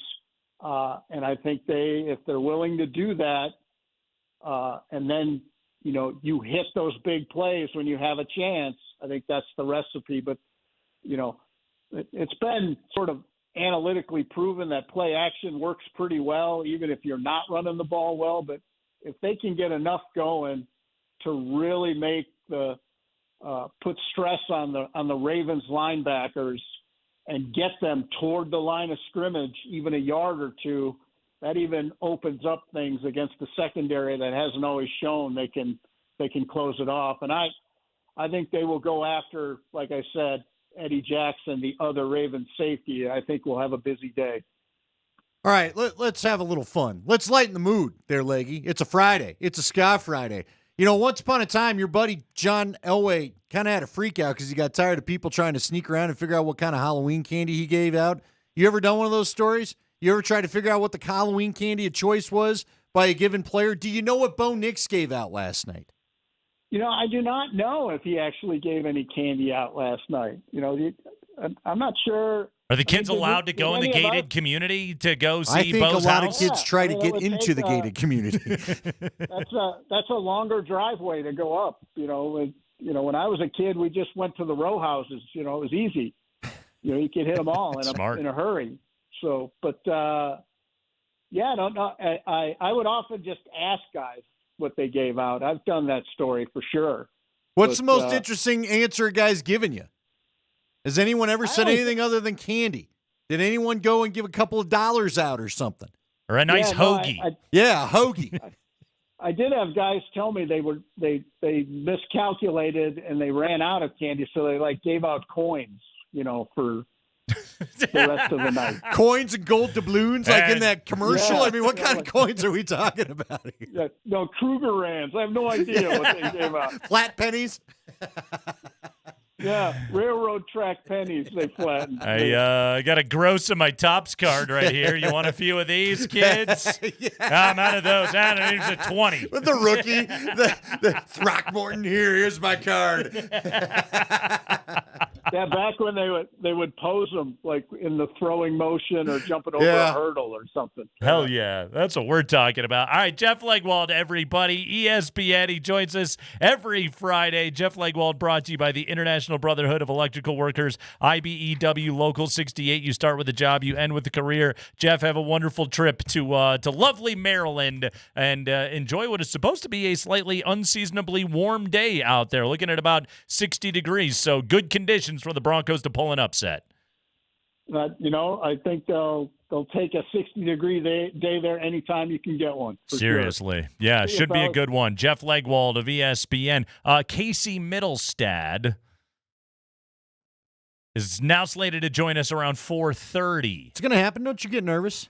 Don't be nervous, Ellison. How late can we get on this? Don't be nervous, Purvis. We're on till 6. We're not going to pull a Mel Tucker and have to stay after 6 o'clock today. Only for Casey to decide he's going to go somewhere else. Yes, if anybody forgot that famous Kreckman and Lindahl story, we were supposed to have Mel Tucker. It was the same situation. They were like, Mel's going to be here at 5. Mel's going to be here at 5:30. Mel shows up at what was it, like 5? Here's the difference. 5 minutes after 6 o'clock? Yeah, we were at Blake Street Tavern live, and so was he to speak to a Buff Booster Club. Right. But he was tardy in his eventual arrival. He showed up. He talked to us. That night, he took a plane to East Lansing. He was on Ishbia's jet to East Lansing that night. I assume it was Ishbia's jet. I was like, this can't be a real story when I saw the tweets going, we just talked to the guy. There's no way. We woke up the next morning. He's the head coach of the Michigan State Spartans. We were his last interview, and he even gave us a Go Buffs. He sure did. At least sometimes when you know you're going to break up, you lose the I love you. Right. He gave us a Go Buffs. It was a Go Buffs, but it was like it was Go, comma, Buffs. All right, Go Buffs. Go Buffs. See you guys later. Uh-huh. Maybe we just lost the goodbye Buffs. Goodbye, Buffs. What's Mel Tucker doing now? Nothing. Is Michigan State still paying it? Could they sued him, right, to try and get some of the money? I don't know what happened there. Yeah, because I think they wanted to argue we shouldn't have to pay you because you're being a creep.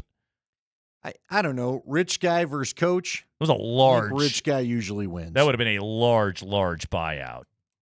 Well, Ishbia probably. He got what, $95 million? Yeah, he was a $100 million coach. Yeah, hanging out at Nuggets games. Yeah.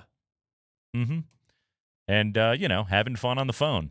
Old Midnight Mel. It's Kreckman and Lindahl.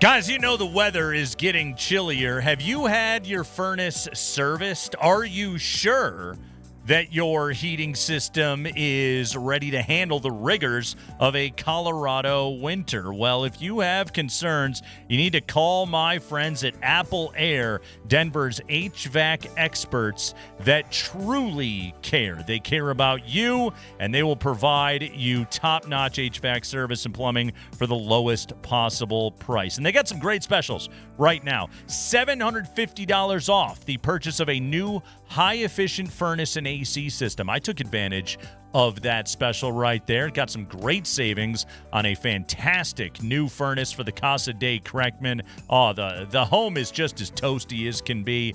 A $42.95 AC tune-up, new customer exclusive offer, and a $43.95 furnace safety checkup. Get that safety checkup before the winter. That is also a new customer exclusive offer. Denver's HVAC experts that care is Apple Air. 303-733-2813. That's 303-733-2813, or simply visit appleair.com.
TJ Brody, very strange to see him in a Blackhawks uniform. Sends it across. Shot from Allen is saved, and now Sam Malinsky. Drop pass for Logan O'Connor at the slot. Middlestad! He scores! The mighty Casey has struck for Colorado. And he continues to have the hot hand. His 6th goal of the season. And ladies and gentlemen, boys and girls of all ages, this is a tie hockey game. 6 goals, 7 assists. For big number 37, Casey Middlestad. He is scheduled to join us coming up momentarily. We are told the Avalanche are mired in Nashville traffic. Which is odd. Did they not get the police escort? Do you know, Spring? Apparently. They're the visiting hockey team. They get a police escort? Oh, yeah. Boy, am I... The visiting hockey team does? Am I going to get everybody all fired up about things? Are you sure? Every bus I've been on, yeah. Just to get to their hotel? They don't even have a game today. Yes. All right. And then usually half the crew leaves and goes and checks out the stadium, and sometimes the team then goes and does a walkthrough at the stadium. But I've been in cases where they've had to walk through at the hotel. Oh. But yeah, normally you get in town, and if there's 5 buses with cops around it, then yeah, that's your visiting opponent. NHL team? Well, see, I don't know. I've only been on football trips. Yeah. Now, with the Crush, no, we didn't get any. There was no police escort. But yeah, there's still like 4 or 5 buses of dudes. Somebody text Moj and ask them if they have a police escort. And it'll freak you out in California. I'm gonna be a doubting Thomas over here. I'm gonna say the hockey team on their way to the hotel does not rise to the level of police escort. Well, I'm sure there's a trade deal in there. I'm sure it's not just like the some cops free get tickets? thing. I would assume. Ah, okay. Yeah, because then you get the escort. That feels corrupt. Then you get the I don't know. See, this is what I'm saying. Was I not supposed to reveal any of this? I don't know. I don't know if you revealed anything. Yeah, people have seen it all the time, right? But yeah, I've seen NFL teams. See, it's a great. With the I don't know about escorts. basketball. I've never done those broadcasts. Like with the CU basketball team, the games that I did on the road with the CU basketball team were at March Madness in New Mexico. That's usually a big deal. And I think deal. But I think we just rented a car and drove ourselves. Now that I think about it, I don't remember what the airport ride was like. We might have had one, but anyway, yeah, man, it's. I got to text Moj. Yeah, find out. Dude, it'll freak you out in California because, again, the motorcyclists can be quite aggressive. Now, I know they're allowing the lane splitting here if traffic is stopped. Just discovered I have Moj's name misspelled in my phone. Is it a K? I did, yes. Not a baby. Mm-hmm. Cracker. Yeah, man, I don't know. It's we're getting some opinions of that on the text line. But, yeah, in California, you'll be on the bus, and, man, there'll be like a guy on a motorcycle whose head is right next. Like, you just don't expect it. Do you know what I mean? Yeah. It's it'll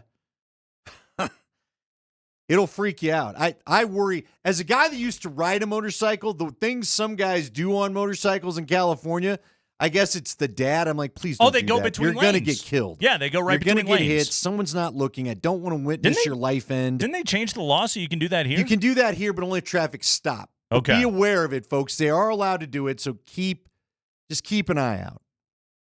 Nobody wants to live with that. Avs have been outscored 10-4 over the last 2 games. Yeah, last game was weird because they gave up the 3 quickies, and then I felt like Kakinen kind of settled in, and then they gave up an empty netter. Did they give up 2 empty netters, Spring? I can't even remember. It was 2 at the end. It ended up being 5-1. They had a minute there where it looked like they were going to get back in the thing, but that was short-lived. Yeah. What do you do? How do you handle when you just see? We talked about this with the Nuggets. All the whole, all the in the summer, no big deal. We don't need 60 wins. We can live with 50. We can live with the 6th seed. Then you get into the season and you're all up in your feels and you want every game to be a win. And I get all that. My question is, with the Avs, This sucks right now. I'm trying not to be frustrated. And your guy, Ivan, may turn out to be a really good player. Everybody's hurt. He kept, I know, but it just was one of those things where I was like, oh my gosh, if they were healthy, Ivan wouldn't get to shoot that shot. And he got so many good looks at the net. Now, credit him. He had some quick hands to help tip home a Makar goal. Might have been the first goal, but my God, Nate. He just kept getting these cherry chances in front of the net, and it was just one thing after another. You know what made me hate that game the most the other night, though? The 3-0 deficit 2 seconds into it? The third goal where one of the Tampa Bay players shoots, hits the right pipe, it bounces. I mean, they couldn't have passed it better to the guy coming in. It ricocheted off the pipe as perfect as it could. It was the Getzel goal. I think that was their fourth, actually, because the third goal was the tic-tac-toe. Yeah, I think you're right. Where it was just like, oh my God. You're right. It was the fourth goal. It looked like the Mighty Ducks were playing the Hawks in that game. But no, the fourth one, that was the rebound right off. It went directly to him. Although Getzel swatted it out of the air, which was kind of a cool goal. But it went right to him, Nate. Right. The Avs would have a perfect pass like that wouldn't go in. How that guy got the puck, I was like, the hockey gods hate us. Why do the hockey gods hate us? What have we done? How the hell did the puck go right to that guy? Well, the traffic gods have smiled upon us because right now we are joined by the Avalanche's own. By the way, I got confirmation from the bus. No police escort. We are joined right now by Casey Mittelstadt of the Colorado Avalanche. What up, Casey? Welcome to the show. How you doing, man? I'm doing good. How about you guys? Thanks for having me. Hey, just jump in on the topic that we were literally just discussing. He's already laughing. The Getzel goal the other night, where the thing goes off the pipe and then just goes directly to him. I mean, you couldn't ask for a more perfect carom. The thing about this sport, Casey, and one of the things that drives me nuts about the game that you specialize in is the amount of randomness that happens out on the ice. But even as a player, when you watch a team do that, you got to be thinking, like, what the heck, man? Like, that stuff's got to annoy the hell out of you, right? Yeah, maybe a little. I think I've been playing long enough where, it happens good for yourself sometimes and bad for your team as well. So, sadly, just try to shake it off and, keep moving forward. I think that's really all you can do. See, but that's the perfect attitude to have, though. Like, you also know the hockey gods shall smile upon you as long as you do things right, that every now and then you're going to get a puck on your blade with everybody out of position and just get to swat it into the goal nice and easy, okay, right? But seriously, I got to jump in. Both, like, Casey, have you ever had, like, I've seen some lucky bounces, right? We all have. That was ridiculous the other night. The dumb thing went off the pipe and knuckled right to him like he had a magnet. I've never seen something that lucky. You kind of want to cross-check a guy when he gets that lucky, don't you? Yeah, I mean, you said it, not me, but... Casey, you should know this guy just I got wants a lot of you hockey meathead in me, Casey. to put an elbow through a head every single night. I watch you guys with pure fan emotion. Everything else is a little more. There's some about hockey that just stirs the emotion in you. You know what stirred my emotion lately is your play. How much more comfortable are you from last year? You weren't playing bad last year at all. I don't want to suggest that. But, Casey, your start to the year, I mean, there's been 2 or 3 times where I've had to rewind and go, hey, who was that? And it's you giving a great assist. How comfortable are you now with this team? Yeah, I think there's definitely more comfortability. I think, at the time last year, getting traded is a little crazy. And obviously you're walking into a new locker room and, I've only really been in one place, so a little uncomfortable with that, I would say. And, but definitely more comfortable this year. I think it's good to come in and, I know the guys and know the system, so try to get off and running quickly. So, definitely more comfortable. Yeah, you've had a great start to the year. You're already up to 13 points. You scored your 6th goal of the season already the other night against Chicago. Obviously you're more comfortable in the new place, but what else is clicking for you right now? What was the work you put in the offseason and the focus, and how are you seeing it pan out for you? I think I don't really know if it's one thing in particular. I think I just try to, work hard and do the right things and let the rest fall into place. But I'm playing with good players too. I think, especially on the power play, you get out there with those guys, just try to give them the puck and let them work their magic. So, and even 5-on-5, I think, I play a lot with Oates. He's really helped me out a ton. And the left wing's been a little rotating, but we got some depth and guys who can do it. So, I think it's been definitely a credit to them, and it's been fun.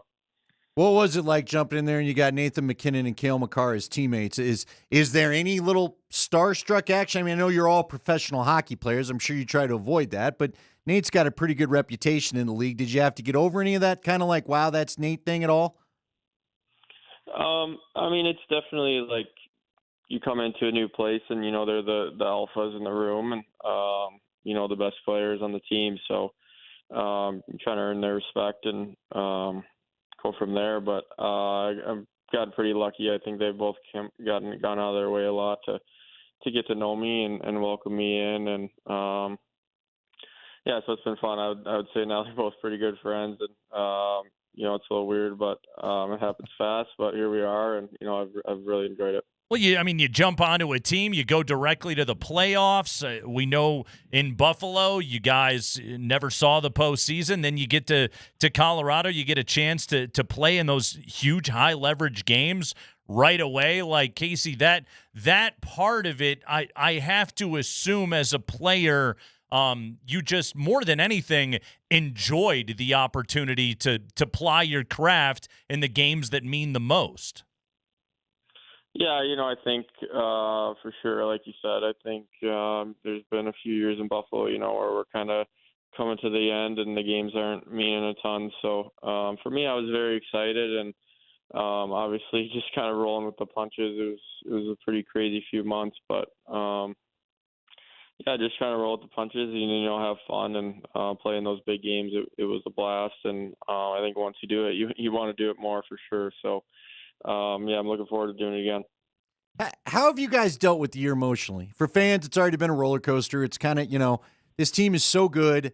Someone put out a graphic the other day Xing out all the top skaters that are missing from this lineup. There's nothing you can do about injuries, but is it frustration? Do you fight frustration? Do you just not think about it? Like, how do you as a hockey player handle it when you've got so many of your best guys out?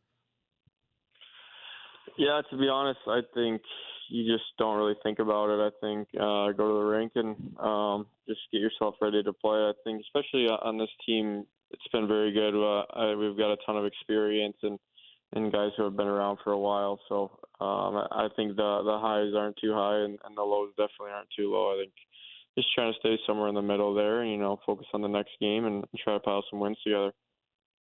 I am curious. We were talking about this. Do you get a police escort ever when you're driving around the buses? I come from the world of football broadcasts where they do get a police escort. Do you guys ever get to enjoy the police escort so you're not stuck in the Nashville or whatever city traffic all the time? No, I mean, we'll occasionally get one if the traffic is really outrageous and we got to get to the rink or something. But Nashville doesn't rise to that level, Casey. No, Nashville doesn't rise to that level. And no, we definitely are an NFL team, so that's for sure. Those guys are on a different level. I've seen the police escorts with them. I know exactly what you're talking about. They almost look like the president. We definitely don't have that. Casey Mittelstadt is our guest. Avalanche and the Preds tomorrow night. Casey, you are a Minnesota native, Eden Prairie, I believe. Or no, excuse me, you were born in Edina, but you're from Minnesota. Did you grow up a Wild fan? Yeah, I did, and big Wild fan for sure. Okay, so then I'm from Eden Prairie, so Edina and Eden Prairie in Minnesota. You definitely don't want to be from Edina, so I'm from Eden Prairie. Well, it was where you were born. I'm just looking at your Wikipedia. Hey, there's lines. There's lines. That's what he's telling you. But okay, so then my next question: growing up a Wild fan, you have to be honest with us. Did you hate the Avalanche? Yes, it's fine. No, to be honest, I didn't necessarily hate the Avs. The teams I really hated were I hated the Blues and good answer. Didn't like the Blackhawks. I had Patrick. It was kind of a tough situation because I loved Patrick Kane, but it seemed like the the Blackhawks would always beat the Wild in the playoffs. So it was a tough balance with that. But no, I don't remember hating the Avs as much as I remember hating the Blues and the Hawks. So I think it's because we always ran into them in the playoffs. Okay, good answer right there. It's so it's a Friday night. You're in Nashville. I'm sure you're not going to tell us what restaurant you're going to, but what are the dinner plans for you guys? You got a night off in a fun city, the evening before a game. What's the plan for the next few hours? Yeah, I think I'm just going to go grab dinner somewhere with a few of the guys, and that'll probably be it, to be honest. I think you get on the road and long day travel and away from home, it's nice just to kind of relax and have some alone time in the hotel room. So pretty boring in that fashion, but definitely go get a good dinner and hang out for a while and then shut it down, maybe watch some hockey or something. Are you not a live music guy? I mean, I've been there on a couple of trips. God, it's a fun city. Are you not a country music fan? Maybe that's what I should ask. No, honestly, I love country music, and I've been to Nashville before, not during the season, so I've seen both sides of it. But sadly, during the year, I can't experience it quite like you can in the middle of the summer. You guys don't want to go crash a bachelorette party or anything tonight? One hot tour girl there or whatever. No, that's not on the agenda tonight. Right. Okay. Well, we'll look at it this way, Casey. The night is young. Okay. Yeah. Hey, look, if one guy's strumming a few chords, just stick around, give me your ear for a minute, and then you can head home. Yeah, it's not a bad plan, but it seems to suck you in sometimes. All right. Well, I tell you what, man. That's a good way to put it. That's a well put. Yeah. Next thing you know, it's 2 a.m. Go get a win tomorrow night. We would greatly appreciate that. I'm sure you guys would like that as well. But Casey, man, congratulations on a wonderful start to the season for you individually, man. Keep up the good work. Stay healthy. We appreciate the time. Yep. Thank you guys for having me. All right. That was fun. Casey Middlestad joined us right there on the show. God, he is so right. You're like, we'll stick around for this guy. Uh-huh. Next thing you know, 2 a.m., no Ubers. How the hell are we getting back to the hotel? No police escort. Yeah. According to Connor, this was one of my sources on the inside. I got two very different answers, by the way, because I texted both the play-by-play guys. Moj said, absolutely not. Do you get police escorts? Connor did say, he did stipulate there are occasions. Probably California. They're never going to get to the hotel in California. Number one, he said Jersey. Really?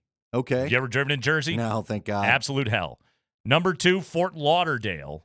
Okay. Number three, L.A., but qualified that with only sometimes. Only sometimes? Large metropolitan area. They got a lot to worry about. No, I get that. You're on your own, hockey team. No, I get. Well, hey, the Kings are a big deal there. No, it's Jersey's that bad, huh? The closest I've gotten is Philly. Oh, dude. Mm-hmm. Thank God, I've never been to Jersey. Oh, go scooching around the tri-state area sometime. You'll have a real nice time. Yeah. Now wait a minute. Is MetLife in Jersey still? Yeah. Again, they didn't move it. I've only been there. Well, no, I thought when they built it, wasn't at some point they were talking about a Manhattan Stadium? Do you remember that? Yes. But it never happened. Right. They got to look at the real estate and go, no. I think there was a tract of land like over by the East River where they thought it could eventually be possible, but no, they're out in East Rutherford. Yeah, you need more space out there. Casey Middlestad, good stuff. Police escort. Heard of it? It's the Crackman and Lindahl Show.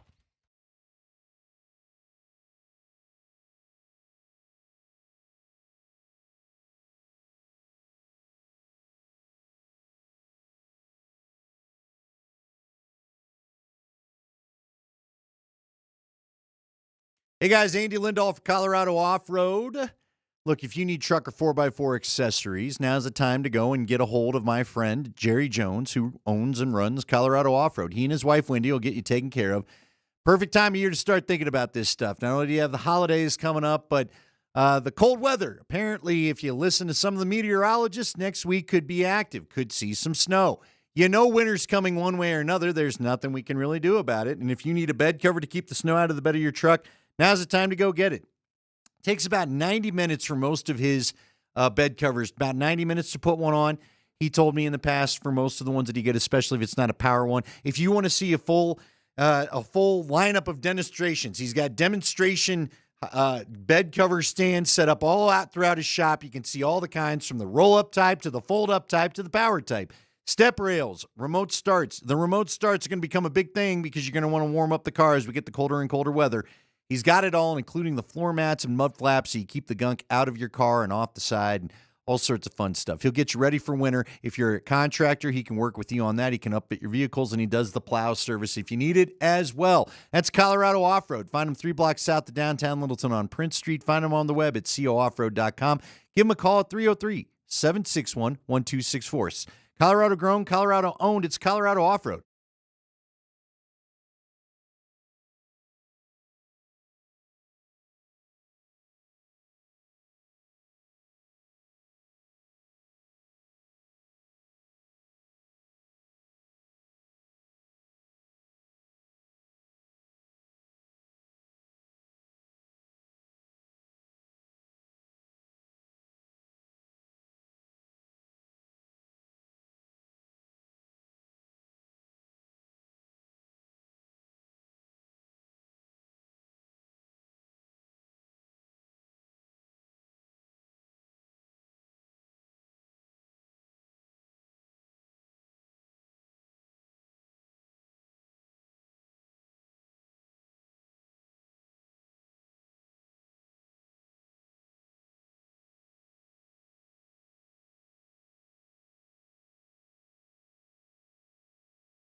We're doing Ska Friday with you. Thank you again to Casey Middlestad for joining us on the show. Currently fourth on the Avs with 13 points on the year. Second in goals right now with 6 so far this season. Well done, Casey Middlestad. While we're at it, let's take a moment to acknowledge yet another honor going in the direction of Cale Makar. He was named the NHL's first star of the month, Andy. First star. Yeah! It is the first time with the top accolade, second time being awarded a star of the month after he earned the second star of the month for November last season. Star of the month, heard of it? Cale Makar. Also, McKinnon didn't get it somehow. They gave it to Kyle Connor and Kirill Kaprizov, which I guess those guys have been fine too. Do you like the herd of it? Well, I saw the speed dating video. Yes, they drop herd of it with again McKinnon in there. and Landeskog, and they dropped it in there. I think McKinnon said it. Yes, which I'm glad. Rookie of the year. I think it was rookie of the year. Heard of it? Oh, it was Landeskog. Yeah. I think Landeskog said rookie of the year won for rookie trophy. of the year. He won. And McKinnon drops the herd of it. Heard of it. So that's a thing they really do. I meant to ask it hasn't Casey. gone away. I meant to ask Casey McKinnon's candle selection of himself fits McKinnon. So he said peaches and cream With some cinnamon. Or a cinnamon. Which because he's warm and cozy like that. Is he though? Well, that was Gabe's reaction. Like, oh really? Oh really? Uh-huh. Gabe didn't call him out, but I felt like there were like 9 things Gabe was editing in his head. It's because they're like, they don't make a candle that smells like what we really think of you. Yeah. Well, what would it be? Like motor oil, grindy.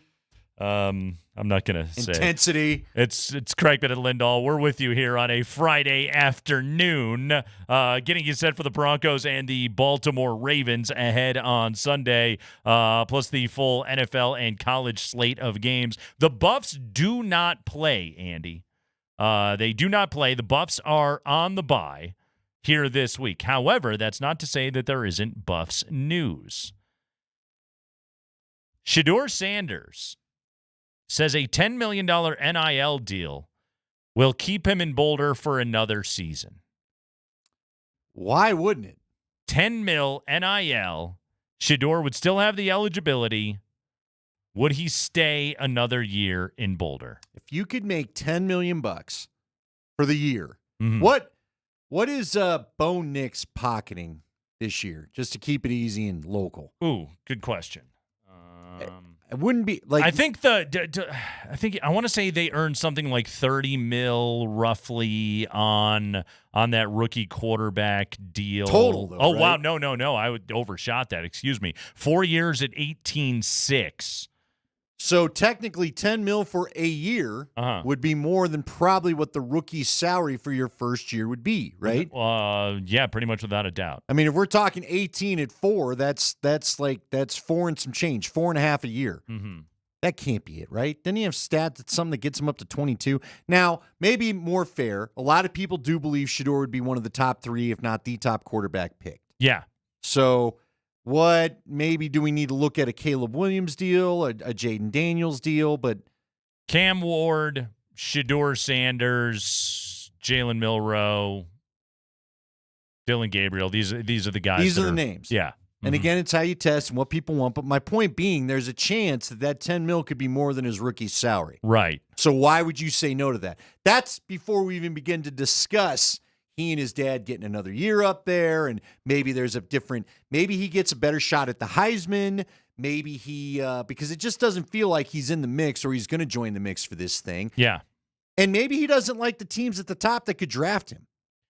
That's another part of it. Now, okay, maybe Shedeur is just being playful on this. Sure. But dangle the carrot nonetheless and see if anybody wants to hit it. You know, if there's value in him staying another year. Like Shedeur in college, crushes it, plays for his dad, celebrity program up in Boulder, national TV every single week, goes to the NFL, presumably, unless, Deion pulls an Archie Manning and somehow tries to deliver him. Here's the other part of it, though, is like your selection only gets so good because good NFL teams already have quarterbacks. Right.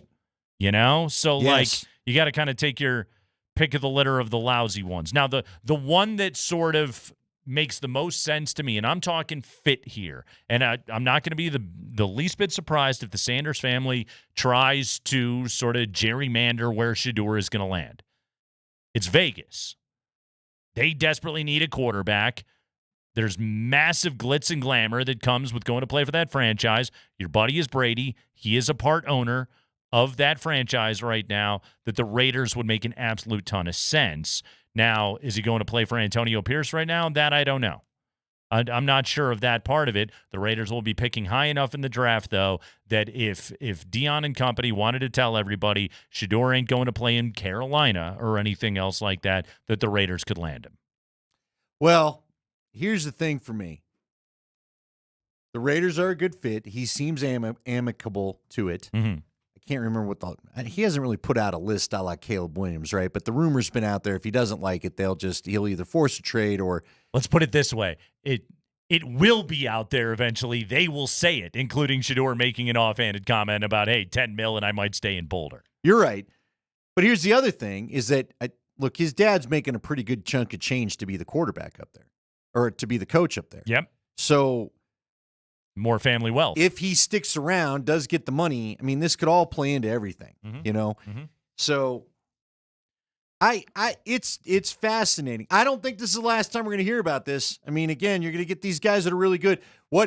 I'll just throw out the guy we have a connection with, Bill Armstrong, who I know had interest in Deion Sanders coaching at SMU. Yep. Okay.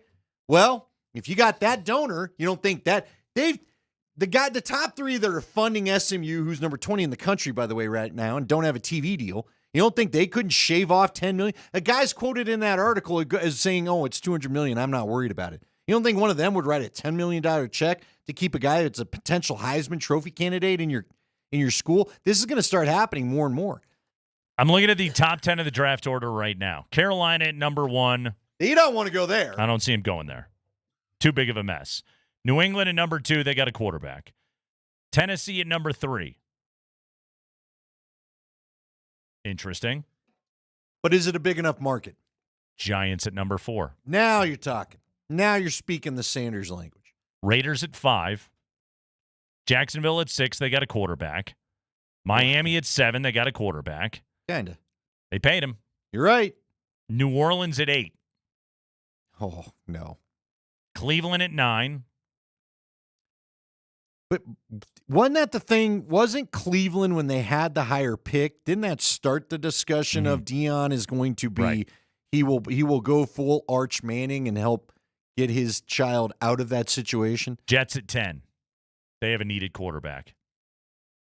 I think the New York market, with the marketing machine the Sanders family Pretty good. is, that they will sign up for that right away. Although here becomes the question. Can you imagine, though, if he stayed in Boulder? That's when you start dreaming about college football playoff and things like that. Yeah, I'm with you. They would have an NFL quarterback running the show. He's damn near playing at that level right now. I mean, it's him and Travis. But Shedeur is a massive part of it about why they're at where they're at right now. Some of these athletes, because of the family's financial situation, do need to leave and start getting some money in the NFL. Sanders He's not family. in that situation. Neither is Arch Manning. Right. Sanders family doesn't have to do it. They can take their time and milk this college football thing, which has become only more lucrative, for as long as they want to. And it would give Deion a chance to coach for another year in Boulder and coach his favorite player. And possibly get his kid the Heisman, which we all know he wants. We have got the 5 biggest stories of the day from around the NFL, including the latest injury update that we got today on the status of Lamar Jackson for Sunday. How likely is he to play? He will tell you next.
We do football news at 5 o'clock. It is time for the 5 biggest stories of the day on a Ska Friday. Mark Springer, let's have it.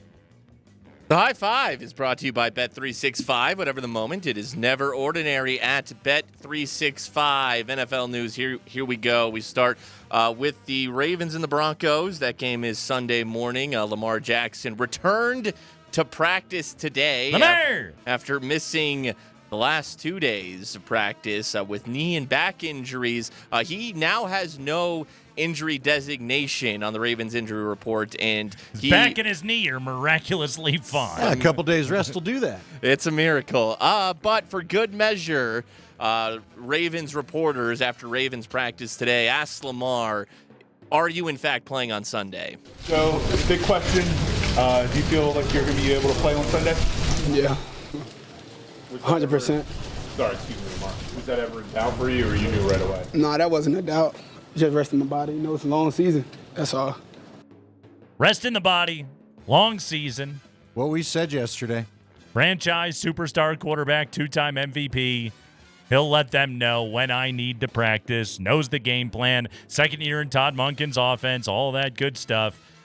He's good to go. Still got Derrick Henry behind him. I guess he hasn't practiced with he didn't practice with Deontay Johnson at least until today. He, by the way, is magically fine now. Yeah, remember, it was before the Denver game last week. Canales was asked about it, and he said, you're going to have to go talk to the GM. He didn't even try to hide it. He didn't even try to lie about anything. Is he being held out so you can trade him? That's a question for the GM. All right. Well, he's okay.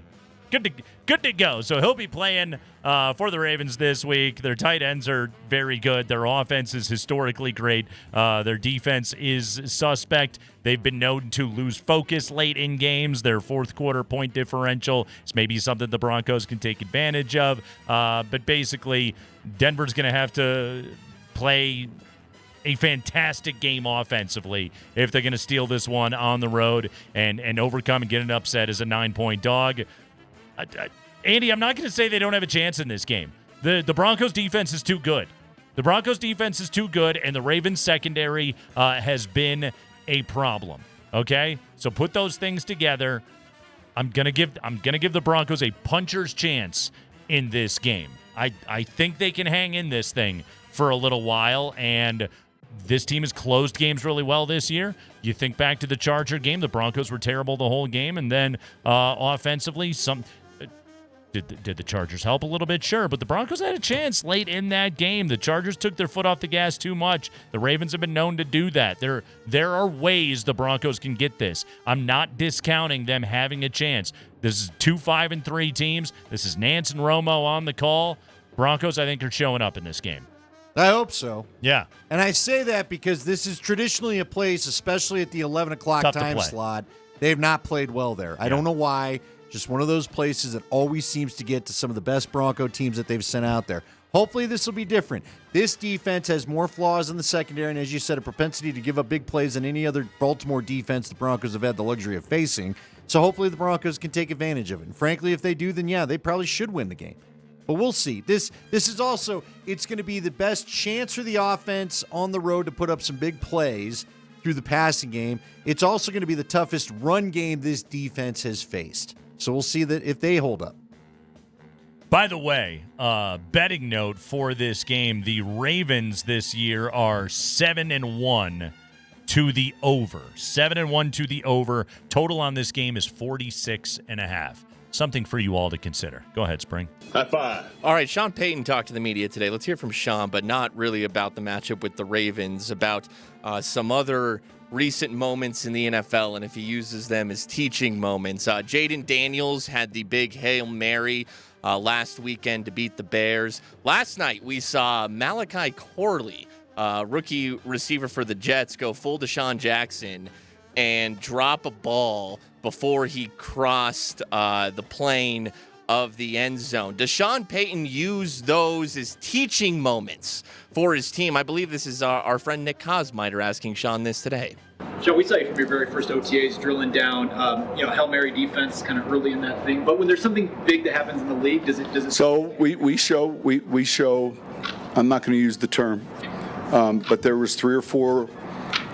So in the morning, the meeting starts with, like, what are they thinking? And there were a few of those, what are they thinking plays this week? Now, I wasn't watching the game last night. The Jets had a good win, and you got a rookie. So we show all those plays, the Hail Mary, all of it. Because, look, we could find ourselves in those situations, and there's a responsibility to everyone, the team, and so, but we cover that usually Friday morning. That poor dude. That was supposed to be his first career touchdown, second career touch on an end around, and he pulled that bone, and now he's got to hear the next day how every coach in the NFL is now using his boneheaded move as their teaching tape. Same for Tyreek Stevenson of the Bears, who's taunting Manders fans and then tips the ball up into the air and into the hands of a waiting Manders receiver to lose that game. It's a bad feeling. It's also just like, what are you thinking? It's your first touchdown. Hold on to the ball. Hold on to the ball. What are you even dropping it for, period? Exactly. Hold on to it so you can go in, like, they can put the piece of tape on it, and then you can have it forever. I suppose you could hang on to your first ever fumble for a touchback. That's a memento. Yeah, sure. The coach doesn't want to give you that one. By the way, speaking of that game last night. Yeah. Did you kind of see what was going on at the end of that game? Aaron Rodgers trying to get a little FaceTime with D'Amico Ryans, and D'Amico not having any of it. Really? Kept his back to him most of the time, hugged a bunch of guys. Then Rodgers was literally waiting to shake his hand or something. He turned and literally walked, wouldn't even make eye contact with Rodgers. I got a news for you, Aaron. Maybe don't screw over his buddy Saleh, and he'll acknowledge you. Yeah. Weren't Ryans and Saleh on the same coaching staff with the Niners? In San Francisco. Didn't he elevate to take Saleh's place Yes. as DC Yes, when he Saleh did. went to the Jets? Uh-huh. Yeah, man, he probably don't want to say hey to you after the game. That Jets thing is still ugly. I know they won last night. It's still a freaking mess. By the way, did you see the mess in Indianapolis this week? Now what? I mean, aside from the weird coaching decisions. Steichen had to basically stand up there and just be like, I don't know if Richardson's going to play again. I don't know. It was made very clear, Irsay told me to do this, and so I'm doing it. Meanwhile, the dudes in the locker room are baffled and confused. They messed this up so badly. Richardson said he didn't get a good explanation from Steichen as to why they were doing it. I mean, the whole, taking yourself out of the game thing, that should have been enough. And really, if you're Steichen, you could just stand up there and say, we want him to take a step back. We think he still has a great future with this organization. But right now is an opportunity to give Joe a chance to go out there and give us a chance to win some games. Anthony's going to have a great future with this organization. Boom, we're going. Instead, it was just kind of like, I don't know if he's going to play again. Well, this is a coach that basically I'm coaching for my job. Yeah. So there you go. I don't know what to tell you guys. I need some wins. Oh, that's... The owner's getting all impatient with me, too. No. It was not Steichen's call. It was not Steichen's call. You think... No, not you think. It was Irsay's call. Irsay wanted Anthony out of there. Yes. The guy that shocks me. Yes. No, I did not see that part of it. Yes. I've seen all the talking heads cover the decision. Mm-hmm. Ryan Clark, I think, pointed out, and a couple other analysts pointed out that, when Richardson told you he was tired, he had just thrown a 300-pound pass rusher off of him. Yeah. And then made it, this wasn't your typical, I've been standing back here picking daisies and I'm tired. By the way, so everyone's been killing Anthony Richardson this week, right? Of you don't take yourself out of games. You don't do it, you don't do it, you don't do it. Which, they're right. You don't do that, okay? However, there is precedence. One of the reporters that covers, what's his name? I think it's Mike Chappelle that covers the Colts in Indianapolis. And he had covered the team for a long enough time that he covered him back when a particular NFL head coach was a quarterback for the Colts. And he took himself out of a game, and when asked about it afterwards, said, I needed a breather. And it was Jim Harbaugh. Really? Yes. Wow. Yes. It was like Harbaugh had taken 3 sacks in a row, And somebody asked him, like, were you injured? And he was just like, no, I just needed a break. Like, I got popped three times. I Yeah. needed a second. Yeah, but Jim Harbaugh, like, admitted that. It was 30 years ago or whatever it was. But Anthony Richardson, not the first to ever do it. The problem is now, especially the amount of attention on the league, you can't admit it, dude. Well, just make there's- something up. there's Twitter. Yeah, I We got a cramp. We didn't normally get this kind of, to your point. I get turf in my eye. Harbaugh did it. Nobody cared. Exactly. There's no ESPN. And there may have been ESPN, but they weren't tweeting it out. That Right. Hear what he said? Make something up. Make Yeah, something you up have to, next time, 'cause Anthony. he's learned, hopefully. Yeah, your guys aren't going to respect you. NFL, like inside those facilities, Andy, like it's a cult. You do not show weakness. You do not get to do that. The guys over on the defensive side of the ball, they will not respect you after that. You will lose that. Which is funny because pass rushers sub themselves out all the time. All the time. Corners sub themselves All out the if they time. need to. Yeah. Quarterbacks You're the don't quarterback, get to. though. You make the most money on the team usually. Right, yeah. Or you should. You don't If get you're to. a good team, he makes the most money. It's Craigman and Lindahl. You want to have a couple of drinks during the Broncos-Ravens game? Do I? Do you? Well, we'll make sure you do. Broncos-Ravens drinking game coming up next.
Scott Friday, Beer Friday, Kreckman and Lindahl, Broncos, Ravens, Sunday, 11 a.m. You're going to be watching it.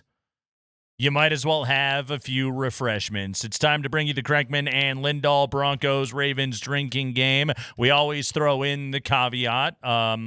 Drink whatever beverage you may choose. A nice cold soda.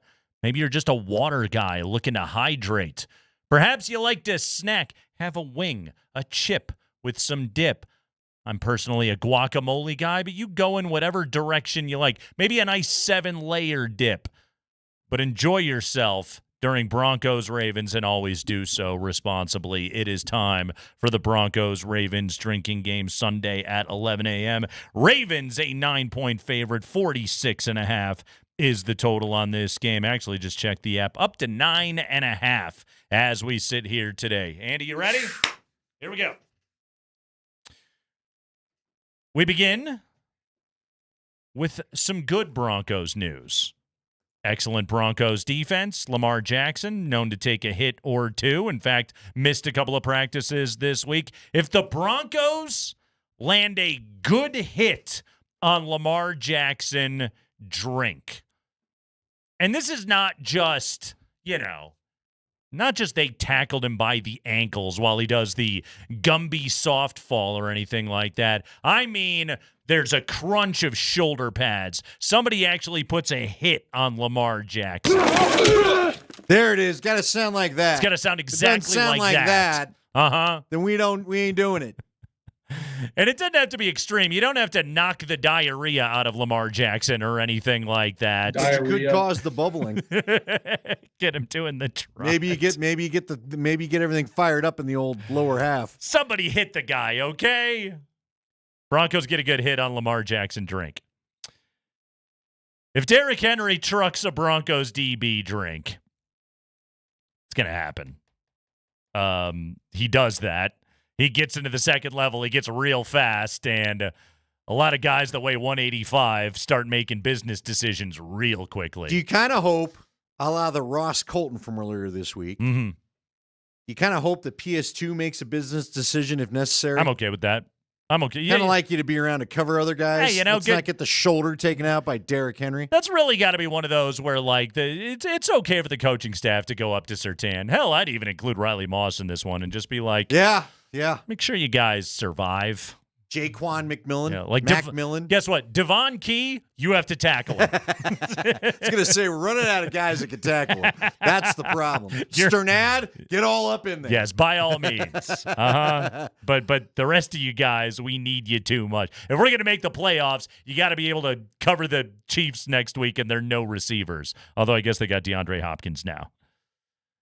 Troy Franklin misses a deep ball. Drink.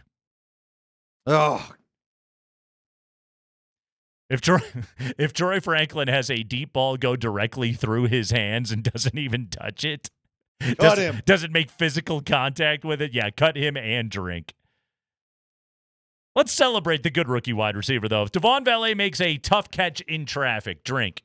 A new Tim Patrick catch, drink. We've all enjoyed the heck out of Devon Valet so far. Should CBS provide you any footage of Raheem Moore missing a deep ball off the hands of Joe Flacco? On. You think they go that back? That's way back. That's over 10 years ago. It is But you know what? I didn't think we'd get the 70-point reference either, and they went ahead and did that. It's the most notable Broncos-Ravens game ever. And they like to highlight the history of the league. Plus, Joe Flacco he both played for the Broncos and is starting on Sunday against Minnesota. What's more likely? That we get the Fail Mary or we get the Vic Fangio all big mad at John Harbaugh after that game a few years ago. Because he was going for the 100 yards? Yeah. Yeah, Vic was real mad about that. Like I always say in pro sports, Vic, if you don't like it, stop it. Yeah, I thought it was kind of bull. There it is. If Bo Nix takes at least 5 seconds to make a pass, snap to throw, drink. This is the Michelle Branch everywhere candidate. If Bo should have one of those plays on Sunday, take a drink. His time to throw is still extremely high. He's doing a lot of running around back there. Standard prop for every week. If Bo Nix completes a pass behind the line of scrimmage, you should take a sip. Don't drink too much because it's the biggest part of his passing game. We had, if the Broncos get a good hit on Lamar Jackson, drink. This one is if they should tackle him behind the line of scrimmage. If the Broncos sack Lamar Jackson, drink. It's not exactly the same prop because you can hit him in the open field on a good run. It's really hard to do. That's why he's so great. What about a Knicks avoidance of the sack? An avoidance. A good avoidance. The super. He's good for every other game, every third game. Ducks out of a sack. Yeah, you're like, how'd you do that? He had one last week on that throw to Vele. Mm-hmm. So does that mean he's not due for one this week? He's not due? They could get one. If Bo Nix, if he ducks his way out of a sack. Houdini's it. Mm-hmm. I still think Plummer is the greatest in Bronco history at that skill. Well, no, excuse me, number 2 to John Elway, obviously. But Plummer was pretty great. Bo Nix still has a ways to go, but he's making some plays here. If the Broncos intercept Lamar Jackson, drink extra if it's Surtain. Lamar has thrown 2 this year. Broncos have been pretty good at turning over the football. If Josh Johnson takes a snap in this game, you know Lamar does have back and knee injuries, Andy. If Josh Johnson, Bronco legend, takes a sack, you should drink. Not just a snap, a sack. Takes a snap. Although he could take if he takes a snap, he'll take a sack. If there's any footage of crabs, Andy, take your mind out of the gutter. Live crabs, crab boils, crab cakes, crab legs, whatever it may be, B-roll footage of crabs. Isn't that almost guaranteed like the old fish market, the Pike Fish Market in Seattle? Definitely. They always go crab in Baltimore. Yeah. Just got to be careful about what kind you get when you visit. Any footage of crabs, drink. If the Broncos are down double digits going into the fourth quarter, this is the third quarter break between the third and the fourth quarter, you probably want to drink. Some of the standards here, Andy. Mike McGlinchey, false start, take a drink. Holding on number 72, take a drink. It's Baltimore. That crowd is frothy. And one last thing we want to hit here. It is a Nance and Romo game. First off, when Jim gives you Hello Friends, drink. You have to drink on Hello Friends. And I know that's guaranteed, but you should want to get going anyway. For Tony Romo, I gave this a lot of thought. What do we want to do with Tony Romo? I'm surprised you even remember any of his weirdness because we haven't heard the guy in 5 years. And in some time. However, if Tony Romo makes any guttural noise during the telecast, maybe something that sounds like, let's say, this.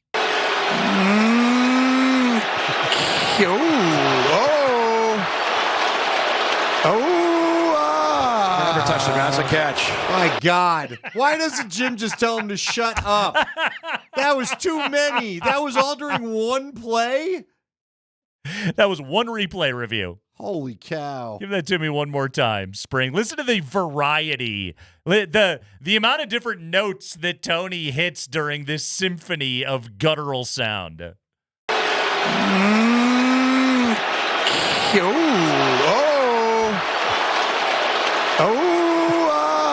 Never touched him. That's a catch. You know what would be a fun challenge? Is like whoever runs the closed captioning trying to spell what he's doing right there. It starts with a lot of M's, then goes to O's, E's. You should just put in random man noises. I think there was an ooh-wah in the middle of it. He's like that meme of the girl making all the faces. Only he's doing it verbally and you can't see him. So if Tony Romo gives us that show on Sunday, you should drink. And that's what I got. Did I miss anything, Andy? No, I'm trying to think what else Denver-Baltimore history could we get? What else would they pull out of there? I think you got them all, but... Jackson Holiday? I don't know. That's the best I can do for you. Broncos Ravens, that's your drinking game coming up here. I don't even know what to Sunday. expect. We haven't had these guys in so long. I know. It's what game did Catalan get this week? Okay. Will Bronco fans hate Romo or Sims more when this is all said and done? Romo he has a lot of detractors now. Like his shtick at first, like it was charming, and it ran out of steam really quickly. CBS paid him an arm and a leg too. Now eventually Brady surpassed it, but CBS paid him at the time better than anybody else. And remember, more than when he was playing, right? Like the industry rumors were that his partner wasn't too thrilled with that, and then CBS had to go looking at that. Oh, yeah. Yeah, Jim a lot of wasn't people got paid after that. terribly pleased. Yeah, which Jim doesn't even do the NCAA tournament anymore. He does the NFL and he does Masters, and that's it. That's all you're getting out of Big Jim. That and burnt toast. Just so everyone knows what we're talking about. The story with Jim Nantz is that he orders his toast burnt. However, he carries a laminated picture of burnt toast in his wallet. And he shows it to the waiter or server and says, just so you know what I'm talking about, I mean it when I say burnt. And it's like a photo of like a perfectly crisped piece of black toast. Like no restaurant would allow to serve it this way. Yes. A manager would get on the cooking staff. They'd be taking it out of the kitchen. Yes. They'd be like, come on now. They'd be like, what are we doing here? Yeah, what? No, that's how the guy wants That's it. acrid. And no, this is exactly how I order it, which I got to say,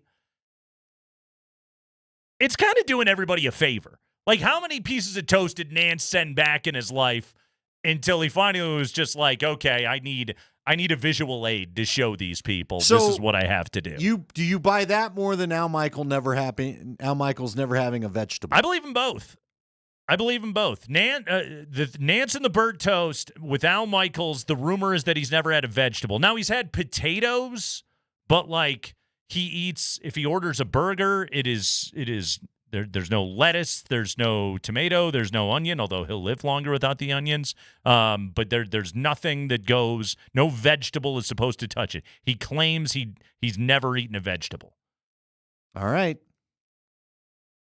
I mean, he's pretty grouchy. I don't know. Yeah, is he not regular? The whole maybe that's no vegetable thing. Is that what leads to part of the problems here? Him and Herbie were having a couple of good laughs. I saw some of it on Twitter last night. A couple of good laughs over that game. I was out doing the trick-or-treating thing, so I missed the entire first half. Did you get a lot of people first off last night? Vic posted a photo or a video saying he didn't get anybody. We did okay. Yeah, we were out, so we put the bowl out. But while we were home... Did you have a ring? No. Have you seen the kid going around again? What? There's a famous ring video going around where this kid walks up, has a backpack, dumps the whole bowl in his backpack, gives the single finger salute to the ring cam, laughs and walks off. Yeah, that kid, I have two middle fingers. That kid's in every neighborhood, isn't he? Probably. I'm That's why I was assuming. wondering if that kid or your neighborhood kid stopped by your place. There was still candy when we got home. It was definitely diminished, but there was still candy when we got home. So we live in a civilized society. That's over good. there. That's good. By the way, shout out to our guy Fletch yesterday, the guy in the Fletch costume. Oh, right. Did he win the 500? I don't know. I didn't stay late enough to find If out. I would have hung out, I think I would have had a chance. We were all hanging out, watching the game. We give away, prizes at the halftime. We do these Thursday remotes. And my wife hits me up with we're going to run out of candy. I'm like, for the love of God. Because you never know how much to buy, right? Yeah. If it's cold, you're never real sure. And so Fletch was like, I got a bag of candy, and now that I've hung out with you guys, I'm not going to need it. Here, take this. And, of course, I told him, I go, the minute I take this, I'm going to get home, and we were fine. We didn't even need the second bag of candy. So I don't know whether to go by a retirement home or, Children's Hospital or something to give this candy back. But, yeah, it's always a tough thing to figure out how much candy you need. Dude, we have so much in our house right now. It's disturbing. There's so much candy. And it is that thing of like, I'm looking at it and just being like, I can't give my 3-year-old all of this. He'll be insane. I need to know this, too. 303-504-0925. Strictly for my own curiosity. My son said to me today, he goes, yeah, trick-or-treating's kind of dying, Dad. I was like, what? It is? I had the same reaction. He goes, yeah, they all do trunk or treat now. I go, I've never heard of that. Oh, they do those too. Like my kids went to that. You just said it at the school, but we still hit the neighborhood. Yeah. Yeah, he claims that apparently it's not as big a thing. I don't know. Our neighborhood's full of trick-or-treaters because we've got a bunch of schools around us, and it's great. Yeah, no, we're the same way. It was super fun. There were a ton of groups out there, everyone in the neighborhood. It was a blast. There were several houses that offered up beverages for the parents, and that was really cool. Oh, that's always going on. So that part of it was extremely fun. And what was cool for us this year was, like, little dude now is at a point where, like, he's kind of starting to get that dog in him a little bit, like the last, couple of years, it's just like, okay. You're doing it for the picture. Yeah, let's be honest. The toddler's tired. Yeah. He wants to go home. This year, it was like we just kept rolling, man. It was like, let's hit this cul-de-sac. Let's hit this cul-de-sac, which, again, is why we're in the boat that we're in right now, where there's just like 2 massive bowls of candy in my house. And then I have to sit there and think, like, I'm just going to end up eating most of this, so that's not going to help. Yeah, you got to throw it away at some point. I miss the days. I was sitting with a couple of my buddies in the driveway last night, but we used to have like 6 dads shepherding 15, 20 kids house to house, couple beverages with you, and now they're all too old to do that anymore. By the way, real quick, Thursday Night Football is ruining some matchups, is it not? That should have been a good, fun game to watch. Now everyone's beat up, whatever. That was some crap football, man. It kind of turned out fun. Did it? I didn't even watching it. Garrett Wilson had one of the great catches in the history of the NFL. That was incredible. By the way, I don't understand. 2 feet should be 2 feet. If you double tap the same foot, Nate, what's wrong with that? Why shouldn't that be 2 feet? Wasn't the ruling ultimately that it was his shin was what made it But look, the I feel tutty? like we're splitting hairs. So what, the lower part of the shin counts, but the upper part pretty much laying out of bounds is okay? Yeah, because it sort of like rolled on to it. So it was inbounds before the knee. But are we talking the full shin? Just half a shin? How much of a shin is required for a catch? He hit a foot, picked it up, and tapped it again. That's technically 2 feet. What's wrong? You know what's funny is by the time that I got home and actually started digging into the highlights on that game, I had seen something on Twitter of like insane Garrett Wilson touchdown catch, right? But I hadn't seen the footage of it. So then I went and I started watching the highlights, and they showed his first touchdown. And it was a sick touchdown too. And I was like, it was a cool touchdown. It was one-handed and everything, and he had to catch it and get into the end zone. But I was like, this is what everyone's freaking out about. And then I saw the other one. I was like, oh, okay. Where he's basically the Jumpman logo? Yeah, he just goes, Odell Beckham out there and makes an insane catch. That dude rules. He's gotten a raw quarterback deal so far in his NFL career, but he is an awesome player. Yeah. That's why people thought everybody, the minute they got Davante Adams, word was the Jets got flooded with calls of people saying, hey, you're going to trade Wilson? We'll talk to you about Wilson. Yeah, they got to keep that dude. No, Davante Adams. When Adams and he got his first touchdown last night Rodgers as well. and everybody's gone, you're going to need some people. But yeah, this is the part of the year where Thursday Night Football is just attrition city, man. It starts to get pretty damn ugly. The first half was just gross. I don't even know what else to call it. 7-0 Texans at the half, and Rodgers' numbers at the half were absolute puke. But they came back and got that dub. Jets get the victory. They needed it. They needed it more. They were 3-6. Texans now fall to 6-3. All right, the desperation factor. How much of a deciding weight will that be in Broncos-Ravens? We'll tell you our thoughts on that next.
Oh, yes, Craigman and Lindahl on a Friday afternoon as we get set to go into a massive sports weekend. We have got the Nuggets and the Timberwolves tonight right here on Altitude Sports Radio 92.5. Berto's got pregame at 7 o'clock. We will tip it off at 7:30.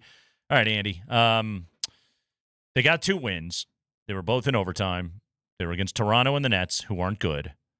So right now, if you go into Minnesota, your arch rival, team that stung you last year, it's your first time playing them without Cat. You get a first look at Julius Randle and Dante DiVincenzo out there for the Timberwolves. You're just going up against Rudy. Just Rudy. Just Rudy. Yeah, just that giant. But Jokic, he can eat Rudy alive. This is kind of the first look at the smaller Timberwolves, so to speak. Right. Trading Cat for Julius Randle. But you go into this game tonight, if the Nuggets lay another egg, if they look like they did against OKC in the opener. Oh, yeah. Would you, and the reason why I bring that game up is because I'm talking about the other teams that are, kind of what we call the class of the Western Conference. Well, and I like the comp because Minnesota kind of did to you what OKC did to you last year, and I don't want that trend starting already. It's going to be panic central if the Nuggets lose this game. Yeah. Today was let's be honest. Let's just Lose be frank. Or get blown out. See, if it's blown out, then I'm with you. Yeah. Lose, then I just think you call it end of a road trip and all that. And you know lost a game where you were in a 4.5-point dog and you're on the road and playing a very good team in a tough build. But a 10 or 15-point loss and Monday will be ugly. You lose by more than that, yeah, then we're starting to talk about it being hideous. Who are they playing tomorrow here? Why did I not remember that? It is a little bit of a... Yeah, they got a quick back-to-back. It is. They've already had a couple of those. Utah. Oh, it's the Jazz. They That's stink. right. It's Utah. Yeah, they stink. Toronto on Monday, OKC on Wednesday, Miami Holy cow, on Friday. Wait a minute. Are they done with Toronto? They will be. After Monday? Yeah, no more Raptors. Wow, they got that out of the way quick. Exactly. Holy cow. Okay. It's, you don't gotta hold on to any suspense for that historic rivalry. But yeah, Utah, Toronto, OKC, Miami, and Dallas coming up here on the 5-game homestand, and then they're on the road to New Orleans, couple against Memphis. Ja Morant's playing really well right now. That's kind of what we're looking at over the next couple of weeks here for the Denver Nuggets. But yeah, get it tonight against the Timberwolves. Play a good competitive game. It was a bad day for the organization. You never like to have your, air quotes, dirty laundry aired on ESPN the way that it basically was today.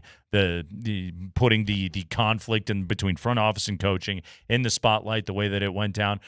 One other thing that we didn't talk about earlier in the show from that piece by Ramona Shelburne today, I loved what Christian Braun was saying about Jokic.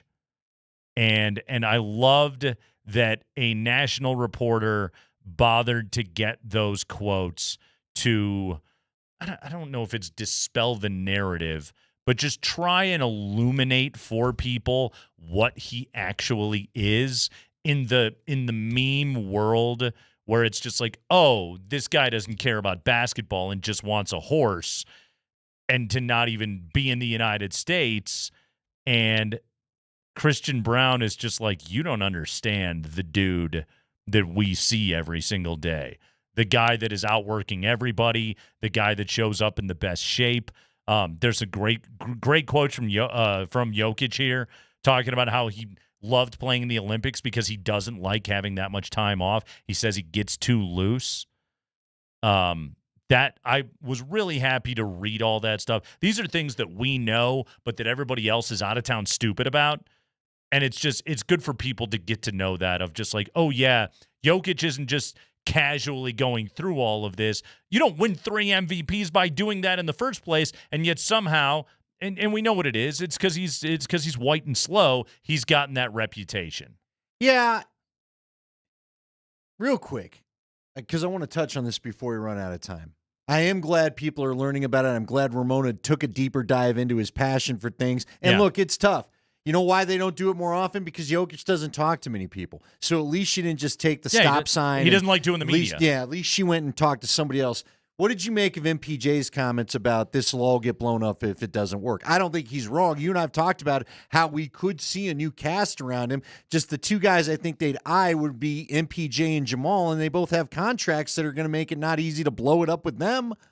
So Michael Porter's got his podcast. Michael Porter spends a lot of time on the internet. Michael Porter probably reads every last rumor that possibly goes down, and it's humanly impossible to have a Nuggets trade rumor without Porter's name attached to it, right? Yeah. So for him to have said that, it doesn't surprise me all that much. Also, just the flat-out reality of it is that he's the movable salary. So his name is always going to get brought up in that stuff. And, when they write about the Paul George rumor and his name getting brought up, yeah, I don't think the whole thing is getting blown up if they don't win a title this year. But if there was one of the core four on this team, if there's one of them that you would power rank as the most likely to not be here if it goes south, it's him. Okay.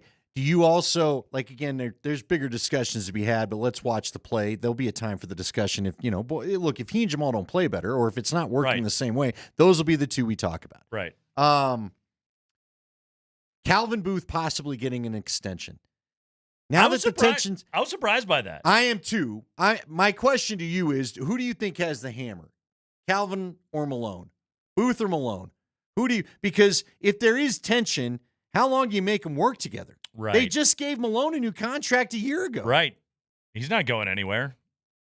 So here's the other thing, and this is the way, honestly, and I'm not going to speak for my bosses, but maybe this is how Josh and Stan could look at it, is tension. I don't care. I don't care. Tension's not the worst thing, okay? There's inevitably going to be tension, and Calvin talked about it in this piece, and we've talked about it. There's always going to be tension between a decision maker, especially one that, because of the cap, will have to subtract talent, and a coach that wants nothing but veterans. Coaches hate young players. They hate them. That's not to say they don't like development or anything like that. They like coaching, but then when they get into games, that same young guy who they love working with in practice every single day drives them nuts. Because young guys make mistakes. They do. They become vets, but they don't get to become vets if you don't play them. Right, and trying to win playoff games with Peyton Watson getting major minutes. Julian Strawther didn't even see the floor last year. This year, if you're going to win anything in the playoffs, those two dudes have to play and have to play big-time minutes. They're going to have to get a heck of a lot better. Here's the good news. It's November. We got time. That'll do it for the Kreckman and Lindahl show here this afternoon. Hey, big night in the Kreckman household tonight. Lucy is watching Star Wars for the first time. Pretty pumped about it. The regular? We're starting with episode 4, A New Hope. Yeah, you need to. My thought there being, allow her to experience it chronologically, really the way that it's meant to. And I know the story says, but I'm not putting the Phantom Menace on first. People weren't around for this, but George Lucas, you were. George Lucas admitted the reason why I went 4, 5, 6 is he knew if he put out 1, 2, 3, there would have never been a 4, 5, 6. He goes, that's the more boring part. The good part of the story is 4, 5, 6. Yes. So that's what I put into production. Her first Star Wars experience can't be Jar Jar No, Binks. she won't want to. She may not finish that movie. It can't be pod racing. No. It can't be, what's a midichlorian? Well, and it also can't be this weirdo, the weirdo, what do you got? Is there some grooming going on with Padilla, Amidala, what the hell's her name? Padme? Because all of a sudden you're hanging around, now he's big, and now you're interested? What is going on? What the hell was that? Although you are starting with the weird brother-sister kissing a little too. Hey, don't get any ideas now. Don't be getting any ideas. Because you're going to find out later, whoops, you shouldn't have kissed that way. The hell are you doing, George Lucas? You knew. Final score Sunday. You know what? I'm going to say Broncos lose, but it's 24-17. 24-17. Okay, you got them hanging in the game. I'll go Ravens 28, Broncos 14. Good enough. Yeah, good enough. Hey, you live with all those. Baltimore covers. That's what I'm saying. I'm down to be surprised. Blitz coming up next. Nuggets and Timberwolves. Rapids and Galaxy tonight. It's all happening on Altitude Sports Radio. Avs tomorrow night against Nashville. Have a great weekend, everybody.